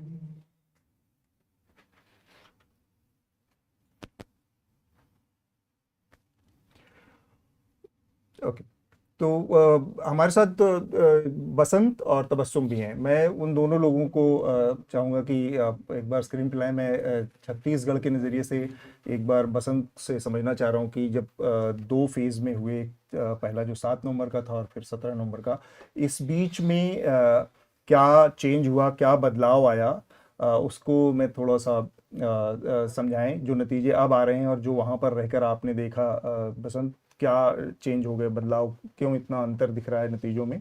या आपका अनुमान यही था? नहीं नहीं, मेरा अनुमान ठीक इसके उलट था। मुझे लग रहा था कांग्रेस 50-55 के बीच रहेगी और बीजेपी 35-40 के बीच। लेकिन बिल्कुल उलट है अभी तक के जो है। लेकिन अभी भी कई जगहों पे जो काउंटिंग का है कि अभी 15-16 राउंड बचा हुआ है। तो मुझे एक जर्नलिस्ट बता रहे थे कि छत्तीसगढ़ का चुनाव एकदम रात तक खिंचता है, तो अभी देखना होगा। आपने पहले एक सवाल बोला था कि छत्तीसगढ़ में जो सांसद चुनाव लड़ रहे हैं उनकी क्या स्थिति है। तो दो मैं जल्दी जल्दी में दो का ही निकाल पाया। दीपक बैज जो कांग्रेस के स्टेट प्रेसिडेंट है, और चित्रकोट जो बस्तर का एक इलाका है वहां से वो विधानसभा का चुनाव लड़ रहे हैं। वो लगभग 4000 वोटों से पीछे चल रहे हैं। अभी तक वहाँ 18 राउंड की काउंटिंग होनी है, 10 राउंड की काउंटिंग हो चुकी है। और विनायक गोयल हैं जो बीजेपी के हैं, वो 4000 वोटों से आगे चल रहे हैं। वहीं पाटन जहां से मुख्यमंत्री खुद कैंडिडेट हैं भूपेश बघेल, और उनके सामने है विजय बघेल जो सांसद हैं, वो बघेल से लगभग 5500 वोटों से पीछे चल रहे हैं। और वहां भी 18 राउंड की काउंटिंग होनी है, 9 राउंड की काउंटिंग हुई है। और सबसे इंटरेस्टिंग है, पाटन से ही अमित जोगी चुनाव लड़े थे, अजीत जोगी के बेटे, उनको महज 2371 वोट अभी तक मिले हैं। तो ये है तो अभी तक ये स्थिति है। और जहां तक तब मैं लोगों से बात करता था, किसानों से बात करता था, तो मुझे लग रहा था कि कांग्रेस की स्थिति मजबूत है। लेकिन कुछ साइन मिले थे जो मुझे लगा था कि ये अच्छा संकेत नहीं है किसी भी पार्टी के लिए। जैसे मैं अंबिकापुर गया हुआ था, और अंबिकापुर से टीएस बाबा जो उप मुख्यमंत्री बनाए गए आखिरी दिनों में, वो कैंडिडेट है अंबिकापुर में। और मैं सोचा उनके घर गया, वो थे नहीं, तो मैं सोचा कांग्रेस दफ्तर जाके थोड़ा देखते हैं क्या माहौल है। शाम के 6:30 बज रहे थे और अंबिकापुर में कांग्रेस का दफ्तर पे ताला लगा हुआ था। और चुनाव के 5 दिन पहले की बात है, मैं 10-11 तारीख की बात कर रहा हूँ, 10 तारीख की, 9-10 की। तो जिस पार्टी का जो पार्टी मैदान में है, सरगुजा का क्षेत्र, वहां पे ताला लगा हुआ है। जिस दिन मैं छत्तीसगढ़ पहुंचा, सबसे पहले कांग्रेस दफ्तर गया, 10 बज रहे थे सुबह सुबह। तो वहां पे एक नगर निगम के कर्मचारी थे जो सफाई का काम करते थे। तो मैंने उनसे ऐसे ही बात कर रहा था बाहर चाय की दुकान पे। तो मैंने पूछा और क्या चल रहा है, किसकी सरकार बनेगी, ऐसे मजाक में। तो उन्होंने कहा कि हिंदू राष्ट्र बनाएंगे। मैंने बोला आप कांग्रेस दफ्तर में सफाई का काम देखते हैं और आप बीजेपी की बात, मतलब हिंदू राष्ट्र मतलब बीजेपी की बात कर रहे हैं। तो बोला नहीं नहीं। फिर मैंने थोड़ा और बातचीत की तो उसने कहा कि सैलरी कम मिले कुछ नहीं, लेकिन हमें हिंदू राष्ट्र चाहिए। तो ये 2-3 लक्षण ऐसे थे। लेकिन सबसे ज्यादा हैरानी है कि किसान वर्ग काफी खुश था, जो हमें दिख रहा था। और किसानों का ये कहना था कि बघेल ने दिया है, बीजेपी नहीं दी है, तो हम बघेल को चुनेंगे। एमएसपी का बड़ा मुद्दा था धान की खरीद में, जो उन्होंने 3100 करने का। एक सीट का मैं थोड़ा जिक्र करना चाहता हूँ, साजा विधानसभा क्षेत्र, जिसपे मैंने स्टोरी भी किया था। बीजेपी वहां से जो एक्सपेरिमेंट की है, जिसका आलोक पुतुल सर पहले जिक्र कर रहे थे, एक ऐसे ईश्वर साहू नाम के व्यक्ति को उम्मीदवार बनाया जिनके पास घर नहीं है। उनके घर में 2 कमरे हैं, एक में दरवाजा तक नहीं है, बेहद ही गरीब परिवार से हैं। और उनकी पहचान बस इतनी है कि उनके बेटे की कम्युनल राइट्स में हत्या हुई थी। और अभी जो उनके सामने है वो है रविंद्र चौबे, जो 7 बार के विधायक है। और साजा विधानसभा क्षेत्र पे उनके माताजी, उनके पिताजी, उनके बड़े ताऊ रविंद्र चौबे के विधायक रह चुके हैं पहले। 7 बार से ये खुद है। अच्छा। और अभी की जो स्थिति है वो लगभग 1800-1900 वोटों से रविंद्र चौबे पीछे चल रहे हैं। तो ये स्थिति है। और वो जो ईश्वर साहू वो आगे बढ़ रहे हैं। ब्रेकिंग न्यूज हमारे साथ स्टूडियो में इस समय अभिनंदन शेखरी हैं, कुछ कहना चाह रहे हैं? हाँ, तो मैं कुछ विशेषज्ञ नहीं हूँ। मैं चैनल्स पर आता था इलेक्शन के दौरान, जब मैं ब्रॉडकास्ट चैनलों पे आता था, वहाँ आपको कुछ जानने की ज़रूरत नहीं है, तो मैं वहाँ पहुँच जाता था। मैं यहाँ बस इतना कहना आया हूँ कि ये पूरा जो आप प्रोडक्शन देख रहे हैं सुबह से अब तक, और अभी और ये 2-3 घंटे चलेगा, ये किसी सरकारी पार्टी के सौजन्य से नहीं है, किसी पॉलिटिकल पार्टी के सौजन्य से नहीं है, कोई स्पॉन्सर नहीं करता, ना कोई कॉरपोरेशन, ना कोई उद्योगपति। ये सिर्फ और सिर्फ आपके पैसे से चलता है। और इसलिए मैं चाहूँगा कि 5 जैसे कि scroll, wire, news minute, Caravan और हम साथ आए हैं, एक कोलिशन बनाए मीडिया का, जहां आप भी सहयोग दें। तो आप जहां भी ये देख रहे हैं उसके नीचे शो के डिस्क्रिप्शन में एक लिंक होगा। अगर आप उस लिंक पर जाके योगदान दें तो हम एक ऐसा कोलिशन बना सकते हैं कि मीडिया को सरकारी विज्ञापनों और उद्योगपति के विज्ञापनों से वापस लेकर जनहित में जो जर्नलिज्म होना चाहिए वहां तक ला सकते हैं। मैं बस ये कहने आया हूं, ज्ञान पेलने के लिए हमारे पास बहुत बहुत बड़े लोग हैं। लेकिन ये बहुत अच्छी ब्रेकिंग न्यूज है। तो अब आप सब हैं जिन्होंने रिपोर्टिंग की है, मैंने तो रिपोर्टिंग कब से नहीं की। तो थैंक यू वेरी मच, सहयोग दीजिए और कंट्रीब्यूट कीजिए। तो यही मैं भी कहूँगा कि सहयोग दीजिए ये, ताकि ये पांचों संस्थान मिलकर आगे और भी अच्छे से और बड़े पैमाने पर, क्योंकि आगे आने वाले समय में लोकसभा का चुनाव है, तो हम उसको और भी प्रोफेशनल तरीके से, अच्छे तरीके से, एक्सटेंसिव तरीके से कवर करना चाहेंगे। हमारे साथ तबस्सुम भी हैं। तबस्सुम, आप जिस तरह से नतीजों को देख रही हैं और जब हम ग्राउंड पर थे तब क्या हालात थे, थोड़ा सा अगर आप हमको अब नतीजों की रोशनी में बता पाएं कि क्या शायद बीजेपी के लिए काम किया, क्या शायद कांग्रेस के लिए काम नहीं कर रहा था। जी जरूर। दो तीन इंटरेस्टिंग डेवलपमेंट्स हुए हैं पिछले 1 घंटे में। अगर हम ग्वालियर चंबल बेल्ट में देखें तो दतिया जो है, जहाँ पे नरोत्तम सिंह मिश्रा कंटेस्ट कर रहे हैं, वो भी पीछे है अभी के जो राउंड्स की काउंटिंग है। दिल्ली में ये आहत मिश्रा इनका नाम है, ये इनको कहा जाता है आहत मिश्रा, क्योंकि इन्होंने एक टाइम पर एक के बाद एक हर दिन सुबह इनके बारे में माना जाता था कि एक प्रेस कॉन्फ्रेंस करके और किसी एक चीज पर बैन लगाने, FIR दर्ज करने का निर्देश देते थे बतौर गृह मंत्री रहते हुए मध्य प्रदेश के। तो इनका आहत मिश्रा लोग कहते हैं। हाँ, जारी करें। निवास के अंदर फगन सिंह जो है वो अभी पीछे लैग कर रहे हैं। तो ये हैवी वेट्स थे बीजेपी के, जिनको डाला गया था इंश्योर करने के लिए कि ना ही बस वो अपनी कॉन्स्टिट्यूंसी बट आसपास की कॉन्स्टिट्यूंसीज को भी अफेक्ट करे। अगर हम वो देखें तो कैलाश विजयवर्गीय इंदौर में ऑलमोस्ट सारी सीट्स उनका एक इन्फ्लुएंस रहा है। इंदौर हमेशा से बीजेपी का एक सीट भी रहा है और कैलाश विजयवर्गीय के आसपास राव के एरिया में भी उन्होंने इन्फ्लुएंस किया है। जीतू पटवारी कांग्रेस के बहुत पॉपुलर फेस है, वो अभी इलेक्शंस में पीछे चल रहे हैं। वो यूजुअली पिछले 2-3 टर्म से वो जीतते आ रहे हैं। तो कैलाश विजयवर्गीय का हम जहाँ इन्फ्लुएंस देख रहे हैं, वहाँ ग्वालियर चंबल में थोड़ा बहुत दतिया और इधर निवास के एरिया में हमको डाउटफुल लग रहा है कि बीजेपी जीत पाएगी या नहीं। तो वो एक इंटरेस्टिंग डेवलपमेंट है। अगर हम साउथ वेस्ट बेल्ट देखते हैं मध्य प्रदेश का, ये प्रॉपर कांग्रेस वोट बैंक है। 2018 के इलेक्शंस में यहाँ पे कुछ अराउंड 20 कॉन्स्टिट्यूएंसी सीट्स थी, जिसमें ज्यादातर वोट्स कांग्रेस को गए थे, कुछ 4-5 सीट्स बीजेपी को गई थी। अगर हम अभी देखते हैं लेटेस्ट ट्रेंड्स, तो हमको ये दिख रहा है कि यहाँ पे बीजेपी ऑलमोस्ट 50% सीट्स पे लीड कर रही है। ये ह्यूज डेवलपमेंट है। दिस शोज कि जो कांग्रेस के लॉयल वोटर्स है वो लोग शिफ्ट हुए हैं टुवर्ड्स बीजेपी। और इस एरिया में माइग्रेशन बहुत ज्यादा होता है। यहाँ पर लाडली बहना का इम्पैक्ट दिख रहा है बहुत ज्यादा। जब मैं इस एरिया में टूर भी की थी तभी मुझे लोगों ने बोला था कि जो हमारे अकाउंट में पैसा देगा हम उसको वोट देंगे। तो कहीं ना कहीं एक फाइनेंशियल पे आउट्स वाला जो स्कीम है वो मध्य प्रदेश के लिए वर्क करता है, वो हम देख रहे हैं। 2018 में देखा हमने, हम अभी फिर से देख रहे हैं। तो ये अभी के लेटेस्ट ट्रेंड्स चल रहे हैं। आप कुछ और जोड़ना चाहिए? जो हमें डिस्कस करनी चाहिए वो काफी सारा कांग्रेस के काफी सारे लोगों से जब मैं सुबह से बात करी, वो कमलनाथ के ऊपर काफी कुछ ब्लेम कर रहे हैं इलेक्शन स्ट्रैटेजी को लेकर, कैंपेनिंग को लेकर।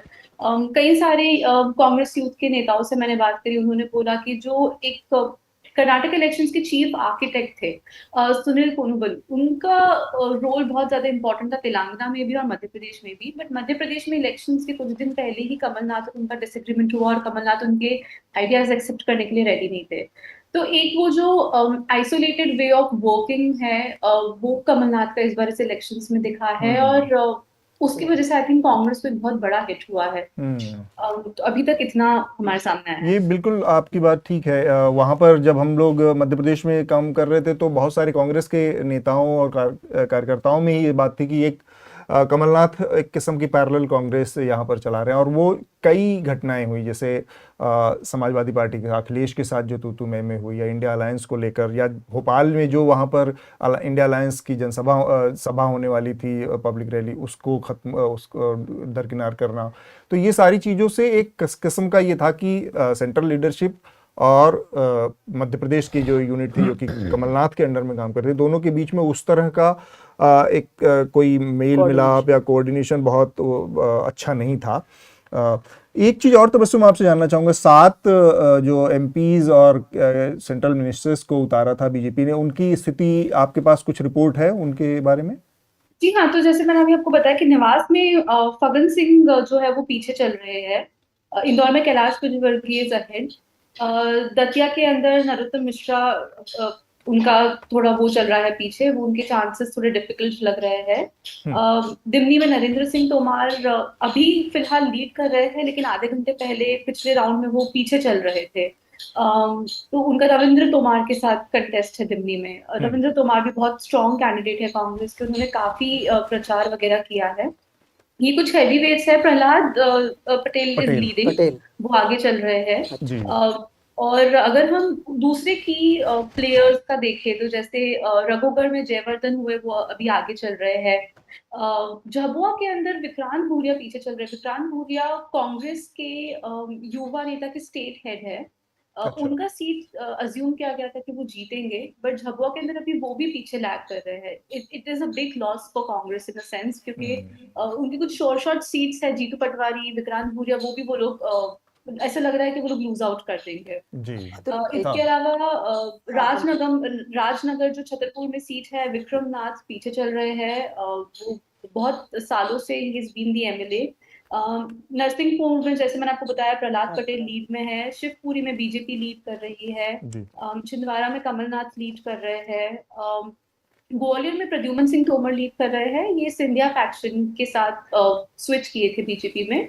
अराउंड 18 एमएलए सिंधिया के साथ स्विच किए थे, जिनको टिकट्स मिली है इस बार इलेक्शंस की बीजेपी की तरफ से, और ज्यादातर उसमें से जो है वो लोग लीड कर रहे हैं अभी अपनी ज्यादातर चुनाव अपनी सीट जीत रहे हैं। मतलब आप कुछ तबस्सुम से पूछ सकते हैं कि जबलपुर पश्चिम का क्या हाल है, क्योंकि वहां पर कई बार के सांसद राकेश सिंह को बीजेपी ने उतारा था, पूर्व वित्त मंत्री तरुण भानोट के खिलाफ। कोई अपडेट है उनके बारे में तबस्सुम? जबलपुर में मैं जो ओवरऑल देख रही थी उसमें मुझे बीजेपी लीड करते हुए दिख रहा था, विच इज इंटरेस्टिंग, क्योंकि जबलपुर के कॉर्पोरेशन इलेक्शंस में इस बार कांग्रेस जीती थी। तो एक वहां पे माहौल था कि शायद इस बार कांग्रेस एक स्विच हो सकता है, क्योंकि वो हमेशा से बीजेपी का वोट बैंक है। बट यहाँ पे भी जबलपुर की most of the seats Vishnu का स्पेशल इंटरेस्ट था, क्योंकि विष्णु जबलपुर से खुद हैं, तो विष्णु को लगा कि जबलपुर का अपडेट ले लिया जाए। और मुझे उम्मीद थी कि तरुण भानोट का काम एक्चुअली बहुत अच्छा था, काफी उनकी रिस्पेक्ट थी। एकमात्र कांग्रेस लीडर थे जो जनता में खुले हुए थे, मतलब आप जब भी जा सकते थे उनके खिलाफ। और राकेश सिंह की इज्जत एकदम जा चुकी थी, सवाल नहीं पूछते, कुछ नहीं करते संसद में। राजस्थान की एक सीट का नतीजा हमारे सामने आ रहा है, और दिया कुमारी जो कि बहुत स्टार कैंडिडेट थी भारतीय जनता पार्टी की, वो 71,000 वोटों से चुनाव जीत गई हैं। मैं सिद्धार्थ एक चीज़ आपसे जानना चाहूँगा, जो तबस्सुम ने कहा, एक जगह पर कैश इंसेंटिव स्कीम बीजेपी के पक्ष में काम कर रही है, दूसरी तरफ कैश इंसेंटिव की स्कीम जो है अशोक गहलोत ने बहुत सारी शुरू की, चिरंजीवी योजना से लेकर वो काम नहीं कर रही है। तो ये जो कैश इंसेंटिव वाली चीज़ें हैं, लगता है कि श्योर शॉट हो जाएंगी, पर कहीं काम करते हैं कहीं नहीं काम करते, तो इसको कैसे हम देख पाएँ? मेरा हमेशा मानना है कि चुनाव सिर्फ और सिर्फ स्कीम से आप नहीं जीतेंगे जी। स्कीम्स के अलावा आपको कुछ और चाहिए, और वो मिसिंग फैक्टर जो है, जो आप उसको विजन कह लीजिए, या एक वोटर के साथ लगाव, या जैसे बीजेपी ने हिंदुत्व के इशू को बना के, मतलब इस चुनाव में शायद इतना खुल के उसका प्रचार नहीं हुआ, लेकिन लंबे अरसे से भारतीय जनता पार्टी के साथ वो एक इशू रहा है, और मध्य प्रदेश में ख़ास तौर पे। तो मुझे लगता है कि इन चीज़ों से भी एक सपोर्ट बेस बन जाता है, जिसके चलते ये स्कीम्स मतलब दे सर्व एज, अंग्रेजी में कहते हैं फोर्स मल्टीप्लायर, कि भाई ये चीज़ें और आपके लिए कामयाब हो जाती हैं। लेकिन अगर आपके पास वो विजन नहीं है, अगर आपके पास एक अटैचमेंट वोटरों के साथ या कोई ऐसा नहीं बन पाता जी, तो शायद ये आपके लिए काम नहीं करते। इसलिए मेरा मानना है कि अगर जो ऑपोजिशन पार्टीज़ हैं वो भारतीय जनता पार्टी को मुकाबला देना चाहते हैं, तो कहीं ना कहीं एक कनेक्ट वोटर के साथ, और जहाँ तक संजय की बात, मतलब शायद CSDS के सर्वे के अलावा ये जो नतीजे हैं जी, ये हमको बता रहा है कि सारे भारत में जो OBC कास्ट सेंसस का जो इशू था, जो राहुल गांधी ने पकड़ लिया, खरगे साहब ने पकड़ लिया, कि उनको लगा कि बहुत बड़ा ये बन सकता है, और लोग कहते हैं कि भाई मंडल 2.0 जो है, कमंडल 2.0 को हराएगा। शायद ये लॉजिक पूर्ण रूप से भारत के लेवल पे कामयाब नहीं होगा। इसलिए कांग्रेस को कहीं ना कहीं वो एक एक इमोशनल इश्यू जो आप कनेक्ट कर पाए लोगों के साथ, और वो ढूंढना पड़ेगा। ठीक बात है। अगर हमारे साथ संजय लोढ़ा हो तो हम उनसे भी इस सवाल का जवाब जानना चाहेंगे कि जो कैश इंसेंटिव के मामले में कैश बेनिफिट्स जो होते हैं डायरेक्ट, उसको वो जनता के ऊपर किस तरह से असर डालते हैं, क्योंकि हमारे यहाँ बहुत, हमारे सामने इसी नतीजों को देख ले तो बड़ा मिक्स है, एक स्टेट में किसी तरह से वो असर करती है, दूसरे स्टेट में दूसरी तरह से असर करती दिख रही है।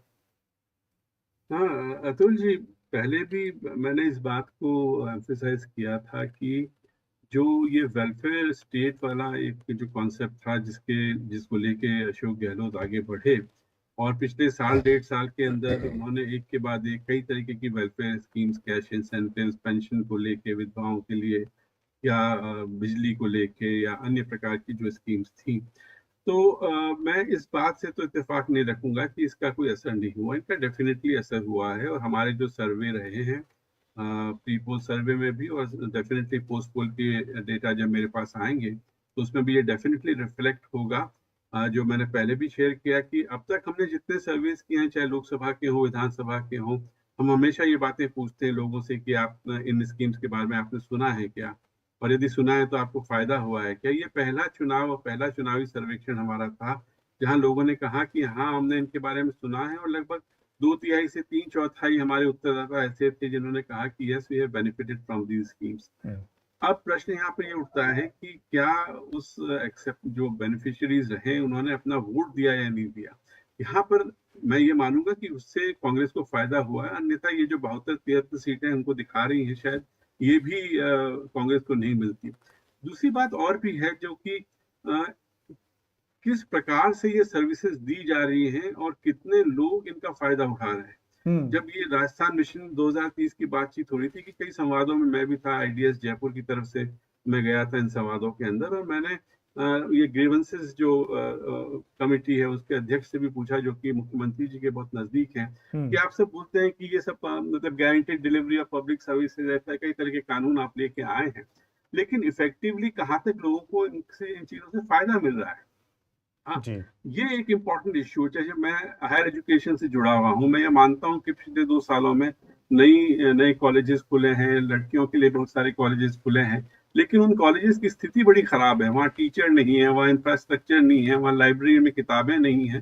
तो ऐसी इंस्टीट्यूशंस खोलने से क्या फायदा कि जिस पर्पज के लिए उनको एस्टैब्लिश किया जा रहा है वो फायदा लोगों को नहीं मिल रहा है। इसी प्रकार से कई साथी ऐसे भी हैं, मेरे पत्रकार मित्र, जो कह रहे हैं कि चिरंजीवी की चर्चा तो बहुत है, लेकिन चिरंजीवी से लोगों को जिस प्रकार का फायदा मिलना चाहिए था आपने दे दिया, लेकिन लोग उसका फायदा नहीं उठा पा रहे, कुछ भी कारण हो, चाहे हॉस्पिटल अच्छी तरीके से नहीं हो, इंफ्रास्ट्रक्चर नहीं हो, डॉक्टर्स नहीं हो, डिस्टेंसेस हो, सेवा अच्छी तरीके से नहीं दी जा रही है। इसके बारे में भी सोचने की जरूरत है। केवल आप कुछ घोषणाएं कर देते हैं वेलफेयर स्कीम्स की, लेकिन उनका इम्प्लीमेंटेशन या तो सही तरीके से नहीं हो रहा है, या वो घोषणाएं बहुत लेट आई, ये वो लोगों तक पहुंच नहीं पा रही हैं। मेरे ख्याल से कुछ सीटों के परिणाम सामने आ गए हैं। राजस्थान से करीब 7 सीटों के नतीजे आ गए हैं। भारतीय जनता पार्टी को 5 सीटें मिली हैं, 1 कांग्रेस पार्टी को जाती गई हैं और 1 अदर्स को गई है। एक चीज़ और मैं यहाँ पर समझना चाह रहा हूँ सिद्धार्थ और विष्णु, दोनों लोगों से थोड़ा सा हम इन नतीजों की रोशनी में थोड़ा सा मीडिया के से बात करना चाह रहे हैं।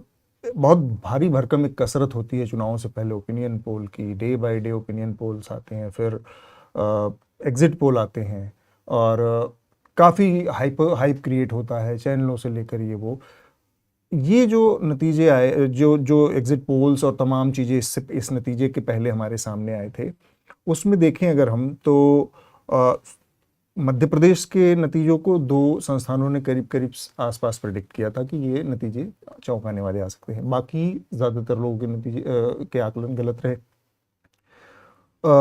छत्तीसगढ़ के एक तरफ से सबने गलत प्रेडिक्ट किया, राजस्थान को भी ज़्यादातर लोगों ने गलत प्रेडिक्ट किया। इतनी बड़ी एक्सरसाइज होती है, इतना सारा हाइप क्रिएट किया जाता है, मीडिया की अपनी विश्वसनीयता दांव पर, अपनी क्रेडिबिलिटी को दांव पर लगाकर इतनी बड़ी एक्सरसाइज तामझाम करता है और इतनी गलत चीज़ें सामने आती हैं। आपको लगता है कि इस तरह की एक्सरसाइज में अब कोई एक बहुत बड़ा आमूल बदलाव और एक बहुत सीरियस थॉट, विचार करने की ज़रूरत है सबको, कि ये अल्टीमेटली हमारे अपने प्रोफेशन, पेशे के ऊपर बहुत बड़ा सवालिया निशान खड़ा कर देता है कि आप चुनाव दर चुनाव इसी तरह के उल्टे दर सीधे, मतलब अगर आप 4 के अनुमान 5 के अनुमान लगा रहे हैं और 2 सही हो रहे हैं 3 गलत हो रहे, तो ये तो तुक्केबाजी वाली बात होगी। और तुक्का जो होता है वो कोई भी सही लगा सकता है, मतलब सड़क पे चलता हुआ बाद उसके लिए किसी बहुत विशेषज्ञता की जरूरत नहीं होती, इतने पैसे रुपए तांजा। तो मैं उस पर थोड़ा सा सवाल आप लोगों की राय जानना चाहता हूँ कि मीडिया के इस रवैये में कितना सीरियस थॉट सोच विचार की इस समय जरूरत है इन नतीजों के। अगर मैं पहले बिल्कुल देखिए, जो सर्वेक्षण होता है प्री पोल, पोस्ट पोल, एग्जिट पोल वगैरह, ये एक साइंस है और इसको एक साइंस की तरह देखना पड़ेगा। जहां मार्जिन वोट शेयर का, क्योंकि at the end of the day सर्वेक्षण करने वाला वोट शेयर को पकड़ने की कोशिश कर रहा है। जहां फासला बहुत ज्यादा है, जैसे मध्य प्रदेश में तकरीबन 9% गैप है, यू वुड एक्सपेक्ट कि जो सर्वेयर्स हैं वो 9% गैप को पकड़ लेंगे, सैंपल छोटा भी हो लेकिन वो सैंपल जो है पकड़ा जाएगा जी और ये डिफरेंस पकड़ा जाएगा। जहां गैप कम है, जैसे छत्तीसगढ़ और राजस्थान में गैप शायद 2-3-4% है भारतीय जनता पार्टी और कांग्रेस के बीच में। अगर आपका सैंपल बड़ा है तो आप उसको पकड़ लेंगे, उसको कैच कर लेंगे। अगर आपका सैंपल छोटा है जी तो जाहिर है कि आप इसको रिकॉग्नाइज नहीं करोगे। मुझे लगता है कि बहुत सारे ऐसे सर्वेज मीडिया इदारे कर रहे हैं या करवा रहे हैं एक कम से कम मिनिमम बजट पे, जहां पे सैंपल साइज 20,000-30,000 लोगों का होना चाहिए, शायद वो 4,000-5,000 का कर रहे हैं। ये भी मेरा अनुमान है, क्योंकि अनफॉर्चुनेटली इनमें से बहुत कम ऐसे सर्वेक्षण एजेंसीज हैं जो अपना मेथोडोलॉजी जो है वो डिस्क्लोज करते हैं कि भाई किस डेट पे कितने लोगों को कांटेक्ट किया गया, कैसे कैसे सवाल पूछे गए।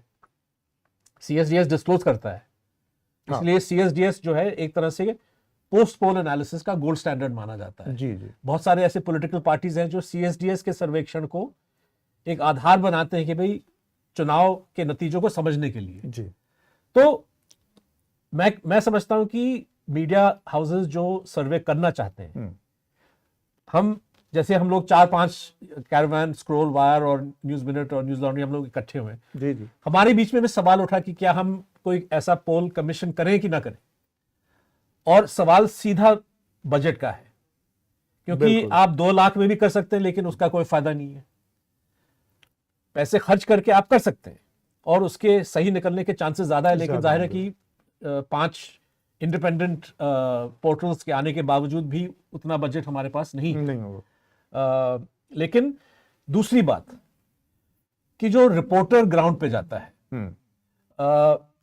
इस पे भी कहीं ना कहीं एक गिरहवान के अंदर झांक के देखना पड़ेगा, क्योंकि बहुत कम ऐसे रिपोर्टर्स हैं, बल्कि ज्यादातर रिपोर्टर्स ने मध्य प्रदेश, अगर 3 हफ्ते पहले आप रिपोर्टर से बात करें जो राजस्थान गए हैं, छत्तीसगढ़ गए हैं, मध्य प्रदेश गए हैं, बहुत सारे ऐसे रिपोर्टर्स थे जो कह रहे हैं कि भाई इन 3 में से कांग्रेस की जीत मध्य प्रदेश में तय है। बिल्कुल। तो क्या चुनावी रुझान आखिर लास्ट 2 वीक्स में बदल गया या रिपोर्टर्स ने सही तरह से नब्ज नहीं पकड़ा, ये कहना बहुत मुश्किल है। लेकिन मैं इलेक्शन कवर कर चुका हूं, इस इलेक्शन में तो नहीं उतरा, लेकिन मैं मतलब बहुत मुश्किल होता है ये, क्योंकि आप एक कंस्टिट्यूंसी में जाते हैं, चंद लोगों से आपकी बातें होती हैं और उस आधार पे आप एक कहानी बुनने की कोशिश करते हैं। जाहिर है कि अक्सर आप गलत साबित हो सकते हैं। ठीक बात है विष्णु। बिल्कुल, ये मेरा भी ये कहना है कि जिस तरह का रिसोर्स इस तरह के सर्वे में होना चाहिए वो बहुत कम दिखता है। मीडिया हाउसेस, बड़े मीडिया हाउसेस, हम अपनी क्या बात करें, लेकिन जो बड़े मीडिया हाउसेस हैं लगातार कॉस्ट कटिंग पे ज़्यादा जाता है। रिपोर्टर्स की संख्या कम है, आपको डेस्क में ज़्यादा लोग मिल जाएंगे, रिपोर्टर्स कम हैं, तो वो भी जब उसका असर तो सीधे सीधे यहाँ दिखता है।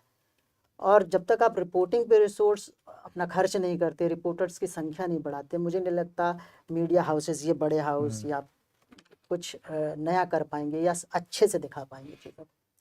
जिस साइंटिफिक सर्वे की बात हो रही है, वेस्ट में, पश्चिमी देशों में अगर देखा जाए तो वहाँ पर ज़्यादातर पोल और सर्वे जो होते हैं इस तरह के बहुत एक्यूरेट आते हैं कई बार। तो एक तो हिस्सा उसका वो है ही है कि भाई उसमें रिसोर्स बहुत ज़्यादा है और सैम्पलिंग बहुत ज़्यादा है, बारीकी से उसको किया जाता है। दूसरा उसका है कि भारत का जो स्ट्रक्चर या सामाजिक संरचना है वो बहुत डाइवर्स है। डाइवर्स इस कॉन्टेक्स्ट में कि मतलब वेस्ट के कॉन्टेक्स्ट में देखें तो कास्ट और ये सब इतनी सारी फॉल्ट लाइंस उसमें बटी हुई हैं, तो उसको पकड़ने के लिए उससे कई गुना ज़्यादा साइंटिफिक होना पड़ेगा, कई गुना ज़्यादा रिसोर्सेज लगाने पड़ेंगे। वो चीज़ें कमोबेश हमारे यहाँ ज़्यादातर ये कंपनियां हैं वहाँ पे मिसिंग दिखती हैं, और इसी वजह से वो बहुत लीनियर और वो फिर एवरेज वाले फार्मूले से काम चलाते हैं कि वो काम 4 का किया, 2 का सही हो गया, 1 का सही, 3 का सही हो गया, 1 का गलत हो गया। ये एरर वाला जो हिस्सा है इसीलिए हमेशा ज्यादा रहता है, जैसे इसमें ही दिख रहा है कि इतनी सारी गड़बड़ियां और आप हैं। ये देखिए माफी भी नहीं मांगते हैं गलत करने के बाद नहीं, माफी वापस तो क्या ही वापस है। वही गलती करने के लिए तैयार बिल्कुल। रहते हैं। तो ये हमारा आज अभी का जो हिंदी का सत्र था, इसके बाद आखिरी सत्र शुरू होगा, उसमें मनीषा होंगी, धन्या होंगी, हरतोष होंगे, और इसके अलावा हमारे साथ एक और पैनल होगा साथ में, और कुछ मेहमान भी जुड़ेंगे। उससे पहले बसंत कुमार आपसे कुछ कहना चाह रहे हैं, मैं उनके हवाले यहाँ पर करूँगा मंच, और फिर अगले 1 घंटे के लिए आपको फाइनल नतीजों के ऊपर बातचीत होगी। संजय सर कुछ कहना चाह रहे थे। अतुल जी, एक बात कहना चाहूंगा जी, अगर आप इजाजत दें। जी, बहुत संक्षेप में, समय नहीं है। हाँ। सिद्धार्थ ने सैंपल की बात की, मैं आपको ये कहूं कि राजस्थान के अंदर जो हमने किया प्री पोल भी पोस्ट पोल में, दोनों में हमने ये बताया कि हमने सीट प्रेडिक्शन नहीं किया, लेकिन हमने कहा वोट परसेंटेज में लगभग 3% का गैप होगा। तो वो कंसिस्टेंसी नवंबर के पहले सप्ताह में भी थी, और वो कंसिस्टेंसी अभी भी हमको देखने को मिल रही है। बीजेपी के 42% हैं और कांग्रेस के 39% हैं। तो 3% के गैप में हम मान के चलते हैं कि 30-40 सीट का अंतर आता ही आता है। ठीक बात है। तो बसंत के हवाले करेंगे, और साथ में हाँ अगले पैनल में सीमा चिश्ती भी होंगी। हाँ, जो एक्चुअली छत्तीसगढ़ की बात है, तो छत्तीसगढ़ में भी 54 सीटों पे भारतीय जनता पार्टी लीड कर रही है, 33 पे कांग्रेस, 1 पे गुड़वाना जो जीजीपी है वो है, और एक है बहुजन समाज पार्टी बीएसपी 1 पर, और कम्युनिस्ट पार्टी 1 सीट पे आगे चल रही है। कुछ सीटों का मैं बता देता हूँ जो महत्वपूर्ण सीट है। अंबिकापुर जो टीएस बाबा जो उप मुख्यमंत्री बनाए गए हाल ही में, काफी उनका दबदबा है, वो लगभग 7500 वोटों से पीछे चल रहे हैं। राजेश अग्रवाल जो भारतीय जनता पार्टी के नेता हैं वो आगे चल रहे हैं, और अभी वहां पे 21 राउंड की वोट काउंटिंग होनी है, जिसमें अभी सिर्फ 6 राउंड हुआ है इलेक्शन कमीशन के मुताबिक। ऐसे ही आपको दंतेवाड़ा काफी इंटरेस्टिंग है। दंतेवाड़ा में जो महेंद्र कर्मा के बेटे थे छविंदर कर्मा, वो 10,000 वोटों से पीछे चल रहे हैं। कांग्रेस ने उनको कैंडिडेट बनाया।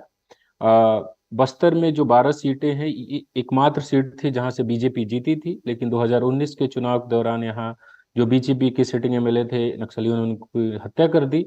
उसके बाद जो उपचुनाव हुआ उसमें इनकी माँ छविंद्र कर्मा की माँ चुनाव लड़ी और जीती थी।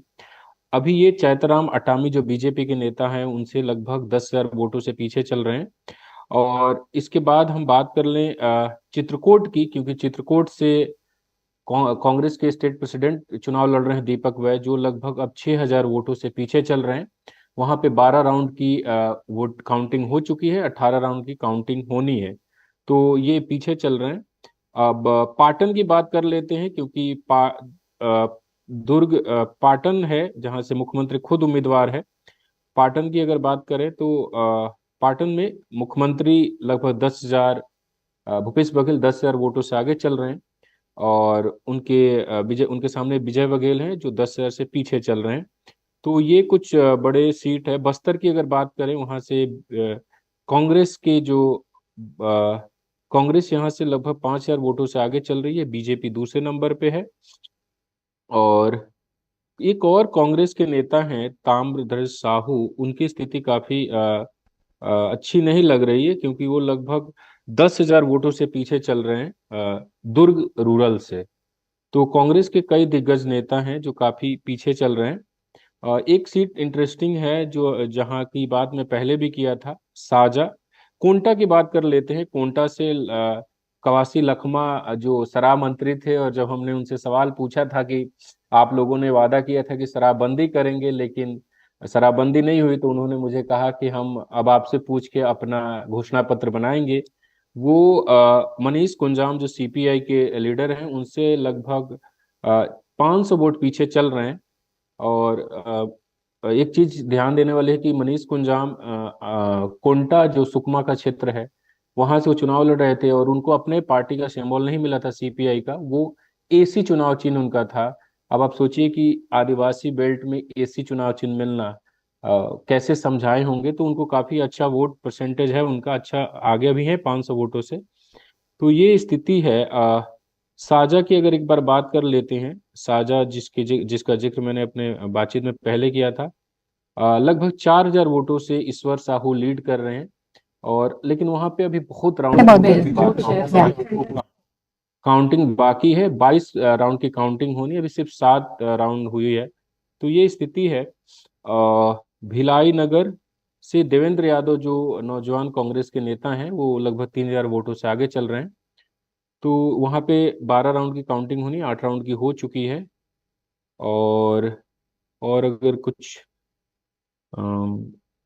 आपको कुछ और जगहों का बता देते हैं। कोरबा,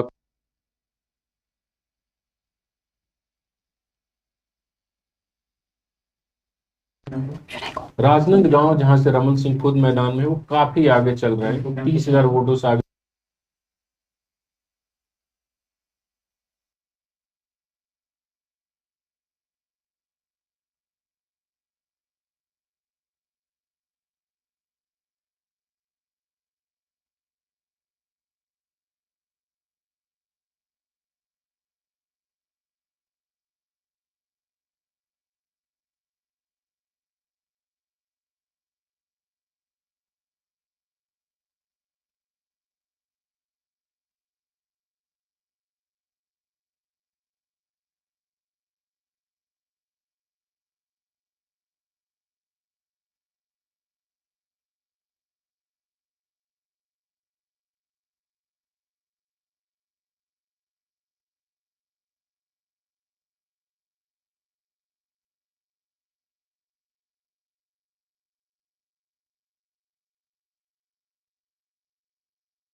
सिर्फ उर्दू दिख रहा है। Thank you, Basant. You want to finish that? सबसे ज़्यादा चौंकाने वाले आंकड़े। Is he still on air? He's left. Okay, Basant has left. Welcome back. Actually, don't have to say welcome back because we've been on for about 8 hours now. But I am back after the morning slot, and I've been noticing a lot of you are typing moe moe moe moe on the YouTube comments, and I was wondering ये क्या चीज़ है moe moe. Then I went to NDTV. I read a full piece on it. So very bad. Now I had to read a piece on moe moe, which basically, you guys don't know, it means heartache. But there's no heartache here, guys. We're eating jalebis, saffron colored. It's beautiful, tasty. We're having chai, and we're going to give you results which have been really, really something to watch out for. Spectacular victory for the BJP in Madhya Pradesh and in Chhattisgarh, and we're going to talk a lot about that because I think Madhya Pradesh is especially very interesting. Rajasthan also the BJP is ahead, and Telangana, of course. It's safe to say Congress is winning then, or is it still like a... No, I think it's safe to say Congress is winning. Yeah. And before actually we get into the results, congratulations Dhanya.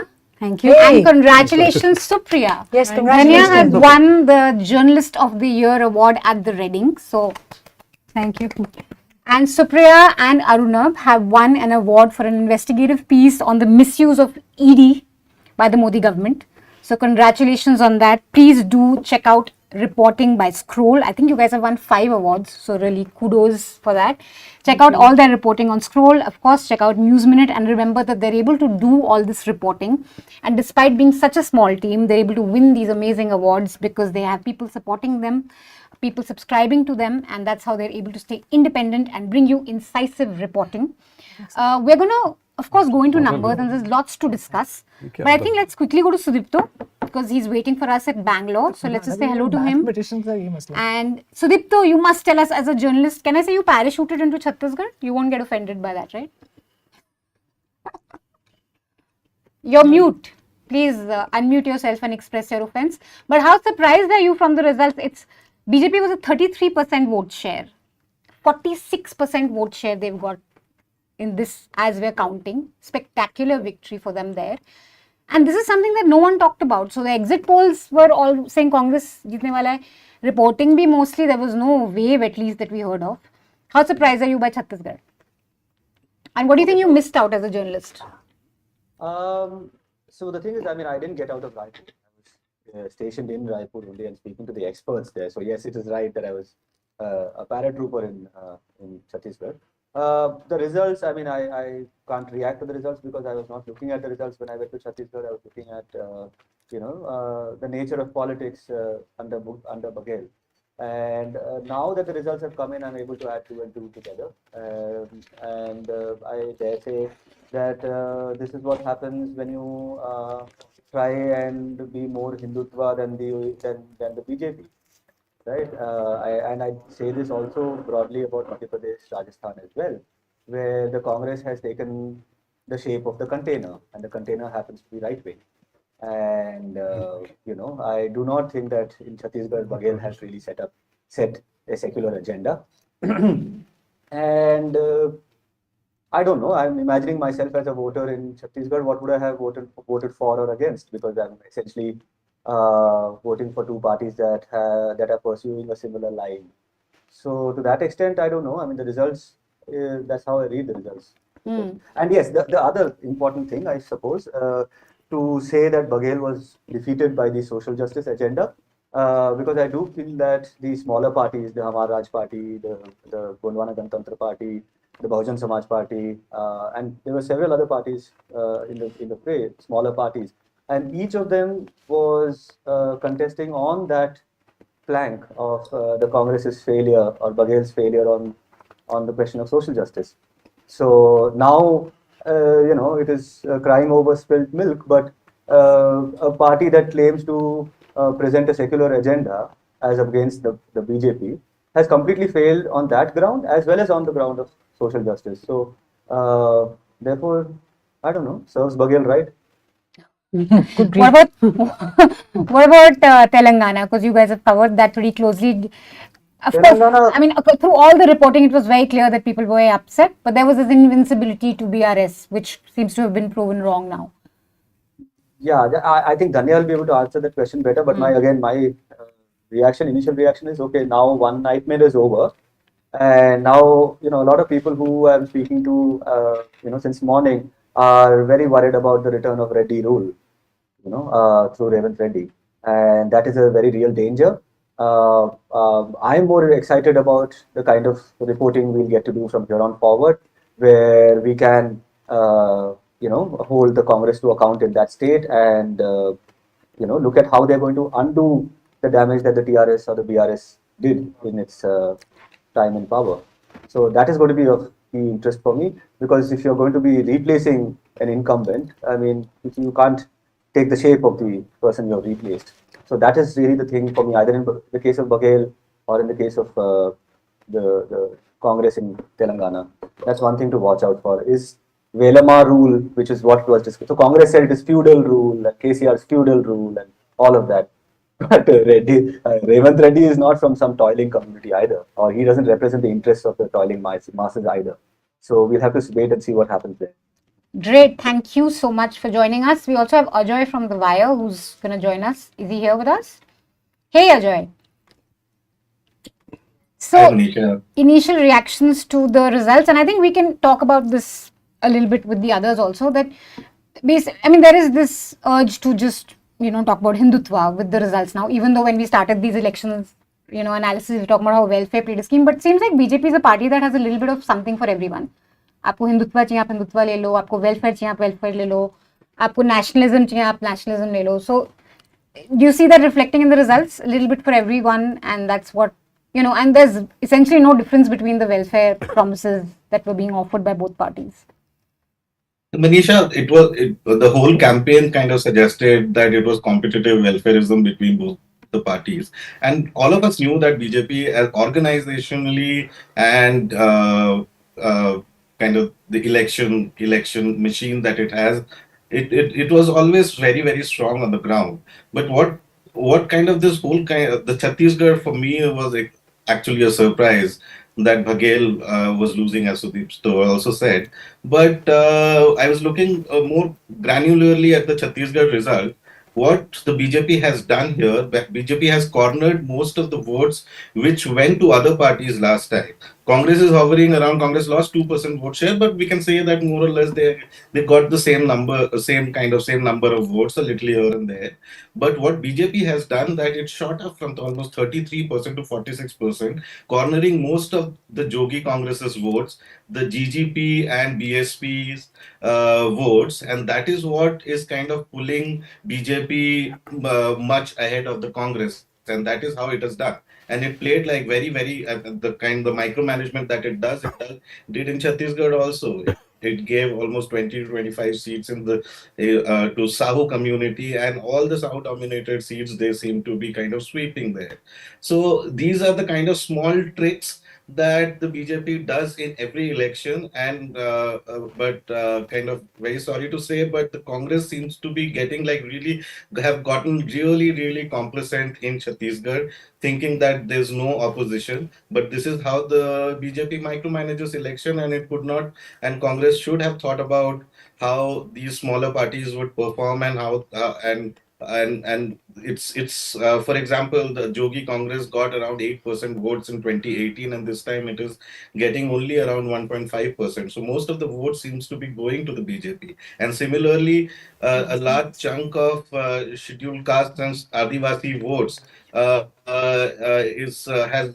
which went to the Gondwana Ganatantra Party and the Bahujan Samaj Party alliance, has also played a spoiler for the Congress. And similarly, in Madhya Pradesh also, if you see all the adjoining regions of Uttar Pradesh, the BSP seems to be doing its overall, its vote share is only 2%, but in those, if you see the contested vote shares, all the constituencies around in Bundelkhand or in Baghelkhand, which is kind of abutting Uttar Pradesh, BSP has played a spoiler for the Congress in huge number of areas. But these are like small tricks. I feel the Congress, because also all the pre-poll surveys that projected a win for the Congress in Madhya Pradesh and Chhattisgarh, they seem to have gotten very complacent.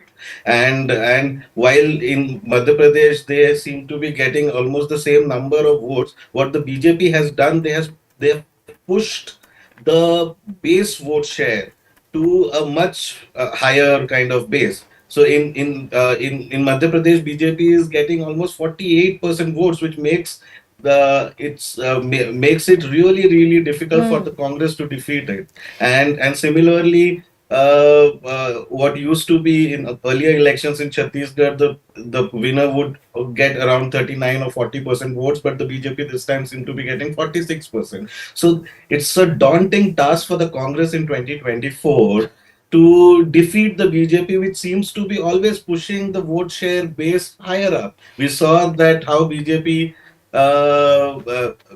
earlier in, for example, in Uttar Pradesh, Akhilesh Yadav won more than 200 seats in just 28% votes.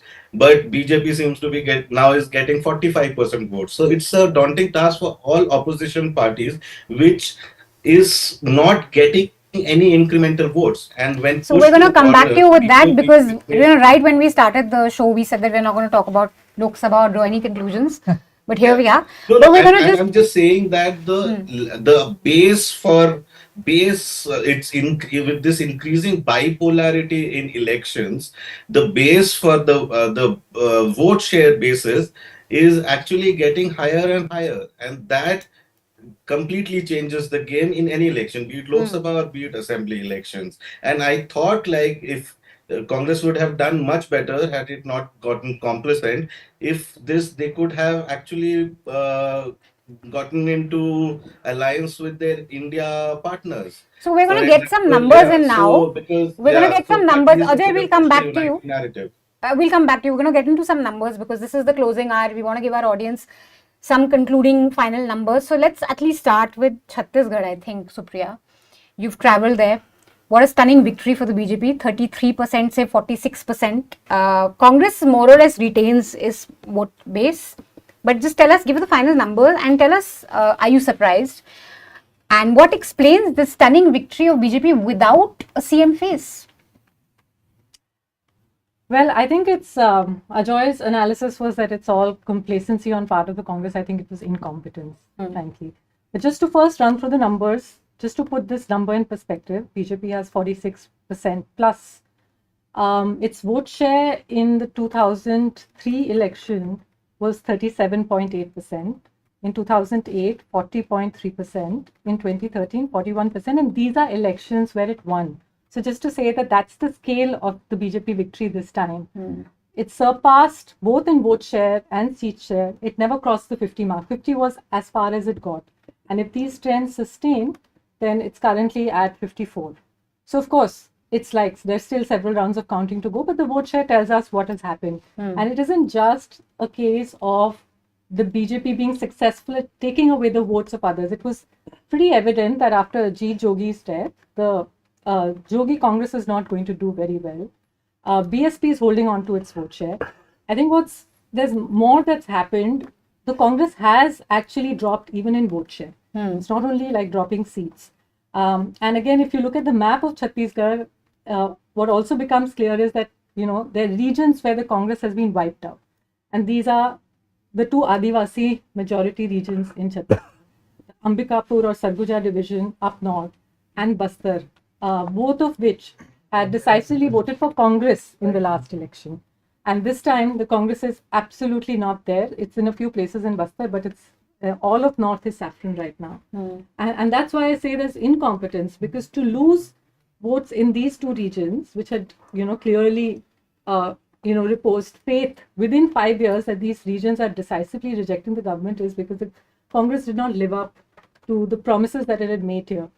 And even for all the talk about the paddy bonus and how that had created this, everyone was reading it in a way that this is all that Congress has to do to get votes in the plains. But I think, as was pointed out, that in all the Sahu-dominated constituencies, the Congress is currently trailing. So all the talk that Bhupesh Baghel is like the new OBC face of Congress, again, much was being missed in that. The Bhupesh Baghel government, those familiar with Chhattisgarh could see, had really not shown any vision in these past 5 years. Other than giving a higher paddy price to farmers, there was absolutely nothing in terms of governance that it had Which to the show. BJP was willing to match. So there was Yes, no, which if they thought that they could ride to power again on a paddy promise, they were completely outdone by BJP, because again BJP matched that. So it cannot just be used for one thing. If Congress thinks that that's what's going to, while on all other fronts it's kind of failing, and it's politically failing to craft a response. If Bhupesh Baghel thinks that that the Congress can play the Hindutva card and get ahead of BJP, clearly this shows that can't happen. You can't build like this Ram Mangaman Path and say that Ram is everyone's. You're introducing Ram to areas that people are not even familiar with. And look at the attacks on Christians. In fact, I was looking at Narayanpur constituency, which is a constituency in Bastar. This is a place where we've seen some of the worst anti-Christian violence in recent times. And there again, Congress is trailing. Now, that's where it's sort of, to me, this constituency is interesting because, BJP candidate has a margin of about 11,000 votes, and 5,000 votes have been won. Half of that margin has been won by a CPI candidate, Phul Singh Kachlam, who is sort of associated with the Christian community. Now, it's a little complex. They're not converted formally to Christianity, so they don't call themselves Christians. So they are Vishwasis, they're believers. So clearly, like, the Christian community wanted to send a message to Congress. So half of that margin, we can see the votes were lost to Fulsim Kachlam for that reason. But then you have to also account for another 5,000 votes, which means people are rejecting Congress for multiple reasons. It cannot be reduced to sort of one thing. And if you talk to Congress people, again, Bhupesh Baghel ran a very centralized system. It was like a kind of a mini Modi where all power lies with him. And he had sidelined, marginalized all other leaders, alienated party workers. So there wasn't really a Congress cadre on the ground. In terms of the grouse, like what is the key central grouse you were picking up on the ground from like governance, in terms of governance? So I traveled to Bastar primarily, and in Bastar it was clear that there were several reasons. As I said, in some parts it was the attacks on Christians, but there was overall a sense that this was a government, this was, you know, they sort of made promises of implementing PESA, Panchayat Extension to Scheduled Areas Act, this whole idea that we will protect Jal Jangal Zameen. And it's something that the Congress went to town with in 2018. Rahul Gandhi made trips to Chhattisgarh. He went to Adivasi villages. You know, there was this whole spiel. And then they just it went into some sort of cold storage, partly because of this, you know, raging war between Bhupesh Baghel and T.S. Singh Dev. T.S. Singh Dev was the Panchayat Minister. His department was responsible for drafting the PESA rules. Basically, the rules had to be notified to implement the law. And that was just caught in the turf war between these two leaders. And somewhere it's then the Congress central leadership also where a lot of the blame lies, because they came up with this really crazy idea of trying to do a half-term chief minister. So for the most part, the Congress was fighting internally. Yeah. And that was like leaving its like imprint all over governance. In the COVID years, T.S. Singh Dev held the health portfolio. So when the state should be putting all efforts in dealing with the pandemic in a united way, Baghel and Singh Dev were at war and they're constantly undermining each other. So the governance record of the Baghel government was abysmal. Power had been centralized. Congress workers, leaders felt sidelined.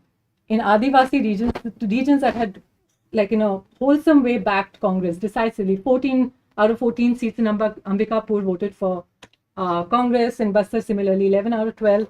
Those regions you completely ended up alienating voters, like even to return to the fact of the anti-Christian violence. Now it was evident that that was going to happen. This is a state where the RSS set up the Vanvasi Kalyan Ashram all the way back in 1952. It's the state where they have worked the hardest to build a base among Adivasi communities. And it was clear that with the Congress coming to power, they'll try to capitalize on this social fault line on religious conversions.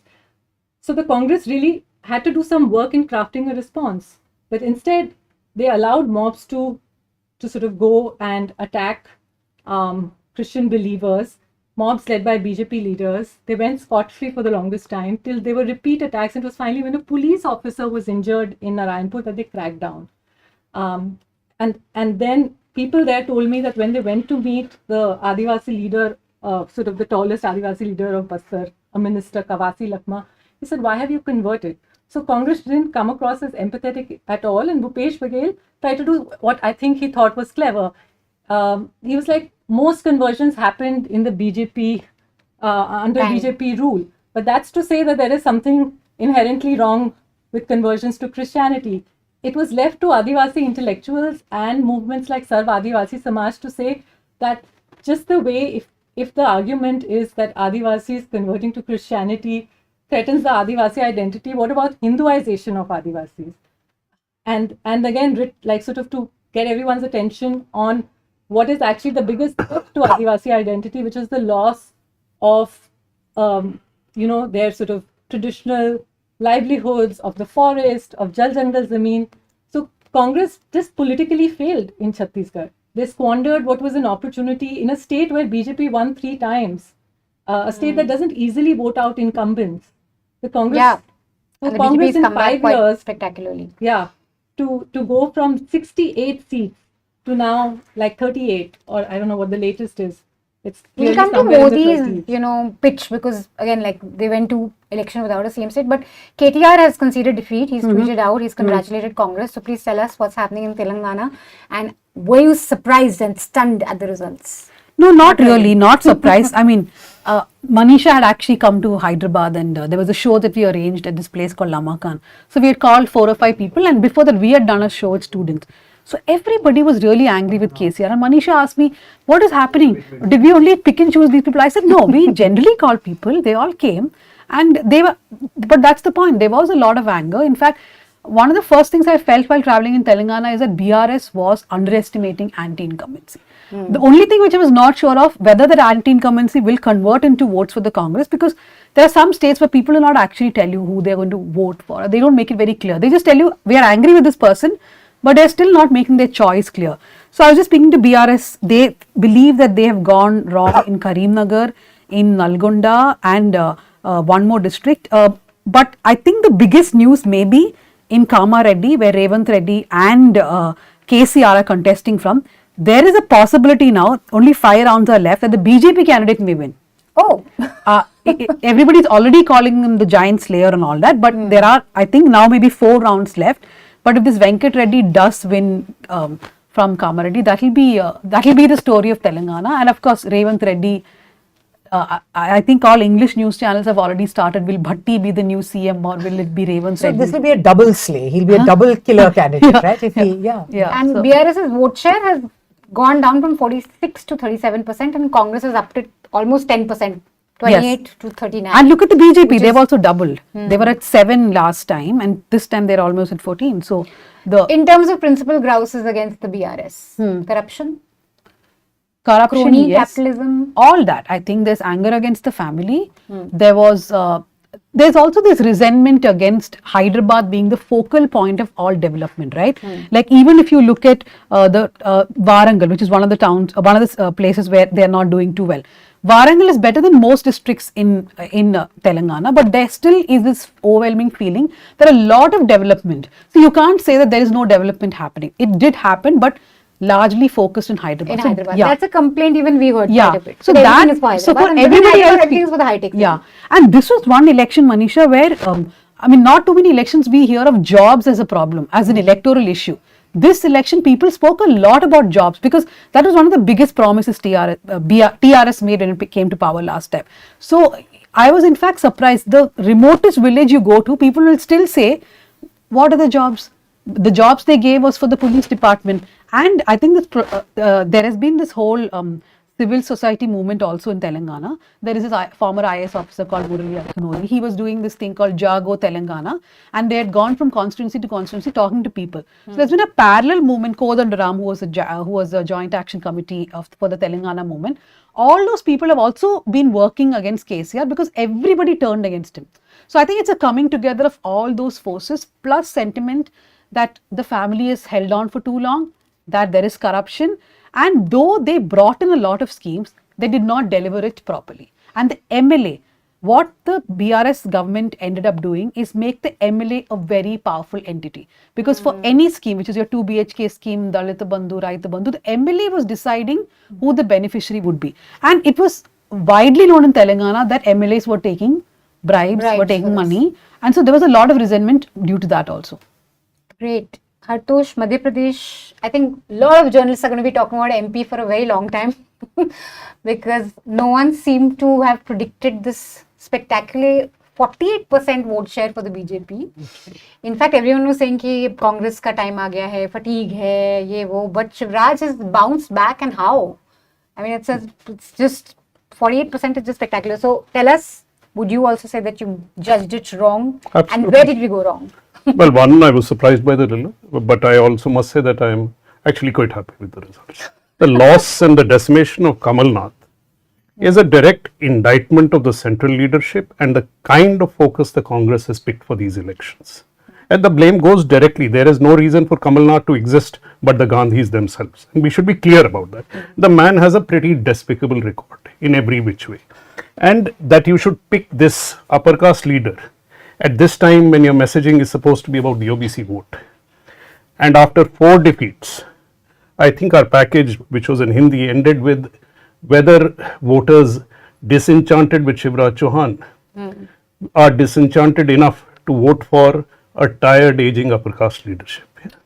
And they clearly were not. this, why is the result a surprise?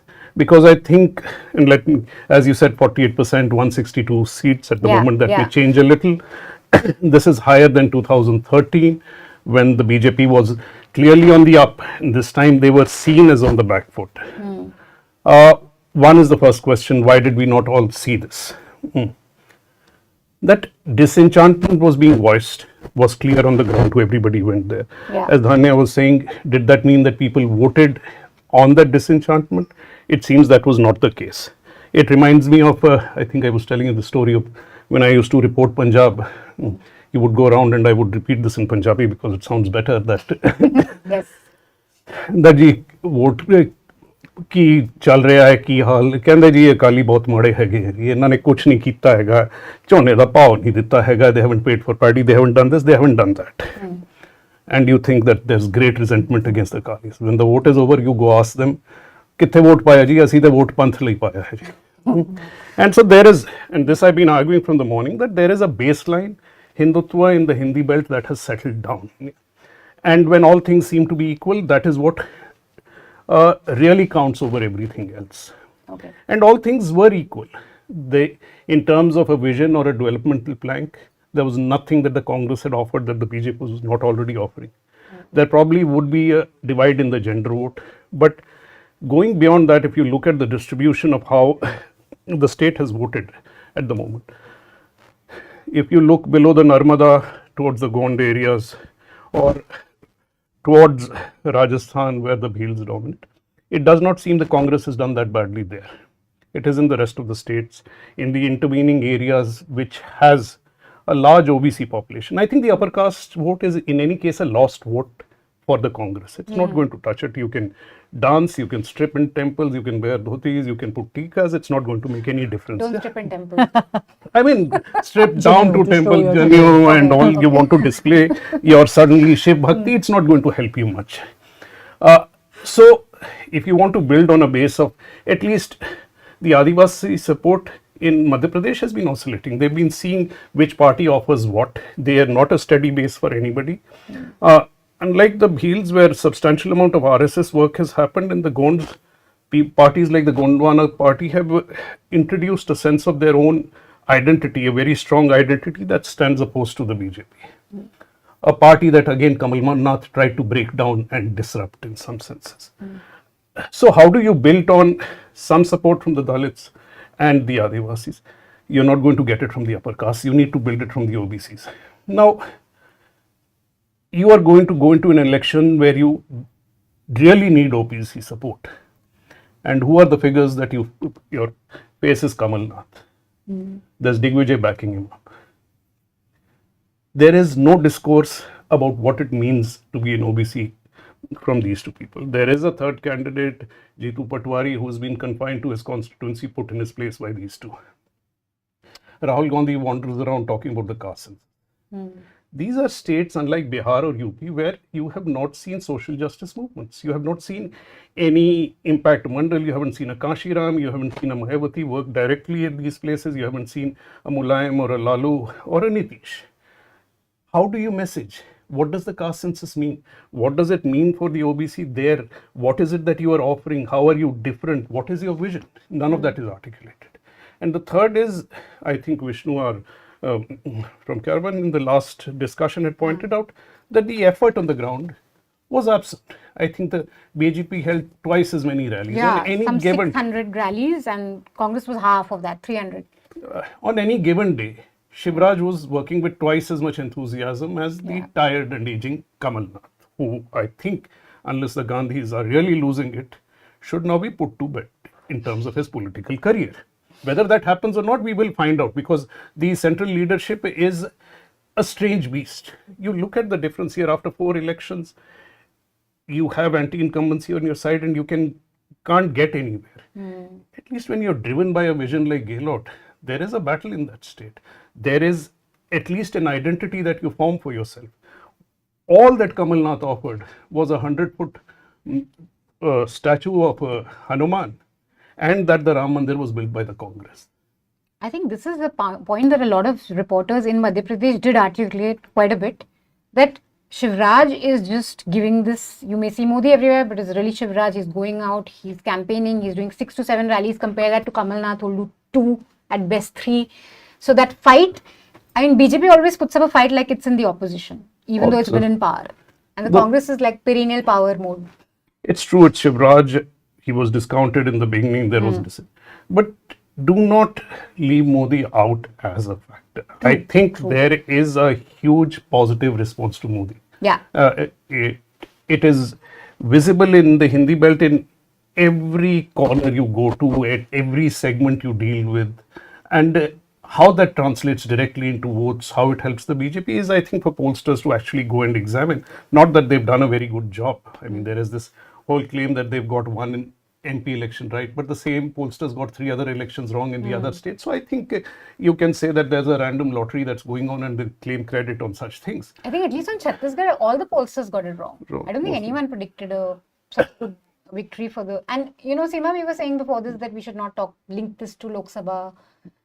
No, but we have to pick up cues. But I think, at least on Modi as a face, if he can go to 3, states without a very clear CM face, even in Madhya Pradesh, Shivraj was diminished, it's pretty clearly Modi's double engine also, or one single engine. So I think, or maybe as somebody remarked, the double engine may well be Mr. Amit Shah. So that may be a different nature of the double engine. But I think we have to, see it for what it is. And clearly the destruction of the double engine seems to have played a role in the whole thing being centrally directed in these states. But of course, I want to just pull back on these 3 states, which the BJP has won. And actually, in all the 4 states that went to the polls, there's been spectacular anti-incumbency except Madhya Pradesh. So looked at from that point of view, also it makes Madhya Pradesh an interesting case to watch out for, because the BRS has been toppled, Baghel has been toppled, and the Ashok Gehlot has been toppled. So there's some things up. There's clearly either it is an underlying economic unrest, a dissatisfaction and anxiety that is clearly visible. There is some degree of turmoil. But these are 65 seats. I mean, if I translate these 3 states minus Telangana into MP seats, it works out to 65, 25 plus 29 plus 11 MPs. Of these, the BJP in 2019 had 61. So these are the areas where the BJP is looking to at least hold its own, even if the opposition gets its act together and does things in 2024 in, say, South India or Bihar or Maharashtra. So in a sense, they are really good to saying that our single engine works in these 65 seats.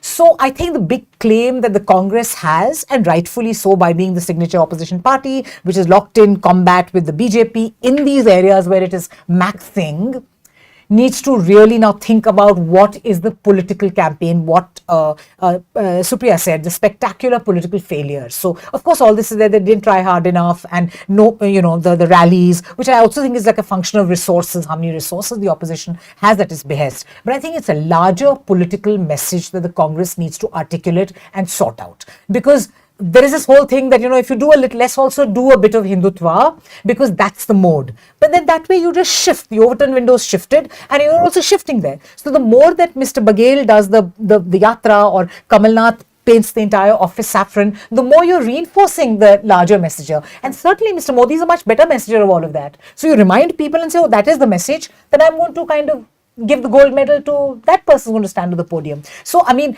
they would need to really figure this out. On the caste census, a lot has been said. So, I just think that we're making a mistake. I'm sorry if I sound too much like an outlier here, but we're making a mistake to link the caste census immediately with this vote. Because if any party, whether in politics, whether in opposition or in the ruling party, thinks that caste census is like a dolo that you take and it'll fix your fever, that ain't happening. The caste census is a much bigger project.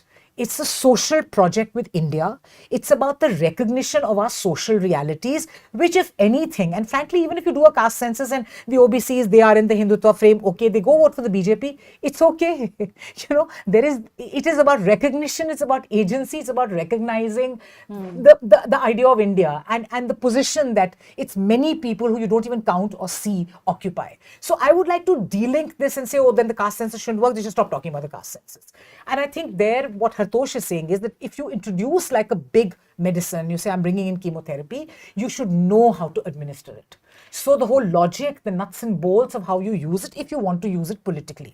Otherwise, if they think that caste census is a quickie that can be administered and we'll win this and we'll defeat a powerful OBC leader who's going to be up for re-election for the third time in 2024, they are totally delusional. And I think Hartosh's point that basically if you're going to be championing it, at least show it in your own ticket distribution It or has in to your work own through. leadership. It can't be... No, I just want to add something to what Seema said. And in fact, I was mentioning that in the previous panel. Karnataka is a state where Congress did a caste census when Siddharth was last in power. And during this campaign, he and DK Shivkumar, in fact, I personally interviewed DK's where he said that we will bring the caste census. As soon as we are in power, we will release it. It's been so many months. Now, DK has signed a letter along with the Vokkaliga Association saying that the caste census should not be out. So, at one end, okay, whether it's a chemotherapy or an injection, the Congress doesn't know. But even where it is done, it doesn't want to release it. So what is it that they are actually, so I don't and think I think, they yeah, even apart thought from this a out. banal kind of census, kind of an exercise, even people are confused about कि भाई करना क्या चाह रहे हो? हाँ, अगर है तो वो release क्यों नहीं करते in my Hindi? It's a record you have to, I mean, I think as you had mentioned, in Madhya Pradesh this time you promised PESA.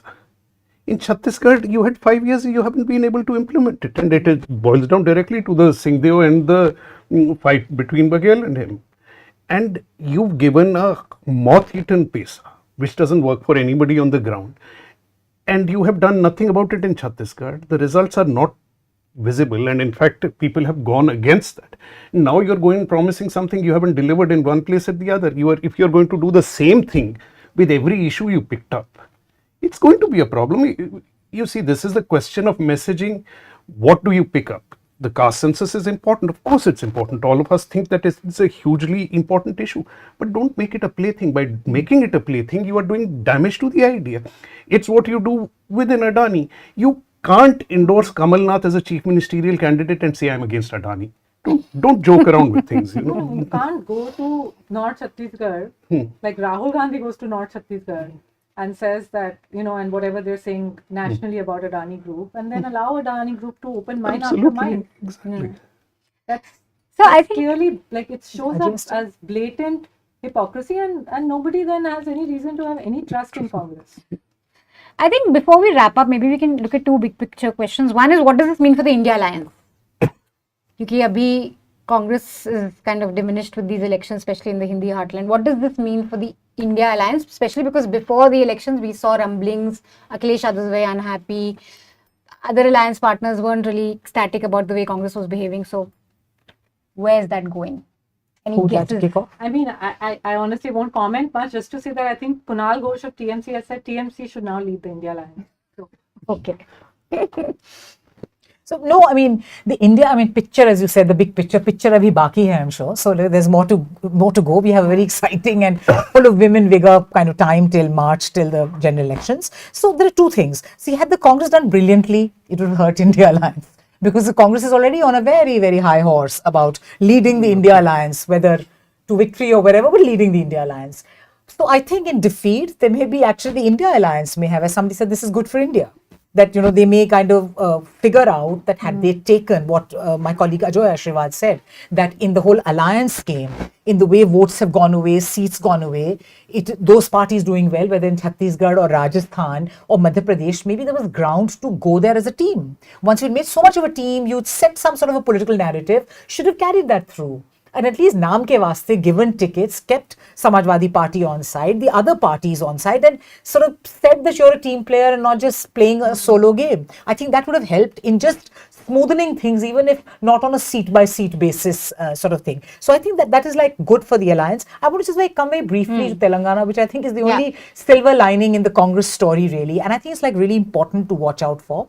Is that the Congress has been out of the two Telugu-speaking states for a long time, after what we thought was a shooting in the foot kind of division of Andhra Pradesh, of the former Andhra Pradesh, was split into two states, and then the Congress quickly went out of the picture. I think this, as a comeback, opens, it's not only about South India, it's about Telangana offering a window to East India.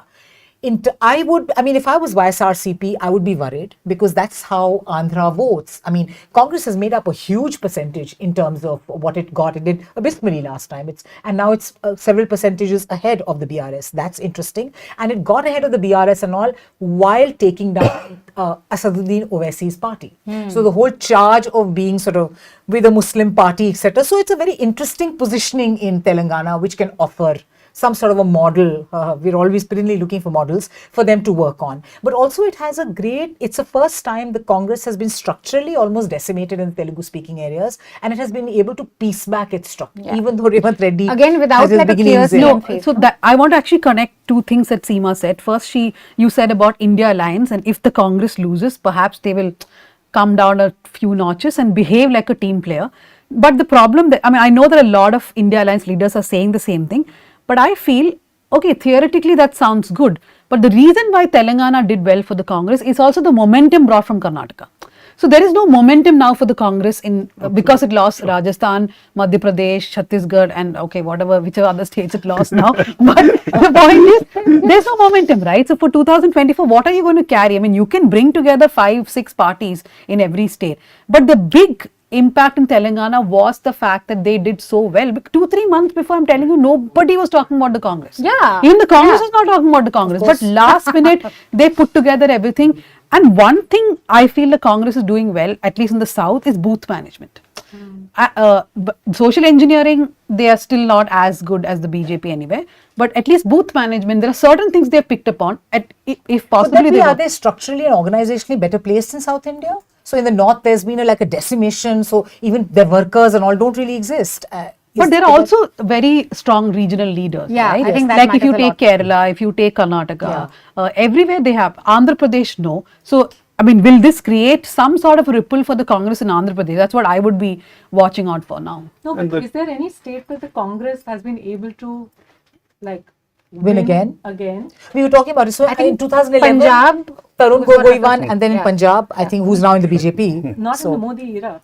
No, not in the Modi era. Not Punjab was They seem to win states where there's already a lot of anti-incumbency. But the interesting thing is here they've beaten a regional partner who was formerly with the Congress. They've never managed that. So one reason why Sunil Kanagolu was made a cabinet minister, one reason why Sunil Kanagolu after the election was made a cabinet minister in Karnataka is precisely because of this.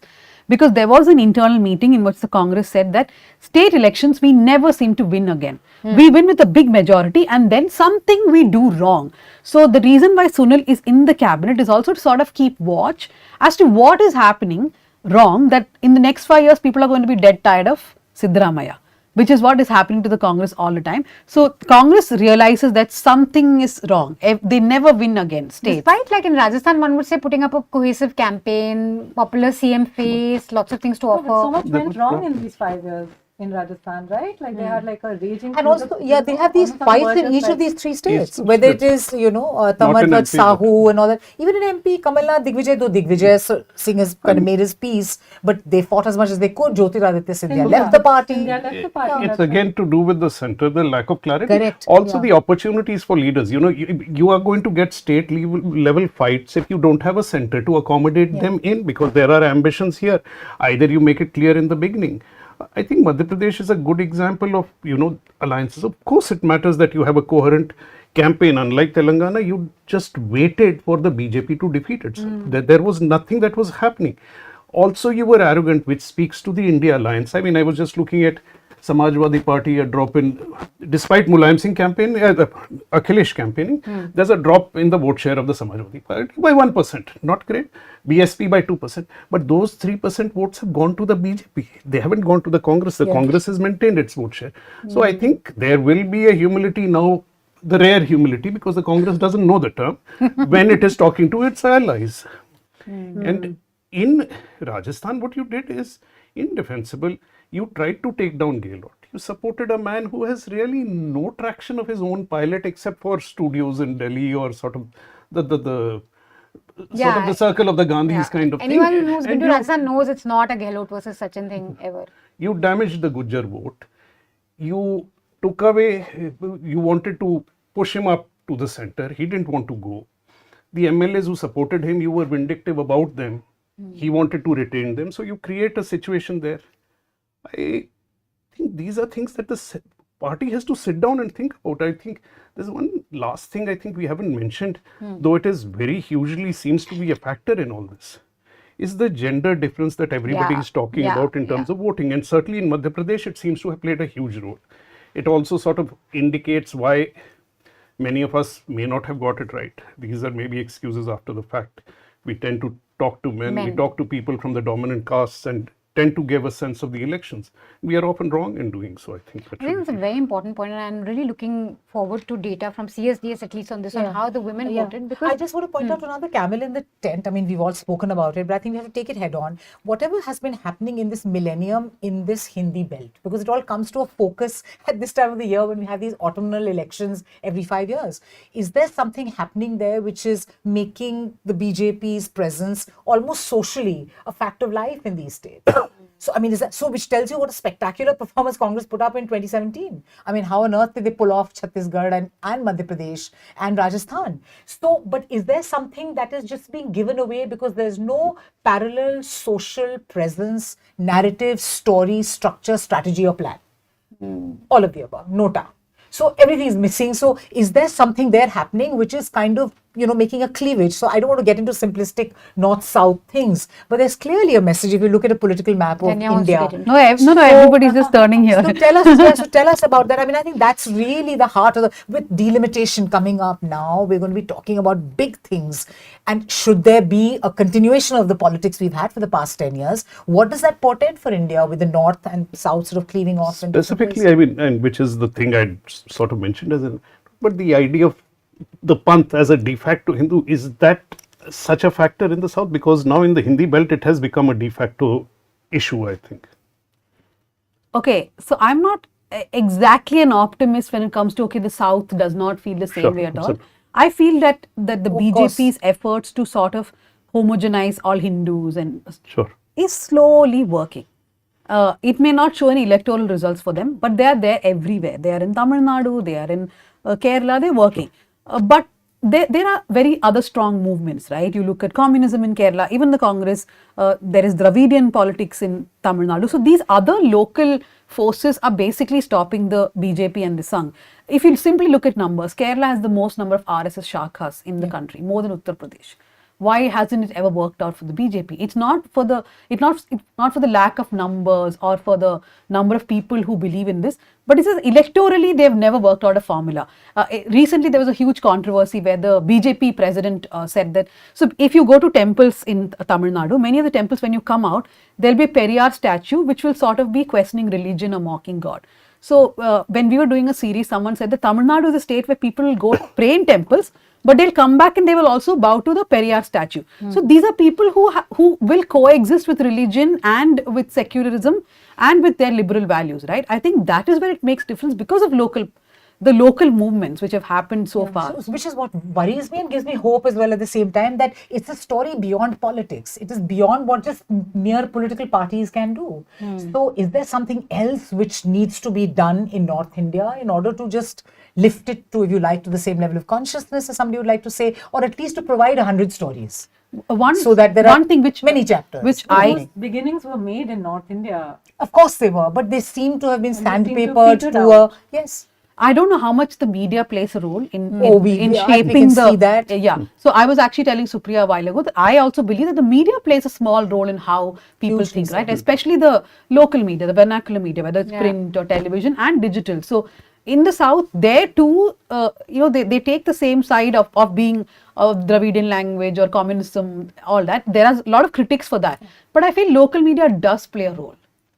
No, certainly. And this whole feeling that we were talking about earlier also of India just generally doing well under Modi, it's what the channels tell you every night. And it's really plastered onto you night after night, channel after channel. And civil society groups. In Karnataka, we saw civil society groups just came together. It was a huge movement. In Telangana also it has happened. In Telangana, the civil society movement was against the BRS. So in these two elections, this is the first time I'm seeing people who are not affiliated to parties simply coming together to make sure that the ruling party is defeated for various reasons. If it was communism against the BJP, it was corruption against the BRS. Great. So we can wrap this up now. Thank you guys for staying with us. Any last thoughts? Do you guys want to say anything to cap it all up? No. Not much. The Newslaundry office provided us with very good lunch, especially masala dosa. And the Jahangiris. Yeah, we had some. Yeah. So they're not called jalebis, they're called Jahangiris. Yes. Or Jangries, as I think they call it. Jangries. No, thank you. I've let down my North Indian roots. Nobody danced yet. I've already had one, Yeah, but I'm I'm going to have going all of to that, a yeah. little more. Yeah. It's Raymond But already- no, Reddy's this is going to be very interesting times even for party politics because Yes. of how, who's going to be the CM in Rajasthan for one. Vasundhara was sidelined, but she's been very disciplined, she's been quiet, she's been campaigning for the party, probably the only BJP leader who went outside her own constituency and went, campaigning. Chhattisgarh. Chhattisgarh. I won't even, though I think everybody expects it, but that you should count on Shivraj as a certainty. You never know with Modi Oh, yes. and Amit Shah what is going to be pulled He's off. already thanked Ladli Who in Behna. He said it's who in Ladli Behna. Rajasthan, I mean, is a big question. Question. It'll decide the course and the suggestion for what politics. But in has on BJP, is offer. there any other word? I mean, it is That's Modi and Amit Shah's word, nobody right? at this level knows anything till the announcement comes through. Nobody knows. Single engine. Even the top news anchors with the closest sources will not. UP Chief Minister. Yeah. So yeah, interesting times to watch out for. Thank you so much guys for staying with us for 8 hours. Like I said when I started this show has been made possible thanks to your support. It was completely ad-free and it's no mean feat to carry on a show for 8 hours without any ad breaks, guys.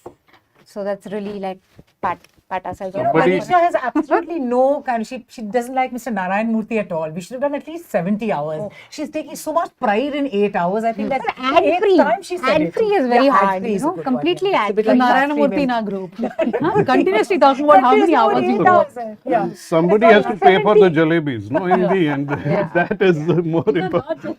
The Jahangiris, I'm Supriya sorry. Congress, these are not jalebis. You can work how many Rename hours. the jalebis. You know, in this I mean, Jahangir. in Punjab, there would be jalebis. No, You in have to Akbar get Aurangzeb has to be- Jalebaz. You Yeah, know, you have to Jalebaz. get bigger before you get to Yeah, it's a bit like Balushahi. I don't know Yes. if it's Balushahi. Balushahi is Imriti. fatter. Imrti, Jahangir. Yes, that is a... It's like I have Emriti. no clue what you guys are talking about, but it looks like jalebi to me. Great. So thank you so much for watching and thank you so much for supporting this telecast. If you still want to support us, the link is still there in the description and you can go support this endeavor. We're going to be back next year. Till then, definitely read all the reporting that all our organizations have done. I think the aim is not to predict who's going to win. That's never been our aim, but to really tell you what's happening on the ground, look at voices that are happy, that are unhappy, bring you stories that last beyond the election cycle. So if you go back to our websites and read what we've done, I think they still make sense. They don't have a sell-by date. So thank you so much for watching. Stay tuned in and remember to support independent media because it's thanks to people like you that we're able to do what we're able to do. And like Abhinandan said, we need to reclaim media from big corporations and big governments, and people need to be in charge because when the public pays, the public will be served. Thank you so much and see you next year.